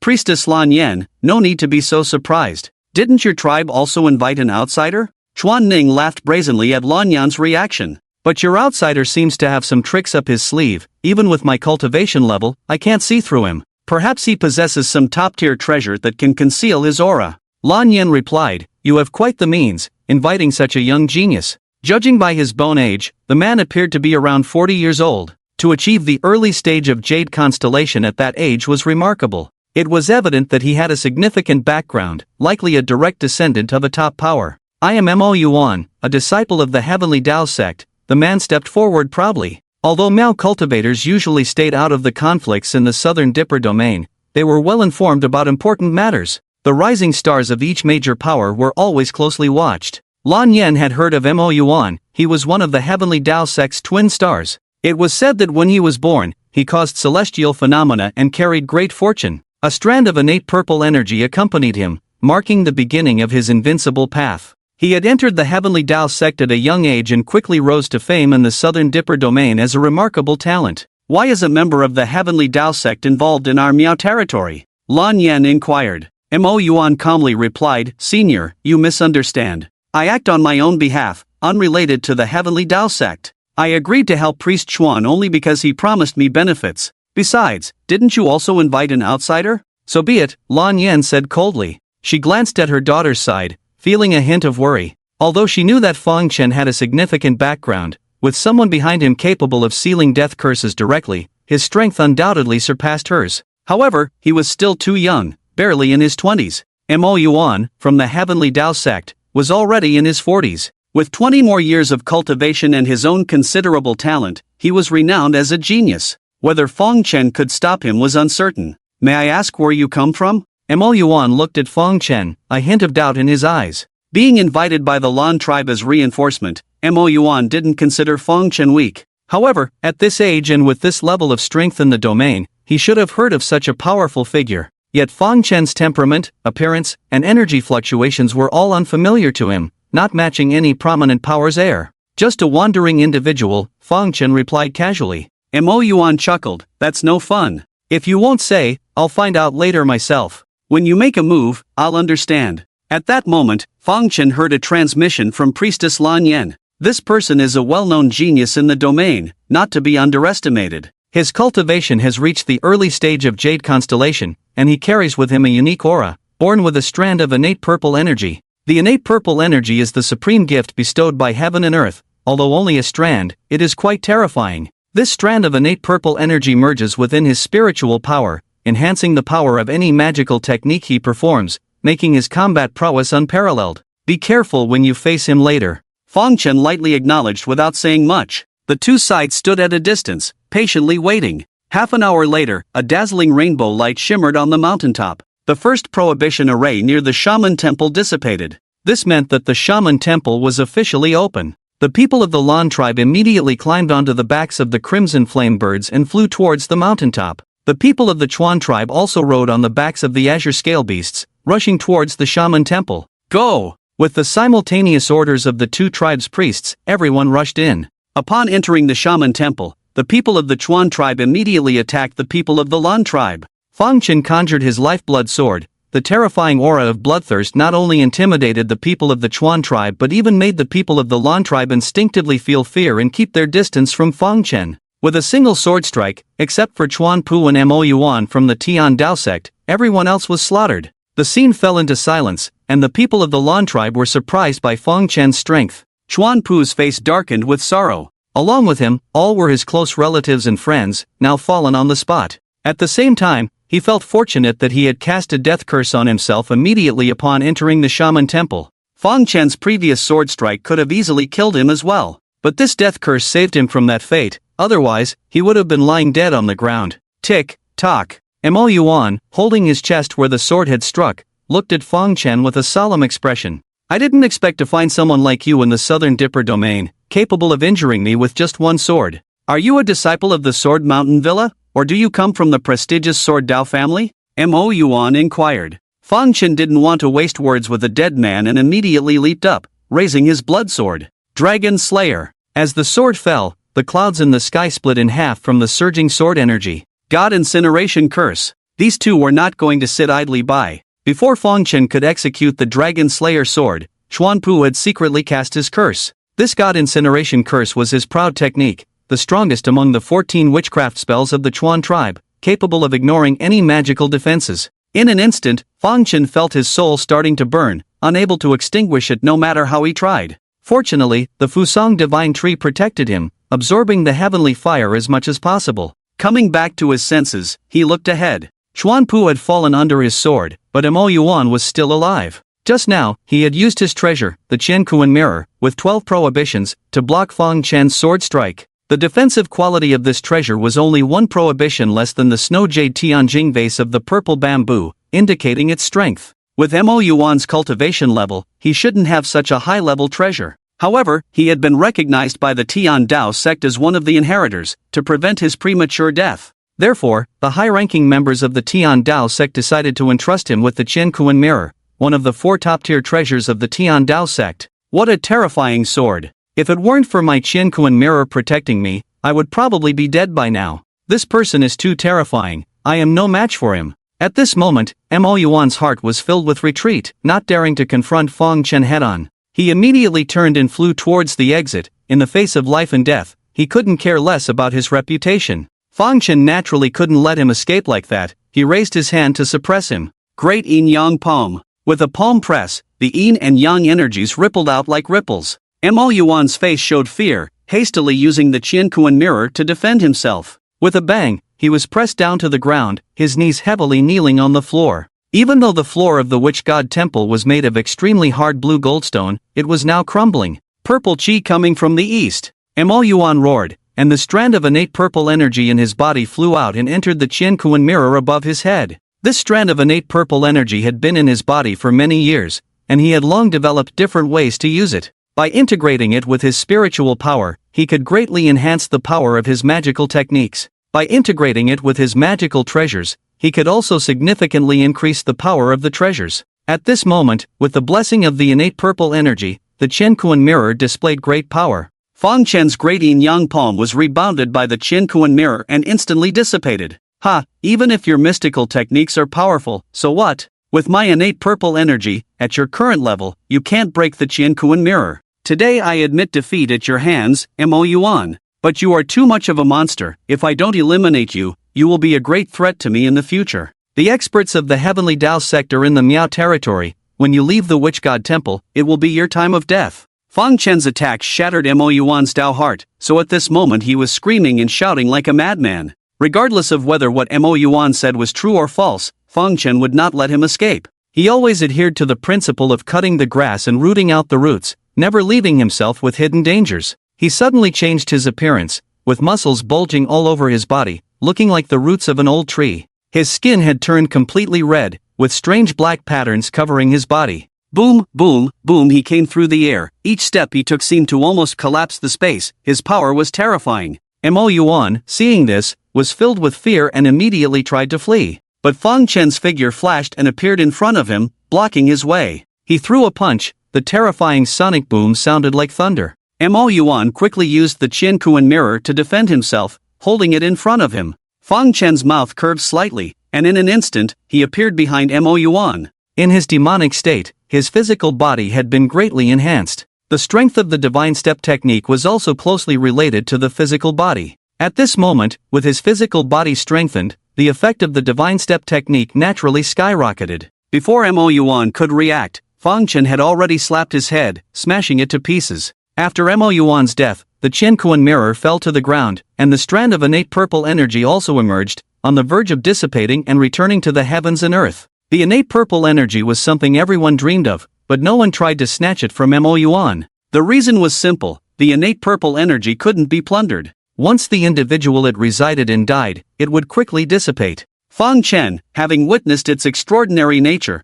naturally didn't want to miss out on it. He thought that this strand of innate purple energy had a similar effect to the companion spiritual treasure, so he immediately used the method taught by his master to refine it. Originally, it was a shot in the dark, and he didn't have much confidence. But in the end, he succeeded, and the strand of innate purple energy had already entered his body. However, he couldn't use it yet. He needed some time to figure it out before he could command it like Mo Yuan. With a gesture, he drew the Qianquan mirror back to his hand. This 12-sealed magical treasure, while not as precious as the innate purple energy, was still a rare and valuable item. For him now, it would also come in handy. He never wasted food and had sucked these people dry, leaving only bones. When he came to his senses, he looked at the people of the Lan tribe. They had seen things they shouldn't have seen, and except for Lan Luo, he wanted to kill them all to silence them. As for Lan Luo herself, after a few days of brief contact, Fang Chen found her easy to bully. As long as he threatened her a little, she wouldn't dare to speak out. Even if she told her mother about it, Fang Chen wasn't afraid. It wasn't a big deal. The priest Lan Yan knew that there was an extraordinary expert behind him and didn't dare to do anything to him. He was about to kill them all, but Lan Luo hurriedly stepped forward. Although she was simple-minded, she could see what Fang Chen intended to do. Don't kill my people. I can cast a spell to erase this memory from them. I will keep silent myself. I won't mention anything about you to anyone, including my mother, she said earnestly. I can make a solemn vow. You can, Fang Chen nodded. Seeing him agree, Lan Luo immediately made a solemn vow in front of him. Then she cast a spell on the others to erase this memory. Fang Chen, not trusting completely, carefully verified and confirmed that they had indeed forgotten everything that had just happened. The group quickly arrived in front of the main hall along this wide road. The inheritance of the ancient witch clan was within this ancient and magnificent hall. This time, everyone in our tribe can enter the temple of the witch god and have the opportunity to learn new witchcraft. Fang Chen, on behalf of the Lan tribe, thank you, Lan Luo said, looking at Fang Chen. Fang Chen replied indifferently, it was just a transaction, and I received the appropriate reward. Lan Luo smiled faintly, then took a step forward and entered the main hall. Once inside, everyone dispersed, leaving Fang Chen alone. The environment he was in was not the splendid hall but a dimly lit stone room. At that moment, an illusory figure suddenly appeared before him. This illusory figure was not a soul but an image projected by the stone. It showed an old man with a hunched back leaning on a staff. Judging from his attire, the current Miao tribes also followed this style. The temple of the witch god was indeed the sacred place of the Miao tribes, where everything Miao originated. Welcome to the temple of the witch god, the hunched old man said kindly. This temple is the legacy of the last generation of witch gods, carrying all the inheritance of our witch clan. If you can obtain part of the inheritance, please continue it and do not let the witchcraft of our clan die out. As for how much inheritance you can get, it depends on your own opportunities and abilities. He raised his staff and pointed it at Fang Chen. In an instant, a method for practicing a witchcraft spell appeared in his mind. As long as you can master this witchcraft spell within 3 days, you can move on to the next level and learn more powerful witchcraft. If you fail to master it within 3 days, unfortunately, you have no connection with the witch clan. When you leave, all information about this spell in your mind will be erased. This hourglass is the timer. When the last grain of sand falls, it will be exactly 3 days. A huge hourglass appeared out of thin air on the table, with colorful sand flowing steadily downward. Fang Chen crossed his legs, suspended in midair, and closed his eyes. At that moment, he focused all his attention on the witchcraft. This witchcraft was called the soul-cutting spell, a purely offensive witchcraft used to attack others' souls. After careful study, he finally gained some understanding of the witchcraft. Practicing witchcraft was difficult and simple at the same time. All that was needed was to imprint the witchcraft on one's own soul. Casting spells would consume a lot of soul power. Therefore, although witchcraft was powerful, it was difficult to sustain a prolonged battle with it. Casually using a few moves, he found himself struggling. He attempted to replicate the spell but couldn't grasp the essence. However, he remained calm. To him, witchcraft was just an optional skill. Success or failure didn't concern him. With a peaceful mindset, he methodically experimented, seeking enlightenment. Time flew by, the hourglass was about to run out. Just then, Fang Chen successfully imprinted the final rune on his soul, completing the entire witchcraft spell. After his success, the phantom reappeared. Congratulations on mastering this witchcraft spell. Regardless of whether you can learn the next spells, you can take this soul-cutting spell with you intact. Next, I will teach you a more profound witchcraft spell, and you have 1 month to learn it. After the hunchbacked old man finished speaking, a slower hourglass appeared on the table. Simultaneously, the new witchcraft spell had already been transmitted to Fang Chen's mind. This spell was called the paralysis spell, which immobilized the target in place when cast. The duration of the paralysis depended on the amount of soul power used during casting and the strength of the target. The strength of a witchcraft spell was easy to determine. The more runes needed for replication and the complexity of the runes, the higher the spell's intensity. The number of runes required for this paralysis spell was 10 times that of the previous soul-cutting spell. However, its complexity was more than just 10 times. With only a month to learn, he felt pressured. He focused his mind and slowly constructed the spell. Although the runes for the paralysis spell were intricate, once he grasped the pattern, his replication speed was much faster than when he replicated the soul-cutting spell. Just before the last minute, he successfully completed the replication of this spell. Congratulations on mastering this witchcraft spell. But unfortunately, you will be immediately transported out of the witch god temple. The hunchbacked old man appeared again, delivering unexpected news to Fang Chen. Having acquired 2 witchcraft spells in a row, he was excited and eager to learn more powerful spells, but suddenly, why? Fang Chen asked. The hunchbacked old man showed a hint of a satisfied smile and replied, because someone has already received the inheritance of the witch god. Therefore, the witch god temple is about to close, and only she can remain in the temple. Fang Chen suddenly remembered Lan Luo and suspected it was her. Although her cultivation level was not high, she always gave him a strange feeling. Moreover, Lan Yan went to great lengths to safely send her into the witch god temple, which must have a reason. Otherwise, she wouldn't take such a big risk to send her only daughter, who was just at the Tianji realm, in. In the next moment, a powerful force enveloped Fang Chen. When he came to his senses, he was already outside the witch god temple. After he and the other 18 people were transported out, the witch god temple disappeared with a bang, seemingly concealed in the endless void. Great! Luor is indeed qualified to receive the inheritance of the witch god. Lan Yan was ecstatic at this sight. She had high hopes for Lan Luo. Although Lan Luo didn't stand out in spiritual cultivation, her understanding of witchcraft was unmatched. At a young age, she had already mastered all the witchcraft of the Lan clan. In fact, before Feng Chen arrived, she had already prepared a backup plan to ensure that Lan Luo would be sent in. Among these young people of the Lan clan, there was a clone of hers. Strange, why is my memory blank? Did Luo do this? Why did she erase everyone's memories? Or is it the work of the witch god temple? Lan Yan was puzzled by the situation of this clone. However, she was completely immersed in this joyous occasion and didn't bother to investigate further, as it was irrelevant. On the other side, Chuan Ning, the priest of the Chuan clan, had a fierce look in his eyes. Not a single person from the Chuan clan had come out, indicating that they had probably been completely wiped out. What made him even more upset was that someone from the Lan clan had actually received the inheritance of the witch god. In the future, the Chuan clan will forever be trampled under the feet of the Lan clan. Mo Yuan claims to be a genius, but that's all he is. The Tian Dao sect has wronged me. Oh, how they have wronged me. Otherwise, with Chuan Pu's intelligence, he could at least learn a few witchcraft spells. He won't let the Lan clan's little girl inherit the witch god's legacy. He suppressed the urge to kill and immediately leaped onto the back of the Qing scale beast, quickly disappearing from sight. Lan Yan looked in the direction where Chuan Ning had disappeared, knowing that there would probably be a fierce battle next, and the Chuan clan would definitely not give up so easily. Let's go back too, she murmured, glancing back.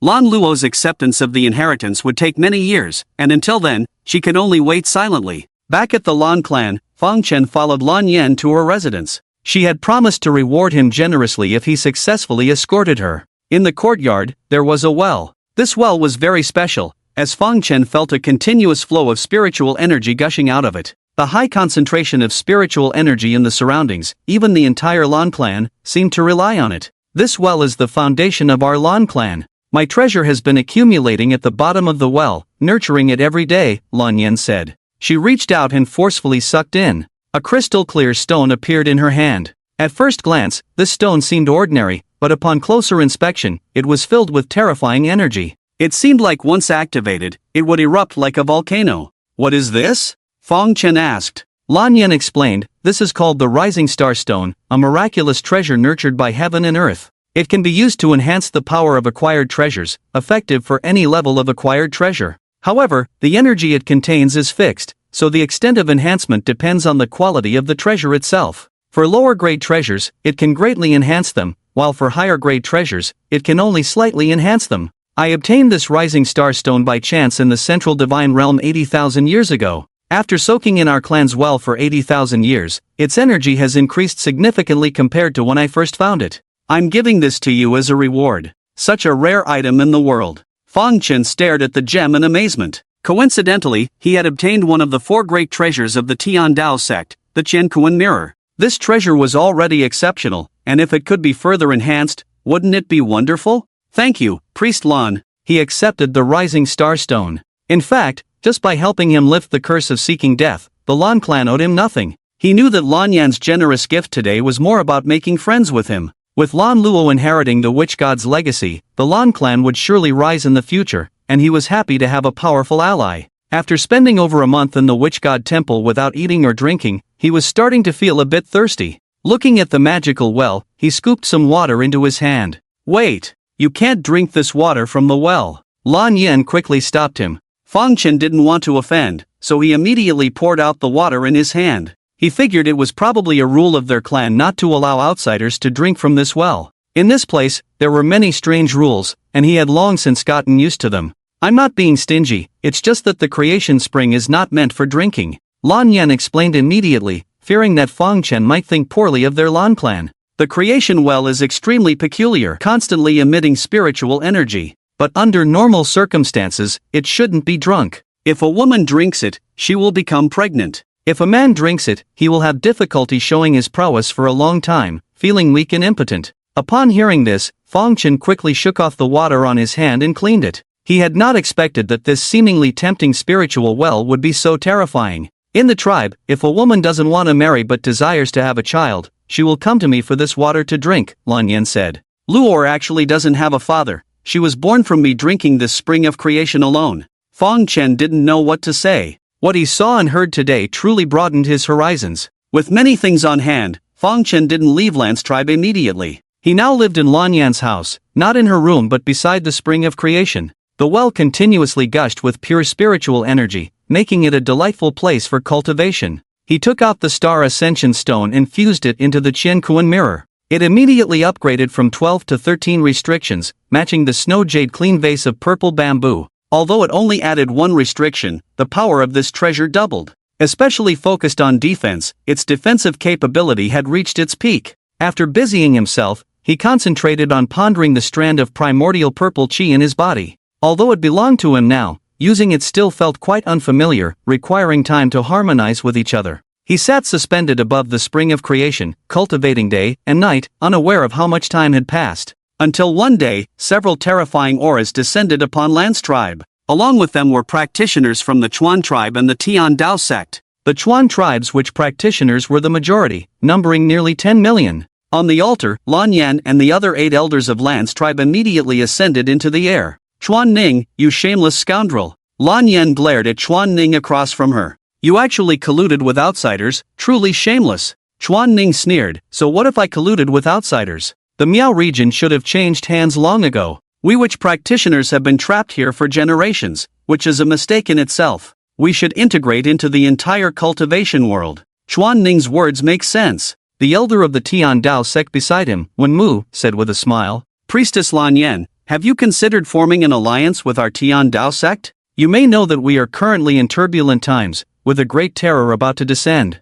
As fellow practitioners of the Southern Dipper domain, we should unite. I am willing to act as a mediator and facilitate peace between your two tribes. Chuan Ning frowned at the side, cursing the old fox in his heart. He had long been in contact with the Tian Dao sect, previously stating that the Tian Dao sect would assist the Chuan tribe in unifying the Miao region. But now, from his words, it seemed they wanted to turn the Miao region into their Tian Dao sect's backyard. There's nothing more to say. If you want a battle, then come. Lan Yan snorted. Behind her, millions of Lan's tribe practitioners soared into the sky, their momentum fierce. This place is not suitable for staying long. Fang Chen, at the spring of creation, was thinking of slipping away. But at that moment, a figure suddenly appeared in front of him. This person was Lan Shang, the 9th elder of Lan's tribe. Lan Shang, now, no longer exuded the elegance he had before, but a hint of malice. We meet again, Lan Shang smiled. Although Mo Yuan is not talented, he was nurtured by the Tian Dao sect at great cost. You shouldn't have killed him, let alone taken away my Tian Dao sect's Qian Kuan mirror. If you return the Qian Kuan mirror now, I can guarantee to leave you with a whole corpse. So, you're from the Tian Dao sect. Your Tian Dao sect is really patient, plotting for so long, Fang Chen remarked. Lan Shang had been in Lan's tribe for thousands of years, meaning the Tian Dao sect had been plotting for thousands of years. Lan's tribe has a supreme divine formation. If we don't destroy it, even if our sect's great powers unite with the Chuan tribe, it will be difficult to overcome this obstacle, Lan Shang chuckled. Fortunately, everything is paying off now, not in vain for me to endure here for so many years. My real name is... Before he could finish his sentence, Fang Chen swung his sword towards him, saying, I don't want to know the name of a dead man. This sword strike was the first of the 3 moves of the sword demon, the prison sealing sword, known for its terrifying power. Moreover, the sword Fang Chen wielded at this moment was different from usual. Boldly, he infused a strand of innate purple energy into his blood sword. The blood sword was thus elevated, its power greatly increased. How could this? Lan Shang, who was originally calm, paled. Fang Chen's strike made his hair stand on end. It's deadly. This strike will kill. He hurriedly defended himself. However, his defensive technique couldn't withstand Fang Chen's strike and was instantly broken. His flesh was torn into pieces by the sharp sword energy, leaving only a fleeting remnant soul. He's gone mad, absolutely mad. This kid is so young, how can he possess such terrifying strength? His remnant soul desperately fled, trying to escape from Fang Chen's grasp. But Fang Chen showed no mercy, locking him in with a soul-cutting curse. Kid, I'll take you down with me. Lan Shang felt the curse taking hold, knowing he would meet his end today, descending into madness. But he was a step too late. Fang Chen struck too quickly, not giving him a chance to retaliate. The soul-cutting curse took effect, directly obliterating his remnant soul. Above the tribe, 2 groups were still at a standoff. However, with Fang Chen and Lan Shang suddenly clashing, they erupted into battle as well. The aftermath of the battle between top experts shook Fang Chen's mind. My master always said, beneath the immortal realm, all are mere ants. This statement is not deceiving me. He immediately fled, unwilling to get involved. As the 2 sides fought fiercely, they paid no attention to Fang Chen. The disciples of the celestial sect were not worried about Lan Shang making a mistake beforehand, so they did not send anyone over. Fang Chen took the opportunity to escape from this place of conflict. After leaving the Lan tribe, he flew at top speed, heading towards the Chuan tribe. Having offended the Chuan tribe, he decided to take a big risk. While the elite warriors of the Chuan tribe were all engaged in battle at the Lan tribe, he planned to pay them a visit. Fang Chen appeared on the outskirts of the Chuan tribe. The Chuan tribe was currently enveloped by a massive formation. The Miaojiang and Chuan tribes had been passed down for many years. Their protective formations had been reinforced by countless generations of strong individuals, making their defensive capabilities formidable. As the elite warriors of the Chuan tribe poured out and activated their protective formation, their strategy was indeed meticulous. However, Fang Chen did not turn back. The formation was not difficult for him to dissolve. His right eye turned red in an instant, activating the blood eye once more. Using the power of the blood eye, he distorted space and directly opened a gap in the formation. The blood eye was not only used to devour others' attacks but also an excellent choice for breaking formations. However, he had to pay a price for it. The blood eye was overwhelmed, and blood tears flowed uncontrollably for a long time. Seizing the opportunity when the formation opened, he immediately entered the territory of the Chuan tribe. Upon entering the Chuan tribe, he looked towards the center of the tribe. There stood a towering tree reaching 100 feet high, lush, and continuously emitting spiritual energy. While the Lan tribe had the well of creation, the Chuan tribe had this heavenly spirit tree. Both served a similar purpose, providing excellent cultivation environments for their respective tribes. Otherwise, the two tribes would not have been deadlocked for so many years without determining a victor. Let's begin. Fang Chen unconsciously cracked his neck, letting out a groan. The population of the Chuan tribe was similar to that of the Lan tribe, both having billions of people. He spread out his hands, completely releasing his toxins, no longer suppressing them. In this state, he felt an unprecedented ease. In the past, to avoid harming others, he had kept his toxic skills suppressed. Over the years, he had gradually grown accustomed to it. Now, suddenly relaxing, he felt an unprecedented sense of relief. The toxins spread, and many members of the Chuan tribe were poisoned to death before they could react. It's a pity that the Chuan tribe's territory is too vast. With my current spiritual power, I still can't sustain a Saramaya realm of such a wide range, Fang Chen muttered to himself. In this expedition, he couldn't wipe them all out, so he could only kill as many as possible. He raised his blood sword and immediately charged forward to kill. For a moment, cries echoed through the Chuan tribe, the scene extremely brutal. Chuan Ning never expected that someone could infiltrate their protective formation. At this moment, there weren't many witch doctors left in the Chuan tribe.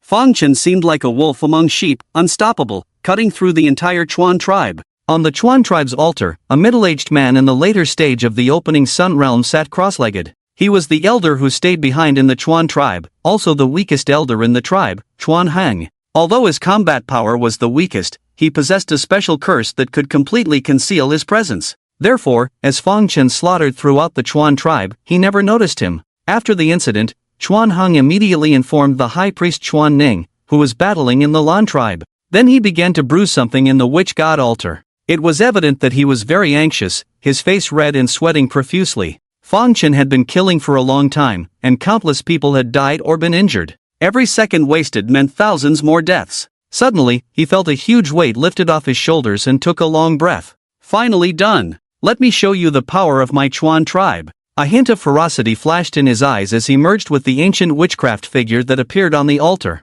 In the distance, Fang Chen, who was in the midst of battle, suddenly looked towards the altar. He had specifically checked with his divine sense and found nothing unusual, yet now an ancient witchcraft figure appeared out of thin air. The aura emanating from this ancient witchcraft figure made him wary. It was not just the Yao Guang realm, however, it was still far from the immortal realm powers like Lanyan Chuan Ning. Probably at the tribulation crossing stage, he thought. At this moment, the ancient witchcraft figure glared at him with anger. Evildoer! How dare you run wild in my Chuan tribe? Today, I will show you what it means to regret your actions. Eternal prison curse. The ancient witchcraft figure pointed at Fang Chen from a distance. Fang Chen didn't want to endure the torment of the witchcraft curse again and decisively used his creation immortal technique. Whether it was curses or divine secrets, this immortal technique could rebound them to the caster. At this moment, the eternal prison curse rebounded with 10 times the energy, and the ancient witchcraft figure instantly collapsed. Chuan Hong, who had merged with this ancient witchcraft figure, died beyond death.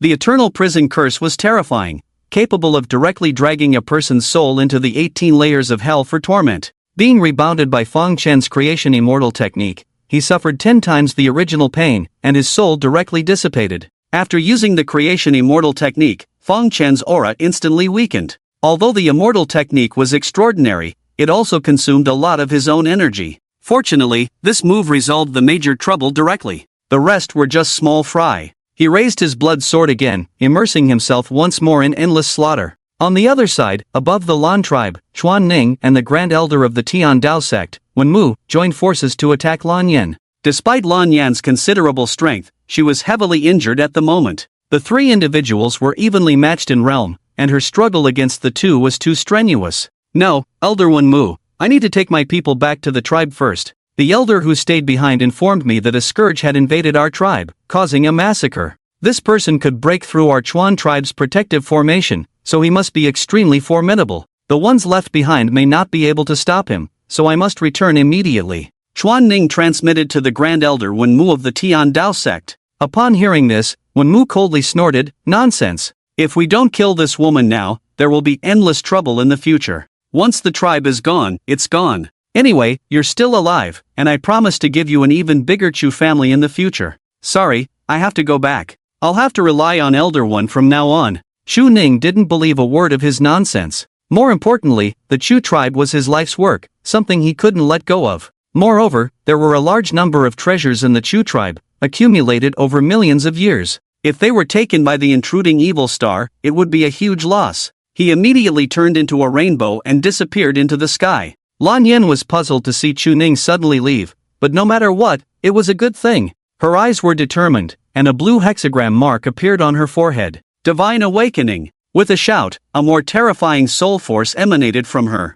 Chu Ning stepped back. She had to quickly suppress Wenmu and gain the upper hand. On the other side, at the Chu tribe, Chu Ning floated in midair, staring blankly at the devastated tribe. As far as his eyes could see, there were only endless white bones, infinitely desolate. Roughly estimating, it seemed that all the people of the Chu tribe had perished. The tree of heaven at the center of the tribe had been uprooted, leaving only a huge pit. The treasure trove under the altar had been dug up, wiping out the Chu family's savings of millions of years. He searched everywhere and found some lucky survivors. These people gathered together, numbering only in the tens of millions. The tribe, which had originally had hundreds of millions of people, now only had so few left. Villain! I, Chu Ning, swear to crush you to pieces. Chu Ning's eyes were bloodshot as he roared hysterically. After leaving the Chu tribe, Feng Chen headed north without stopping for a moment. He had almost destroyed the entire Chu tribe, so one could imagine how furious Chu Ning would be. Therefore, the only thing he had to do now was to escape, the farther the better. He didn't care about the consumption of his divine steps, moving at an extreme speed continuously for 3 days and nights. He left Miaojiang in the shortest time possible, crossed the wilderness, and returned to the blood pool. It had been over 3 years since he headed south. The blood pool had long since changed drastically, becoming the territory of the Tianluo sect. The once insignificant Tianqing city, not belonging to the upper 9 cities, had now become the most prosperous place in the blood pool. The main altar of the Tianluo sect was set up in this Tianqing city. As soon as the dark beast sensed his presence, it came out immediately, rubbing its head against him affectionately. 3 years had passed, and the dark beast was still in the early stage of the Jade constellation realm. For demonic beasts, the rate of strength improvement was quite slow, so no significant changes in 3 years were normal. Greetings, Master. At this moment, Mr. Mo and the others also appeared. Compared to the dark beast, their progress was greater, especially Mr. Mo and Feng Fian, who had been transformed by the blood crystal. Mr. Mo had somehow broken through to the early stage of the Jade constellation realm. Feng Fian had also made a breakthrough, reaching the peak of the Jade constellation realm. It's been 3 years, and Master, you are even more impressive than before. Mr. Mo exclaimed. Feng Chen smiled faintly. You haven't disappointed me either. Your strength has improved a lot, but now is not the time for idle chatter. I have provoked a very strong enemy. Hurry and gather all the disciples. I will send you to a safe place to lay low for now. By the way, tell everyone to bring their families along, so they have nothing to worry about. With the power of the Tian Dao sect, they would eventually uncover his relationship with the Tianluo sect. He had spent some effort on them and didn't want them to become cannon fodder. Mr. Mo and the others quickly retreated to gather their subordinates. The next day, 1 million cultivators gathered, along with their families, totaling nearly 2 million people. Although there were many people, for the Tianqing city that had already been expanded once, it was nothing at all. This city could now accommodate at least tens of millions of people. When he left 3 years ago, there were just over 100,000 followers. Now, 3 years later, the Tianluo sect disciples had exceeded 1 million. This was because Mr. Mo and the others intentionally controlled the scale of the Tianluo sect and strictly monitored the admission of new disciples. Otherwise, the Tianluo sect today would have at least 5 million members. However, compared to 5 million unruly masses, Chen preferred the elite million before him. Greetings, sect leader. 1 million cultivators knelt in unison. The killings Chen had committed in the Blood Marsh years ago still sent shivers down people's spines. These later joined followers of the sect felt both respect and fear in their hearts. No need for formalities, Chen said lightly. Since you are willing to follow me, I will grant you opportunities. Next, I will send you to a place where there is an abundance of cultivation resources. All of you will be able to enjoy them, and apart from cultivation, you will not need to do anything else. Not only the current followers but even the first group who followed Chen couldn't help but doubt what he said. Chen's words were too unbelievable, making it hard for people to trust. However, they had no other choice. After joining the sect, everyone had to practice the secondary techniques of the Tianluo divine art. In reality, Chen held everyone's lives in his hands. Even if he made them go through fire and water, they had to grit their teeth and endure. Chen wasn't joking with them. He rose into the air, stepping towards the sky above Tianqing city. Then, he clasped his hands together, and a Buddhist wheel appeared behind him. The Buddha's light shone, reflecting on everyone's faces, giving them a warm feeling. At the edge of Tianqing city, the Sarvamangala realm rose, enveloping the entire city. Chen wasn't going to blood sacrifice them but was activating the second state of the Sarvamangala realm. As one of the 10 great supernatural powers of Buddhism, the Sarvamangala realm was more than just a trapping formation. It could evolve into a small world, known as a Buddha's land. However, with Chen's current cultivation level, he couldn't evolve much space. Therefore, he had to encompass the entire Tianqing city, directly swallowing it and turning it into a part of the Sarvamangala realm. Once the Sarvamangala realm began to worldize, it couldn't be reversed. In the future, if he wanted to trap enemies in the Sarvamangala realm, he had to consider whether it would affect the things inside this small world. Although the trapped individuals couldn't leave, they could still attack the living beings already inside this small world. Rumble, the ground began to shake. The Sarvamangala realm started to engulf everything, merging Tianqing city into a part of it. Retract! Chen lightly commanded, pulling back the Sarvamangala realm into his body. Along with Tianqing city and the million followers of the Tianluo sect, they indirectly became a part of him. He raised his hand, turned his wrist, and a golden sphere appeared in his palm. This was the shrunken Sarvamangala realm, and upon closer inspection, he could still see Tianqing city inside. Inside the Sarvamangala realm, the Tianluo sect followers were all amazed. Even the weakest among them could feel that they had left their original world and entered a small world. Controlling space was something only immortals could achieve. The sect leader's strength is truly becoming more terrifying. He created a small world with just a wave of his hand, Mr. Mo said, his face filled with astonishment. On the side, Yun Shuiqing and the others also marveled and exclaimed in surprise. At that moment, a voice echoed in the Sarvamangala realm, speaking none other than Chen. Outsiders are not allowed to enter this world. From now on, you can cultivate here in peace. The Sarvamangala realm was a world he created with his supernatural powers, making him the absolute master here. The beings here couldn't help but feel a fervent worship towards him, seeing him as a deity. Chen then took out the Tianling tree he dug up from the Chuan tribe and directly transplanted it into the center of Tianqing city. This spirit tree had lived for millions of years and had already developed some spirituality. It sensed that this was a new small world where it could possibly take root and become the world tree. As this world grew stronger in the future, it would also rise with it, becoming the supreme being. Therefore, after being transplanted by Chen, it tried its best to release its spiritual power, far more pure and abundant than when it was in the Chuan tribe. This unexpected joy for Chen was because the Shalomi realm was much smaller than the Chuan tribe. Now, with the Tianling tree showing such face, releasing more spiritual energy, the spiritual level of the Shalomi realm reached a terrifying level. My heavens, the spiritual energy here is even denser than in the spirit gathering array. Where did the leader find this divine tree? It's so extraordinary. It's a good thing I made the tough decision back then, decisively abandoning the original cultivation method, switching to the Tianluo divine art, becoming a disciple of the Tian Luo sect, otherwise, I wouldn't have this opportunity.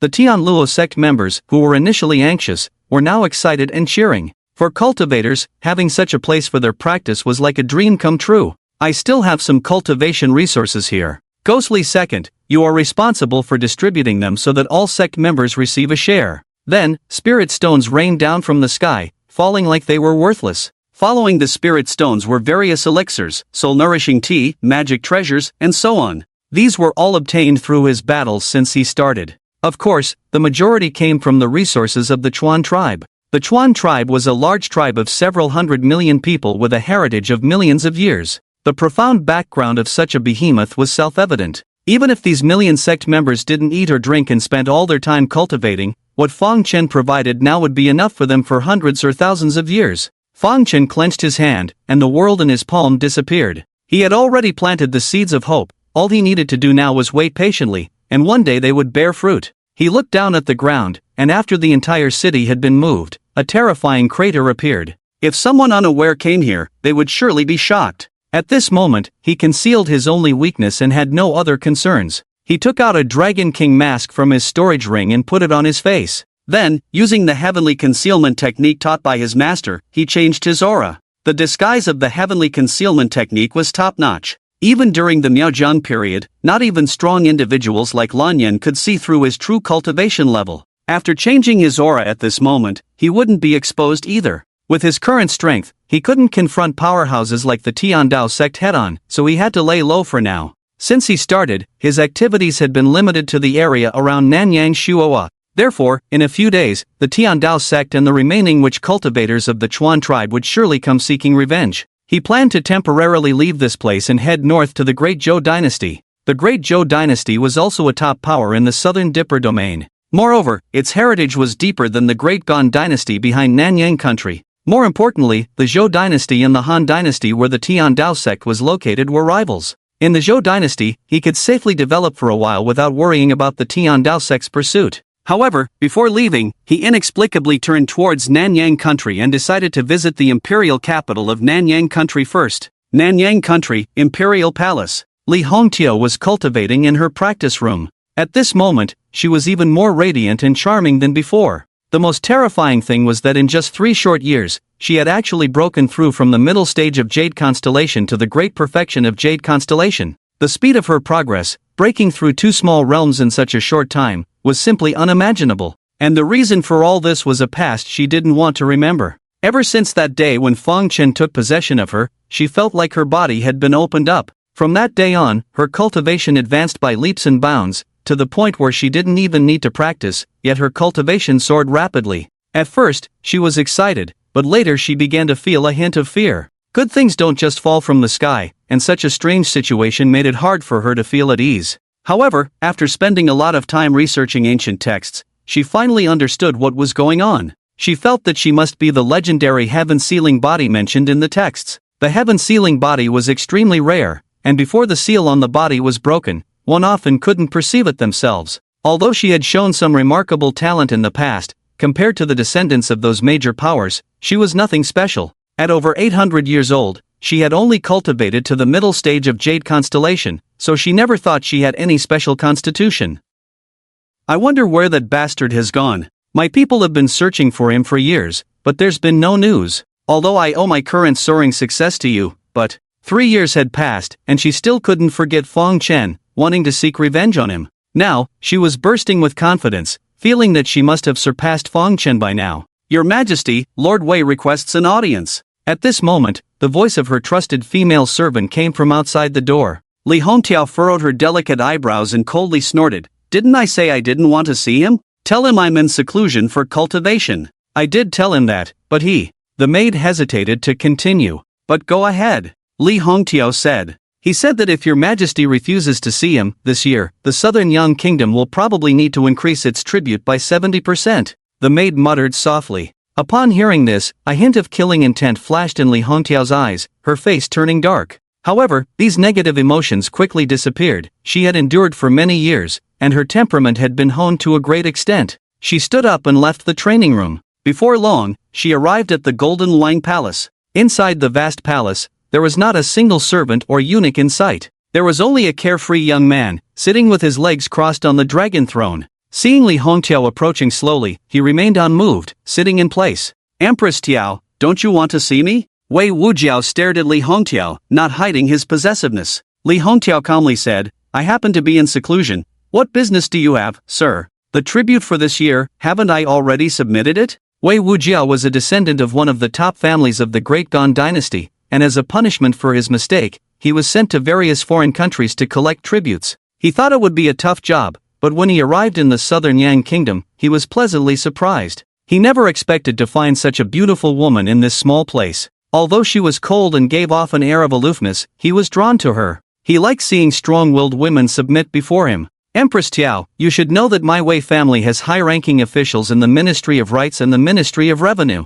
The amount of tribute your vassal states pay each year is actually determined by our Wei family. You did indeed submit the original tribute 2 days ago, but things are never set in stone. This year is special, and I'm afraid we might have to collect a bit more. Well, I won't make it difficult for you, let's increase it by 50% this year. Within 3 days, you will submit the remaining 50% of the tribute, and I will leave immediately. Wei Wujiao sneered. Empress Tiao coldly replied, Sir, you're joking. If you want to temporarily increase the amount of tribute, you need to present an imperial decree stamped with the seal of the Gan Emperor. Do you have one? If you want to see it, I can provide it. Wei Wujiao said in a deep voice, I am the only son of the Wei family. As long as I wish, this imperial decree can arrive by tomorrow. Don't waste any more time. How much do you want? Name your price, Li Hongqiao said. In the past, those who came to collect tributes often extorted, causing the national treasury to pay a lot of spiritual stones. Wei Wujiao chuckled, standing up and looking down at Li Hongqiao.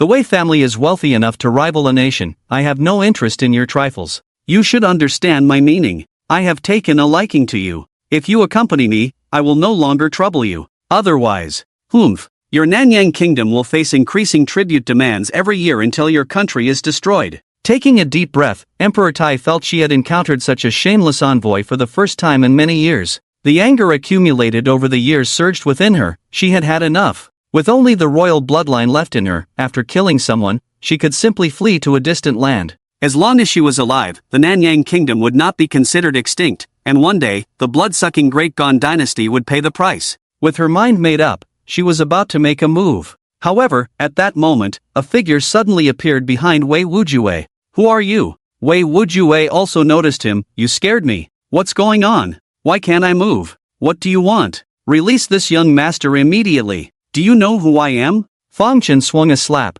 directly turning his head into a mist of blood. Then he turned to Emperor Tai and said calmly, I killed the man. Just report my name. With many debts to worry about, he didn't care about one more Wei from the Great Gan dynasty. Li Hongqiao frowned slightly, coldly snorting, I will deal with this person myself. There's no need for you to intervene. I have been looking for you for many years. Never expected you to show up voluntarily. Today, you will pay the price for your past actions. She waved her sleeve, pulling Fang Chen into a separate small space. Fang Chen looked at Emperor Tai across from him, feeling a mix of emotions. She was his first woman, yet she seemed to hate him so much. Thanks to you, I have made great progress in my cultivation and have reached the pinnacle of the Jade Balance realm. She said coldly, her fierce wind attributes spiritual power raging and enveloping Fang Chen. Fang Chen silently watched her without saying a word. But Emperor Tai would not show mercy because of his silence. She waved her hand, and several wind blades swept out, striking Fang Chen. However, the terrifying wind blades had no effect on him, not even able to pierce his protective energy.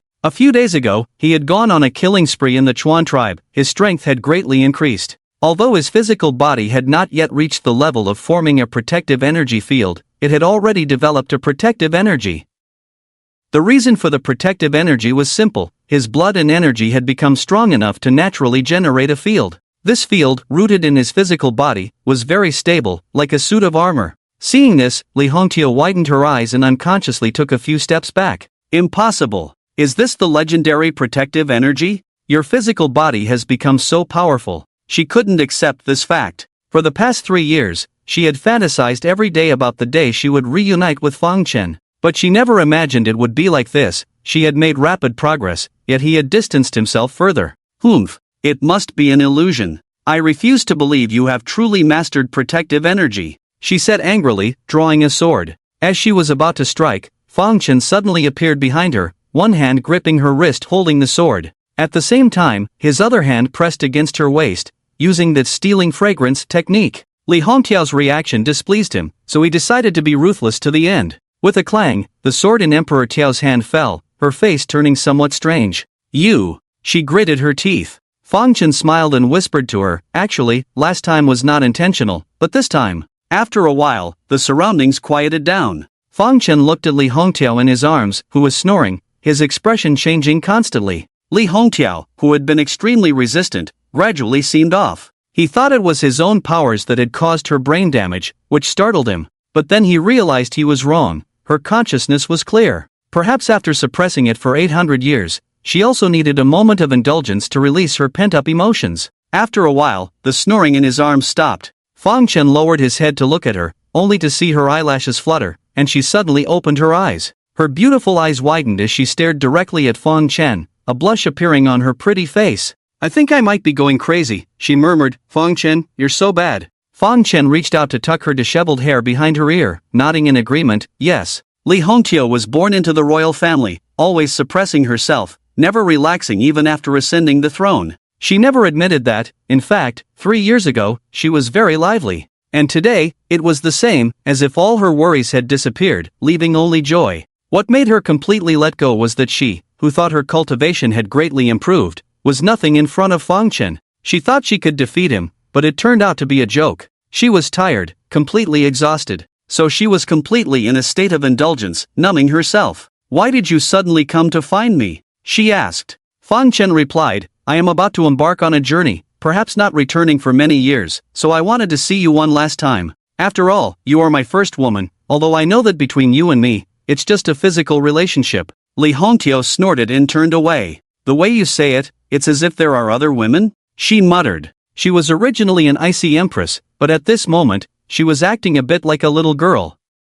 Perhaps because her most lascivious side had already been exposed to Fang Chen, she completely let herself go. Fang Chen did not lie and said in a deep voice, "Yes, truly fickle. But it has nothing to do with me." She passed it off with a smile. "Between you and me, it's just a matter of mutual benefit. You love my beauty, and I enjoy pleasure, forgetting about worldly matters." Fang Chen gently stroked her cheek, smiling, "Your character is quite likable." "Oh, come on. Before my mother left, she warned me not to believe a word a man says." Li Hongtiao huffed. Since parting ways with Purple Bamboo, Fang Chen had been lonely for a long time. Today, he wanted to dance again. Li Hongtiao glanced at him somewhat shyly, looking like she wanted to speak but hesitated. Fang Chen smiled, leaned in, and listened carefully to what she had to say. After listening, he couldn't help but look surprised. "Can this really be done? It's fine." She turned her head, muttering softly. 2 days later, Fang Chen left the palace. It felt as if these past few days had been just a dream.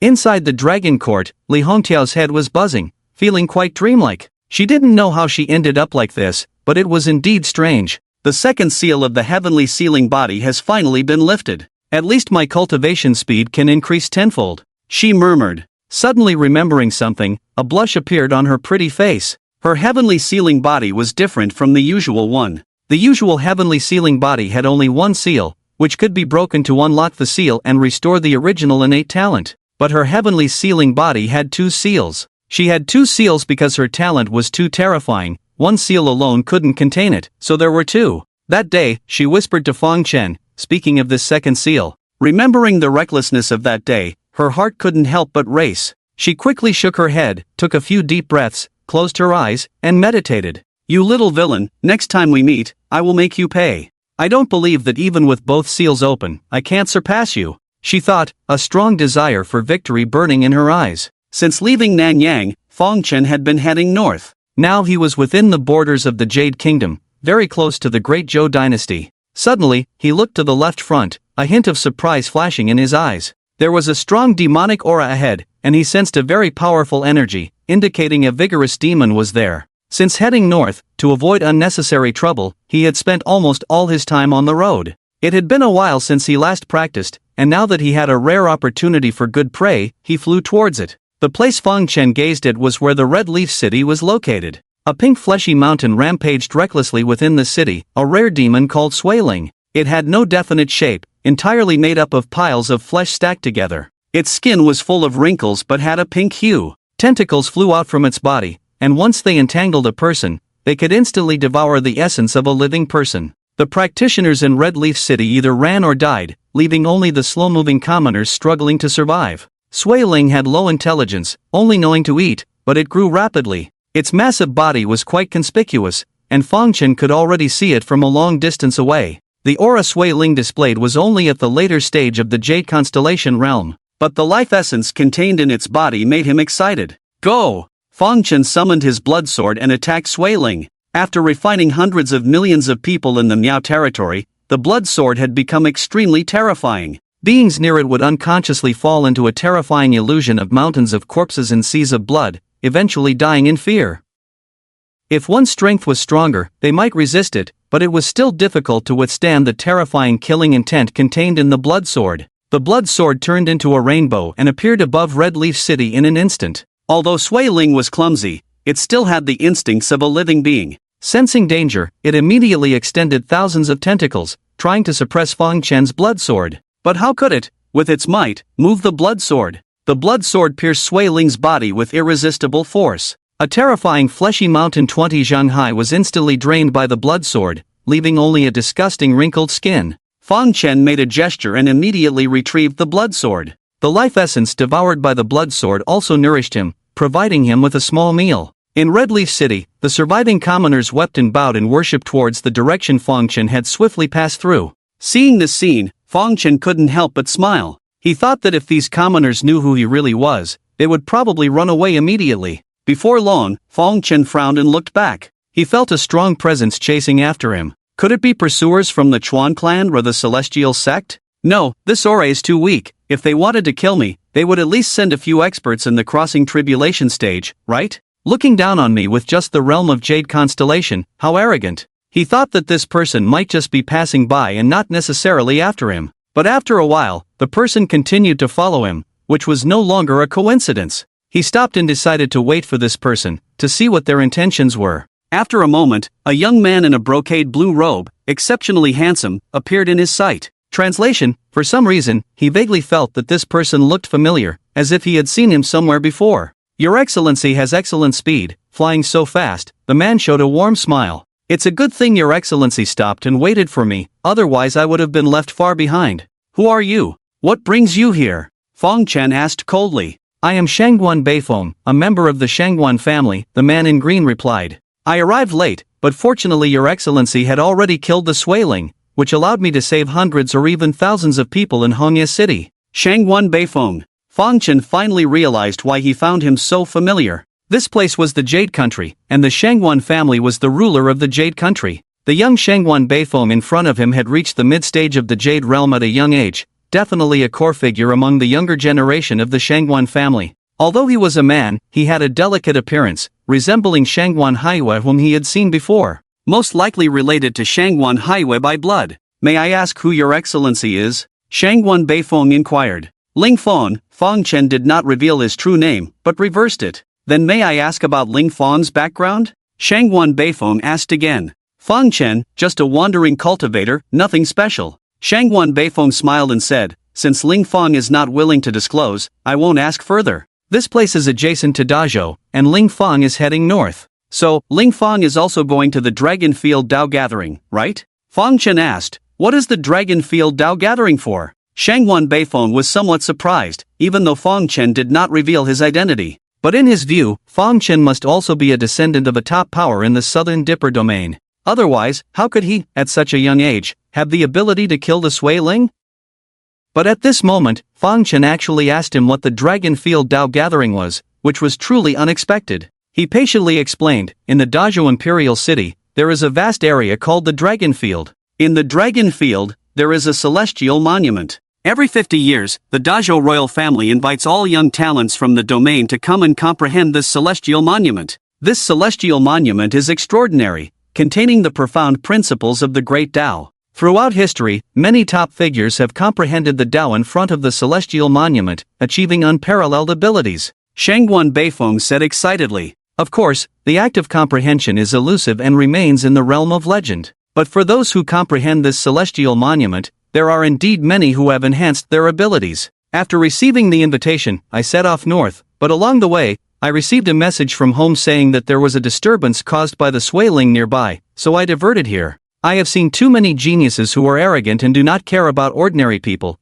treating their lives as insignificant. But Ling Fong, you just passed by this place and yet you were willing to help. From this, it is evident that Ling Fong, you are definitely a righteous person, and I, Shangguan Beifeng, admire and appreciate heroes like you the most. Fong Chen murmured, this celestial monument seems intriguing. But since I do not have the invitation bestowed by the Dazhou royal family, can I still participate in this Dragon Field Dao gathering? Shangguan Beifeng replied, it's possible, but without the invitation, you will have to pay a large sum of spirit stones. In that case, I will help cover the cost for Ling Fong as a token of gratitude for helping to slay the Swaling. The Jade Country belongs to my Shangguan family, and you saved the people of my Jade Country, so I should show my appreciation. Fong Chen asked, if this celestial monument is so remarkable, why does the Dazhou royal family allow outsiders to comprehend it? Shangguan Beifeng chuckled, they certainly won't make a loss. Regardless of who comprehends any abilities from it, they must give a share to Dazhou. Furthermore, each time, there are thousands of people paying to secure a spot, which is a substantial income. And the heavenly Dao stele is not easy to comprehend. Even if most people study it for thousands of years, it's of no use. Although Dazhou possesses this stele, it's difficult for anyone to benefit from it. So, instead of trying to understand the stele, why not use it as a theme to hold a Dao gathering, seize the opportunity to make money, and if lucky, even gain great powers. Fong Chen was very interested in the heavenly Dao stele, so he accompanied the official, Beifeng. A few days later, the two arrived at the imperial city of Dazhou. Fong Chen gained a lot of knowledge upon entering the imperial city. The scale of this city was larger than the combined size of the two largest tribes, Lan and Xuan, with a population of over 1 billion. Above the imperial city, there was a floating palace, a city within the city, which was the imperial palace of Dazhou. The area of just this palace could match the entire imperial city of Nanyang. Representing the official family, Beifeng was already provided accommodation by the Dazhou royal family. Their temporary residence, as descendants of major powers, was within this heavenly palace. Brother Ling Fong, I will introduce you to my sister later. She arrived before me. Beifeng said, brother, you are so slow. Suddenly, a graceful woman approached. She was none other than Bei Haiyu, who had crossed paths with Fong Chen before. Over the past 3 years, she had matured and lost some of her childishness. Her legs looked smooth and alluring in black stockings. After leaving home, she wandered outside for over a year. Upon returning home, she was confined for 2 years. It was only during this Dao gathering that she had the chance to go out again. How did it go? Did you get rid of that spirit beast? She asked. Father said not to underestimate it, as it could bring disaster if left unchecked, causing harm to living beings. If you fail, I will take care of it myself and eliminate it. Beifeng chuckled and said, with your limited skills, it's better if you don't. Humph, don't underestimate me. Bei Haiyu glared at him. I can easily handle it with a formation, what's so difficult about that? No need, the matter has been taken care of. Beifeng replied calmly. We owe thanks to Ling Fong for his help, many lives would have been lost without him. Ling Fong, let me introduce you, this is my sister, Bei Haiyu. He then turned to Fong Chen and said. Fong Chen nodded at Bei Haiyu but did not greet her. Ling Fong, why are you wearing a mask? Bei Haiyu asked cautiously, glancing at Fong Chen. Fong Chen replied, I am ugly and don't want to scare others, so I wear this mask all the time. I feel terrible. Bei Haiyu regretted her words. I'm sorry, I spoke out of turn. It's okay. Fong Chen said lightly. Then he added, I'm feeling tired, so I'll take my leave. Please go ahead, Ling Dao friend. Beifeng nodded slightly, and Bei Haiyu smiled as she watched him leave. After he left, Bei Haiyu immediately took Beifeng to their temporary mansion. Brother, who is this guy? Ling Fong. I've never heard of this name before, but I do know someone named Fong Chen, although it's definitely not him. Bei Haiyu muttered. Beifeng replied, I'm not sure of his true identity, but anyone who can defeat a spirit beast may not be inferior to me in strength.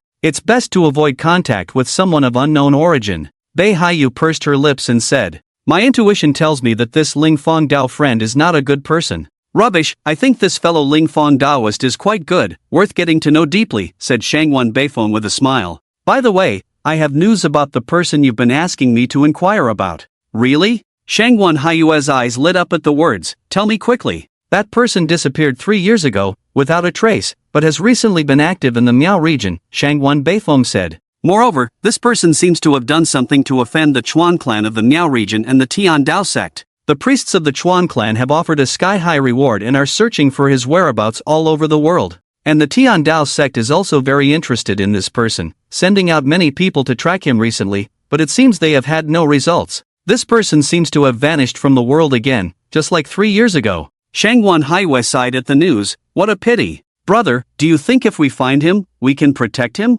Shangguan Beifeng replied, it's a bit difficult. Father probably won't risk offending the Chuan clan and the Tian Dao sect for him. But he once saved me, and I haven't truly repaid him yet. Shangguan Highway added. Our Shangguan family never owes anyone favors, do we? Shangguan Beifeng said. On the surface, we can't directly protect him, but secretly, we can offer him some help, like giving him a few good formation cards. I will keep an eye on his whereabouts, so don't act recklessly. I know, no need to nag. Shangguan Highway replied impatiently. By the way, apart from those who are currently in seclusion, the outstanding talents of various major forces have almost arrived. Brother, you better hurry up. Among these people, find me a sister-in-law. But let me make it clear, you can find anyone, just not Qing Ji from the Illusion Dance Pavilion. I dislike that person, can't stand her. I came here to comprehend the Tian Dao steel. I have no interest in finding any woman, Shangguan Beifeng said indifferently. You also need to be careful, don't offend people recklessly.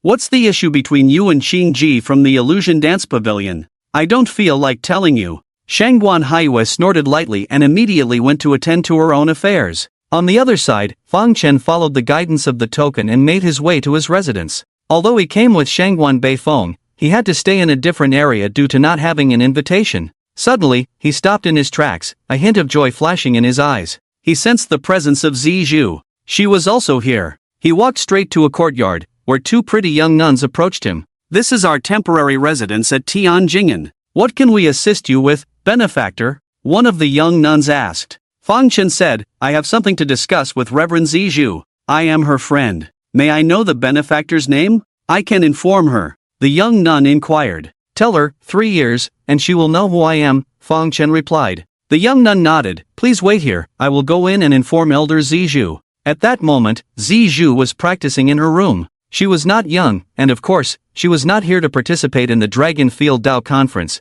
but rather as the accompanying elder of the Tianjingen team. Elder, there is someone outside who wishes to see you. He didn't tell me his name, but he mentioned 3 years, the young nun reported. I wonder what he means by 3 years. Zizhu suddenly opened her eyes wide. 3 years naturally referred to the 3 years of carefree bliss in the Snow Jade Tianjing base. Let him in, she said. Although the person outside didn't quite feel like Fang Chen and was wearing a mask to conceal his face, she carefully sensed and was completely sure it was him. There was no mistake. Fang Chen entered the room and casually closed the door behind him. Didn't expect to meet again so soon, Zizhu spoke. Has the death curse been resolved? Fang Chen made a soft sound of acknowledgement and casually lifted his hand to remove the mask from his face. Although it has been a bit complicated, the death curse has been resolved, he said. I have offended the Miaojiang Chuan clan and the Tian Dao sect, and they are after me. Purple Bamboo furrowed her delicate eyebrows and murmured, since receiving the message from the abbess and returning to Tianjingen, I have been in seclusion.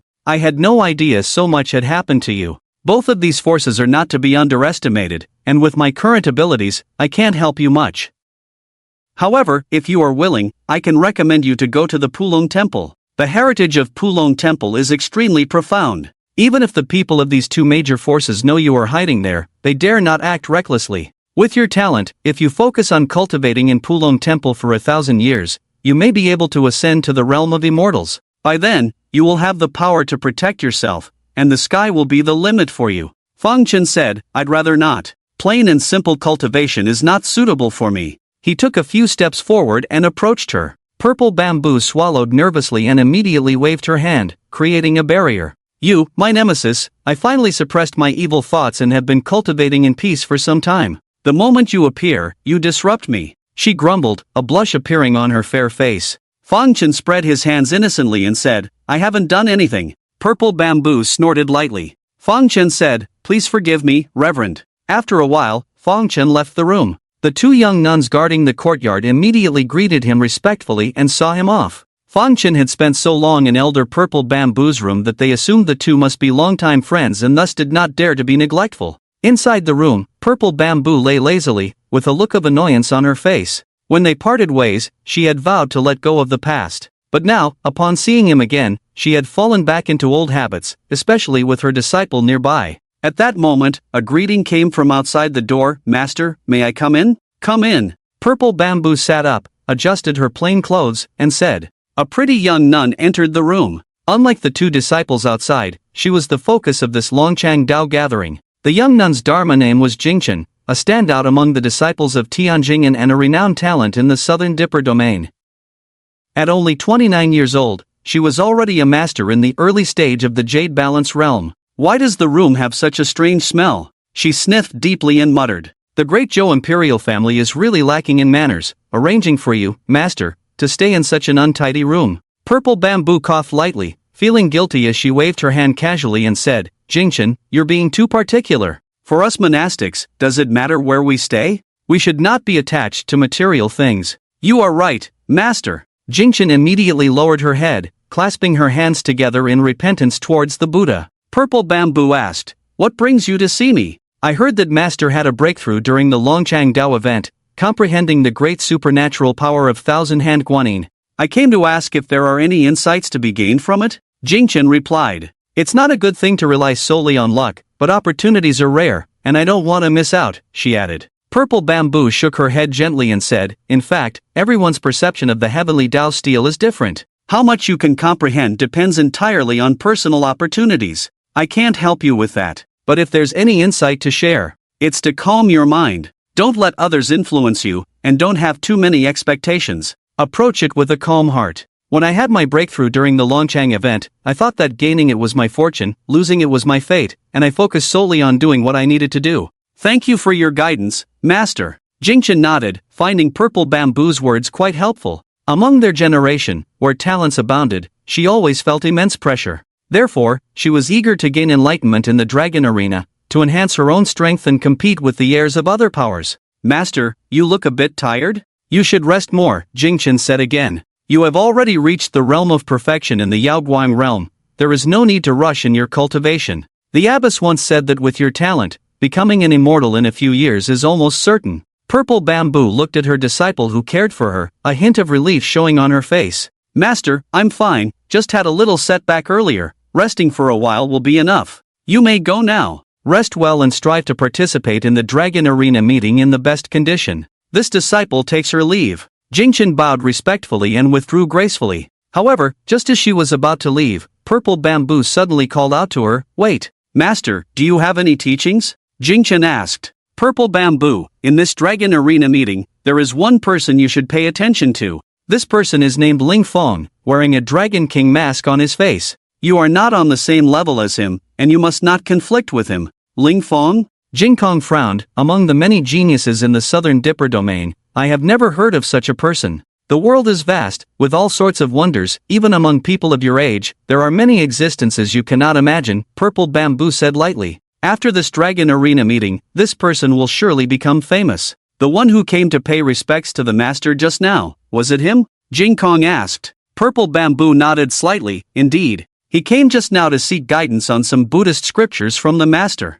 Although this person has unparalleled talent, he has been tainted by demonic techniques. A few years ago he was enlightened by the master. Perhaps the Buddhist scriptures taught by the master before were helpful, enabling him to suppress his inner demons. So, seeing the master today, he came humbly seeking guidance again." Jingkong believed in his master's words without a doubt, murmuring, "Master is truly virtuous. This person has a deep connection with the master, being praised by the master like this. I also know his prowess, and I will never have conflicts with him in the future." Purple Bamboo nodded lightly, waved her hand, and Jingkong withdrew. Amit Ba. After Jingkong left, Purple Bamboo closed her eyes tightly, repenting inwardly. She felt that she was becoming more and more indulgent. Like today, violating the precept of false speech, lying effortlessly.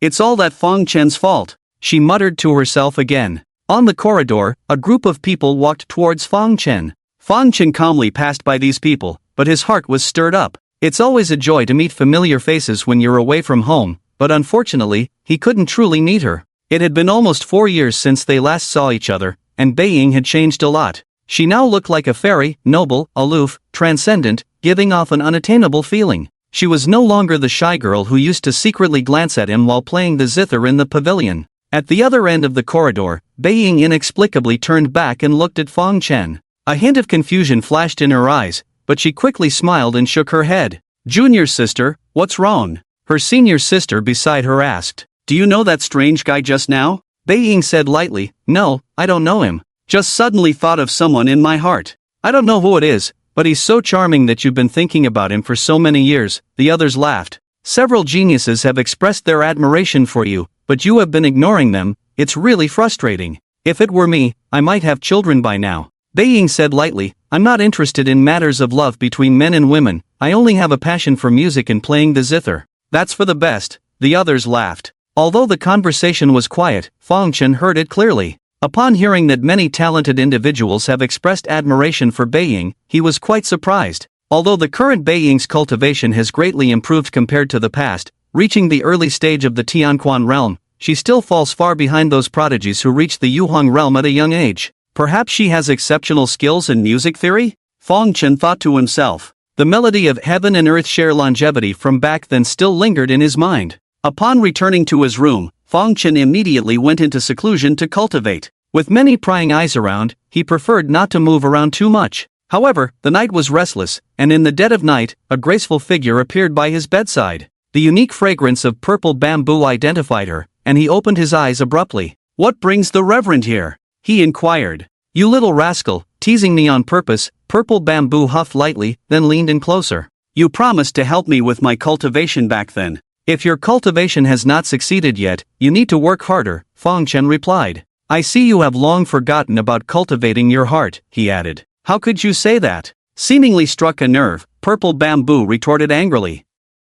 Fang Chen chuckled and decided to stop teasing her, engaging in a friendly sparring match instead. After a while, silence returned. Purple bamboo lazily lay beside him, wanting nothing more than to sleep until dawn. Fang Chen gently caressed her smooth skin and asked, "Reverend, have you heard of the Heavenly Melody Pavilion and a woman named Beiying?" "Beiying? Why do you ask about her? Could it be that she is someone special to you too?" Purple bamboo blinked her eyelashes rapidly and muttered. "No, I just have some acquaintance with her father, so I wanted to inquire about her well-being," Fang Chen explained. "Is that so?" Purple bamboo doubted, sensing that it might not be that simple. Nonetheless, she didn't mind, as she had never intended to monopolize Fang Chen, viewing everything as part of her cultivation journey. "Beiying is truly extraordinary," she continued. "She possesses terrifying talent in music theory and mastered 3 ancient melodies of the Heavenly Melody Pavilion within just 3 years of joining. Even the current pavilion master has only mastered one of these melodies. She is now the saintess of the Heavenly Melody Pavilion, and if she doesn't meet an untimely end, she is destined to become the next pavilion master. But her cultivation level is not that impressive," Fang Chen remarked. "Don't underestimate these practitioners who cultivate music theory. Their methods are formidable and cannot be judged solely by spiritual power," Purple Bamboo warned. "The 3 ancient melodies of the Heavenly Melody Pavilion are the Clear Spirit Melody, the Eternal Life Melody, and the Path of Avicii. The Clear Spirit Melody is exceptional. Listening to it can enhance cultivation significantly with excellent results. The Eternal Life Melody can revive the dead, even if you have just a breath left. It can bring you back to life. Those who master this melody are like divine healers. Lastly, the Path of Avicii is the most terrifying. Playing this melody can directly send a person to the 18 levels of hell, never to be reincarnated. These 3 melodies have no inheritance within the Heavenly Melody Pavilion. Throughout history, besides Beiying, only the founder of the pavilion has mastered all 3 melodies." Fang Chen was deeply shocked by Purple Bamboo's words, realizing that Beiying was truly an unattainable saintess. It was no wonder that many talented individuals in the domain sought to pursue her. Marrying her would be an immense stroke of luck. The next day, a knock sounded at the door. "Brother Ling Fong, are you up yet? It's almost time, we should set off. In half an hour, the Dragon Field Dao Assembly will officially begin." The visitor was Shangwan Beifeng, accompanied by his sister Shangwan Haiyue. Their sudden arrival startled Purple Bamboo, who had spent the entire night there and slept in the room. This morning, she couldn't resist pulling Fang Chen into cultivation again. However, Fang Chen took a different approach, offering her a new experience. "I should also go back." Zijou picked up the plain skirt from the ground with her foot, put it on, and quickly disappeared. Fang Chen also left immediately, heading to the Dragon Field with the siblings from the Shangwan family. The Dazhou Dragon Field was located in front of the Imperial Palace, very close to where they lived. The Imperial Palace was a forbidden place, so there were rarely so many people gathered there on ordinary days. Every time there was a gathering at the Dragon Field, it was the liveliest time in the Imperial Palace. Around the Dragon Field, there were long tables set up. Attendees from various major powers sat there, watching the grand event. From afar, Chen could see that the people who had already arrived were indeed extraordinary. Some of them, like Zizhu, were at the great perfection of the Yaoguang realm, while the weakest among them were at the mid-stage of the Yaoguang realm. These were all elders of various major powers, with high status and influence, quite renowned throughout the southern Dipper region. Brother Lingfang, later you'll follow me to find a spot, don't wander off. To be honest, this Dragon Field gathering is not just about comprehending the heavenly Dao steel. It's also a stage for the competition among the geniuses of the region, Shangguan Beifeng said softly. The Dragon Field is so big, there will be thousands of people pouring in later. Everyone wants to be closer to the divine steel, which inevitably leads to some friction. But everyone will give face to the Dazhou royal family, even if there are disputes, they won't escalate too much. Usually, it's just a matter of pushing to a limit, but privately, it may not be resolved so easily. Shangguan Haiwei glanced at Feng Chen and arrogantly said, "You better stick close to us siblings later. With our abilities, we can easily secure a good spot and let you bask in our glory." Feng Chen didn't say anything, just nodded lightly. Since it wasn't time yet, Feng Chen waited at the table with the Shangguan siblings. The Shangguan family also had an elder at the later stage of the Yaoguang realm, named Shangguan Xiao. He briefly chatted with Feng Chen, but upon realizing Feng Chen had no background, he didn't bother with him anymore. Before long, more and more people gathered nearby. Most of them were not at the top of their cultivation, mainly at the Tianquan realm, and there were even many with lower cultivation levels. Like him, these people had not been invited by the Dazhou royal family but had come voluntarily by paying money. Although their cultivation levels were not top-notch, they all had some background. Ordinary people couldn't afford the entrance fee to attend the Dragon Field gathering. Last night, he learned from Zizhu that the entrance fee for the Dragon Field gathering was a whopping 10 billion spirit stones. With one person requiring 10 billion spirit stones, he understood how prestigious the Dazhou royal family was. Although these 10 billion spirit stones were like pocket change to them, every time they held the Dragon Field gathering, these people still flocked in. Just by collecting this entrance fee, not to mention the economic development it brought to the Dazhou dynasty, they had an income of nearly 100 trillion. Look, the crown prince of the Dacian dynasty has arrived. It is said that this person is a true dragon of destiny, with a dragon soul entwined on him since birth. Relying on the power of the true dragon, he can be considered a top existence among the geniuses. Suddenly, a group of people walked over from a distance, with great pomp, and a late-stage Yaoguang realm longbeard tiger as their mount. On the tiger's head, a tall figure stood proudly. He was the crown prince of the Dacian dynasty, Tuobalai. This guy is so arrogant. I can't stand him, Shangguan Haiwei said, pursing her lips. Shangguan Beifeng said solemnly, although this person is arrogant, he indeed has the capital to be so. Even I, your brother, am not sure I can deal with him.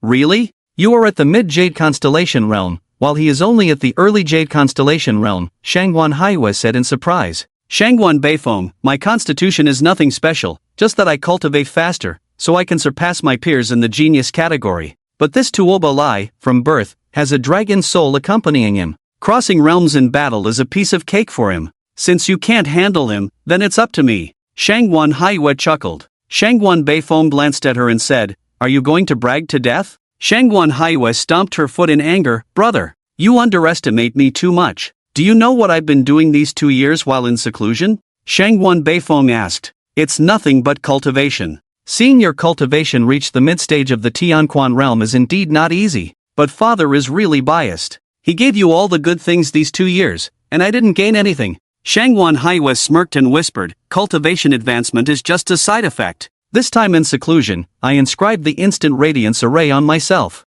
If we really fight, you are no match for me. What? Shangguan Beifeng was shocked, inscribing a killing array on yourself? If you fail, you won't escape death. Why would father agree to this? Shangguan Haiwei replied, I don't know. Maybe it's because I ran away from home last time, and father felt he couldn't control me, so he wanted me to have some self-defense power. Keeping it from me for so long, no wonder father allowed you to come out this time, Shangguan Beifeng sighed deeply. He never expected that even his sister now possessed strength not inferior to his own. Meanwhile, Tuobalai glanced at the Shangguan siblings but didn't linger on them for long. His gaze shifted to the group from Tian'in Pavilion, and he flew over to their table. I happened to obtain a stability pearl and wish to present it to Fairy Beiying. Only Fairy Beiying is worthy of this item. Tuoba Lai took out a delicate wooden box from his pocket and elegantly handed it over. Beiying remained expressionless and said, "Thank you for your kind gesture, Prince Tuoba, but please take back this item." Tuoba Lai was rejected but not angered. Instead, he smiled. "Fairy Beiying, there's no need to be polite with me. There's no other intention behind this gift. I just want the most beautiful things in this world to last forever. This stability pearl is different from ordinary beauty-preserving methods, it truly ensures eternal." Tuoba Lai, stop bothering Fairy Beiying, a plain-looking man in white suddenly interrupted Tuoba Lai. His cultivation level was the same as Shangguan Beifeng's, a mid-stage prodigy of the Yuhong realm. "Stability pearls are outdated items. Fairy, I have a blue phoenix jade here. Wearing it not only preserves beauty but also enhances the soul and aids cultivation." He offered a jade pendant to Beiying, hoping she would accept it. Tuoba Lai's previously warm expression turned dark as he looked at the white-clad youth beside him and coldly snorted, "Wang Shang, do you want to die? With your character, are you worthy of Fairy Beiying?" Across the room, Shangguan Beifeng introduced, "This person is Wang Shang, a prodigy of the Five Elements sect. It is said that he possesses a special physique, the Five Elements body. At the age of 30, he mastered the sect's top technique, the Five Elements sword, to perfection, with unfathomable strength.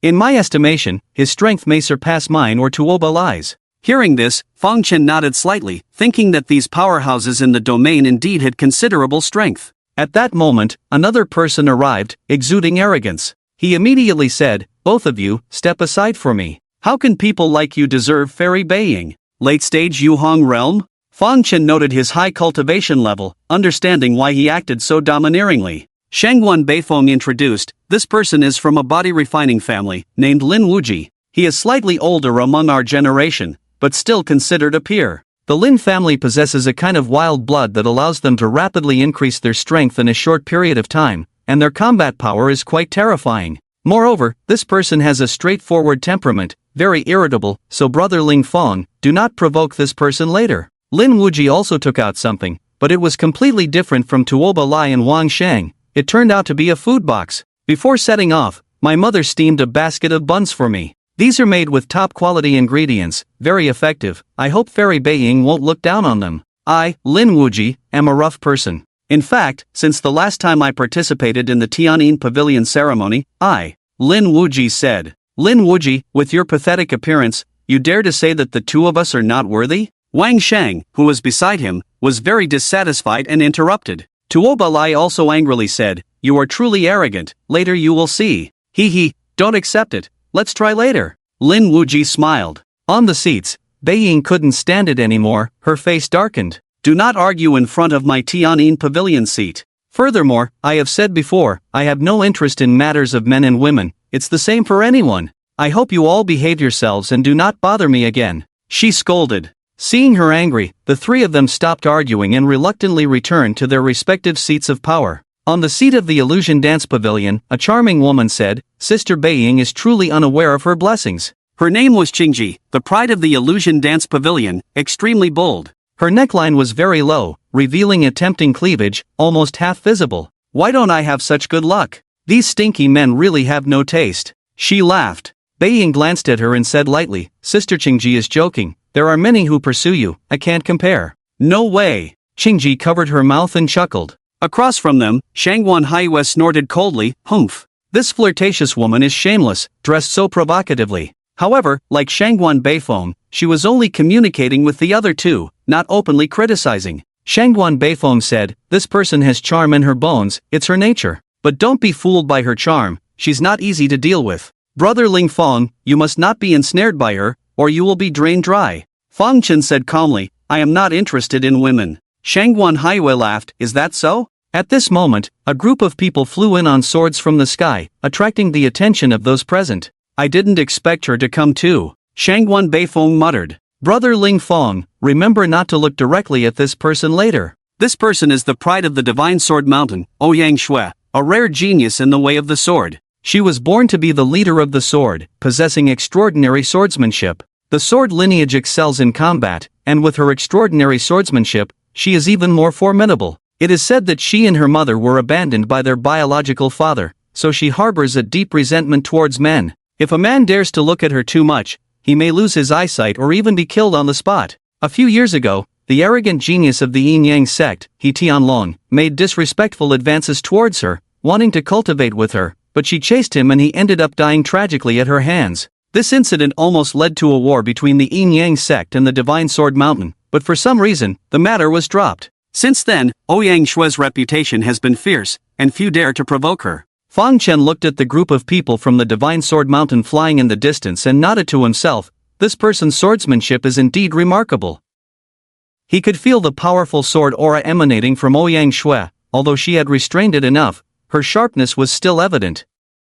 After the group from the Divine Sword Mountain landed, they also took their seats at their sect's position. Ouyang Shui held a treasure sword in her hand, swept her gaze around. Her sharp aura made people shudder, not daring to look up. Even Tuoba Lai and Wang Shang moved their gaze away, avoiding eye contact with her. Her eyes landed on Fang Chen, who, upon noticing her gaze, looked back at her. The two locked eyes for a moment, and eventually it was Ouyang Shui who took the initiative to shift her gaze elsewhere. This person is not simple. Ouyang Shui's heart skipped a beat. Although their eye contact seemed simple, there was a subtle exchange of sword intent between them. Fang Chen's fierce and domineering sword intent completely suppressed her, causing her to unconsciously avert her eyes and admit defeat. At that moment, the group from Tianjing Temple also arrived slowly. Leading the way was naturally Zizhu, followed by her disciple Jingkong. This Jingkong nun is quite mysterious, rumored to be the reincarnation of a bodhisattva. She possesses a unique skill that can make people repent and cry, kneel and beg for mercy directly.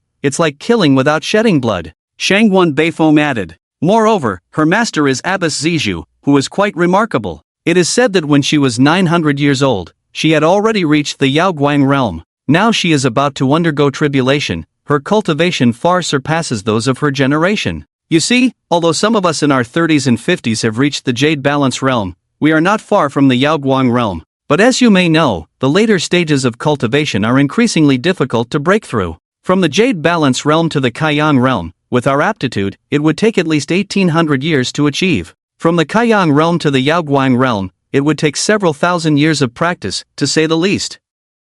Abbess Zizhu broke through to the Yaoguang realm when she was only 900 years old. You can imagine how extraordinary she is. And when she was young, she participated in the Dragonfield Taoist Assembly and comprehended a great divine skill called Thousand-Armed Guanyin. With this great divine skill, she can be said to surpass all her peers and be invincible in enlightenment. A great master produces great disciples, so the strength of this Jingkong nun should not be underestimated. Fang Chen listened to the exaggerated descriptions and couldn't help but smile. Just a quarter of an hour ago, he was frolicking in the back garden with Zizhu, feeling quite happy. Meanwhile, after Zizhu's team arrived at the scene, she sat down on her own. However, she never glanced at Fang Chen throughout, to avoid other powerful factions from noticing their close relationship. But the Jingkong nun beside her curiously scrutinized Fang Chen, as if recalling what her master had said yesterday. Brother, look, the people from Tiandao sect are here too, Shangguan Haiyue remarked. Isn't Tiandao sect known for having twin stars? Why is only Zhou Tong here?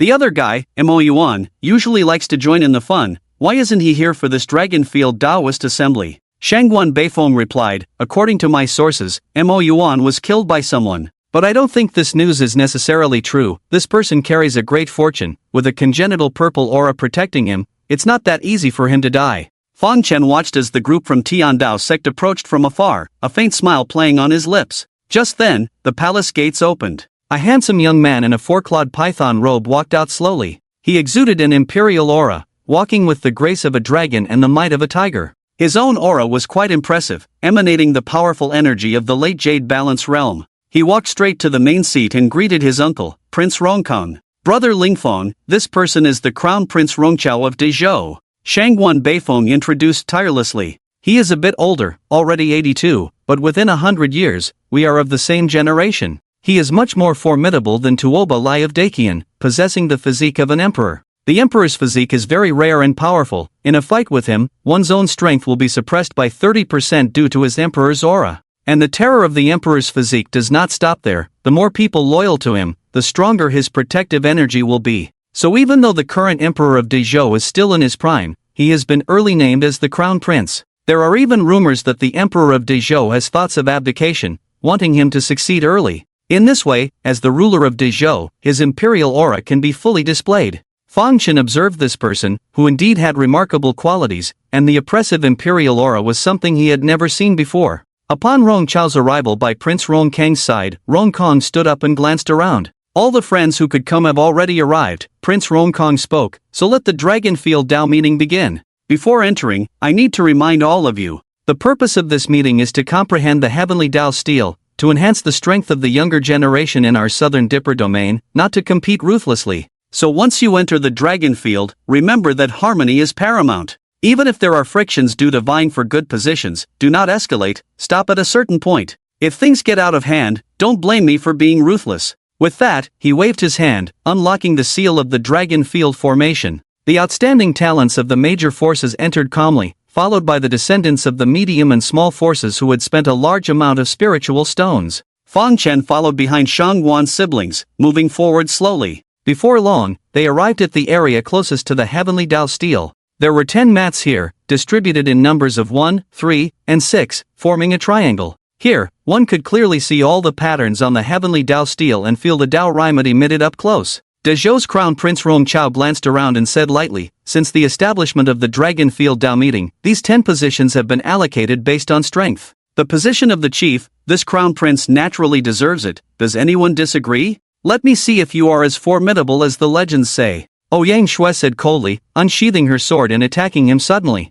Rong Chao smiled faintly, hands behind his back. A golden chi appeared on him, forming a barrier, which was the protective aura of the imperial body. Yang Shui's sharp sword energy indeed startled many, but it couldn't break through Rong Chao's protective aura. How about it? Does Fairy Yang want to try again? Rong Chao asked. Yang Shui sheathed her sword, shaking her head. No need, if we were to determine superiority, it would lead to a big fight, and it wouldn't end well. It's just a seat after all, it's yours. Seeing no reaction from the others, Rong Chao strode forward and sat on the mat closest to the heavenly Dao steel. Yang Shui looked at Bai Ying and Jing Kong beside her, saying, I don't want to sit with these smelly men. Bai Ying Fairy and Junior Jing Kong, how about we sit in the second row? Bai Ying nodded, she didn't mind where she sat, but since someone invited her, she agreed. Jing Kong put his palms together, saying, good. That works too. Fairy Yang is truly heartless. In the crowd, Xing Ji from the Illusion Dance Pavilion said with a face full of grievances. She's also a woman, but you only invited those two, not even sparing me a glance.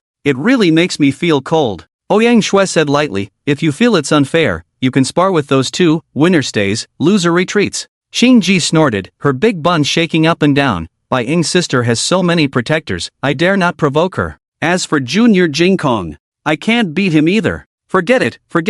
I'll just sit in this third row, it's almost the same anyway. She walked forward on her own, raised her pert buttocks, and sat down gracefully. The perfect curve made Tuoba Lai and others couldn't help but glance a few more times. I don't mind, just sit wherever. Lin Wuji from the family of body refiners smiled and immediately sat down next to Qing Ji. At this moment, there were still the siblings Shangguan, the crown prince of Qiangua, Tuoba Lai, the prodigy of the Five Elements sect, Wang Shang, the prodigy of the Heaven Dao sect, Zhou Tong, and Fang Chen in the scene. There were only 4 seats left out of the 10, but there were still 6 of them. Let's move forward too. Shangguan Beifeng said lightly, leading his sister and Fang Chen forward. Just a moment. Tuoba Lai stopped them. Shangguan Beifeng, do you not know who these two are by your side? He asked. My younger sister Shangguan Haiwei and my friend Ling Fong, Shangguan Beifeng replied calmly. Wang Shang from the Five Elements sect also approached, smiling, friend Beifeng, you are not being particular. I acknowledge your strength, so you can have one of the remaining seats.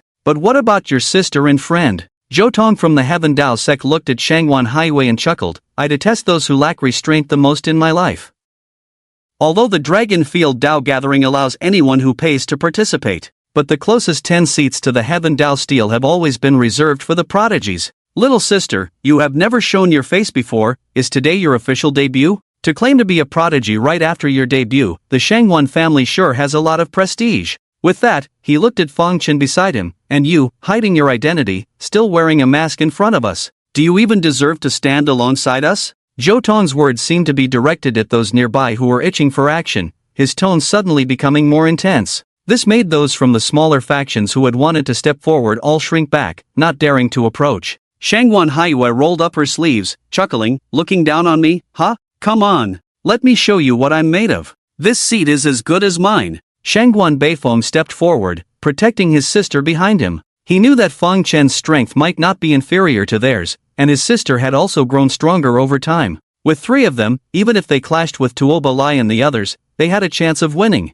Interesting. Then Zhou Tong chuckled, about to make a move. But at that moment, a hand suddenly rested on his shoulder. Zhou Tong looked down and his face changed drastically, so fast. Who are you? He retreated, quickly distancing himself from Fong Chen. Tuoba Lai and Wang Shang were also surprised, acknowledging that they did not possess the speed Fong Chen had displayed. Zhou Tong dared not underestimate him anymore and was about to use his powers to suppress Fong Chen. But the next moment, Fong Chen appeared behind him, delivering a punch to his back. Zhou Tong felt like his body was about to explode, flying out and crashing into the Heaven Dao steel. The whole scene was in an uproar. Even Rong Chao sitting in the first seat had a change in expression, turning to look at Fong Chen. The elders of the major factions outside the scene also showed astonishment. Zhou Tong's strength was not weak among the prodigies, yet he was easily defeated. Who is this person? Gu Tainyo, the elder from the Heaven Dao sect, looked at Prince Rongkong on the main seat and asked. Prince Rongkong furrowed his brows slightly, saying, I'm not sure either, but he wasn't invited as a prodigy by our great Zhou royal family, he just paid to enter. Elder Shangguan? This person seems to have some connection to your Shangguan family, do you know? He then looked at Shangguan Xiao. Shangguan Xiao was equally surprised, replying, I don't know his background either, he only said he is a wandering cultivator. He happened to meet a like-minded friend on the way here with our young master. Interesting, based solely on the physical strength he displayed, he is no less than this kid from the Lin family of body refiners. Prince Rongkong laughed. At the banquet, Ziju's lips curved into a faint smile, but he remained silent. In the dragon arena, beneath the monument of Heavenly Dao, Zhou Tong was left dazed by Fong Chen's punch. When he regained his senses, he felt he had lost face in front of all the heroes, and anger surged within him. So, you want to fight for real? Hee, then let me, Zhou Tong, learn from you. With a leap, he soared into the air, and behind him, a majestic Dharma image emerged. This Dharma image was named Rising Sun over the Cloud Sea, where the golden sun ascended slowly over the vast sea of clouds, creating a magnificent spectacle. Among the many geniuses in the Southern Dipper domain, only Zhou Tong possessed an innate Dharma image, which was the fundamental reason he could contend with all the other geniuses. Innate Dharma images were innate and could not be learned later or transferred to others. Depending on the Dharma image's concept, they had different effects. However, without exception, the power and effects of these innate Dharma images surpassed even the top divine abilities of these major forces. The vast power of the rising sun over the cloud sea moved everyone present. Rong Chao couldn't help but sigh, such divine power, even I must go all out. Is this the power of an innate Dharma image? Truly terrifying, this person is not just famous for nothing, Ouyang Shui thought to herself. The Shangguan siblings were a bit worried. At this moment, the Dharma image was suppressing only Fong Chen, who would bear this terrifying divine power alone. Outside the arena, the elder of the Heavenly Dao sect, Gu Tainyo, looked at Prince Rongkong and said with a smile, don't blame the prince. Our sect's kid has always had a bad temper, suddenly acting like this. But this person provoked him first, Zhou Tong. Prince Rongkong said in a deep voice, although that's true, using a lethal move was a bit excessive. This was the territory of Great Zhou, and Gu Tainyo sighed inwardly, then said, well then, I'll calm this kid down. He was about to make a move to subdue Zhou Tong. However, at that moment, Fong Chen burst out from the center of the arena, delivering just a single punch. Accompanied by a rumbling sound like thunder, the space where the punch passed through undulated, and black ripples spread out. With a loud bang, Zhou Tong's innate Dharma image instantly shattered. He suffered a backlash, crashing heavily to the ground, blood spraying everywhere. How could this? Zhou Tong's eyes turned red as he looked fearfully at Fong Chen across from him. The scene inside and outside the arena was in an uproar, and the elders of the Heavenly Dao sect hung their heads in shame at Zhou Tong's humiliating defeat, bringing disgrace to the sect. With another punch, Fong Chen shattered the innate Dharma image. In the dragon arena, Fong Chen said calmly, don't waste any more time, just sit down wherever. He walked up and sat down next to Lin Wuji. Brother, how did you cultivate your physical body? Why are you stronger than me? Lin Wuji turned his head, staring at him in astonishment. Fong Chen ignored him, gazing ahead to contemplate the monument of Heavenly Dao. However, the people sitting in front blocked the bottom of the monument. He had to stand up and go straight to the seat of the Crown Prince Rong Chao. The two locked eyes, neither saying a word. After a moment, the Crown Prince Rong Chao silently stepped back, giving his seat to Fong Chen. Fong Chen had shattered Zhou Tong's innate Dharma image with a single punch, making even Rong Chao hesitant to confront him. Although his emperor's body was powerful, it had a drawback. If he were to lose to someone of the same age, it would greatly affect him, causing his emperor's chi to dissipate. Therefore, he had always only engaged in battles when he was absolutely certain of victory. But it was not about avoiding battles. The moment the desire to fight arose within him, there would inevitably be a showdown. After Rong Xiao stepped back, Fang Chen sat down, occupying the best position to contemplate the monument of heavenly Tao. Sitting behind him happened to be Bai Ying. Although Fang Chen's changed aura concealed his face, this figure, a skilled artist, is naturally skilled at observing people. She had secretly painted several portraits of Fang Chen before. Therefore, Fang Chen's figure was completely imprinted in her mind. Yesterday on the corridor, she felt a sense of familiarity,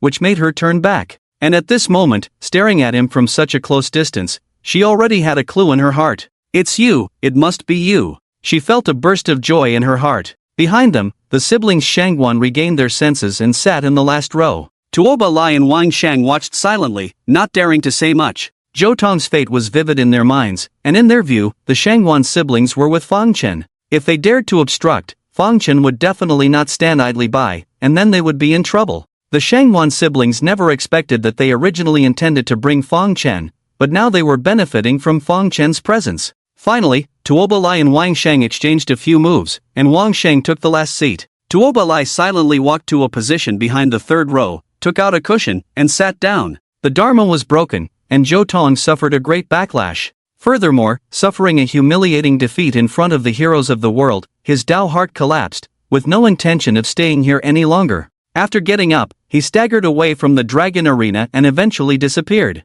The storm settled, and Rong Xiao and the others regained their senses, beginning to comprehend the heavenly Tao steel. The descendants of tens of thousands of small and medium forces in the rear also dared not make any more noise, each sitting down quietly, afraid that their commotion might displease the prodigies in front and bring trouble upon themselves. The vast Tao field suddenly fell into a dead silence. Tens of thousands of young people were all contemplating the heavenly Tao steel standing on the dragon arena, a spectacular scene. Before coming, Fang Chen did not have much expectation for this heavenly Tao steel. He thought since this thing dared to appear in public, it was probably just a money tree for the great Zhou imperial family. But after carefully pondering the patterns and Tao rhymes on the steel, he was shocked. He possessed profound and mysterious abilities, coupled with two profound immortal techniques, and considered himself quite knowledgeable about mystical arts. But facing this heavenly Tao steel at this moment, he felt that what he had encountered before was just a drop in the ocean. Martial arts are endless, the peak is boundless. He couldn't help but reflect on himself.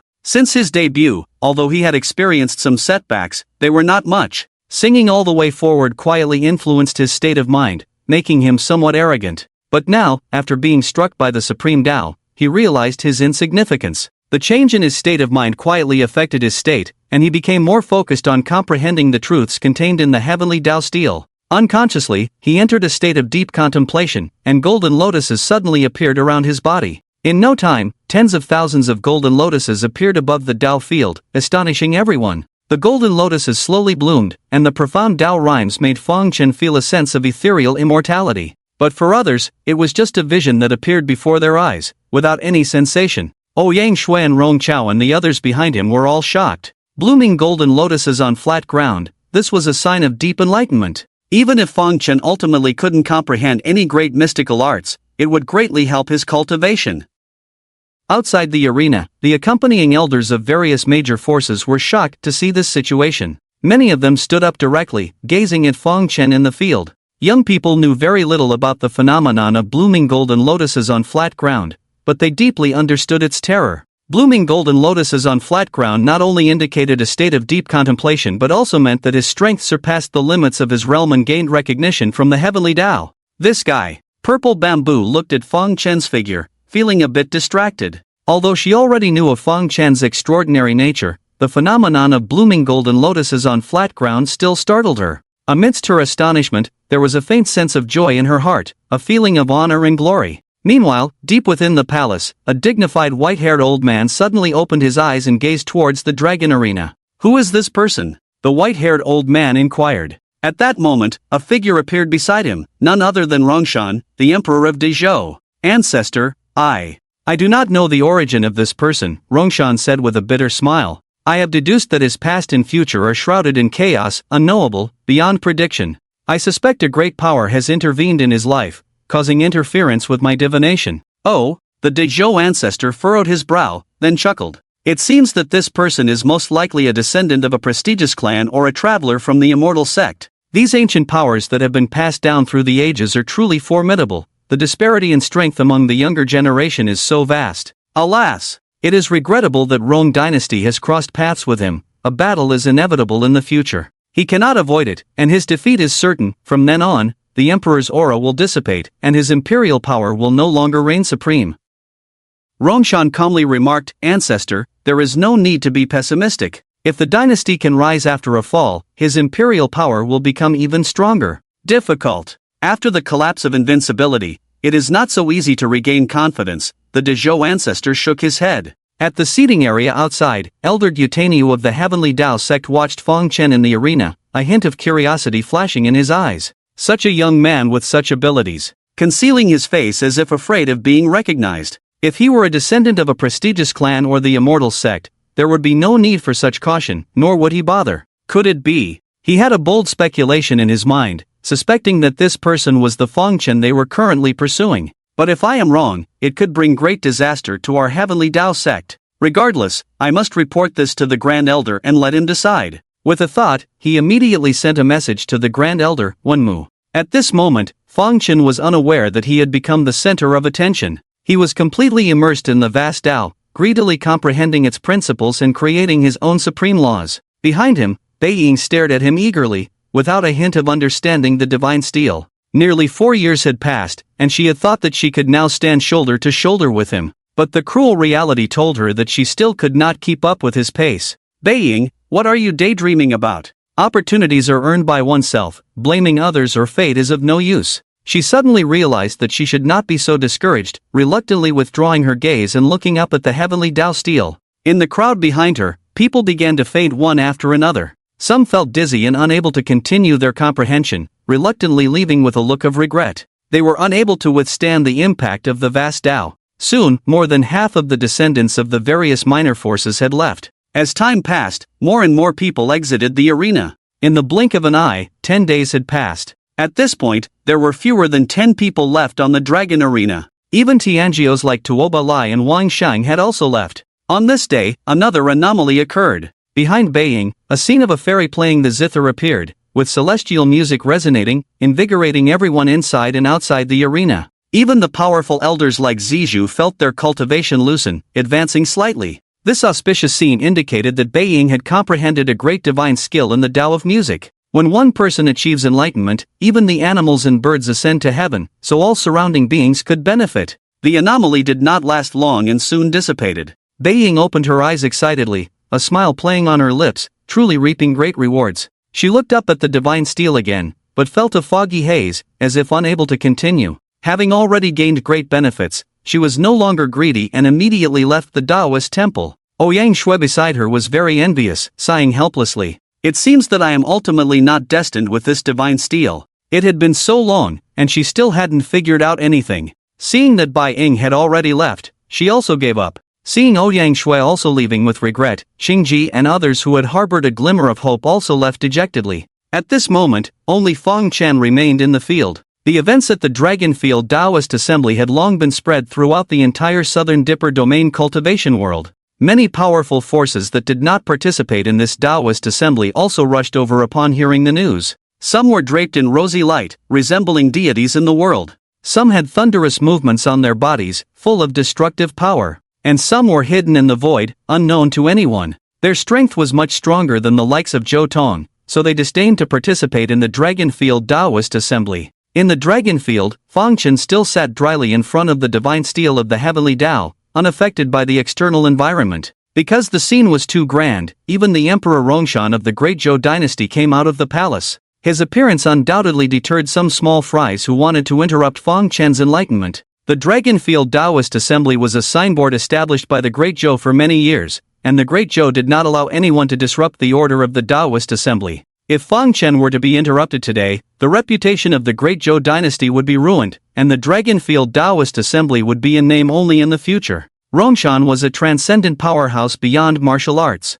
With him presiding here, no one dared to act recklessly. Time passed, and 10 years flew by in a flash. In front of the divine steel of the Heavenly Tao, sat a clay figure. This clay figure was Feng Chen, who had been sitting in front of the divine steel of the heavenly Tao for 10 years. Initially, more and more people came to the Great Zhou to watch his enlightenment at the Dragon Field, but as time passed day by day, the crowd gradually diminished. Now, 10 years had passed, and there was no one left near the Dragon Field, because no one knew how long Chen would continue to sit in front of the divine steel of the heavenly Tao. However, near the Imperial Palace, major forces had left behind spies to continue monitoring the progress here. On this day, deep within the Imperial Palace, the Crown Prince Xiao of the Great Zhou slowly walked out of the tightly closed cultivation room. He had been in seclusion for many years to prepare for the battle against Chen. He knew that Chen was an unprecedented formidable enemy, so this time he closed himself off completely. Either he would cultivate the supreme divine ability of the Great Zhou, or he would perish in it. The eunuch guarding the entrance to the cultivation room was overjoyed to see Xiao emerge alive and immediately wanted to report to the emperor. But before he could leave, the Emperor Rongshan of the Great Zhou had already arrived. He had high hopes for Xiao, and seeing him emerge successfully, he secretly breathed a sigh of relief. "Xiao, congratulations on mastering the Emperor's seal. This move was one that even I dared to cultivate only after becoming an immortal. I didn't expect you to master it at the late stage of the Jade Constellation. I have to say, your Emperor's physique is tailor-made for our Rong family, simply a perfect match," Rongshan said with a smile. Xiao humbly replied, "I must thank the king and the ancestors for allowing me to cultivate the last drop of the Emperor's blood treasured by the family. Otherwise, even if I have the Emperor's physique, it would be difficult to master this great divine ability at the current level. By the way, I wonder how long it took me to close this time." Rongshan said lightly, "It's been almost 10 years. So long, I thought it had only been 3 or 2 days. Xiao laughed. "Cultivation knows no time, so it's not surprising. I closed for 300 years last time and felt like only 3 or 2 days had passed in the outside world," Rongshan said. "I wonder where Ling Fong is now?" Xiao asked again. "And what kind of method did he figure out back then? Now that I have mastered the Emperor's seal, it's time to challenge him. If we delay any longer, it may damage my Tao heart." Rongshan turned around and looked towards the position of the dragon field in front of the palace, sighing lightly. "This person is still enlightening at the dragon field. It has been 10 years in one sitting," he replied. "What?" Xiao's eyes widened at the words. "Isn't that too exaggerated? Remember the white firefly fairy from the Tian pavilion last time? She enlightened in about 10 days and composed immortal music on her own.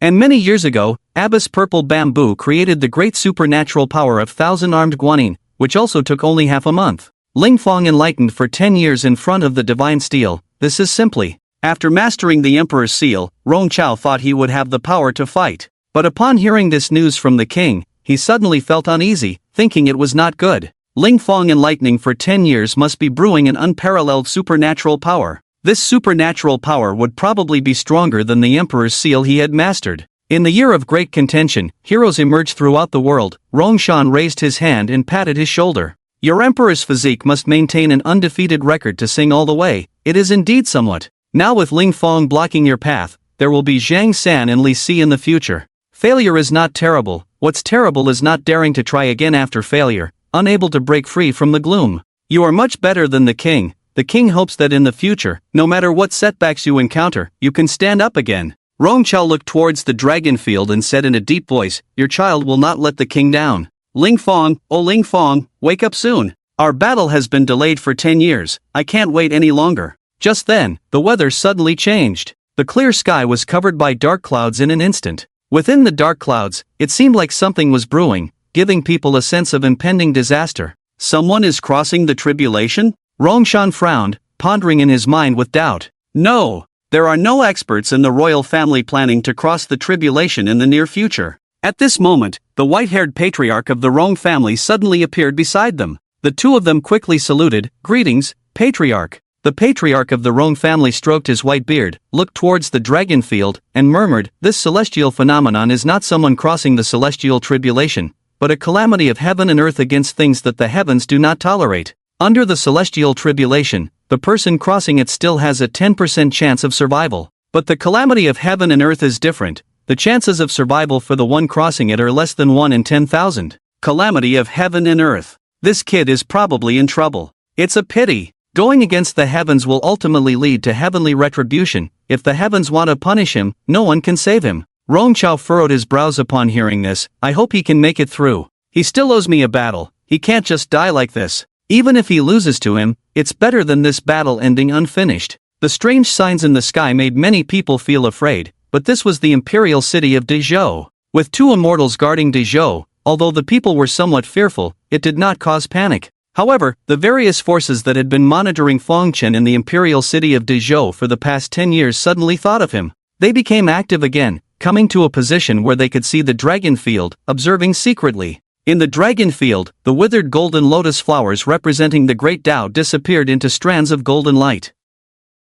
Chen, who had been sitting in meditation for 10 years, slowly opened his eyes. He stood up, shook off the accumulated dust on his body, and looked up at the sky. What's going on? He looked puzzled at the heavenly tribulation brewing in the clouds. He could feel that this tribulation was aimed at him. He looked around again, seeing that there was no one around, which puzzled him even more. Where did everyone go? There were clearly many people here. His memory was still stuck 10 years ago. Although his enlightenment at the dragon field had lasted for 10 years, to him, it was almost like not even an hour had passed. Time flew by. At this moment, there was a disturbance in the sky, and the energy accumulating in the clouds became increasingly frightening. So much so that even the Zhou family ancestor had to order everyone in the palace to evacuate. Chen saw that the situation was not right and wanted to leave. But as soon as he flew a distance, he found dark clouds closely following him in the sky. It seemed that no matter where he escaped to, he could not avoid this calamity. Realizing he couldn't evade it, Chen didn't waste his efforts and stopped in place. An invisible and silent energy fell from the clouds and struck Chen. In an instant, his body exploded into countless fragments, splattering blood and flesh on the ground. In the distance, both the Rong family ancestor and the great Zhou Emperor Rongshan couldn't help but shudder. Even these immortal beings felt their hearts race at this heavenly punishment. Crown Prince Rong Xiao, watching the scene, murmured, "Such a pity. Heaven's punishment. When a person becomes so wicked that even the heavens and earth reject them." Just as everyone was shocked and lamenting, an even more terrifying scene unfolded. Chen, who had already turned into a pool of blood and flesh, miraculously resurrected. His body regenerated at a visible speed, turning back into a living person in the blink of an eye. With a solemn expression, Chen looked up towards the deep clouds, which had not dissipated. At that moment, another invisible energy surged from underground, directly blasting him into a mist of blood. "From heavenly punishment to earthly destruction, truly terrifying," exclaimed the Rong family ancestor. Rongshan added, "He just turned into a pool of blood and flesh, yet he can come back to life. He may not die now either." Rong Xiao said, "It's too terrifying. After what just happened, he can still resurrect. No wonder he faced this calamity." Everyone gazed at the mist of blood, thinking that no more miracles would occur. However, strangely, the blood mist reformed in an instant, regenerating flesh and blood. Just as Chen had grown half a body, the heavenly punishment and earthly destruction converged, seemingly intent on erasing him completely. The blood mist and flesh disappeared without a trace. It was as if Chen had never existed in this world, leaving no mark behind. The dark clouds in the sky quickly dispersed, returning to clear skies, leaving the astonished cultivators in the city. "What a pity. If this person doesn't die, our human race will produce an unparalleled genius," sighed the Rong family ancestor, turning back towards the palace. Rong Xiao gazed at the site where Chen had been destroyed, silent for a while. Clenching his fists, he thought to himself, "If only I had fought him back then, but now I have no chance." Just when everyone thought Chen had been obliterated, another miracle occurred.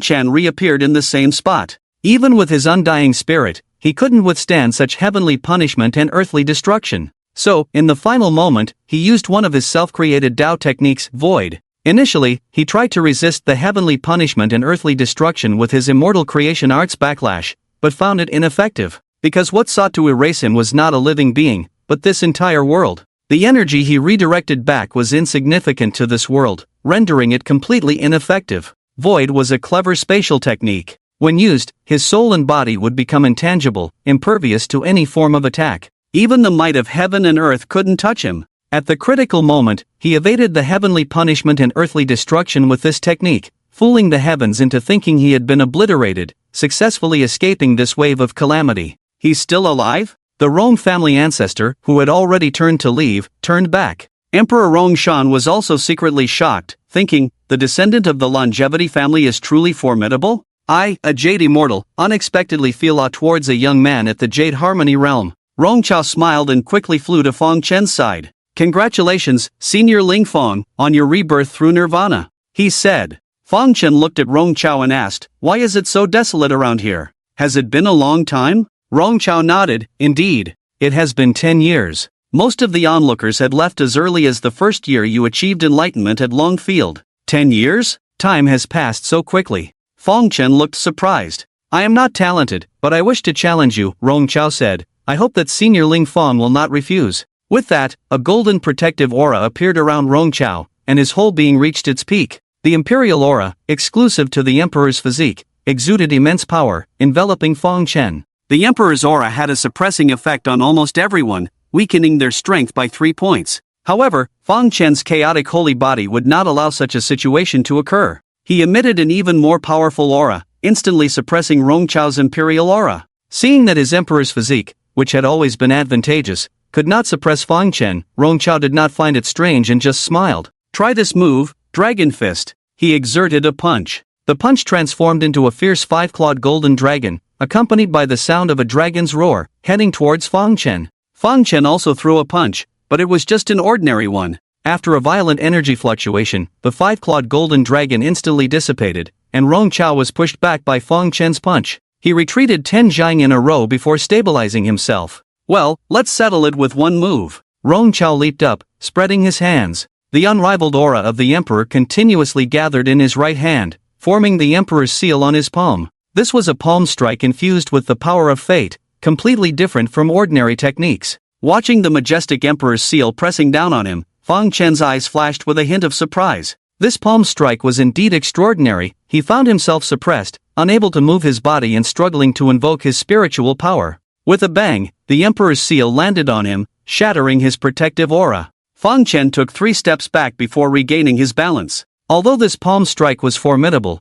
it only managed to break through his defense and did not cause him significant harm. Facing Fang Chen, Rong Chao looked at the scene and smiled bitterly. "I have lost." Fang Chen almost unscathed withstood his strongest attack, and there was no need to continue. After admitting defeat, the emperor's protective aura that had condensed on his body instantly dissipated, and a trace of blood trickled from his mouth. This was the price of his failure. His emperor's physique was on the verge of collapse, unless he could emerge from the shadows and regain his Tao heart. His father, Rong Shan, flashed before Fang Chen, who felt a chill in the presence of the great Zhou Emperor of the immortal realm, mustering all his spirit. Rong Shan smiled slightly at Fang Chen and said, "Young man, there is no need to be nervous, I mean no harm. Xiao has his own path to follow, and as his father, I cannot help him. He lost fair and square to you, so his defeat was not unjust. Furthermore, according to the rules, you should share the technique you created in this Dragon Field Dao gathering with the Great Zhou. But this time, we will make an exception for you. The Great Zhou wishes to befriend you."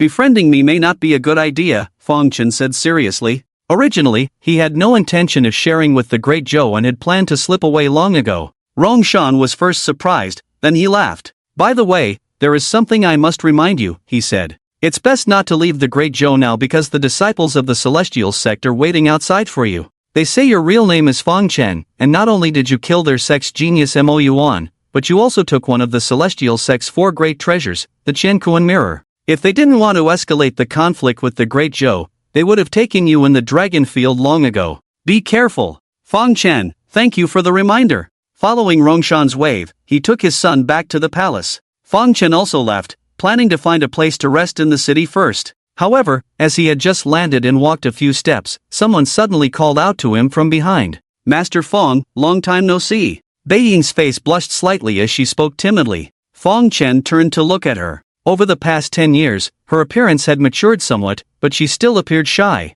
"Shall we find a place to catch up?" Bei Ying extended an invitation. Fang Chen lightly agreed and followed her to where he lived. "Have you been waiting here for 10 years? Fang Chen asked on the way. Bei Ying replied, "I was fortunate to gain enlightenment at Longchang, so I took the opportunity to buy a house in Dazhou and carefully perfected the method I had realized back then. This stay has been for 10 years, and I was actually just about to leave. But it's a coincidence that I can see you before leaving." Fang Chen said, "I see." Although Bei Ying explained earnestly, her story was full of loopholes. She was the saintess of Tian Pavilion and logically should not have stayed in Dazhou for so long. As for perfecting the method she had realized, it was absurd. He had also gained enlightenment at Longchang, creating 2 supreme methods. The methods he created through enlightenment were already quite perfect, and there was no chance to further perfect them after leaving Longchang. Although Bei Ying was lying, he did not expose her to avoid spoiling the mood. After a while, Chen followed Bei Ying to a mansion in the east of the city. In this vast mansion, not even a servant was present, and she had been living alone all these years. Bei Ying led him to a pavilion and personally brewed tea for him. Being a player of the zither, she paid special attention to her hands, keeping them in excellent condition. Her slender jade hands, like the jade feet of a Chen, were rare works of art in the world. "How are your father and uncle doing?" Chen asked. Bei Ying nodded. "They are doing very well, but they are no longer in Longchang. Several years ago, my Bai family moved to the imperial city of Yenghua, which is the territory of Tian'in Pavilion. But my father has always wanted to find another place to settle, saying he wants the Bai family to live in seclusion. Just a few days ago, I received a message from him saying that he had taken the clan and left again, finding a place isolated from the world." Chen said, "Your father is remarkable, not being captivated by the present prosperity. Living in seclusion is indeed the best choice, so you won't be tied down either. Time flies. I can't believe more than 10 years have passed in the blink of an eye." Bei Ying said, "Yes, but I actually prefer the days we had in Longqing before. Although simple, they were peaceful, unlike now." "Aren't you living well?" Chen smiled. "So many proud figures have been showing interest in you at the Longchang Dao conference. Which woman wouldn't envy that?" With the backing of Tian'in Pavilion and so many top-tier suitors, no one in this world dares to provoke you. Bei Ying pouted. "Master Fong, don't tease me. Those people are really annoying. I wish they would stay away from me. And the reason they want to get close to me is not because of who I am. It's just that I have mastered all 3 ancient melodies of Tian'in Pavilion, and they think I'm useful. What they like is the pure and ethereal tunes that enhance cultivation and the longevity music that can keep people alive." Chen said, "You see things quite clearly, but what you have learned is already a part of you, so there's no need to dwell on it." Bei Ying lightly agreed and added, "By the way, there's something Yinger wants to remind Master Fong. Don't leave Dajo for now. The people from the Tian Dao sect have set their sights on you, threatening to kill you. There's also a tribe from the Miao region, called the Chuan clan, who have experts working together with the Tian Dao sect. Once you leave Dajo, they will come after you." The Grand Elder of the Tian Dao sect, along with the High Priest of the Chuan clan, have been guarding the outskirts for the past 10 years. Fang Chen, Emperor Rongshan has already informed me about this, but thank you for the reminder. Bai Ying furrowed her delicate brows, her eyes fixed on him, looking very puzzled. "Why do you seem so unconcerned?" she asked. Setting aside the Miao clan priest, the Grand Elder of the Tian Dao sect, Wenmu, is a veteran powerhouse in the realm of immortals. It is true that beneath the realm of immortals, all are mere ants. This statement is not an exaggeration. You, not being an immortal, cannot defeat him, especially considering he has so many helpers. "Fang Chen, I have a plan to escape, Miss Bai Ying, please do not worry." Bai Ying muttered, "Mr. Fong, you are still so distant. We can consider ourselves old friends, yet you still address me as Miss Bai Ying, emphasizing our difference in status. Just call me Yinger, that would be fine." Fang Chen smiled. "But you have always called me Mr., haven't you?" Bai Ying, I just got used to it. It might not be appropriate to change now. Let's not dwell on that. Since you are confident in your escape plan, that is naturally the best outcome. Initially, I contacted my master, hoping she could mediate in this matter. But my master said you have committed a grave offense, and she cannot intervene, otherwise, the Tian'in Pavilion will completely break ties with the Tian Dao sect. Although I am the saintess, I am still a junior and cannot influence such major events. Ah, it's a pity I couldn't help you. Fang Chen, I am not worth so much trouble from you." Bai Ying looked at him and said earnestly, "If it weren't for you helping me detoxify and saving my life back then, I would have died long ago, and wouldn't be here today.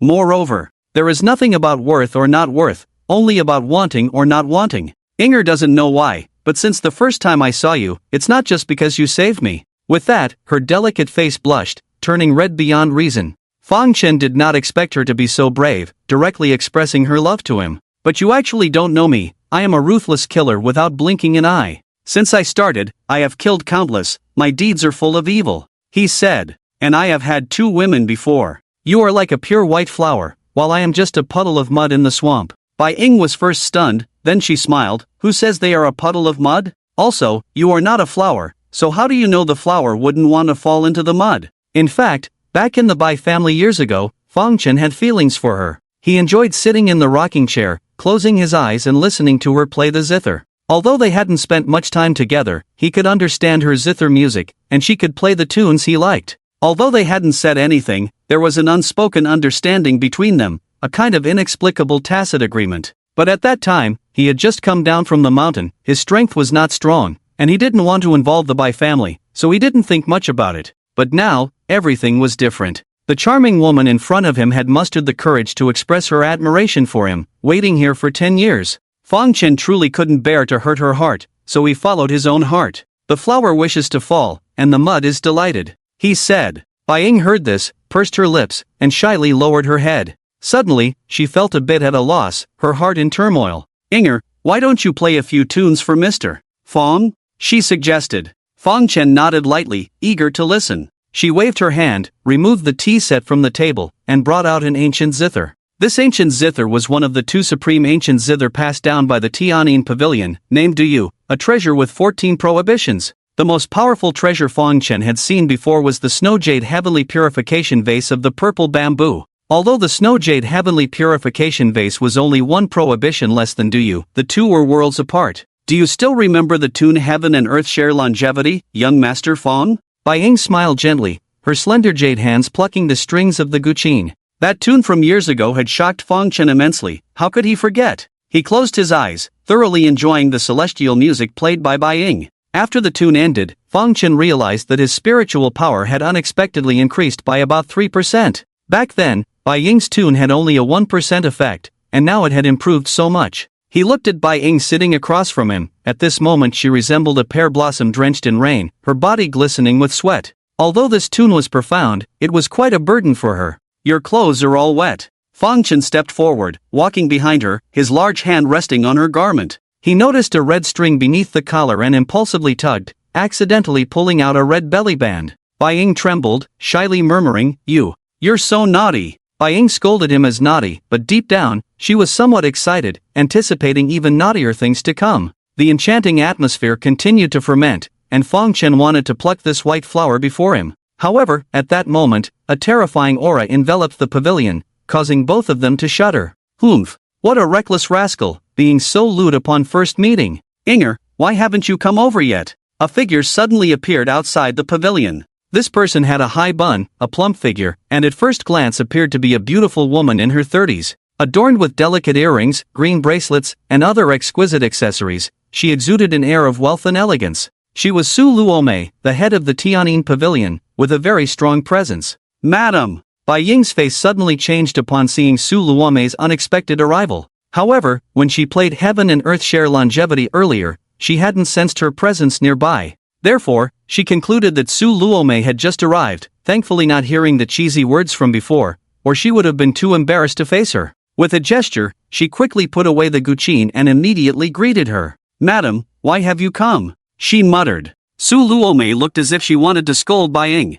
but as the words reached her lips, she softened and couldn't bring herself to do it. Letting out a long sigh, she said, Naturally, I came to find you. I just returned from seclusion, and I learned from your master that you've been lingering in the Great Zhou Imperial City for 10 years. You've always been obedient and well-behaved, so I knew there must be something fishy about this. Upon closer inspection, Su Luomei glanced at Fang Chen inside the pavilion, her tone turning colder. You, daring to lay a hand on the saintess of my Tian'in pavilion. Don't think you're so impressive just because you've had insights at the dragon field. No matter how wicked you are, without growth, you're just a small fry. Fang Chen looked at Su Luomei and calmly said, Inger and I have mutual affection, it doesn't concern you. Bai Ying quickly added, Madam, young Master Fang and I share mutual feelings, please don't blame him. Seeing Bai Ying's infatuated look, Su Luomei felt resentful. She knew exactly who Fang Chen was and what he had done. Inger, I'm not stopping you from falling in love. But not with this man. Su Luomei said sternly.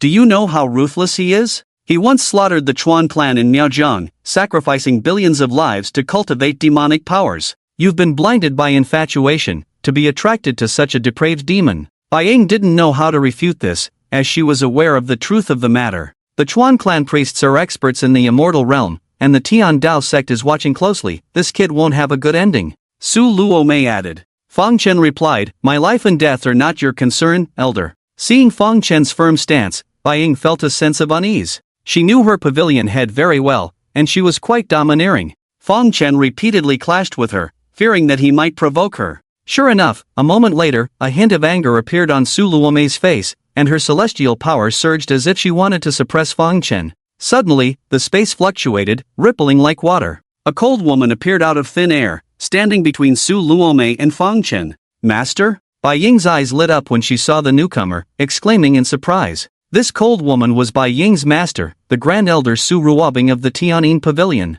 Although this matter is worrying, sister, there's no need to be so angry, Su Ruobing said, looking at Su Luomei. These two women looked quite similar in appearance and figure, being biological sisters, but their temperaments were completely opposite. One was passionate like fire, the other cold as frost. Seeing her younger sister blocking the way, Su Luomei felt displeased and sneered, just look at what he's holding in his hand. The moment they met, he wanted to devour Inger completely, such filth is absolutely unworthy of her. Even if Inger resents me for a lifetime, I will still kill this debauched scoundrel today. Su Ruobing silently looked at Fang Chen, noticing the bra in his hand, and immediately furrowed her brows. Bai Ying hurriedly explained, I took it off myself to play with him, he didn't take it off me. Look, Inger has been enchanted. Su Luomei's eyes widened, almost driven to madness by Bai Ying. Today, this demon must be eliminated, otherwise it will affect her cultivation in the future. No, this matter needs to be carefully considered, Su Ruobing said solemnly. As Bai Ying's master, she knew Bai Ying's personality very well. She appeared gentle, but was actually very strong-willed. If her sister killed Fang Chen today, Bai Ying would no longer belong to the Tian'in Pavilion. Sister, this man is in deep trouble now. Even if you don't kill him, he will most likely die in the Miao territory by that witch or Wenmu's hands, she immediately transmitted to Su Luomei. Don't act impulsively. Let's take Inger back to the Tian'in Pavilion first. This man will die sooner or later outside, and when that happens, Inger will only be sad for a while, but she will eventually recover. But if we forcibly intervene in this matter, I'm afraid. Su Ruomei, although a dominant figure, was somewhat hot-tempered, but not foolish. Upon careful consideration, she realized there was no need to seek trouble, so she snorted coldly and turned away. Su Ruobing looked at Bai Ying, transmitted a few words to her, and then led her sister away from the courtyard. After the two left, Bai Ying approached Fang Chen. Don't blame my master and the pavilion master, I know they mean well for me, and they have never treated me unfairly all these years, she said. She didn't want irreconcilable rifts to form between her two most beloved people and Fang Chen. I have to leave now, otherwise today's situation won't end well. But my master said, if you can resolve your own troubles, you can come to the Tian'in Pavilion to find me in the future. Fang Chen nodded, alright, I will come to the Tian'in Pavilion to find you in the future. He never intended to force Bai Ying to stay by his side, and even if Bai Ying wanted to follow him, he would advise her to return to the Tian'in Pavilion. It was not yet time to enjoy life, having a woman by his side would be a burden, and he didn't want to practice killing in front of his woman. It's a deal, I'll wait for you at the Tian'in Pavilion. Bai Ying smiled lightly, then suddenly tiptoed to kiss him. Blushing, she turned away and flew up, ready to go back with her master and the pavilion master. Wait, this thing. Fang Chen hurriedly stopped her, wanting to return the bra to her. Keep it for now, return it to me next time we meet, Bai Ying muttered, her figure disappearing. Fang Chen rubbed the bra in his hand and stored it in his storage ring. Women were not his everything, and after Bai Ying left, he did not feel sentimental. The longer he descended from the mountain, the more he understood a truth. Only by becoming stronger himself could he protect everything he cherished. Fang Chen, you seem to be living carefreely. Suddenly, a mocking voice sounded behind him. Fang Chen turned around to see it was Purple Bamboo Abbess speaking. TSK, Bai Ying is a young and beautiful girl, and she plays the zither so well. She looks delicate and charming, evoking pity. If I were a man, I would probably fall in love with her too. Purple Bamboo continued, but her words gave Fang Chen a strange feeling. After the Dragonfield Taoist assembly ended, she led the Tianjing'an team back. However, upon hearing that the Tian Dao sect accused Fang Chen of killing Mo Yuan and stealing their sect's treasure, she quietly returned to Dezhou. Settling in the imperial city of Dezhou, she had been there for a decade. Abbess, you're getting deeper and deeper. Fang Chen said. If you withdraw now, there's a chance to return to normal, otherwise you'll fall into hell. He wasn't foolish, this woman had waited for him here for so long, she must have developed genuine feelings. But she was a nun, and the successor to the next abbess of Tianjing'an. If she continued to be immersed in love and couldn't extricate herself, she would surely suffer in the future. Purple Bamboo glanced at him with bitterness. It's all because of you, isn't it? Let it be. Perhaps one day I will suddenly awaken, who knows? Let's talk business. From now on, you will stay here until you become an immortal. Dezhou and the Tian Dao sect have always been at odds. You are safe here, they dare not come in to get you. I will come to visit you often in my spare time, so you won't feel too lonely. Fang Chen, I don't want to be a caged bird. You don't need to worry about my safety, I have my own plans. Purple Bamboo frowned and scolded, don't be disobedient. You don't understand how terrifying the power of a great immortal is. You have not transcended martial arts yet. Even if you are powerful, you cannot defeat Wenmu and the others. As the saying goes, a great man can bend and stretch. What harm is there in you cultivating here for a few years? Fang Chen smiled, and his right eye turned red in an instant. Unlike before, there were some strange black lines added to his blood eye, forming a hexagram pattern. In the past, he used this blood eye mainly to distort space, swallowing and banishing the attacks of his enemies.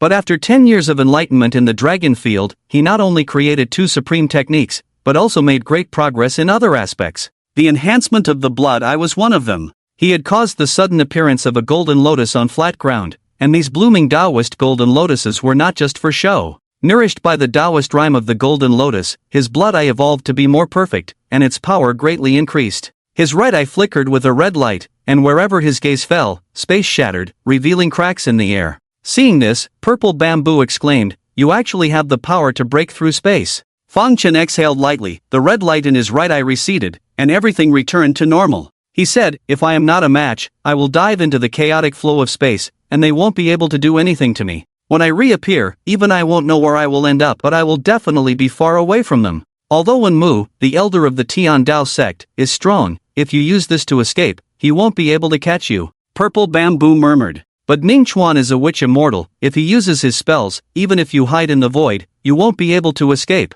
He must have powerful spells that can make your soul scatter. Fang Chen suddenly looked towards a corner of the courtyard and smiled. Ning Chuan, this person, has someone to deal with him. Priest Lan Yan, don't you agree? At these words, Purple Bamboo's face changed, as she hadn't sensed anyone there. This person who could completely evade her perception was most likely a great immortal. In the empty corner, Lan Yan's figure appeared. She smiled faintly and exclaimed, impressive, to be able to sense my presence now. After the dragon field enlightenment, it's not an exaggeration to say that you've undergone a rebirth, Fang Chen remarked. In fact, Fang Chen had a strange feeling deep inside him for a very long time. It was as if something had been following him all along, but he couldn't be certain. And now, he had a vague sense, able to roughly perceive her whereabouts. He also realized that the one who had been following him all along was the high priestess of the Lan tribe. Since when have you been following me? Fang Chen inquired. Lan Yan pondered for a moment before replying. Probably since your time at the Southern Sun Kingdom's imperial palace.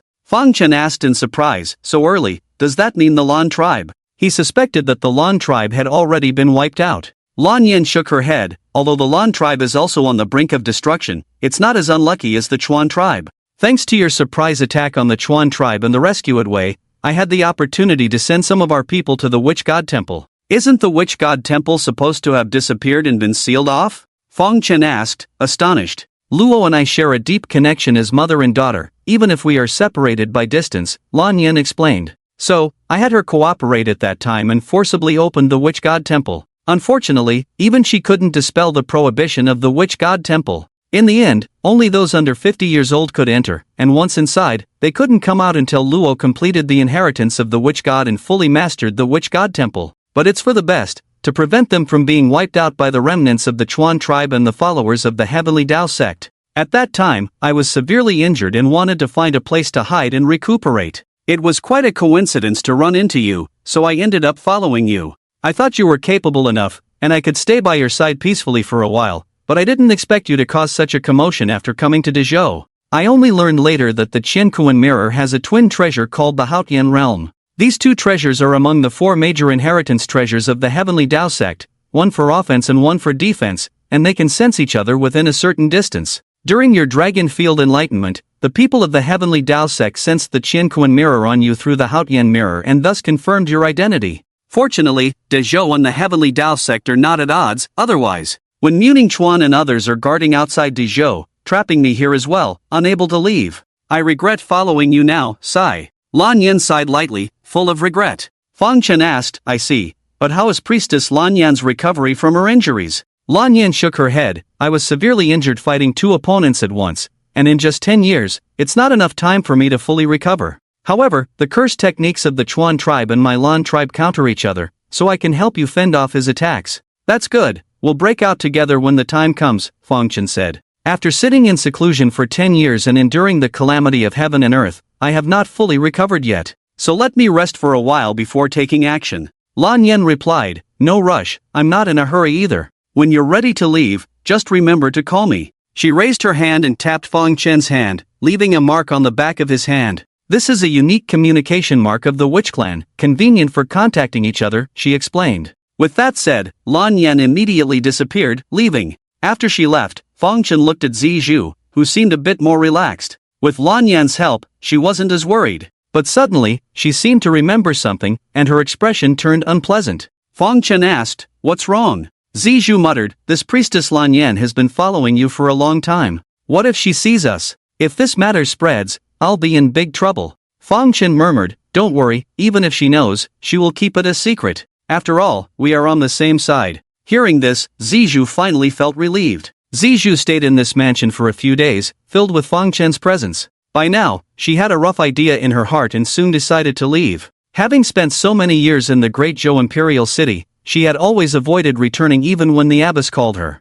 Therefore, she was worried that staying longer might raise suspicions. After Zizhu left, Fang Chen meditated for a while, and his condition had almost returned to normal. On this day, he had planned to contact priest Lan Yan and prepare to leave the Great Zhou. However, someone suddenly visited him, a person with white silk trousers exuding youthfulness, none other than Shangguan Haiwe. "You clearly know me well, yet you deliberately hide it, playing tricks on me." Shangguan Haiwe looked slightly displeased at Fang Chen. Knowing that the mysterious person Ling Fang following their siblings was actually Fang Chen, she had been quite upset for a while, feeling rather unhappy. Fang Chen said calmly, "You also know my situation, it's really beyond my control. I wonder why Miss Shangguan is looking for me today." Shangguan Haiwe looked at him and replied, "I owe you a big favor that I haven't repaid yet, so I'm here to settle it." Apart from Wenmu and Ningchuan, there are more powerful experts from the immortal realm guarding outside the Great Zhou. The patriarch of the Tian Dao sect, He Chanling, is also lurking in secret. This old thief conceals himself with the seven-colored Xiao,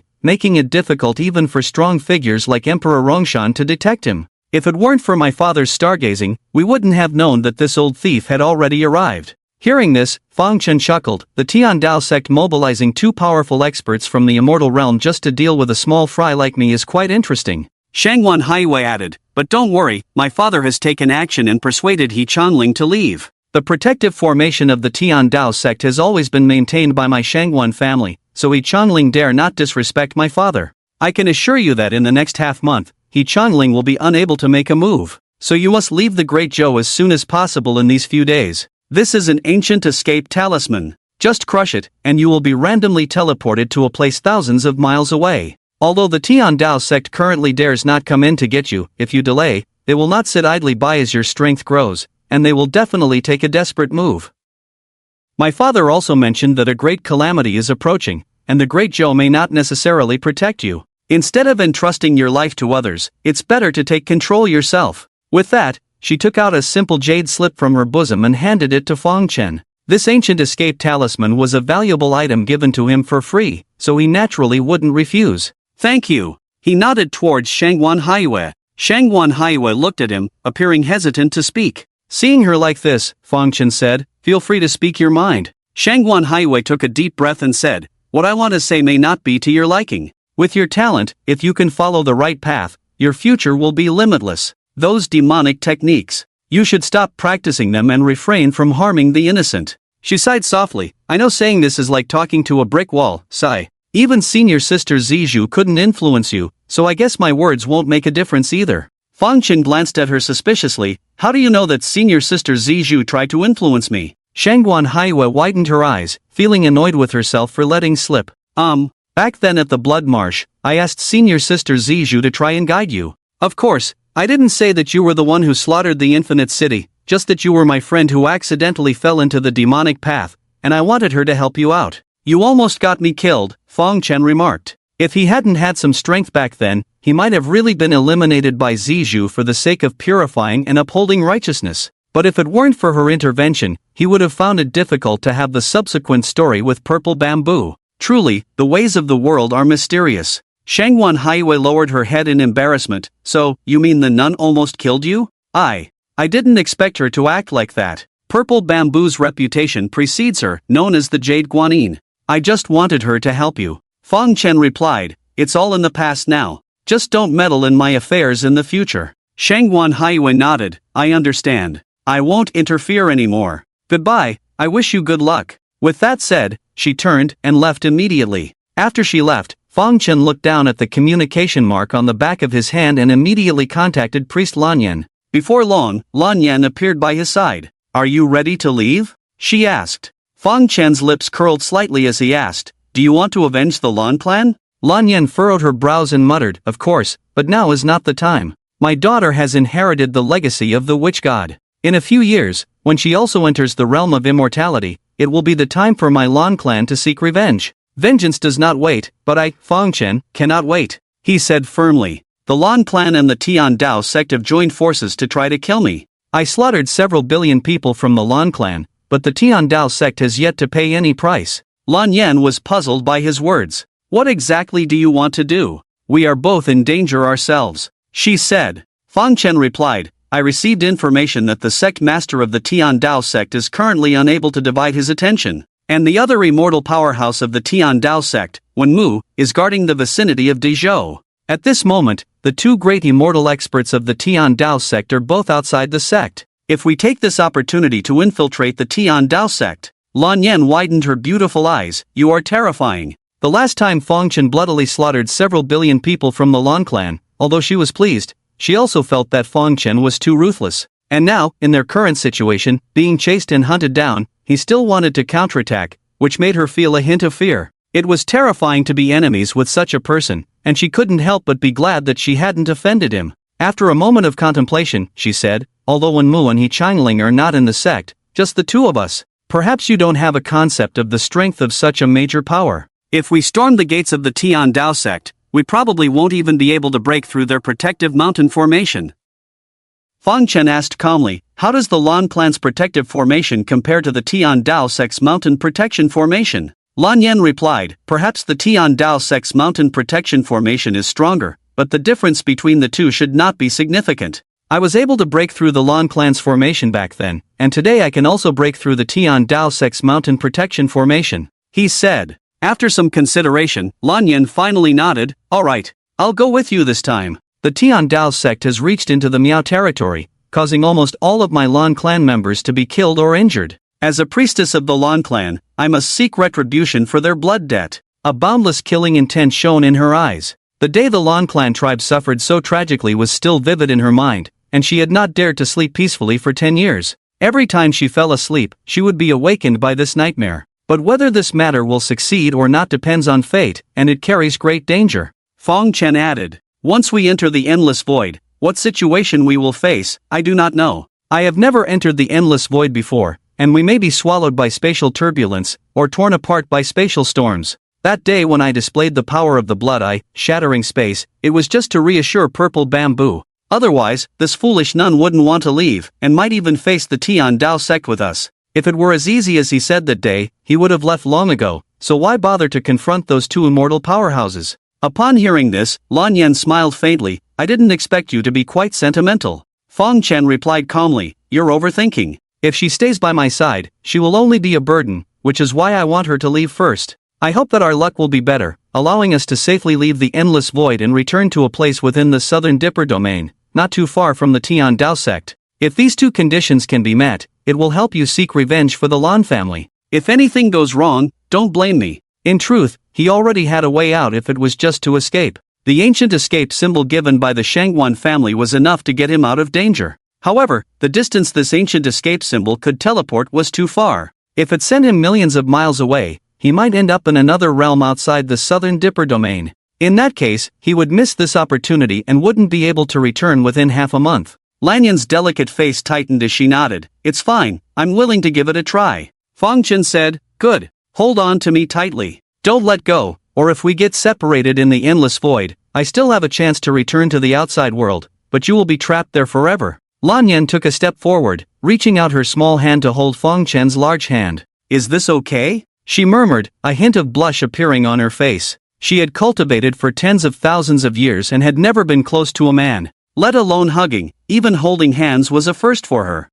Chen glanced at her, speaking seriously, "If we encounter spatial fragments that cut off the arm of either of us, we will be separated. The choice is yours, hold on to me with both hands." "No jokes. I know, why are you so fierce?" she huffed, her face instantly turning red. She also knew that for safety, it was best for them to stick close together. To seek revenge firsthand, this small matter wasn't a big deal, she just felt a bit embarrassed. She walked behind Fong Chen, her slender arms reaching forward to embrace him, pressing tightly against his body. Lan Yan usually dressed very conservatively, so her curves were not obvious. But now, pressed against Fong Chen, he couldn't help but be surprised. Those two peaks that had been compressed to deformity were indeed not small, and their elasticity was astonishing. "Let's go," Lan Yan hurriedly said, wanting to end it quickly. Fong Chen nodded, his right eye instantly turning blood red, with crimson light flickering. The hexagram imprint in his eye kept rotating, releasing a force that tore through space. Seizing the moment of spatial rupture, he leaped into it. After the two entered, the shattered space closed up again, as if nothing had ever happened. In the endless void, Fong Chen and Lan Yan, clinging to his back, drifted aimlessly with the dark waves. "So this is what the endless void looks like," Lan Yan exclaimed, wide-eyed and curious about everything around her. Although she was also a powerful immortal, she was unfamiliar with spatial matters and thus ignorant of its mysteries. It was Fong Chen's first time entering the endless void, and he was equally curious. However, he wasn't as relaxed as Lan Yan. While she just needed to stick close to him, Fong Chen had to constantly be vigilant of the dangers around them. A slight mistake, even with his nearly indestructible body, could lead to a bad outcome. In the endless void, light and darkness alternated with no discernible pattern. Space fragments drifted around, the sharpest objects capable of cutting through anything in the world. Some areas resembled black holes, devouring everything around them, and the consequences of being sucked in were unknown. Fong Chen treaded cautiously, every move akin to risking his life. Suddenly, a spatial storm swept in. Unlike storms in the outside world, when it approached, there were no visible signs of disturbance, everything remained as it was. Only at the moment of contact could one feel it, but by then, he was already in the midst of a storm. Fong Chen's protective aura was as fragile as paper in the face of the spatial storm, offering no defense at all. In an instant, his robes were torn to shreds, and even the storage ring on his hand was dissolved by the storm. In this moment of crisis, he decisively unleashed his own supreme technique, the void. After his body became ethereal, not even the spatial storm could harm him. However, inevitably, he became separated from Lan Yan. Fortunately, they were both within the spatial storm, not too far apart. He silently watched her, feeling somewhat worried. In his understanding, Lan Yan was a witch cultivator, specializing in soul cultivation. Therefore, he thought her physical body might not be strong enough to withstand this spatial storm. But he quickly realized he was worrying needlessly as Lan Yan's body remained unaffected despite her clothes being torn by the storm. She looked towards Fong Chen, her face flushed with anger, and said, "Focus on yourself. What are you looking at? Once one becomes an immortal, the physical body becomes an immortal body. Even if I haven't deliberately cultivated it, it's not something you can compare to. This spatial storm may be terrifying, but it can't harm me." All the coverings on her body had been worn away by the spatial storm, leaving her completely exposed before Fong Chen. Amidst light and shadow, it was like a magnificent painting that made it hard not to admire. Fong Chen said nothing and simply turned his head away. As the spatial storm passed, Lan Yan, disregarding any gender differences, rushed towards Fong Chen in the final moment of the storm, embracing him tightly from behind. The two of them clung together earnestly, drifting through the endless void. "How long have we been in here?" Fong Chen asked. He could have kept track of time silently, but he was not a saint. Being distracted by admiring Lan Yan's body had interrupted his counting. "I don't know," Lan Yan murmured softly, unable to recall either. Fong Chen said, "We'll have to take a chance and hope that we're close to what I estimated." Time and space were closely intertwined, and although he hadn't reached a high realm, he had a vague sense within him. After a stick of incense burned, Fong Chen's blood-red eyes displayed their power once more, shattering the space. A beam of light flashed, and the external light shone in. Seizing the opportunity, Fong Chen emerged from the shattered zone. The two appeared in a peach blossom forest, surrounded by a sea of pink. The spiritual energy here was not thin, indicating it was not a remote place. Suddenly, a gust of peach blossom wind brought a chill to Fong Chen. He immediately took out a set of black robes from the samsara realm and draped it over himself. Since materializing the samsara realm, he stored all his valuable items there. The storage ring was mostly just an ornament. He had foreseen that even the most sturdy storage ring could turn to dust in the endless void, so he had transferred everything on him to the samsara realm before departing, incurring no losses on this journey. Lan Yan, hiding behind a peach tree, shimmered with white light to avoid being seen by Fong Chen.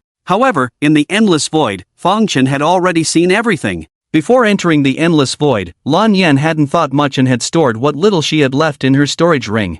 Her storage ring had also been destroyed by the spatial storm, leaving her in a predicament without even clothes to cover herself, relying on the holy light for protection. A strand of Fang Chen's divine sense entered the samsara realm and arrived in the room where Yun Shuiqing was cultivating. Like all the disciples of the Tian Luo sect, she had been cultivating here for a full 10 years. The days of not having to worry about trivial matters and having endless resources for cultivation made her feel like she was living in a dream. At this moment, a projection of Fang Chen appeared, and she quickly got out of bed, kneeling on one knee. "I pay my respects to the leader." She saluted. Fang Chen nodded in approval. "Well done, your cultivation has reached the mid-stage of the Tianquan realm. It seems you have been diligent these years." Yin Shuiqing had only reached the mid-stage of the Tianji realm back then, but now, after 10 years, she had broken through a major realm. Everything relies on the leader. Without the leader providing such a favorable cultivation environment, with my talent, I might not have made such progress even after 100 years of cultivation, Yin Shuiqing replied.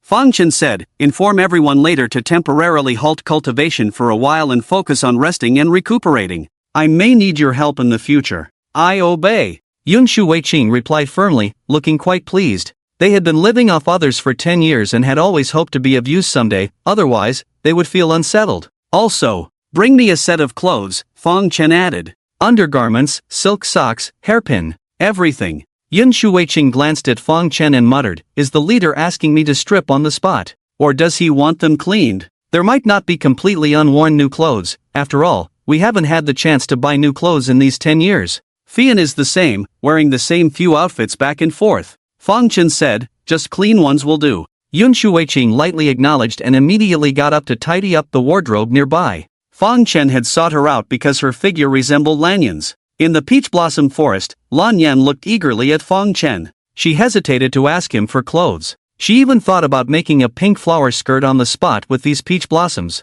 Just as she was about to act, Fang Chen threw a set of clothes to her without a word. "Thank you," she said softly. Fang Chen didn't respond and walked deeper into the peach blossom forest. He sensed a manner there and was eager to know where they had emerged from. He walked slowly, seemingly waiting for Lanyan. After Lanyan changed, she quickly caught up. Thinking about how he had seen her completely naked, she felt a strange sensation. Clang, clang, clang. Fang Chen knocked on the door's copper ring and it opened immediately. A girl with a bun hairstyle appeared before them. The aura of this girl with a bun hairstyle seemed ordinary to both Fang Chen and Lanyan. However, they both felt a strange sensation. "Little sister, we would like to see the owner here, could you show us the way?" Lanyan smiled gently. When her daughter was young, Lanyan used to tie her hair in a bun, so looking at this girl, she felt a sense of familiarity. The girl glanced at Lanyan, then at Fang Chen, and said, "Sister, you can come in, but this big brother can't. Our master has a rule that men are not allowed to step into the manor."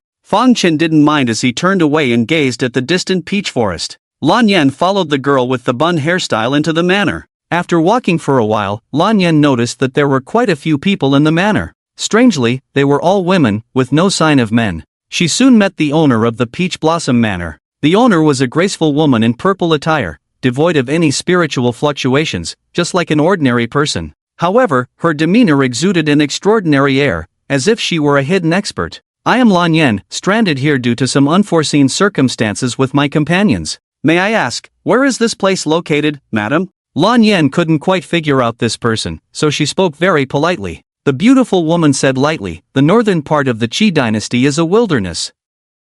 "Great Qi? Is this Great Qi?" Lanyan was overjoyed at the words. The Qi dynasty was still within the southern Dipper domain, and it was very close to the Han dynasty where the Tian Dao sect was located. The northern border of the Qi dynasty was where the Han dynasty was located, and the Tian Dao sect's mountain gate was in the suburbs of the Han dynasty's capital. "Thank you for your information." Lanyan thanked her and immediately wanted to go out to tell Fang Chen the good news. However, the mysterious beautiful woman suddenly stopped her. "Since you are here, it is fate. In consideration of fate, I will give you a piece of advice. Stay away from the person outside the mountain villa, the farther, the better." Lanyan frowned at the words and turned to the beautiful woman, asking, "Why?" The beautiful woman shook her head. "I can't say. Whether you believe it or not is entirely up to you, I'm just reminding you." "I wonder, who exactly are you, the owner of the villa?" Lanyan couldn't contain her curiosity and asked directly. She, a Grand Witch immortal, felt a strange sense of inferiority in front of this beautiful woman.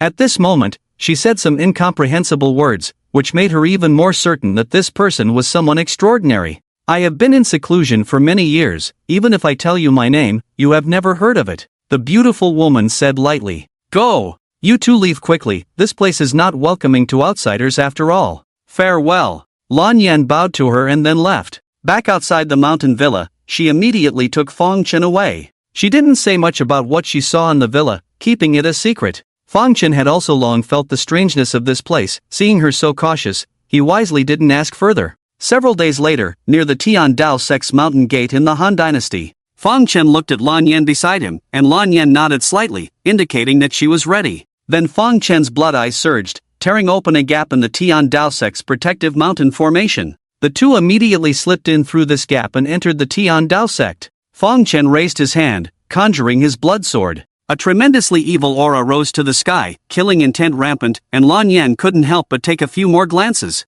The blood sword had not tasted blood for 10 years, and Fang Chen could feel its excitement. He advanced with his sword, killing anyone he encountered, the terrifying sword light shattering mountains. Lan Yan, on the other hand, focused on the experts of the Tian Dao sect, her figure flashing as she arrived in the Tian Dao Hall. The Tian Dao Hall was the core of the Tian Dao sect, where the sect's elders usually practiced in seclusion. How come you are here? The elder of the Tian Dao sect was shocked to see Lan Yan suddenly appear, recognizing her at a glance as one of those elders who had participated in the attack on the Lan family back then. Lan Yan coldly smiled, waving the magic staff in her hand and casting a witch's curse. In an instant, all the elders of the Tian Dao Hall perished. Although her strength had not fully recovered, she and these Tian Dao sect elders were ultimately from two different worlds. Under the immortals, all were like ants. This was an absolute crushing, even though she was not at her peak. Lan Yan looked at the bodies on the ground, feeling no joy as she had imagined. Even if she killed everyone, the several billion people of the tribe could not be resurrected. All her regrets turned into a sigh.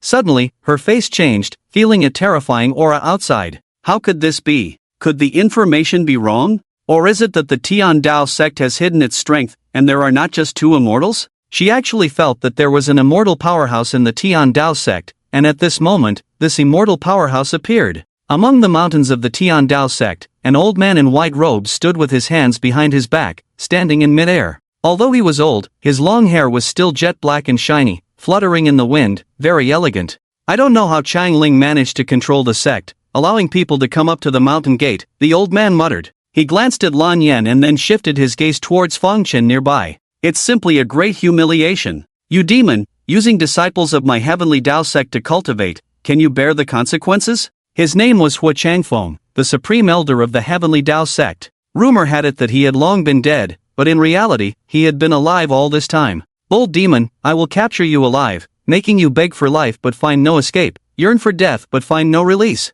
Hua Changfeng snorted coldly, raising his hand to suppress Fang Chen. He was a powerful being in the realm of immortals, just a slight raise of his hand exuded immense power. This seemingly light palm could suppress all things. Fang Chen had not expected to encounter another expert in the realm of immortals within the heavenly Dao sect, but his perception of a person's vitality was extremely acute. He could sense that this expert's vitality was declining, having long entered the realm of eternal vitality. Although still a genuine expert in the realm of immortals, his strength was definitely not on par with people like Wen Muning and Ning Xuan. With Lan Yan, the priestess, by his side, perhaps. His eyes were resolute, filled with a surging battle intent, without any intention of retreat. Then, with a loud shout, he slashed a sword towards Hua Changfeng's palm print. The sword he used was the first sword of the sword demon's three styles, the imprisoning sword. After 10 years of enlightenment in the dragon field, his proficiency in the way of the sword had also made a breakthrough. The sword he now wielded not only resembled the original, but also carried a hint of divine charm, far more powerful than before.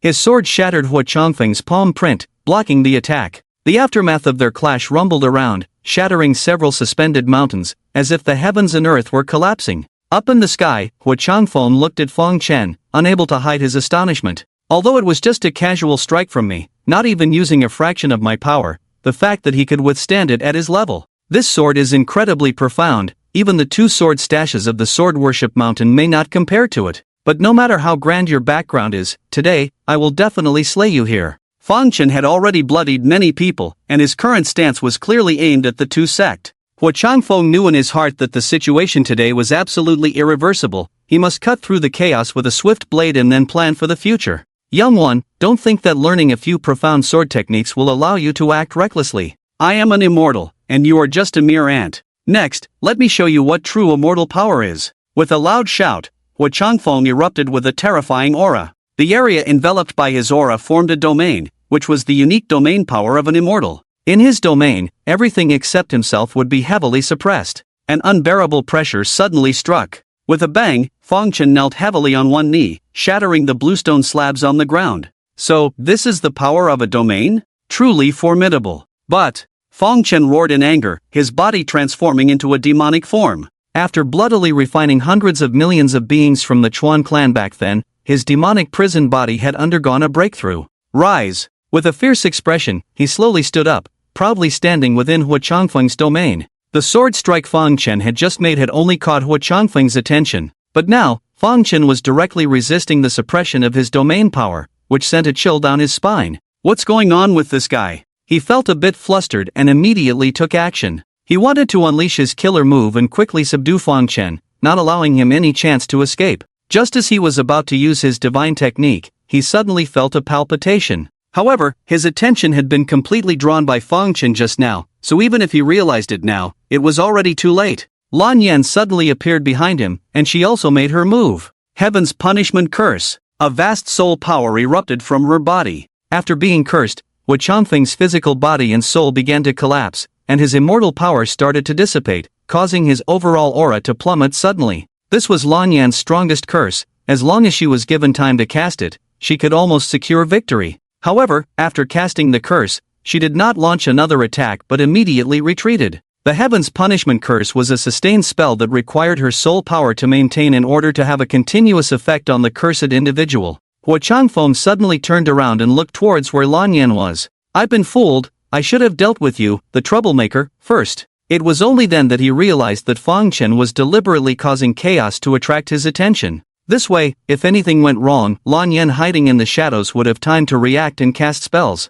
At this moment, he could feel his own strength declining at a terrifying speed. If he didn't quickly kill Lan Yan, he feared he would immediately fall from the realm of immortality. Lan Yan's injuries had never fully healed, and at this moment, casting the Heaven's Punishment Curse was even more strenuous. Hua Changfeng saw all of this and had no intention of backing down. Today, I will make sure you two are torn apart, he said with a fierce expression. Sky overturning palm. He struck towards Lan Yan, the terrifying power causing the space to tremble. Lan Yan waved her hand and summoned the Qiankuan mirror. This Qiankuan mirror was temporarily lent to her by Feng Chen. Originally a treasure with 12 restrictions, it had been enhanced by a star ascension stone. In her hands, the Qiankuan mirror was completely different from when it was in Mo Yuan's hands before. The advantage of a later generation treasure was that even those with lower cultivation levels could activate higher level treasures. Just like when Mo Yuan and Feng Chen clashed, he activated 5 restrictions to summon the Qiankuan mirror.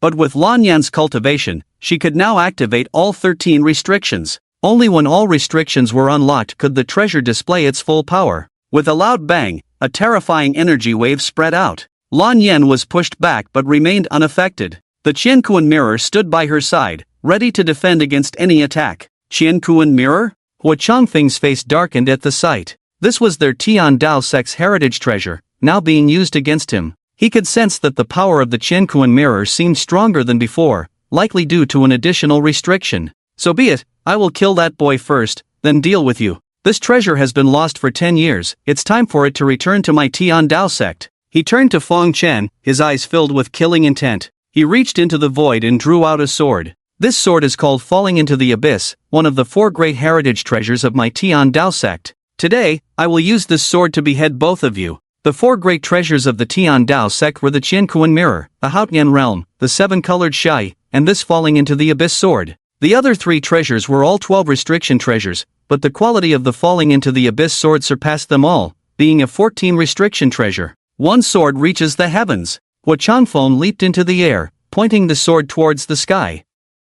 At this moment, he seemed rejuvenated, devoid of the aura of dusk. Kill! He brought down the sword, aiming straight for Feng Chen. However, Feng Chen stood still, calmly watching the world-shaking sword coming towards him. As the sword energy approached, he raised his hands and traced a Taiji diagram in front of him, karma reversal. In an instant, the world-shaking sword suddenly turned around with 10 times the force, striking towards Hua Changfeng. Startled, Changfeng tried to turn and escape, but it was too late. He was instantly cut into pieces by the sword energy. In the distance, Lan Yan watched this scene, her mouth slightly agape, momentarily lost in thought. What kind of technique is this? It can even counter immortals. She had never underestimated Feng Chen, but this scene had a great impact on her, completely overturning her understanding. Within the Tian Dao sect, countless disciples watched in despair as their own elders met a tragic end. The resistance that had been organized within the sect instantly crumbled, and the disciples scattered like birds and beasts. With a single move, Feng Chen drew the fallen shadow sword into his hand. Although this sword lacked a sword spirit, it was still a rare and excellent weapon. He immediately integrated it into his own blood sword, his life-bound sword. The blood sword not only had the power to kill and grow stronger, but it could also devour other swords. However, it was quite picky in its taste and looked down on ordinary swords. Once the fallen shadow sword merged into the blood sword, it immediately dissolved, becoming a part of the blood sword. The power of the blood sword was greatly enhanced, making it even more formidable. He then looked towards a nearby area and raised his hand to draw in. There lay the scattered remains of Changfeng in disarray. Despite his old age, he was still an immortal in some sense, containing an unimaginable life essence. After devouring it with the gluttonous divine art, Feng Chen's body trembled with excitement as he was overwhelmed. The strength of his physical body skyrocketed at an alarming rate, the black lines on his crimson skin becoming more prominent and refined. Unfortunately, despite completely devouring a powerful being from the immortal realm, his physical body formation was still not entirely complete. However, many areas had already connected, and a corner of the grand formation had been activated. He tried to activate this corner of the grand formation and instantly felt his physical strength increase fivefold. Master Manzi's opening heaven formation can increase one's power tenfold, and this formation nurtured within my body, just a corner of it has such an effect. He raised his head, gazing at the Tian Dao sect disciples fleeing in all directions, his eyes burning with determination. In his eyes, these people were the nourishment for the grand formation, and he wanted to perfect his physical body formation quickly. Advancing with his sword, his face indifferent to the slaughter that followed. Stop! Stop right there! Suddenly, a desperate cry came from outside the Tian Dao sect's mountain gate. A streak of light flew in, and the person looked down at the chaos below, his face darkening. He had not expected the situation here to deteriorate to this extent, and his heart bled. The newcomer was none other than the sect master of the Tian Dao sect, He Chanling. Not long ago, he had been invited by Shangguan Jiaxing to play chess and had been promised the most coveted Linglong Dao fruit as a reward for winning.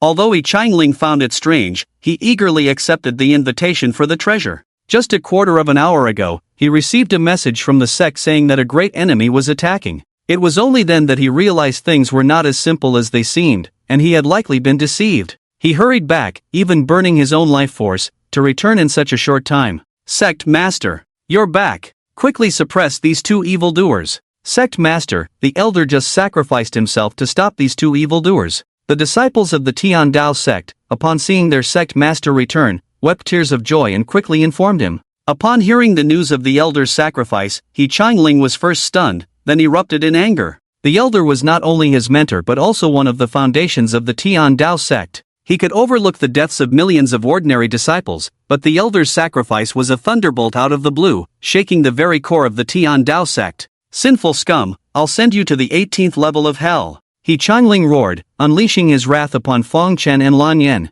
Lan Yan once again wielded the Qinquan mirror, but her immortal power had been greatly depleted. At this moment, she couldn't fully activate the treasure's restrictions, only managing to activate 12 out of 13. Although it was just one restriction short, the difference between the two was like a chasm, and He Chanling, in the prime of his life, was far superior in cultivation and condition compared to the late Changfeng. The Qinquan mirror couldn't completely withstand He Changling's furious strike, and Lan Yan was injured as a result. Go, he's a 5th grade jade immortal, we can't match him, she shouted. On the other side, Feng Chen also dared not to resist He Changling's attack head-on and had to resort to the art of nothingness. Although the art of creation was terrifying, it could not be used frequently because it required the cooperation of the bones of creation. After the consumption of the Tao of creation bones, it needed some time to recover enough for the next display, so he could no longer win directly by rebounding causality. Seeing that neither of them had died, He Chanling was even more furious, and a more terrifying aura erupted from him. You can't escape. He glared angrily, exerting pressure on the whole scene. Feng Chen stood undaunted and leaped up. At this moment, his realm suddenly soared. In just an instant, he advanced from the early stage of the Jade constellation to the early stage of the Yaoguang realm. This was his first attempt at the Asura divine art, gathering the cultivation of millions of followers from the Shura Maitreya realm onto himself. These millions of followers had cultivated carefreely in the Shura Maitreya realm for 10 years, and their overall strength was incomparable to that of the past. However, even with his current physical body, he felt uncomfortable all over, as if his body was about to explode. Gathering the cultivation of 1 million people on himself was a pressure that not everyone could bear. The reason he forcibly raised his cultivation was that the threshold for casting the next move was too high, requiring majestic spiritual power as support. Star Heaven Reflection. This was the second supreme law he created while enlightening in the dragon field. Nothingness was a defensive technique, while Star Heaven Destruction was a terrifying destructive art. In an instant, day and night reversed, and the universe turned upside down. The originally clear sky turned into a brilliant starry night. Not good. He Changling's face changed as he vaguely sensed what Feng Chen was about to do from the energy fluctuations. But everything happened in the blink of an eye, and he couldn't stop it in time. Feng Chen's palms came together, his mind focused, resonating with the stars of the heavens. The dim stars in the sky also emitted brilliant light at this moment. Countless stars shone simultaneously, tearing through the night as if it were day again. Beams of starlight energy rained down from the sky, bombarding the area beneath Feng Chen. Bang! The mountain protection formation of the Tian Dao sect collapsed instantly under the endless star energy bombardment. Countless beams of starlight fell, directly sinking and destroying the Tian Dao sect gate that could accommodate millions of cultivators. As for the cultivators here at this moment, it goes without saying. Evil thief! He Chanling was furious. Feng Chen's move was a strategic ploy, forcing him to make an immediate decision. Either choose to attack Feng Chen and the others, not giving them a chance to leave, or focus on resisting this endless starlight, as otherwise the Tian Dao sect would be completely destroyed. You wait for me, even if you escape to the ends of the earth, I will not let you go. He Changling roared hysterically, casting a protective spell over the entire mountain gate. On the other side, Feng Chen took the opportunity to come to Lan Yan's side and reached out to embrace her slender waist. Hold on tight, he said. Lan Yan murmured softly and immediately hugged him. Then Feng Chen crushed the ancient teleportation talisman in his hand, and with a surge of spatial fluctuations, the two disappeared. Although breaking through space with blood eyes and entering the endless void could also evacuate, Feng Chen did not think his luck would always be so good, as the risk of entering the endless void was too great. It was better to leave directly using the ancient teleportation talisman. In today's situation, they should not linger in the Southern Dipper domain any longer. If they were really transported to a different domain, it wouldn't be a bad thing. He Chanling watched the two who had already disappeared, grinding his teeth in frustration. These two had caused chaos in the Tian Dao sect and now they had escaped so easily. And at the moment Feng Chen disappeared, the universe reversed, and the sky returned to normal. Star Heaven Destruction also required continuous energy consumption to sustain the continuous bombardment. What kind of divine power is this? It's so terrifying. He Changling looked up at the sky, feeling as if he had lost his loved ones. Just now, that scene was like a nightmare, leaving the remaining disciples of the Tian Dao sect in a daze. No one would have expected that their Tian Dao sect, a prestigious force in the domain, would suffer such a tragic fate today. He Chanling lowered his head, looking at the scattered white bones, feeling heartbroken. Elder One, come back quickly. The mountain gate is almost gone. He urgently sent a message to Elder Wenmu, who was guarding near Dazhou. On the other side, Wenmu was completely bewildered upon learning about Feng Chen and Lan Yan's attack on the sect. He couldn't understand how this all happened. When did these two escape? But after this incident, he would become the laughingstock of the world and the culprit of the Tian Dao sect. Feng Chen, I swear Wenmu will tear you apart. He even felt like he was about to cough up blood, his body suffering internal injuries. Millions of miles away, in a lush green forest, Feng Chen and Lan Yan appeared. At this moment, Feng Chen's hand was still around her slender waist, and she held him tightly, resting her head on his chest. She didn't look like a high priestess at this moment, but rather a gentle woman. Coming back to her senses, she quickly let go of his hand, stood up straight, and turned slightly shy. We had a narrow escape. This trip was quite enjoyable, Feng Chen said. It's a pity He Chanling came back too soon. I only killed over 10 million of their disciples. Lan Yan, this trip was not in vain, it has weakened the Tian Dao sect. I didn't expect you, a mere Jade Realm cultivator, to be so skilled, truly impressive. Feng Chen smiled bitterly, but it comes at a cost. Using so many powerful techniques in succession has burdened me greatly, my mind is foggy. Help me guard, I might need to rest for a while. As soon as he finished speaking, Fang Chen's eyes darkened and he fainted. Lan Yan quickly caught him. She looked around and spotted a cave in the distance, so she helped Fang Chen towards it. After a brief arrangement, she turned this place into a temporary shelter. She helped Fang Chen lie down and silently observed. There shouldn't be any major issues, just excessive consumption and soul depletion. He needs rest, she nodded to herself. Suddenly, she noticed something, a blush creeping on her cheeks, her eyes shifting away.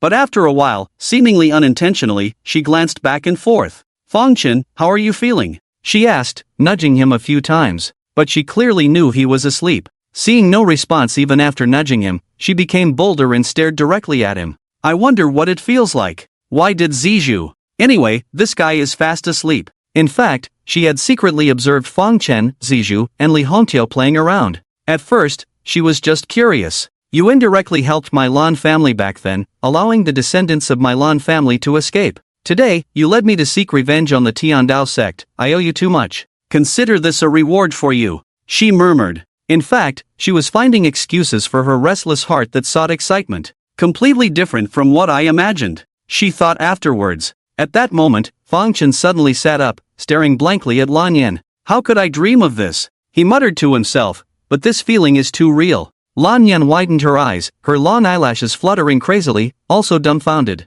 She quickly threw a punch, knocking Fang Chen unconscious. After some time, Fang Chen woke up with a start. He sat up, raised his hand to touch his forehead. Somehow, he felt a lump on his forehead, throbbing slightly. He looked at Lan Yan beside him, feeling a bit puzzled. He vaguely remembered having a dream where he saw her sneaking a bite. She was indeed a bit clumsy, like how Zizhu was at the beginning, sometimes even hitting her teeth. But that sense of reality made him feel like he was there, making it hard to distinguish between dream and reality. Why are you staring at me like that? Lan Yan noticed Fang Chen's confused look and immediately scolded him. Fang Chen shook his head and said lightly, it's nothing. How are you feeling? He asked again. During their time at Tian sect, He Chanhai suddenly returned and caught them off guard. He saw Lan Yan getting injured despite using the Qiankuan mirror, so he inquired. It's nothing serious, just need more time to recuperate, Lan Yan replied. I didn't expect He Changhai's cultivation to be so high, he's actually a 5th grade Jade Immortal. Are you far behind him? Fang Chen asked. Entering the realm of immortality is just the beginning of cultivation, Lan Yan said lightly. Jade Immortal, Celestial Immortal, and Great Immortal, each realm is divided into 9 grades. Although there are many grades within each realm, advancing even a small grade is very difficult. It has been 3,000 years since I became an immortal. During these 3,000 years, I have been practicing diligently every day, only reaching the realm of 2nd grade Jade Immortal. The higher the realm, the harder it is to break through. He Chanhai, a 5th grade Jade Immortal, is of course much stronger than me. I wonder what realm Ning Chuan and Wenmu are in? Fang Chen asked again. These two must not let him go easily. It's rare to have the opportunity, so he had to ask clearly to have an idea. Lan Yan replied, Ning Chuan is weaker than me, he is a 1st grade Jade Immortal. Wenmu is stronger than me, he is a 3rd grade Jade Immortal. As for the supreme elders of Tian sect that we jointly killed, they are just ordinary Jade Immortals, not yet graded. I estimate that this old guy only broke through in recent years. When Ning Chuan and Wenmu teamed up against me back then, I almost fell, and after being seriously injured, my strength regressed to around the tribulation crossing period. Now with old wounds not healed and new ones coming, I don't know when I can recover to my peak state. I won't stay with you anymore. You rest assured here until the day you fully recover. Fang Chen nodded, stood up, and said, but I can't stay still, I can't stay here to protect you. Lan Yan said, although I am in a sorry state, ordinary people can't harm me, why do you need to protect me? You go in peace, if you encounter difficulties in the future, you can still come to me. This time you brought me to Tian sect for revenge, I, Lan Yan, owe you. Fang Chen didn't say anything, nor did he bid farewell, he just walked out of the cave on his own. Lan Yan watched his departing figure and breathed a sigh of relief. Fang Chen never mentioned her eating in secret, probably thinking he was dreaming. Her dignity was finally preserved, otherwise she might not be able to face Fang Chen in the future. In the woods not far from the cave, a group of strange creatures were hunting. However, their prey was not wild animals, but humans. These creatures were about the same size as humans, but their dark purple skin and long horns resembling those of cattle on their heads revealed them as one of the most powerful tribes on this continent, the Demon Clan.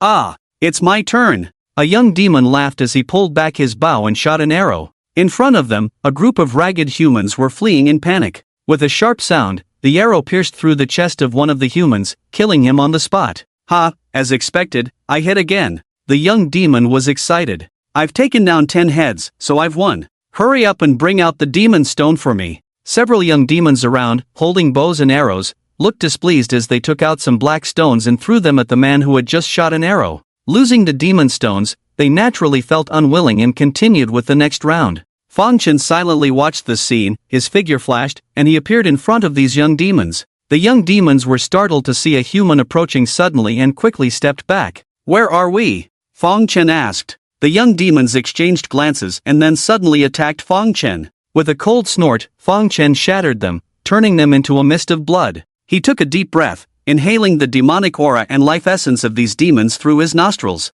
Although their strength was weak, he never discriminated. Not far away, the humans who were fleeing stopped in their tracks upon hearing the commotion. Instead of continuing to escape, they turned back and approached Fang Chen. Thank you for helping us, senior. Their strength was weak, all just at the heavenly pivot realm. Are you from the Dao Alliance? Has the Dao Alliance launched a counterattack to Qianhua Mountain? Someone asked excitedly. Fang Chen shook his head gently and said, I was teleported here from a faraway place. Where are we? Why were you being chased by demons? The person who spoke earlier quickly replied, Senior, this is the border area between the demon realm and the southern Dipper domain, specifically Qianhua Mountain. Qianhua Mountain used to be our human territory, but it was occupied by demons years ago. Our ancestors were all from the Dao Alliance but were captured by demons. We descendants are all slaves of the demons. So, we're not far from here. Fang Chen nodded to himself. Miaojiang is located in the southern part of the southern Dipper domain, while this place is in the northeast part of the southern Dipper domain, called Hantu. The vast land of a domain is separated by a 10,000 ren mountain range from the main plains of the southern Dipper domain. The Wanren mountain range is extremely deep and wide, teeming with demonic beasts, not much different from the wilderness. Therefore, Hantu and Miaojiang generally have little interaction with the mainstream cultivation world of the southern Dipper domain. He vaguely heard of the Dao Alliance mentioned by these people. Unlike other places, Hantu is not filled with sects and dynasties but is a unified land. The only power here is the Dao Alliance. The origin of the Dao Alliance is related to the demons because it is located at the junction of the two domains, where demons invade year-round. With demonic beasts rampant in the rear, there is no reliance, so the people here must unite to resist the demon attacks. This is a good place for cultivation. Fang Chen smiled. He looked at the group and asked, Since you are slaves kept by demons, you must know the nearby demon stronghold, lead me there. Yes. Although these people did not want to return to that place, they dared not refuse to guide Fang Chen. We grew up in the demon stronghold here in Qianhua Mountain.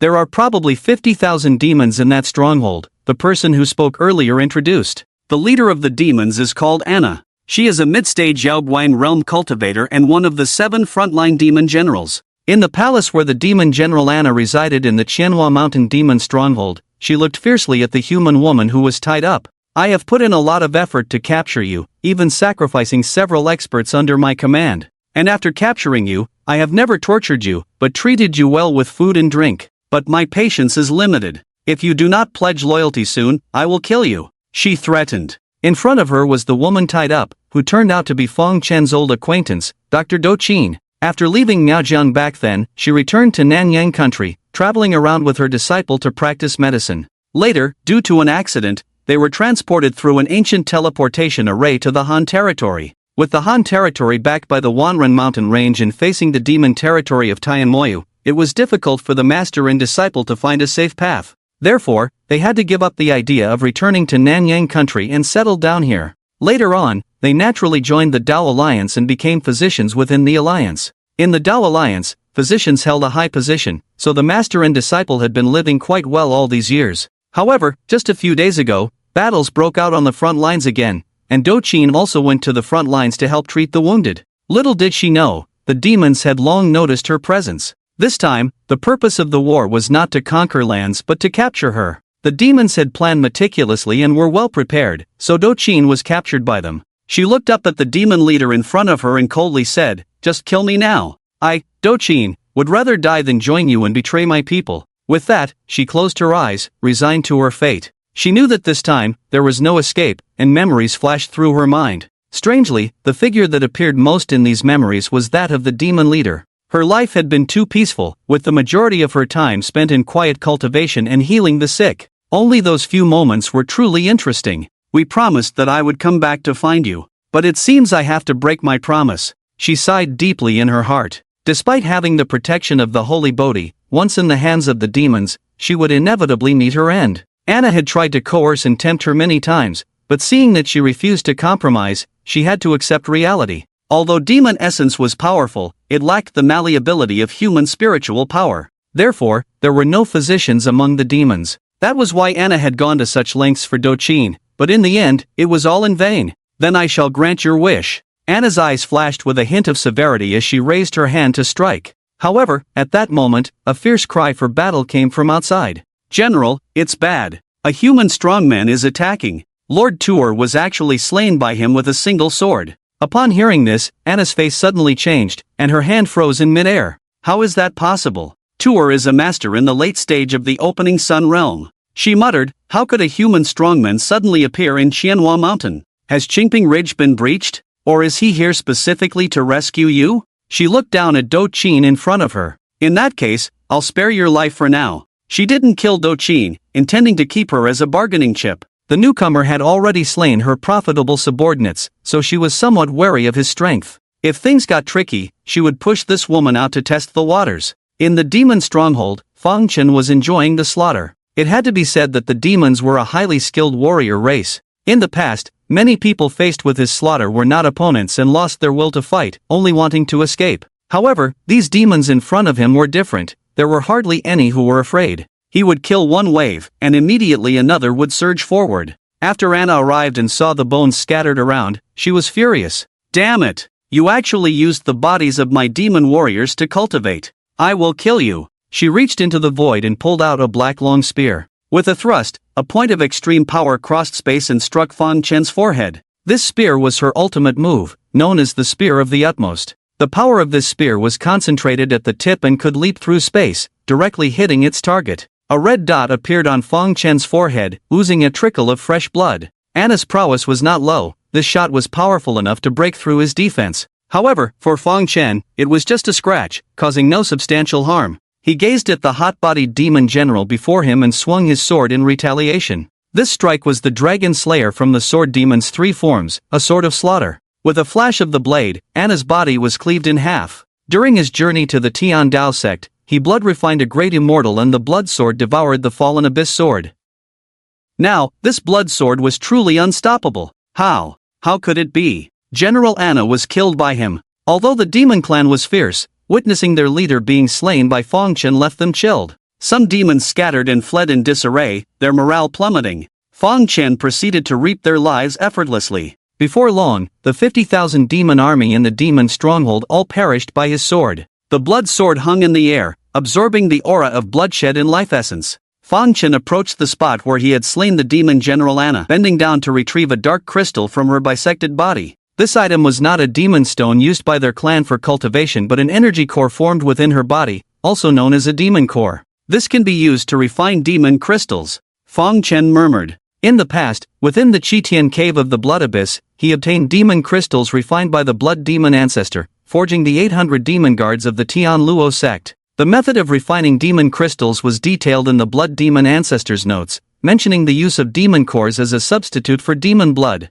Moreover, demon cores were more effective, eliminating the fermentation time required when using demon blood to refine demon crystals. However, demon blood was easy to obtain, while demon cores were rare. Only demons of the Jade Balance realm and above, with abundant demon elements in their bodies, could condense demon cores. You, help me collect the demon cores. Fang Chen instructed the humans kept captive by the demons, numbering over 10,000. Their cultivation levels were weak, mostly at the Heavenly Pivot realm, similar to those he had encountered in the forest earlier. Most of them appeared dull-witted, akin to livestock. Trained by the demons, they now regarded Fang Chen as their master after all the demons were slain. Upon Fang Chen's command, they immediately dispersed to gather the demon cores. Meanwhile, Fang Chen entered the small palace where Anna resided. Pushing open a door, he stood before Chen. Sensing her presence earlier, he was surprised to encounter her here.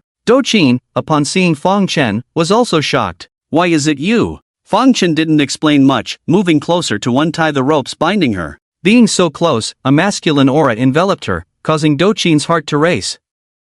Memories of her past interactions with the young Fang Chen in the Miaojiang region flooded her mind, making her unable to meet his gaze. Stepping outside, Qin observed the demon bones scattered around without saying much. She then glanced at the human slaves kept by the demons, sighing softly. This place is called Xianhua Mountain, and to the north lies the Qingping Ridge. Once past the Qingping Ridge, you'll reach the Han land, where it's considered safe. She spoke up. If we take these people with us, we might be caught by the demons before reaching the Qingping Ridge. Are you suggesting we abandon these people? Fang Chen turned to Qin, a hint of surprise flickering in his eyes. He hadn't expected her to change so much in the past decade. In the past, she wouldn't have been indifferent to the fate of over 10,000 people. Qin said lightly, "There's no other way, let's go. You destroyed the stronghold of Qianhua Mountain and wiped out the 50,000 demon army. When we reach the Dao Alliance, you will receive a reward that satisfies you. It seems you've been through a lot these years, not as naive as before," Fang Chen remarked.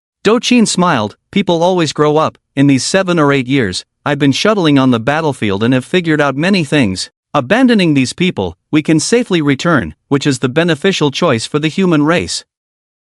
Let's go." The demon race has many strong individuals, and even the immortal realm demon lord may have been mobilized. It will be too late if we don't leave soon. Fang Chen nodded but suddenly waved his hand, sending over 10,000 people into the Saromi realm. Qin blinked at the sight and muttered, "I didn't expect you to have this ability. After so many years apart, you seem different too, actually willing to save these strangers." Fang Chen said lightly, "It's just a matter of moving my fingers. Taking them with me is not to save them but to gain more benefits. I believe in Han too, population resources are still crucial." Qin nodded. "Of course, with battles every day and countless casualties, Han too is indeed lacking people. Taking over 10,000 people back with you can indeed bring more benefits. Let's go." "I'll take you flying," Fang Chen said, walking straight to her side. They were still in the demon territory, and he couldn't afford to be careless. Although Qin now had the complete realm of the Jade Hung realm, she was still too slow in terms of speed. Qin also understood the pros and cons and nodded.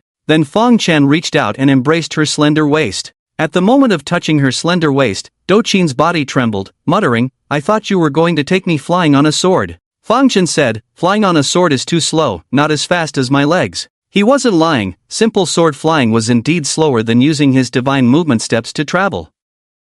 "All right." Qin didn't hesitate, just slightly turned her head to the side. Fang Chen held her and soared into the sky, heading towards where Han Tu was located. "By the way, what's the deal with your demonic skills?" In the mist, Qin suddenly asked. Having known Fang Chen for so long, she was aware of how terrifying his demonic skills were. But logically, after killing so many people and practicing for so long, why hadn't he been affected at all? She couldn't believe that over the past 10 years, Fang Chen had been diligently cultivating without continuing to slaughter living beings to enhance himself, as he had just done at the Qianhua Mountain Demon Stronghold. With the holy Bodhi in her possession, after these 10 years of development, her medical skills had reached a very high level. She could now clearly sense Fang Chen's mental state and found it to be very calm. This reunion made her feel that Fang Chen's personality was still the same as before, unaffected by his demonic skills. But this was very strange and made no sense at all. Fang Chen was originally disdainful of explaining, but Qin kept bothering him about it, so he said somewhat impatiently, "My master is a highly accomplished monk who has bestowed upon me a golden soul curse to protect my soul.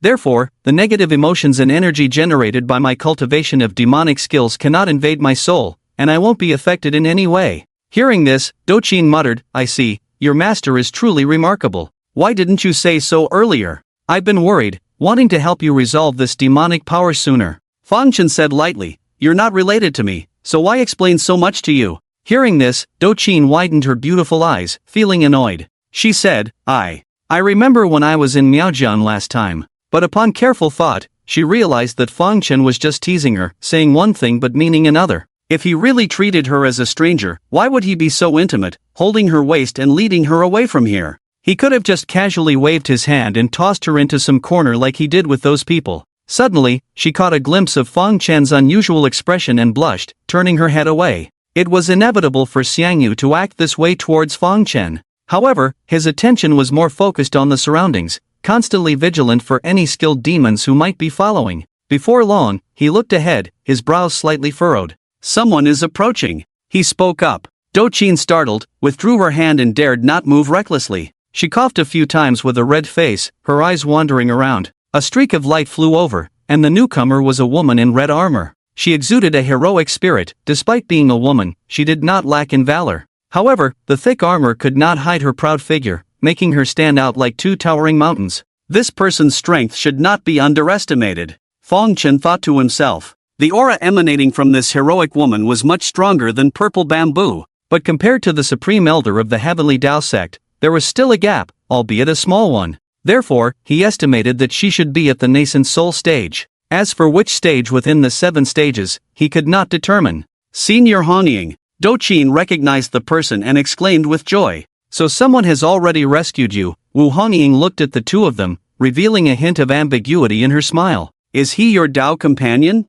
Do Qin then realized that Fong Chen was still holding her. Fong Chen also became aware of the situation and quickly let go of her hand.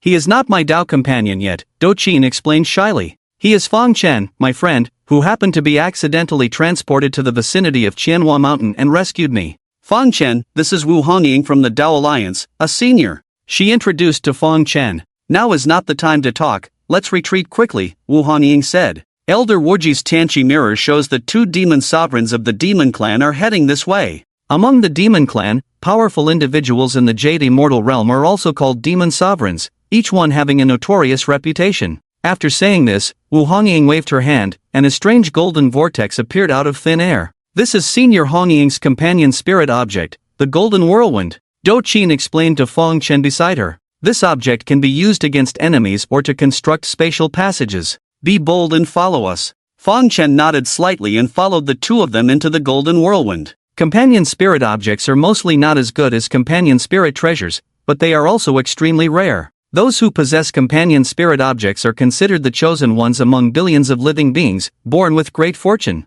On the other side, in the 7-star pavilion of the Tao Alliance, several people were looking worriedly at the golden vortex. It's all my fault. If I hadn't been negligent, Do Physician wouldn't have been abducted by the demon clan.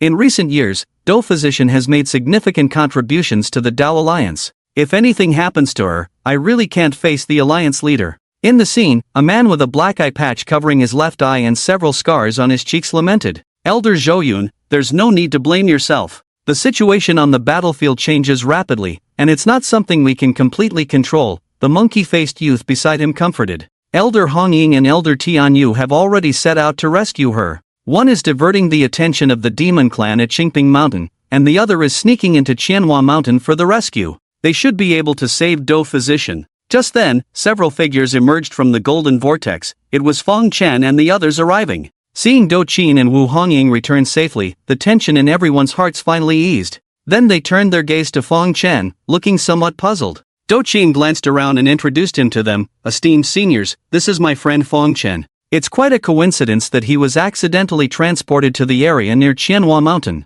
When he found out I was captured by the demon clan, he intervened and rescued me. Just as the two of us were retreating, we happened to run into Senior Hongying. Furthermore, the demon stronghold in Qianhua Mountain has already been eradicated by my friend here. Over 50,000 demon soldiers, including the demon general Anna, none survived. He also managed to bring back safely over 10,000 enslaved members of our clan from the demon stronghold in Qianhua Mountain. Those present were all astonished upon hearing this. Although they couldn't sense Fong Chen's cultivation level, they could roughly estimate his age. Clearly a young man, single-handedly destroying a demon stronghold was simply unbelievable and astounding. At that moment, a scruffy-looking man with fur growing on his head suddenly jumped down from upstairs. He was holding a mirror, showing a scene from the demon stronghold in Qianhua Mountain. Dr. Do wasn't exaggerating, the demon stronghold in Qianhua Mountain has indeed been eliminated. He was the elder Wujichang mentioned by Wu Honying earlier. The others looked at the scene in the Tianqi mirror and were secretly shocked by the eerie sight of the white bones in the area.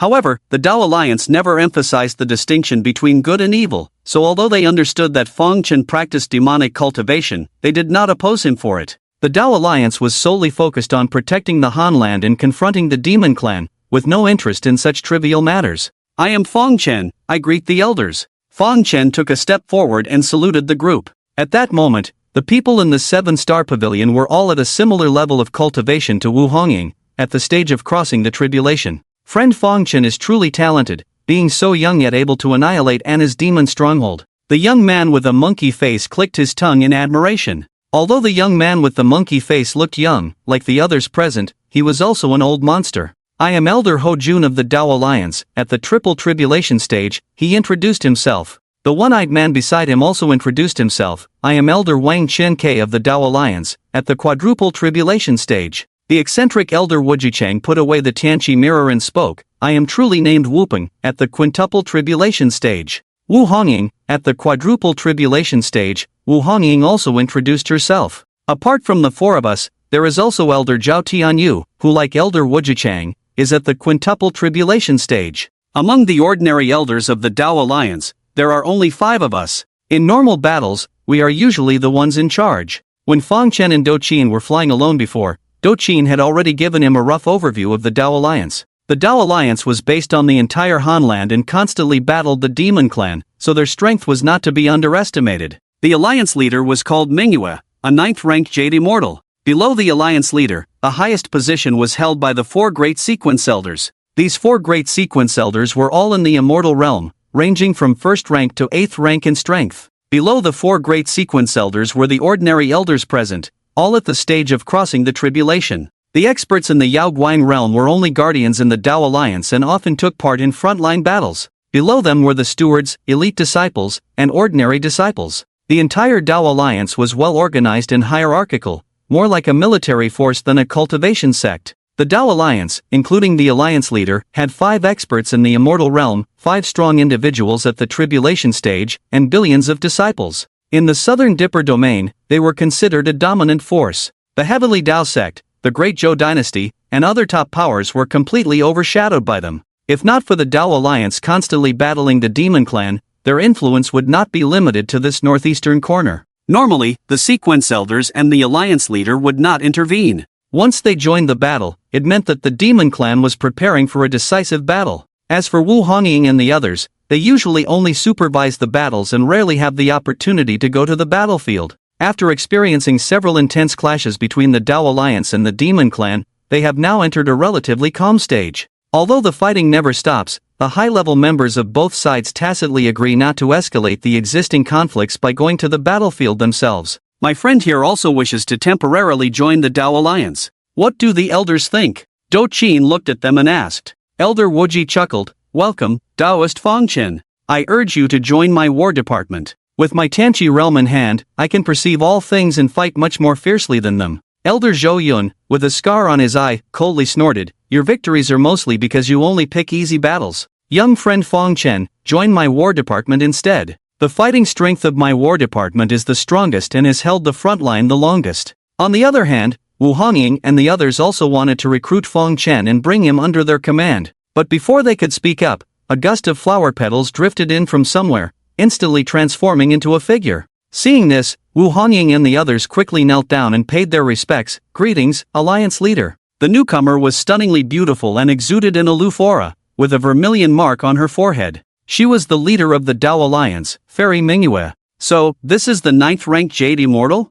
Truly formidable. Fang Chen was secretly amazed. Just one glance made his heart race. Fairy Mingyue looked at Fang Chen and gently nodded. You are impressive, and the Dao Alliance welcomes your joining. You don't need to join their war departments. I grant you autonomy, but I won't provide you with additional manpower. Your rewards and merits will be the same as the other 5 departments, she said. Upon hearing this, Fang Chen bowed respectfully and said, Thank you for your recognition, Alliance leader. She then extended her hand, and with a twist of her wrist, a pill bottle appeared in her palm. You saved Do Qin and over 10,000 of our kin, and completely wiped out 50,000 demon soldiers at the Qianhua Mountain Demon Stronghold. This is no small feat. This spirit pill is a token of our appreciation for your contributions. Fang Chen had heard from Do Qin that Fairy Mingyue possessed a rare treasure called the Gathering Spirit Urn. The urn could automatically absorb the spiritual energy of heaven and earth, condensing pure spirit pills. These pills were compressed from the essence of heaven and earth, making them perfect for enhancing cultivation. However, the process of condensing the pills took time, so the quantity was limited and highly valuable. Thank you. When good things come your way, there's no reason to refuse, so Fang Chen gladly accepted the gift. After handing over the pill, Fairy Mingyue said nothing more and left, leaving the room filled with the lingering fragrance of flowers. Zhou Yun and the others looked at Fang Chen, their eyes filled with astonishment. They never expected that Fang Chen's arrival would even alarm their own alliance leader. Moreover, she granted him autonomy and showed great appreciation for him. Wu Hongying looked at Fong Chen and said, Brother Fong Chen, on my side, I can assign you 1,000,000 disciples. How about that? Elder Zhouyan clicked his tongue. I'm not as generous as Elder Hongying, but I can give you 50,000 disciples. I'm not rich in manpower, but just to join in the fun, I'll give you 100,000 disciples, Elder Wuji chuckled. Elder Hojun said, I'll also give you 1,000,000 disciples, at least to help you get your team started. When Elder Tian Yu returns, he will also allocate some to you, which should add up to 3 million. These 3 million ready-made cultivators are enough for you to make your mark now. If you want to expand further, you'll have to recruit cultivators from the Han territory yourself. We won't be able to help you with that in the future. Fong Chen clasped his hands towards them and said, Thank you all for your kindness, but it's not necessary. Are you really not considering it? We are all straightforward people and won't assign you any weak or disabled individuals, only elite troops. Wu Hongying smiled and asked. Fong Chen shook his head and declined their kindness. His joining the Dao Alliance was temporary, just to facilitate his cultivation and not to stay here long term. However, this place was rare as it allowed him to act without restraint. After a while, the last elder Zhao Tianyu also returned, a man of few words. He greeted Fong Chen with just a nod, not out of rudeness but because he was always like that, as others had informed Fong Chen beforehand. After gaining a basic understanding of the current situation, Fong Chen left the 7-star pavilion with Do Qin. Being new, Do Qin showed him around. The territory of Hantu was vast, about 10 times the size of Miaojian. Their current location was the core of the Dao Alliance, right in the middle of Hantu. There were many teleportation arrays here, allowing them to be instantly transported to the front lines, which is why many high-ranking individuals resided here. After Do Qin showed him around, they finally arrived at her residence. The courtyard was spacious, with a medicinal garden growing many spiritual herbs. At that moment, a young girl was preparing medicine. Upon hearing footsteps, she immediately looked up. Master? Seeing Do Qin return safely, tears welled up in her eyes as she had been worried for a long time. Spotting Fong Chen beside Do Qin, she exclaimed, Oh, it's Master Fong. Although they hadn't met in over 10 years, she recognized Fong Chen at a glance. Fong Chen also remembered Do Qin's disciple. Over a decade had passed, and the once little girl had grown into a graceful young lady. I was able to return safely this time thanks to Fong Chen, Do Qin said calmly. Go tidy up the room and get anything that's missing. He will be staying in our courtyard from now on. All right. Upon hearing this, Shobi immediately stopped her work and started bustling around. Come in and have a seat. Do Qin turned to Fong Chen and invited him in. Fong Chen nodded lightly and followed her into her room. As she brewed tea for herself, Fong Chen carefully examined the pill given to him by the alliance leader. It was the first time he had heard of such a treasure that could condense spiritual energy into a pill. This pill is pure and harmless. I have taken one myself. Do Qin glanced at it and said, You can rest assured to refine it. But the spiritual pill I took last time was much larger than this one. The larger the spiritual pill, the more energy it contains, and this one is suitable for senior figures like you. The alliance leader giving you this pill today and allowing you to establish your own lineage shows how much he values you. Fong Chen put away the spiritual pill and said indifferently, I don't care about these things. I'm only staying here because it's suitable for my cultivation. Do Qin knew what he meant by cultivation and expressed some concern. You must not be impatient or act recklessly. Observe for a while first, as the strength of the demon clan is formidable. For years, the demon clan invading Hantu has been the most powerful force closest to Hantu in the demon realm. This demon clan is known as the Xiao Kingdom, with 6 great demon-level experts, one more than the Dao Alliance. And their overall strength is greater than the Dao Alliance, allowing them to continuously encroach on the territory of Hantu. Fong Chen replied, I have my own plans, you don't need to worry. I'm not worried at all. Do Qin huffed proudly. By the way, it was quite dangerous just now. Luckily you reminded me that someone was coming, or else if I had been seen, my reputation would have been ruined this lifetime. She added. Thinking about it, Fong Chen felt somewhat regretful that he couldn't fully enjoy the moment. Do Qin glanced at him discreetly, sensing his lingering thoughts, and a faint smile appeared on her lips. What are you thinking? She asked. Fong Chen replied, Nothing. It's just that I'm too soft-hearted, always being kind to the end. She let out a sigh, looking somewhat helpless. Then she silently took off her boots. After some time passed, there was a sudden knock on the door. Master? I've tidied up the room. Shelby outside the door said. Do Qin replied loudly, Thank you, you go attend to your own tasks. Shelby responded with an immediately returning to the courtyard to continue grinding the medicine she had not finished earlier. Do Qin's legs and feet were sore and weak, unable to fight anymore. Meanwhile, Fang Chen, looking at the charming beauty in front of him, was finding it hard to restrain himself. You've gone too far. She blushed, pouting. Fang Chen leaned in and whispered, "Do you remember the 9 revolutions yin-yang technique I taught you last time? My physical body is incredibly strong, and I can help you cultivate for free." Upon hearing this, Doqin widened her beautiful eyes and glared fiercely at Fang Chen. She was about to say something when Wu Hongying's voice came through. "A large number of demon soldiers are gathering near Sand City. We might be heading into battle again. Do physician, would you come with me?" At the same time, Fang Chen also received a message from Wu Hongying. She wanted to invite Fang Chen to come along and witness a real battle between humans and demons. Doqin glanced at Fang Chen and smiled, "There's important work to be done, so I won't accompany you." She put on her boots and socks and left the room. Fang Chen put on a black robe, his figure flashing as he immediately appeared by Wu Hongying's side. The 3 of them stepped into the transmission array and arrived at Sand City, one of the 5 frontline cities in Hantu.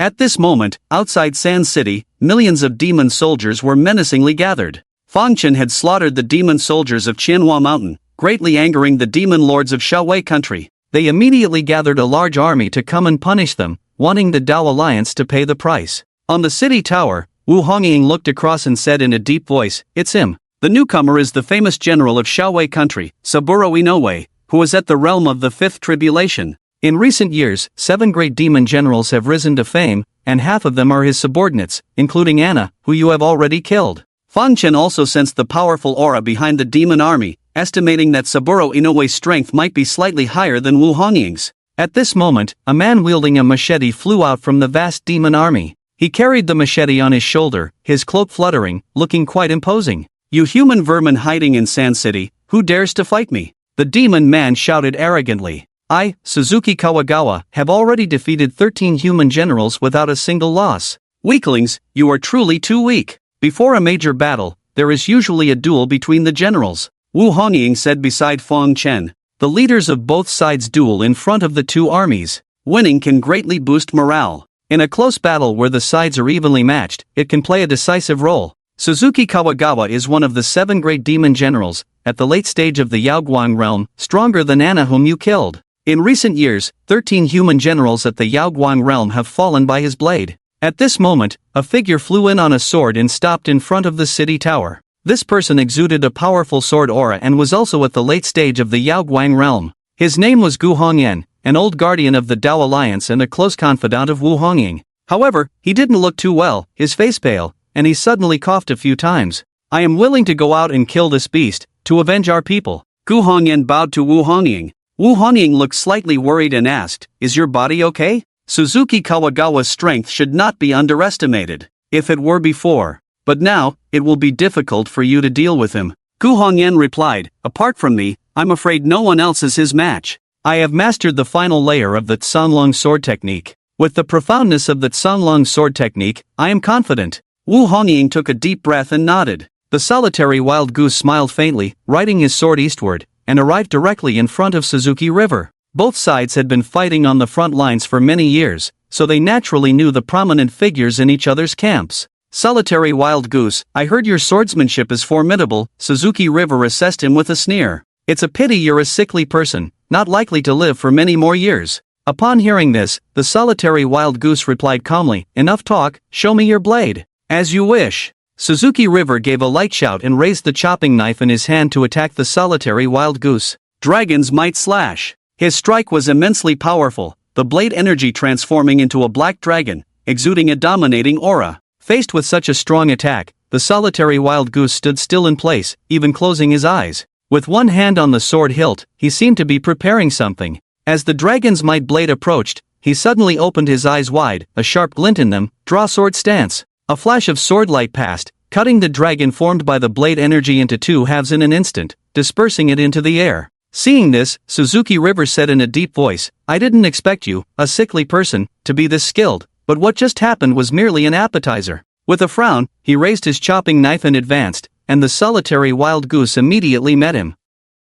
Amidst the clash of blades and shadows, the earth shook as if doomsday had arrived. On the city tower, the members of the Dao Alliance watched the scene with solemn expressions. "This person's swordsmanship is quite impressive," Fang Chen, also a swordsman, commented, acknowledging the solitary wild goose's skill. Wu Hongying added, of course, the solitary wild goose was once the top talent of our Dao alliance. The sword in his hand is named Changyuan, the companion sword of his master, Bai Mingzi. Bai Mingzi was a senior elder of our Dao alliance, reaching the cultivation level of a third-grade jade immortal. He once said that the solitary wild goose had the sword heart, destined to surpass him in achievements. Unfortunately, Bai Mingzi fell into a trap set by the demon clan and was besieged to death. Before his death, he used a great divine technique to send the Changyuan sword back, passing on his swordsmanship to the solitary wild goose. Changyuan's sword is a treasure with 13 forbidden seals, bearing the swordsmanship legacy of his master, Bai Mingzi. Since then, the solitary wild goose has followed the path of the Changyuan sword, his swordsmanship growing stronger, even causing the demon clan to avoid confrontation.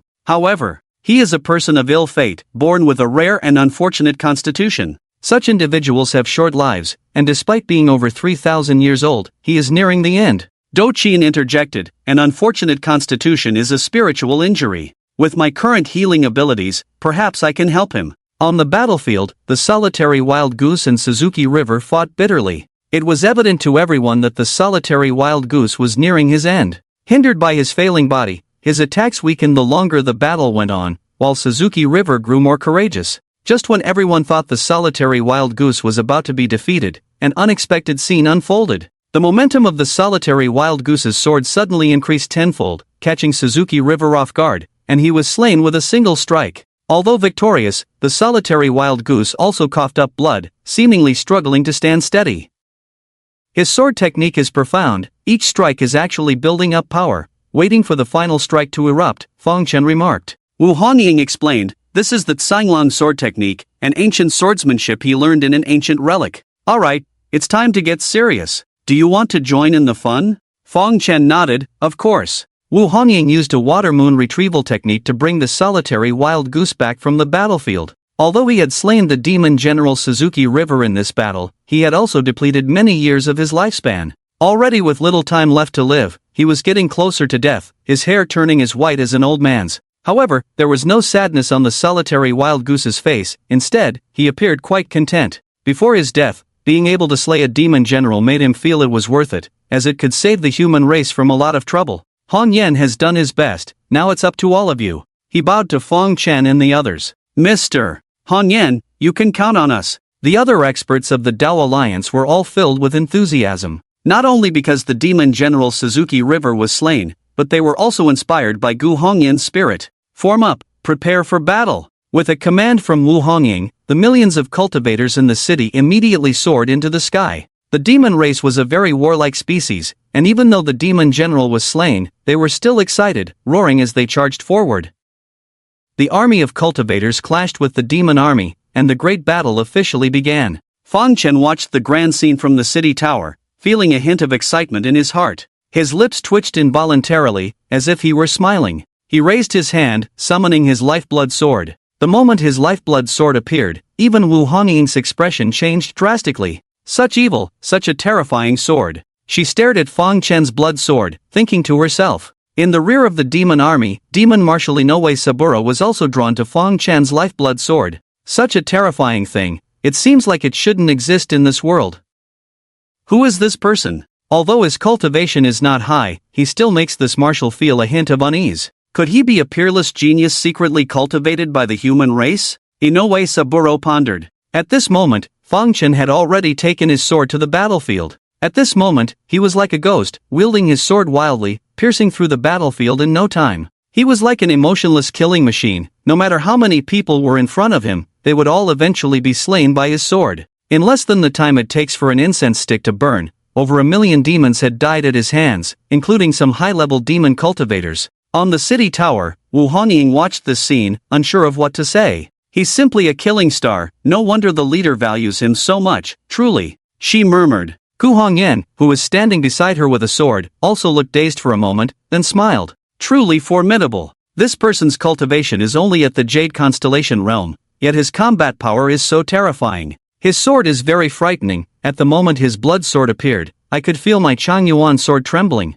He said, such a fierce person, such a fierce sword, he is walking the path of killing to prove the Tao. Wu Hongying said in a deep voice, his strength is not only in swordsmanship, look at his physical body. Even that early-stage Yaoguang realm demon general couldn't break through his defense. His foundation is so profound, if he can become an immortal, he will surely be the hope of our human race's rise. In the rear of the demon army, Inoue Saburo was completely dumbfounded. Fang Chen had slaughtered so many demon soldiers in a short period of time, he could be said to have single-handedly influenced the entire battle. If this continued, he would surely be defeated today. Pato Yui, Wahara AI, Sakata no, you three, don't worry about anyone else for now, give your all to kill that young human from the human race.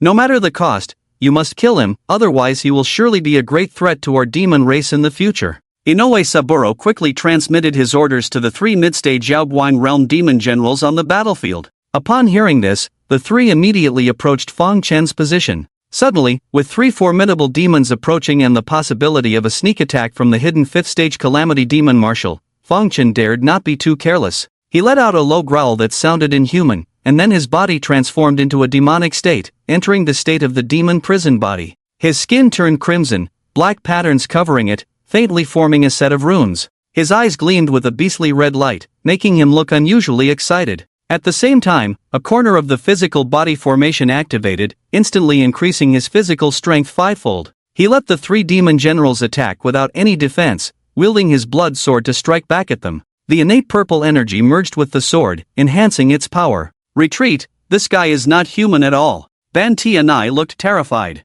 He never expected to face a day where he couldn't break through the defenses of humans much weaker than him. Hodo Yui and Uehara AI were stunned and quickly turned to retreat towards the army. But then, a terrifying sword chant sounded behind them, and a dreadful sword light flashed towards them. They struggled to resist but couldn't stop Fang Chen's dragon-slaying sword. On the city tower, Wu Honying watched in disbelief. Suddenly, she sensed danger, not good. Ban Tian Sangoro is losing control. On the battlefield, after Fang Chen killed the three demon generals, he continued his onslaught. Suddenly, a terrifying demonic palm descended from the sky. It was the fivefold tribulation crossing commander, Ban Tian Sangoro. You dare to be so arrogant, I will crush you. The palm's power was overwhelming, suppressing all living beings with powerful demonic energy, leaving them unable to move. Many demons were also immobilized. Ban Tian Sangoro, at this moment, didn't care anymore. Even if it meant killing his own people, he was determined to suppress Fang Chen.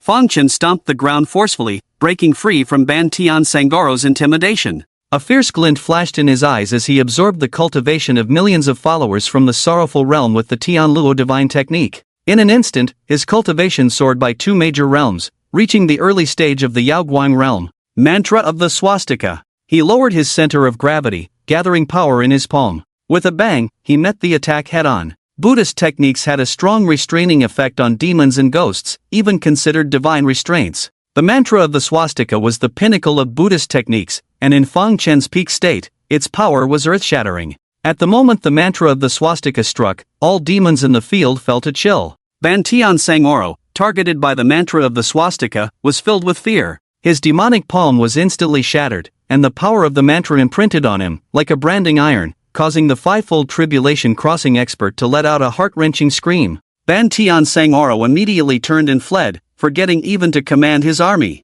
Wu Honying, who was coming to help Fang Chen, watched in silence as Ban Tian Sangoro fled in disarray, unsure of what to say. Fang Chen did not pursue. Facing Ban Tian Sangoro's strength, a desperate counterattack would not be easy to handle. As he had just entered the battlefield, he refrained from using his two supreme techniques unless necessary to avoid drawing the demons' attention. Seeing their demon commander flee, the demon army also fled in disarray, instantly falling apart. But Fang Chen was not lenient, immediately using his divine steps to intercept their retreat. Advancing with his sword, he was completely immersed in endless slaughter. The land was dyed red with blood, appearing particularly desolate under the setting sun. This army of millions of demons was completely annihilated, with over 70% falling to Fang Chen's sword. The blood sword hovered over the battlefield, absorbing the aura of blood and life essence. The demons' bodies were robust, and their life essence was abundant, making the sensation of devouring this million-strong demon army comparable to consuming billions of living beings from the Chu family.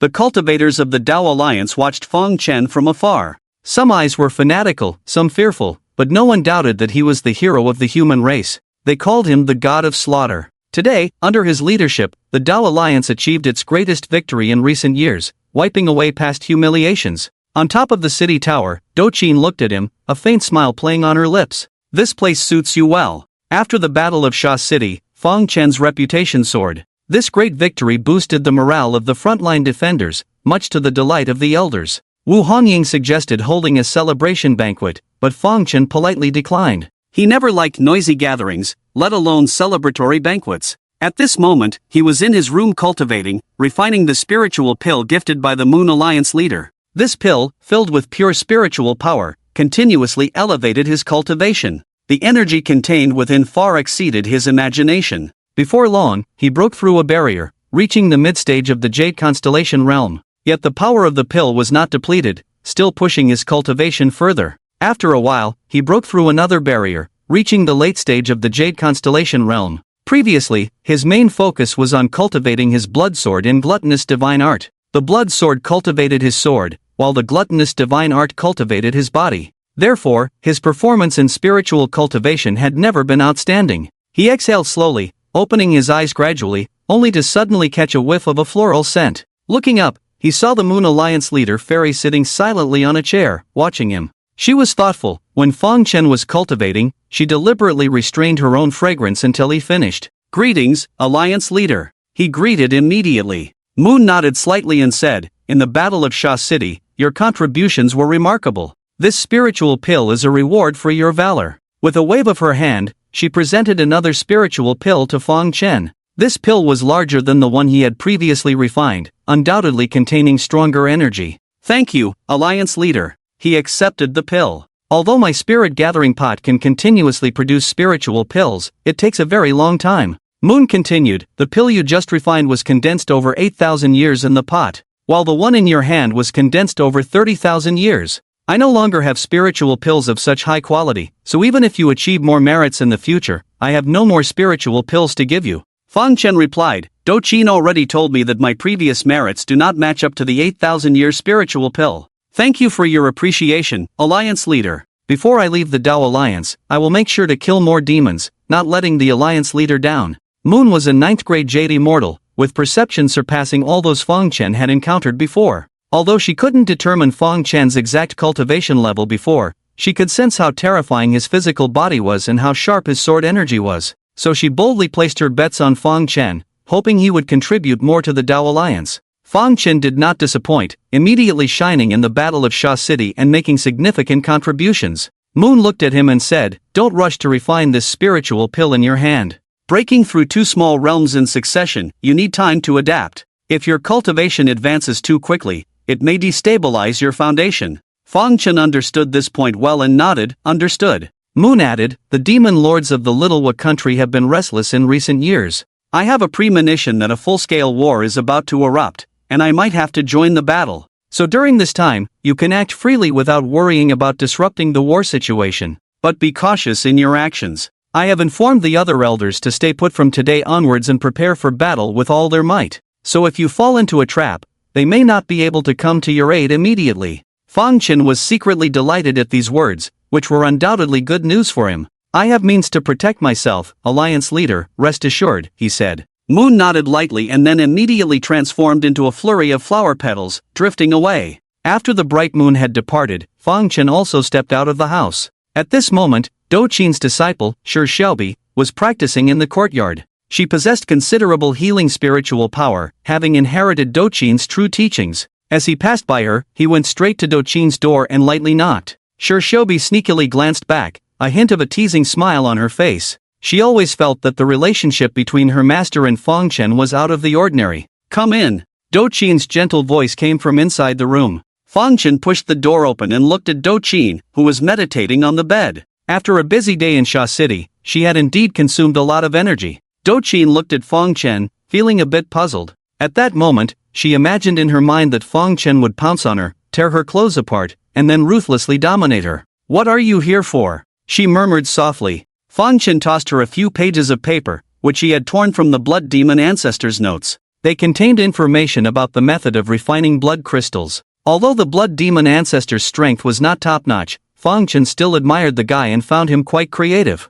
"Refining demon crystals and refining elixirs have similar effects, so I would like to ask for your help," he said. "Also, I think using demon cores instead of demon blood will produce better results in refining demon crystals. Do you think it's feasible?" Fong Chen asked casually. Qian looked at the 2 pages of paper in her hand and suddenly felt a sense of melancholy. She had thought Fong Chen had come to play with her, but it turned out he just wanted her help with work. Coming back to her senses, she carefully studied the method of refining demon crystals recorded in the notes. After reading it, a hint of surprise flashed in her eyes, and she said, "The person who researched this thing is very bold and crazy. With my current skills in cultivation, refining demon crystals should not be difficult. Using demon cores instead of demon blood does indeed produce better results, greatly enhancing the quality of demon crystals." "Very well," Fong Chen nodded. "I have the materials here, in large quantities, so it will take some time and effort from you. Also, I will inform Elder Wu later that I will need your help in refining elixirs, so you will have to seclude yourself for a while. Just focus on helping me refine these demon crystals, don't think about anything else." "All right." Qian nodded, staring at him for a while. Seeing Fong Chen immediately turn and leave without any other action, she couldn't help but frown. She thought, does he think I'm resistant because of my previous behavior? Fool! Doesn't he know anything about a woman's reserve? She had never imagined that after a lifetime of healing and saving lives, she would end up falling in love with a ruthless demon. But she was a firm believer in fate, and when she saw Fong Chen again at Chanhua Mountain, she was convinced that she was destined to be with him in this life. Otherwise, Fong Chen would not have repeatedly saved her at the most critical moments. In fact, back in Miaojiang, at the moment when she used her foot to help Fong Chen relax, she had already fallen, but she was not willing to admit it at that time. Suddenly, she felt a warm breath on her neck, and Fong Chen appeared behind her. He was leaning in close to her neck, sniffing deeply, making her feel ticklish. "Why are you getting so close?" she coquettishly protested. Fong Chen said nothing and simply pushed her down. Fong Chen was always a straightforward person, and after several attempts, he had already sensed Qian's affection for him. So today, he directly made love to her, confirming their relationship. After Fong Chen left, she slept peacefully for a while before heading to her exclusive alchemy room. She went to refine demon crystals, while Fong Chen had important matters to attend to. There were still many demon strongholds on the front lines, which he saw as pieces of fat meat. He headed to the teleportation square, planning to use the teleportation array to return to the front lines. But suddenly, the space in front of him trembled, like ripples spreading out as if a large stone had been thrown into water. In the vast space, a butterfly slowly flew out. The colors on this butterfly were extremely gorgeous. It was the rainbow butterfly. Initially, Fong Chen left it in the cold mountain to be taken care of by his chubby master. Unexpectedly, just over a decade had passed, and it had emerged from its cocoon as a butterfly. The poison contained in the adult rainbow butterfly of the first life was enough to kill experts in the Yaoguang realm. When it reached the second life and transformed from its cocoon again, it could even poison the powerful beings in the immortal realm. The ultimate limit for the rainbow butterfly was to reach the seventh life. After 7 cycles, it would become the most terrifying venomous creature in the world. The rainbow butterfly flew slowly to his shoulder. It now possessed remarkable intelligence and could even communicate with Fong Chen. "Master, long time no see." The voice of the rainbow butterfly sounded like that of an innocent girl. Fong Chen glanced at it and said lightly, "From now on, I'll call you Xiao. Are my master and the others on the mountain doing well?" he asked. "They should be doing fine, right?" The rainbow butterfly was somewhat uncertain because it didn't know what counted as good or bad. Their lives are monotonous, repeating the same routine day after day. He looked at the rainbow butterfly again. "I have a task for you. Fly to that woman and protect her." Although Qian possessed the holy Bodhi heritage, she was ultimately a physician with little combat power. Now that she was his woman, he had to protect her. He had originally planned to create some defensive talismans for her.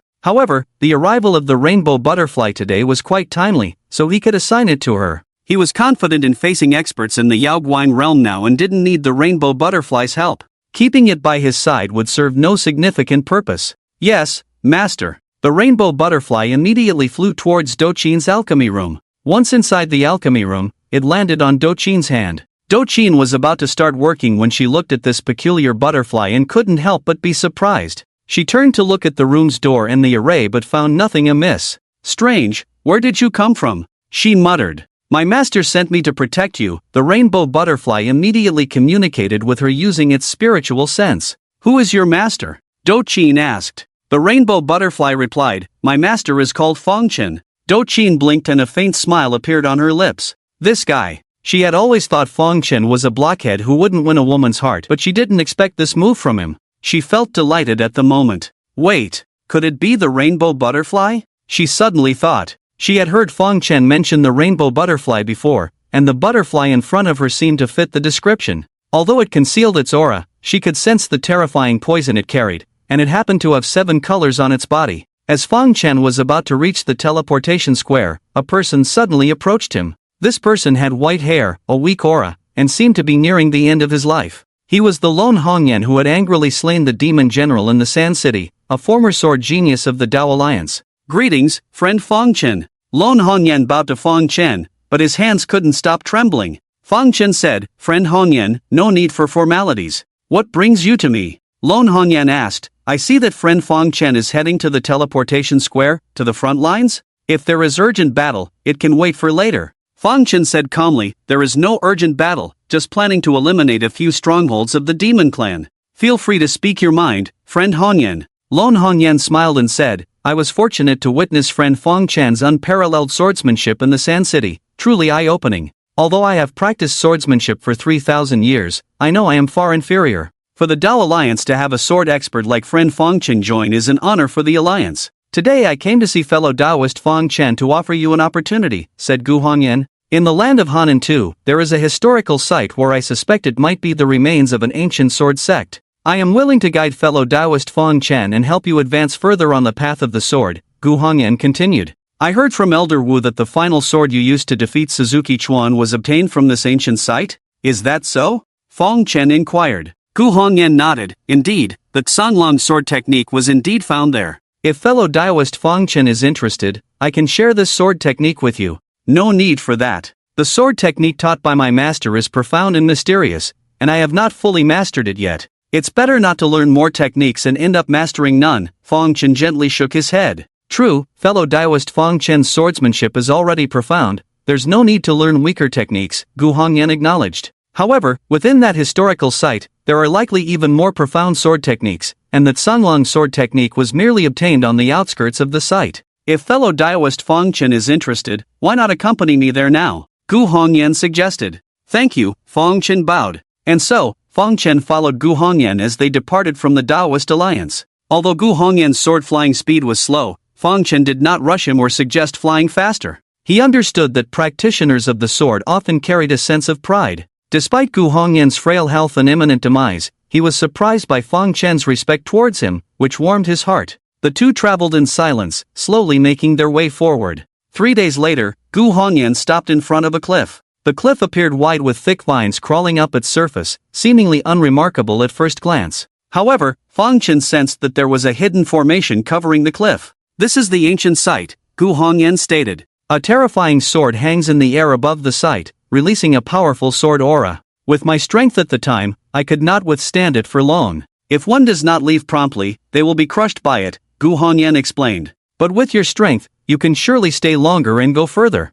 I will not accompany you inside, I will wait here for you," Gu Hongyan said. Fang Chen thanked Gu Hongyan and entered the stone wall. The ancient site was a separate paradise created by a powerful being. Isolated from the outside world, the spiritual energy here was as dense as in ancient times. Looking up, Fang Chen saw a long sword hovering in the sky. The moment he stepped into the site, the sword reacted, releasing a strong sword aura towards him. His protective energy shield naturally blocked the attack, and he continued forward. The site resembled the entrance of a sword sect, with 5 towering mountains exuding a majestic and awe-inspiring aura. It felt as if 5 swords were attacking simultaneously, sending shivers down his spine. Passing through the 5 sword mountains, he saw pavilions and towers standing tall among the mountains. Continuing forward, he encountered numerous skeletons. These skeletons, despite the passage of time, had not turned to dust, indicating their former strength. Beside the skeletons lay swords reduced to powder. The faint remnants of sword aura on the powder indicated their former quality.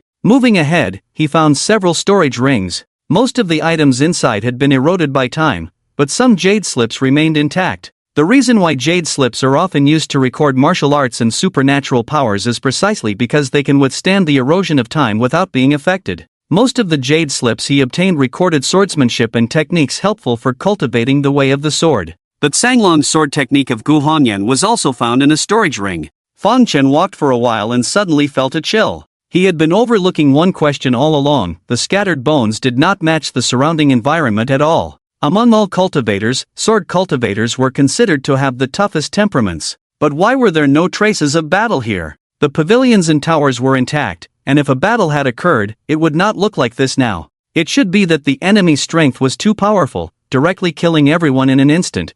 Chen could only speculate. Suddenly, he frowned and looked up at the sword hanging in the sky. The sword energy released by the sword became stronger and stronger, and at this moment, his protective aura could no longer withstand it, the sword energy piercing him. The sword energy is getting stronger, act faster. Chen's heart skipped a beat, no longer daring to be distracted. He quickly roamed around this abandoned mountain gate, collecting many more storage rings along the way. Suddenly, he felt his blood sword, his life-bound weapon, getting excited. Like a child seeing their favorite food. Following the guidance of the blood sword, he continued forward and eventually stopped in front of a cave. Above the cave stood a plaque with the word Sword Tomb engraved on it. The so-called Sword Tomb was a burial ground for swords. Some powerful individuals, even in death, did not want to pass on their paired swords to others, hence the existence of sword tombs. After their death, the swords would be placed in the Sword Tomb as their final resting place. Could there be primordial sword energy inside? Chen wondered. He felt his blood sword becoming more and more excited, like a child seeing their favorite toys. His sword master once said that in some ancient sword tombs, primordial sword energy would condense. However, the chances of a sword tomb condensing primordial sword energy were very low, and the conditions were extremely strict. Firstly, the swords entering the sword tomb must be of high quality, with at least 13 restrictions. Secondly, there needed to be a sufficient number of swords in the sword tomb, at least 1,000 or more, for them to resonate with each other. Lastly, it required time. After enduring the passage of time, these precious swords would gradually fade away, but the purest sword energy within them would be preserved, eventually converging into primordial sword energy. He entered the cave and arrived in front of the sword tomb. The scene before him was desolate, with swords of all kinds scattered haphazardly on the ground. These precious swords had maintained their shape over the years, not turning into dust, indicating their high quality. His gaze swept across them, finally resting on a gas-like substance as white as snow. But just one glance caused his eyes to sting, tears of blood streaming down his face. If his constitution were not strong enough, his eyes would have been blinded by the sight. So formidable, it's impossible to look directly at it. He was certain that this was the primordial sword energy his sword master had mentioned. To have such good fortune today, I must thank Gu Hongyan. He flew forward and approached the primordial sword energy. He wanted to draw it into his body, but the moment he touched it, his outstretched hand was instantly crushed. His hand severed, new flesh quickly sprouted, and his severed hand grew back immediately. So domineering, can't even look at it, can't even touch it, Chen snorted coldly. He continued to try, not giving up, but he could not succeed for a long time. Being tough won't work, I'll have to try a softer approach.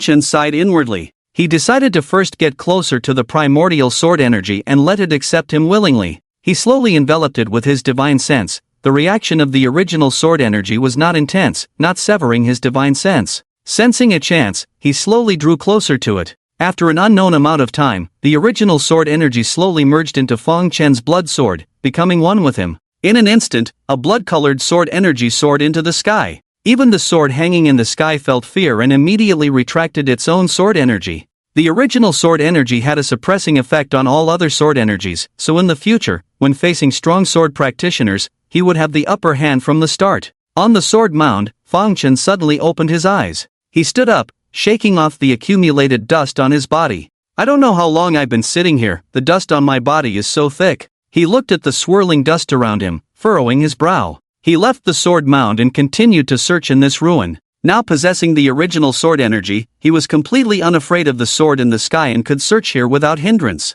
Next to a sword furnace deep in the ruins, he saw a corpse. Apart from the lack of a heartbeat, the giant corpse seemed no different from an ordinary person. Even his hair was still intact, not a single strand out of place. The flesh does not decay. This person, as a sword cultivator, still possesses such a strong body. His appearance was majestic and handsome, but his eyes remained open, unblinking. Following his gaze, Chen looked towards the sword furnace. This person was probably still forging a sword before he died, Chen thought. The fire in the sword furnace had long been extinguished, and the furnace door was wide open, revealing nothing inside. Suddenly, a flash of insight struck him, and he looked up at the sky. Could this sword have been forged in this sword furnace all those years ago? When the sword was completed, everyone here died, and it flew out on its own, hovering in the air. At that moment, Chen suddenly noticed a few lines of text on the ground. These lines were inscribed with sword energy, faded over the years, which is why he hadn't noticed them immediately. This sword is named Temple Slayer, crafted from precious materials such as primordial mysterious gold and Genesis thick roan.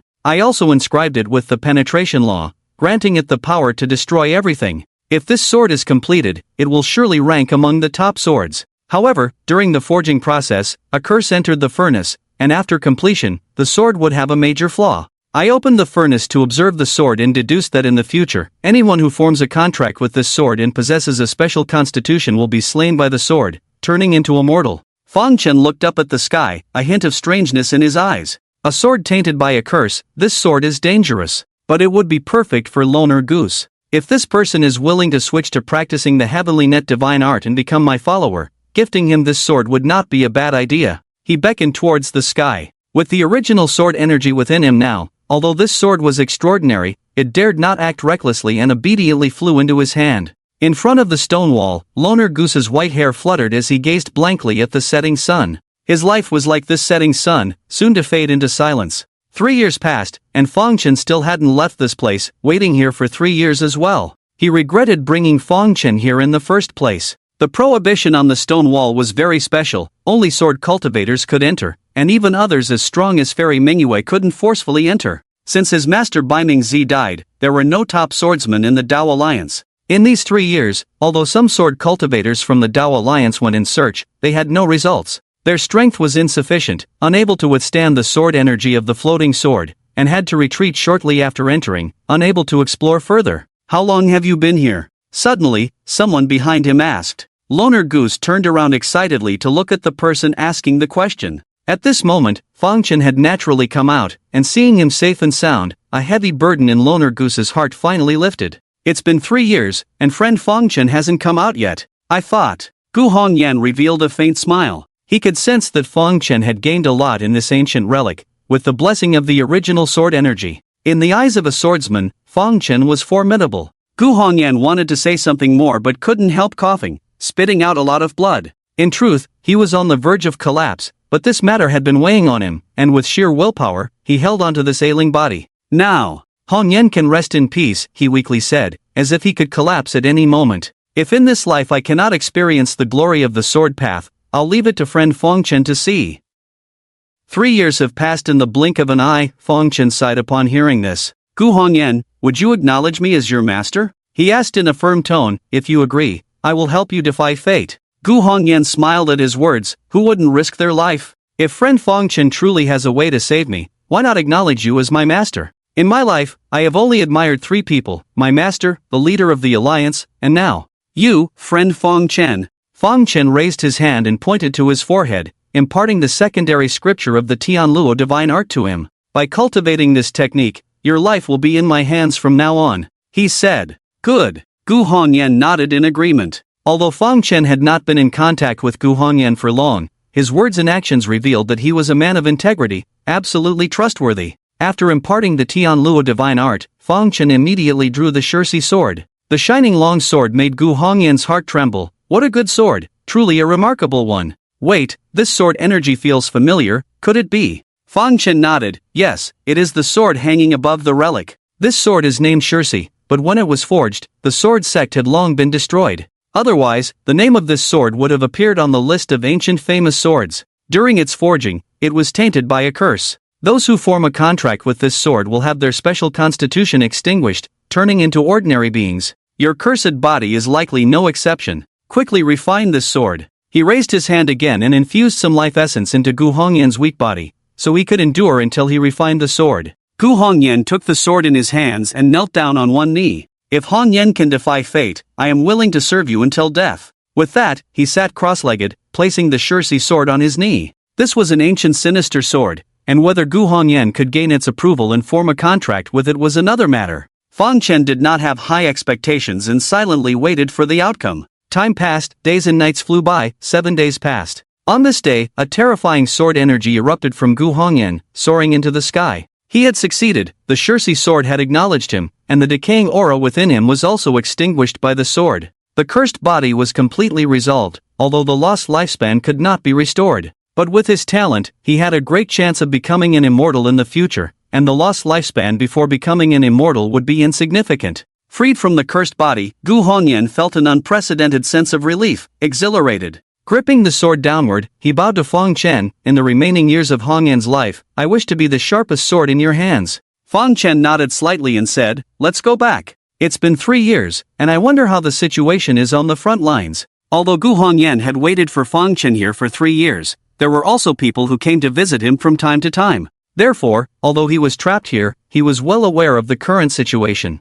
The situation is not optimistic, he said solemnly. Since the master entered this relic 2 years ago, the conflict has escalated. Even Elder Wu and others have already joined the battle. A few days ago, Physician Do came to inquire about your situation. I learned from her that even the Elder Shulia has taken action now. Furthermore, the 5 cities on the front line have fallen, and the territory of the Han dynasty has been encroached upon by the Demon Clan. It is said that among the Demon Clan, there is also a supreme figure who has made a move. This demon is named Dubayanya, who, 500 years ago, made a great name for himself on the front lines of both clans during the Jade Ascension period. Back then, he was invincible at the same level, and could even cross levels to kill experts of our human race in the Kaiyang realm. Even a friend of mine in the early stages of the Yao Guang realm had once made a move against him but failed to suppress him. He has a companion spirit treasure, which is a black lotus. This black lotus combines offense and defense, possessing immense power, making it extremely formidable. In just 500 years, this demon's supreme figure has reached the peak of the Kaiyang realm. On the battlefield, unless Elder Wu and the others take action, no one can restrain him. Since he entered the battlefield, he has killed no less than 20 experts in the Yao Guang realm of our Dao Alliance. It's a pity that since I killed Suzuki Chuan back then, I have been like a candle in the wind, without the strength to fight anymore. Otherwise, even if mocked by the Demon Clan for bullying the weak, I would still give my all to slay this demon on the battlefield. On the front lines of the 2 clans, above the Tianlan plain, the human army of 500 million and the demon army of 700 million spread out in the sky above the plain. Just the breath of these over 10 billion beings caused the clouds in the sky to constantly churn, disrupting the airflow. In front of the 2 armies, a battle was stirring the emotions of these over 10 billion beings.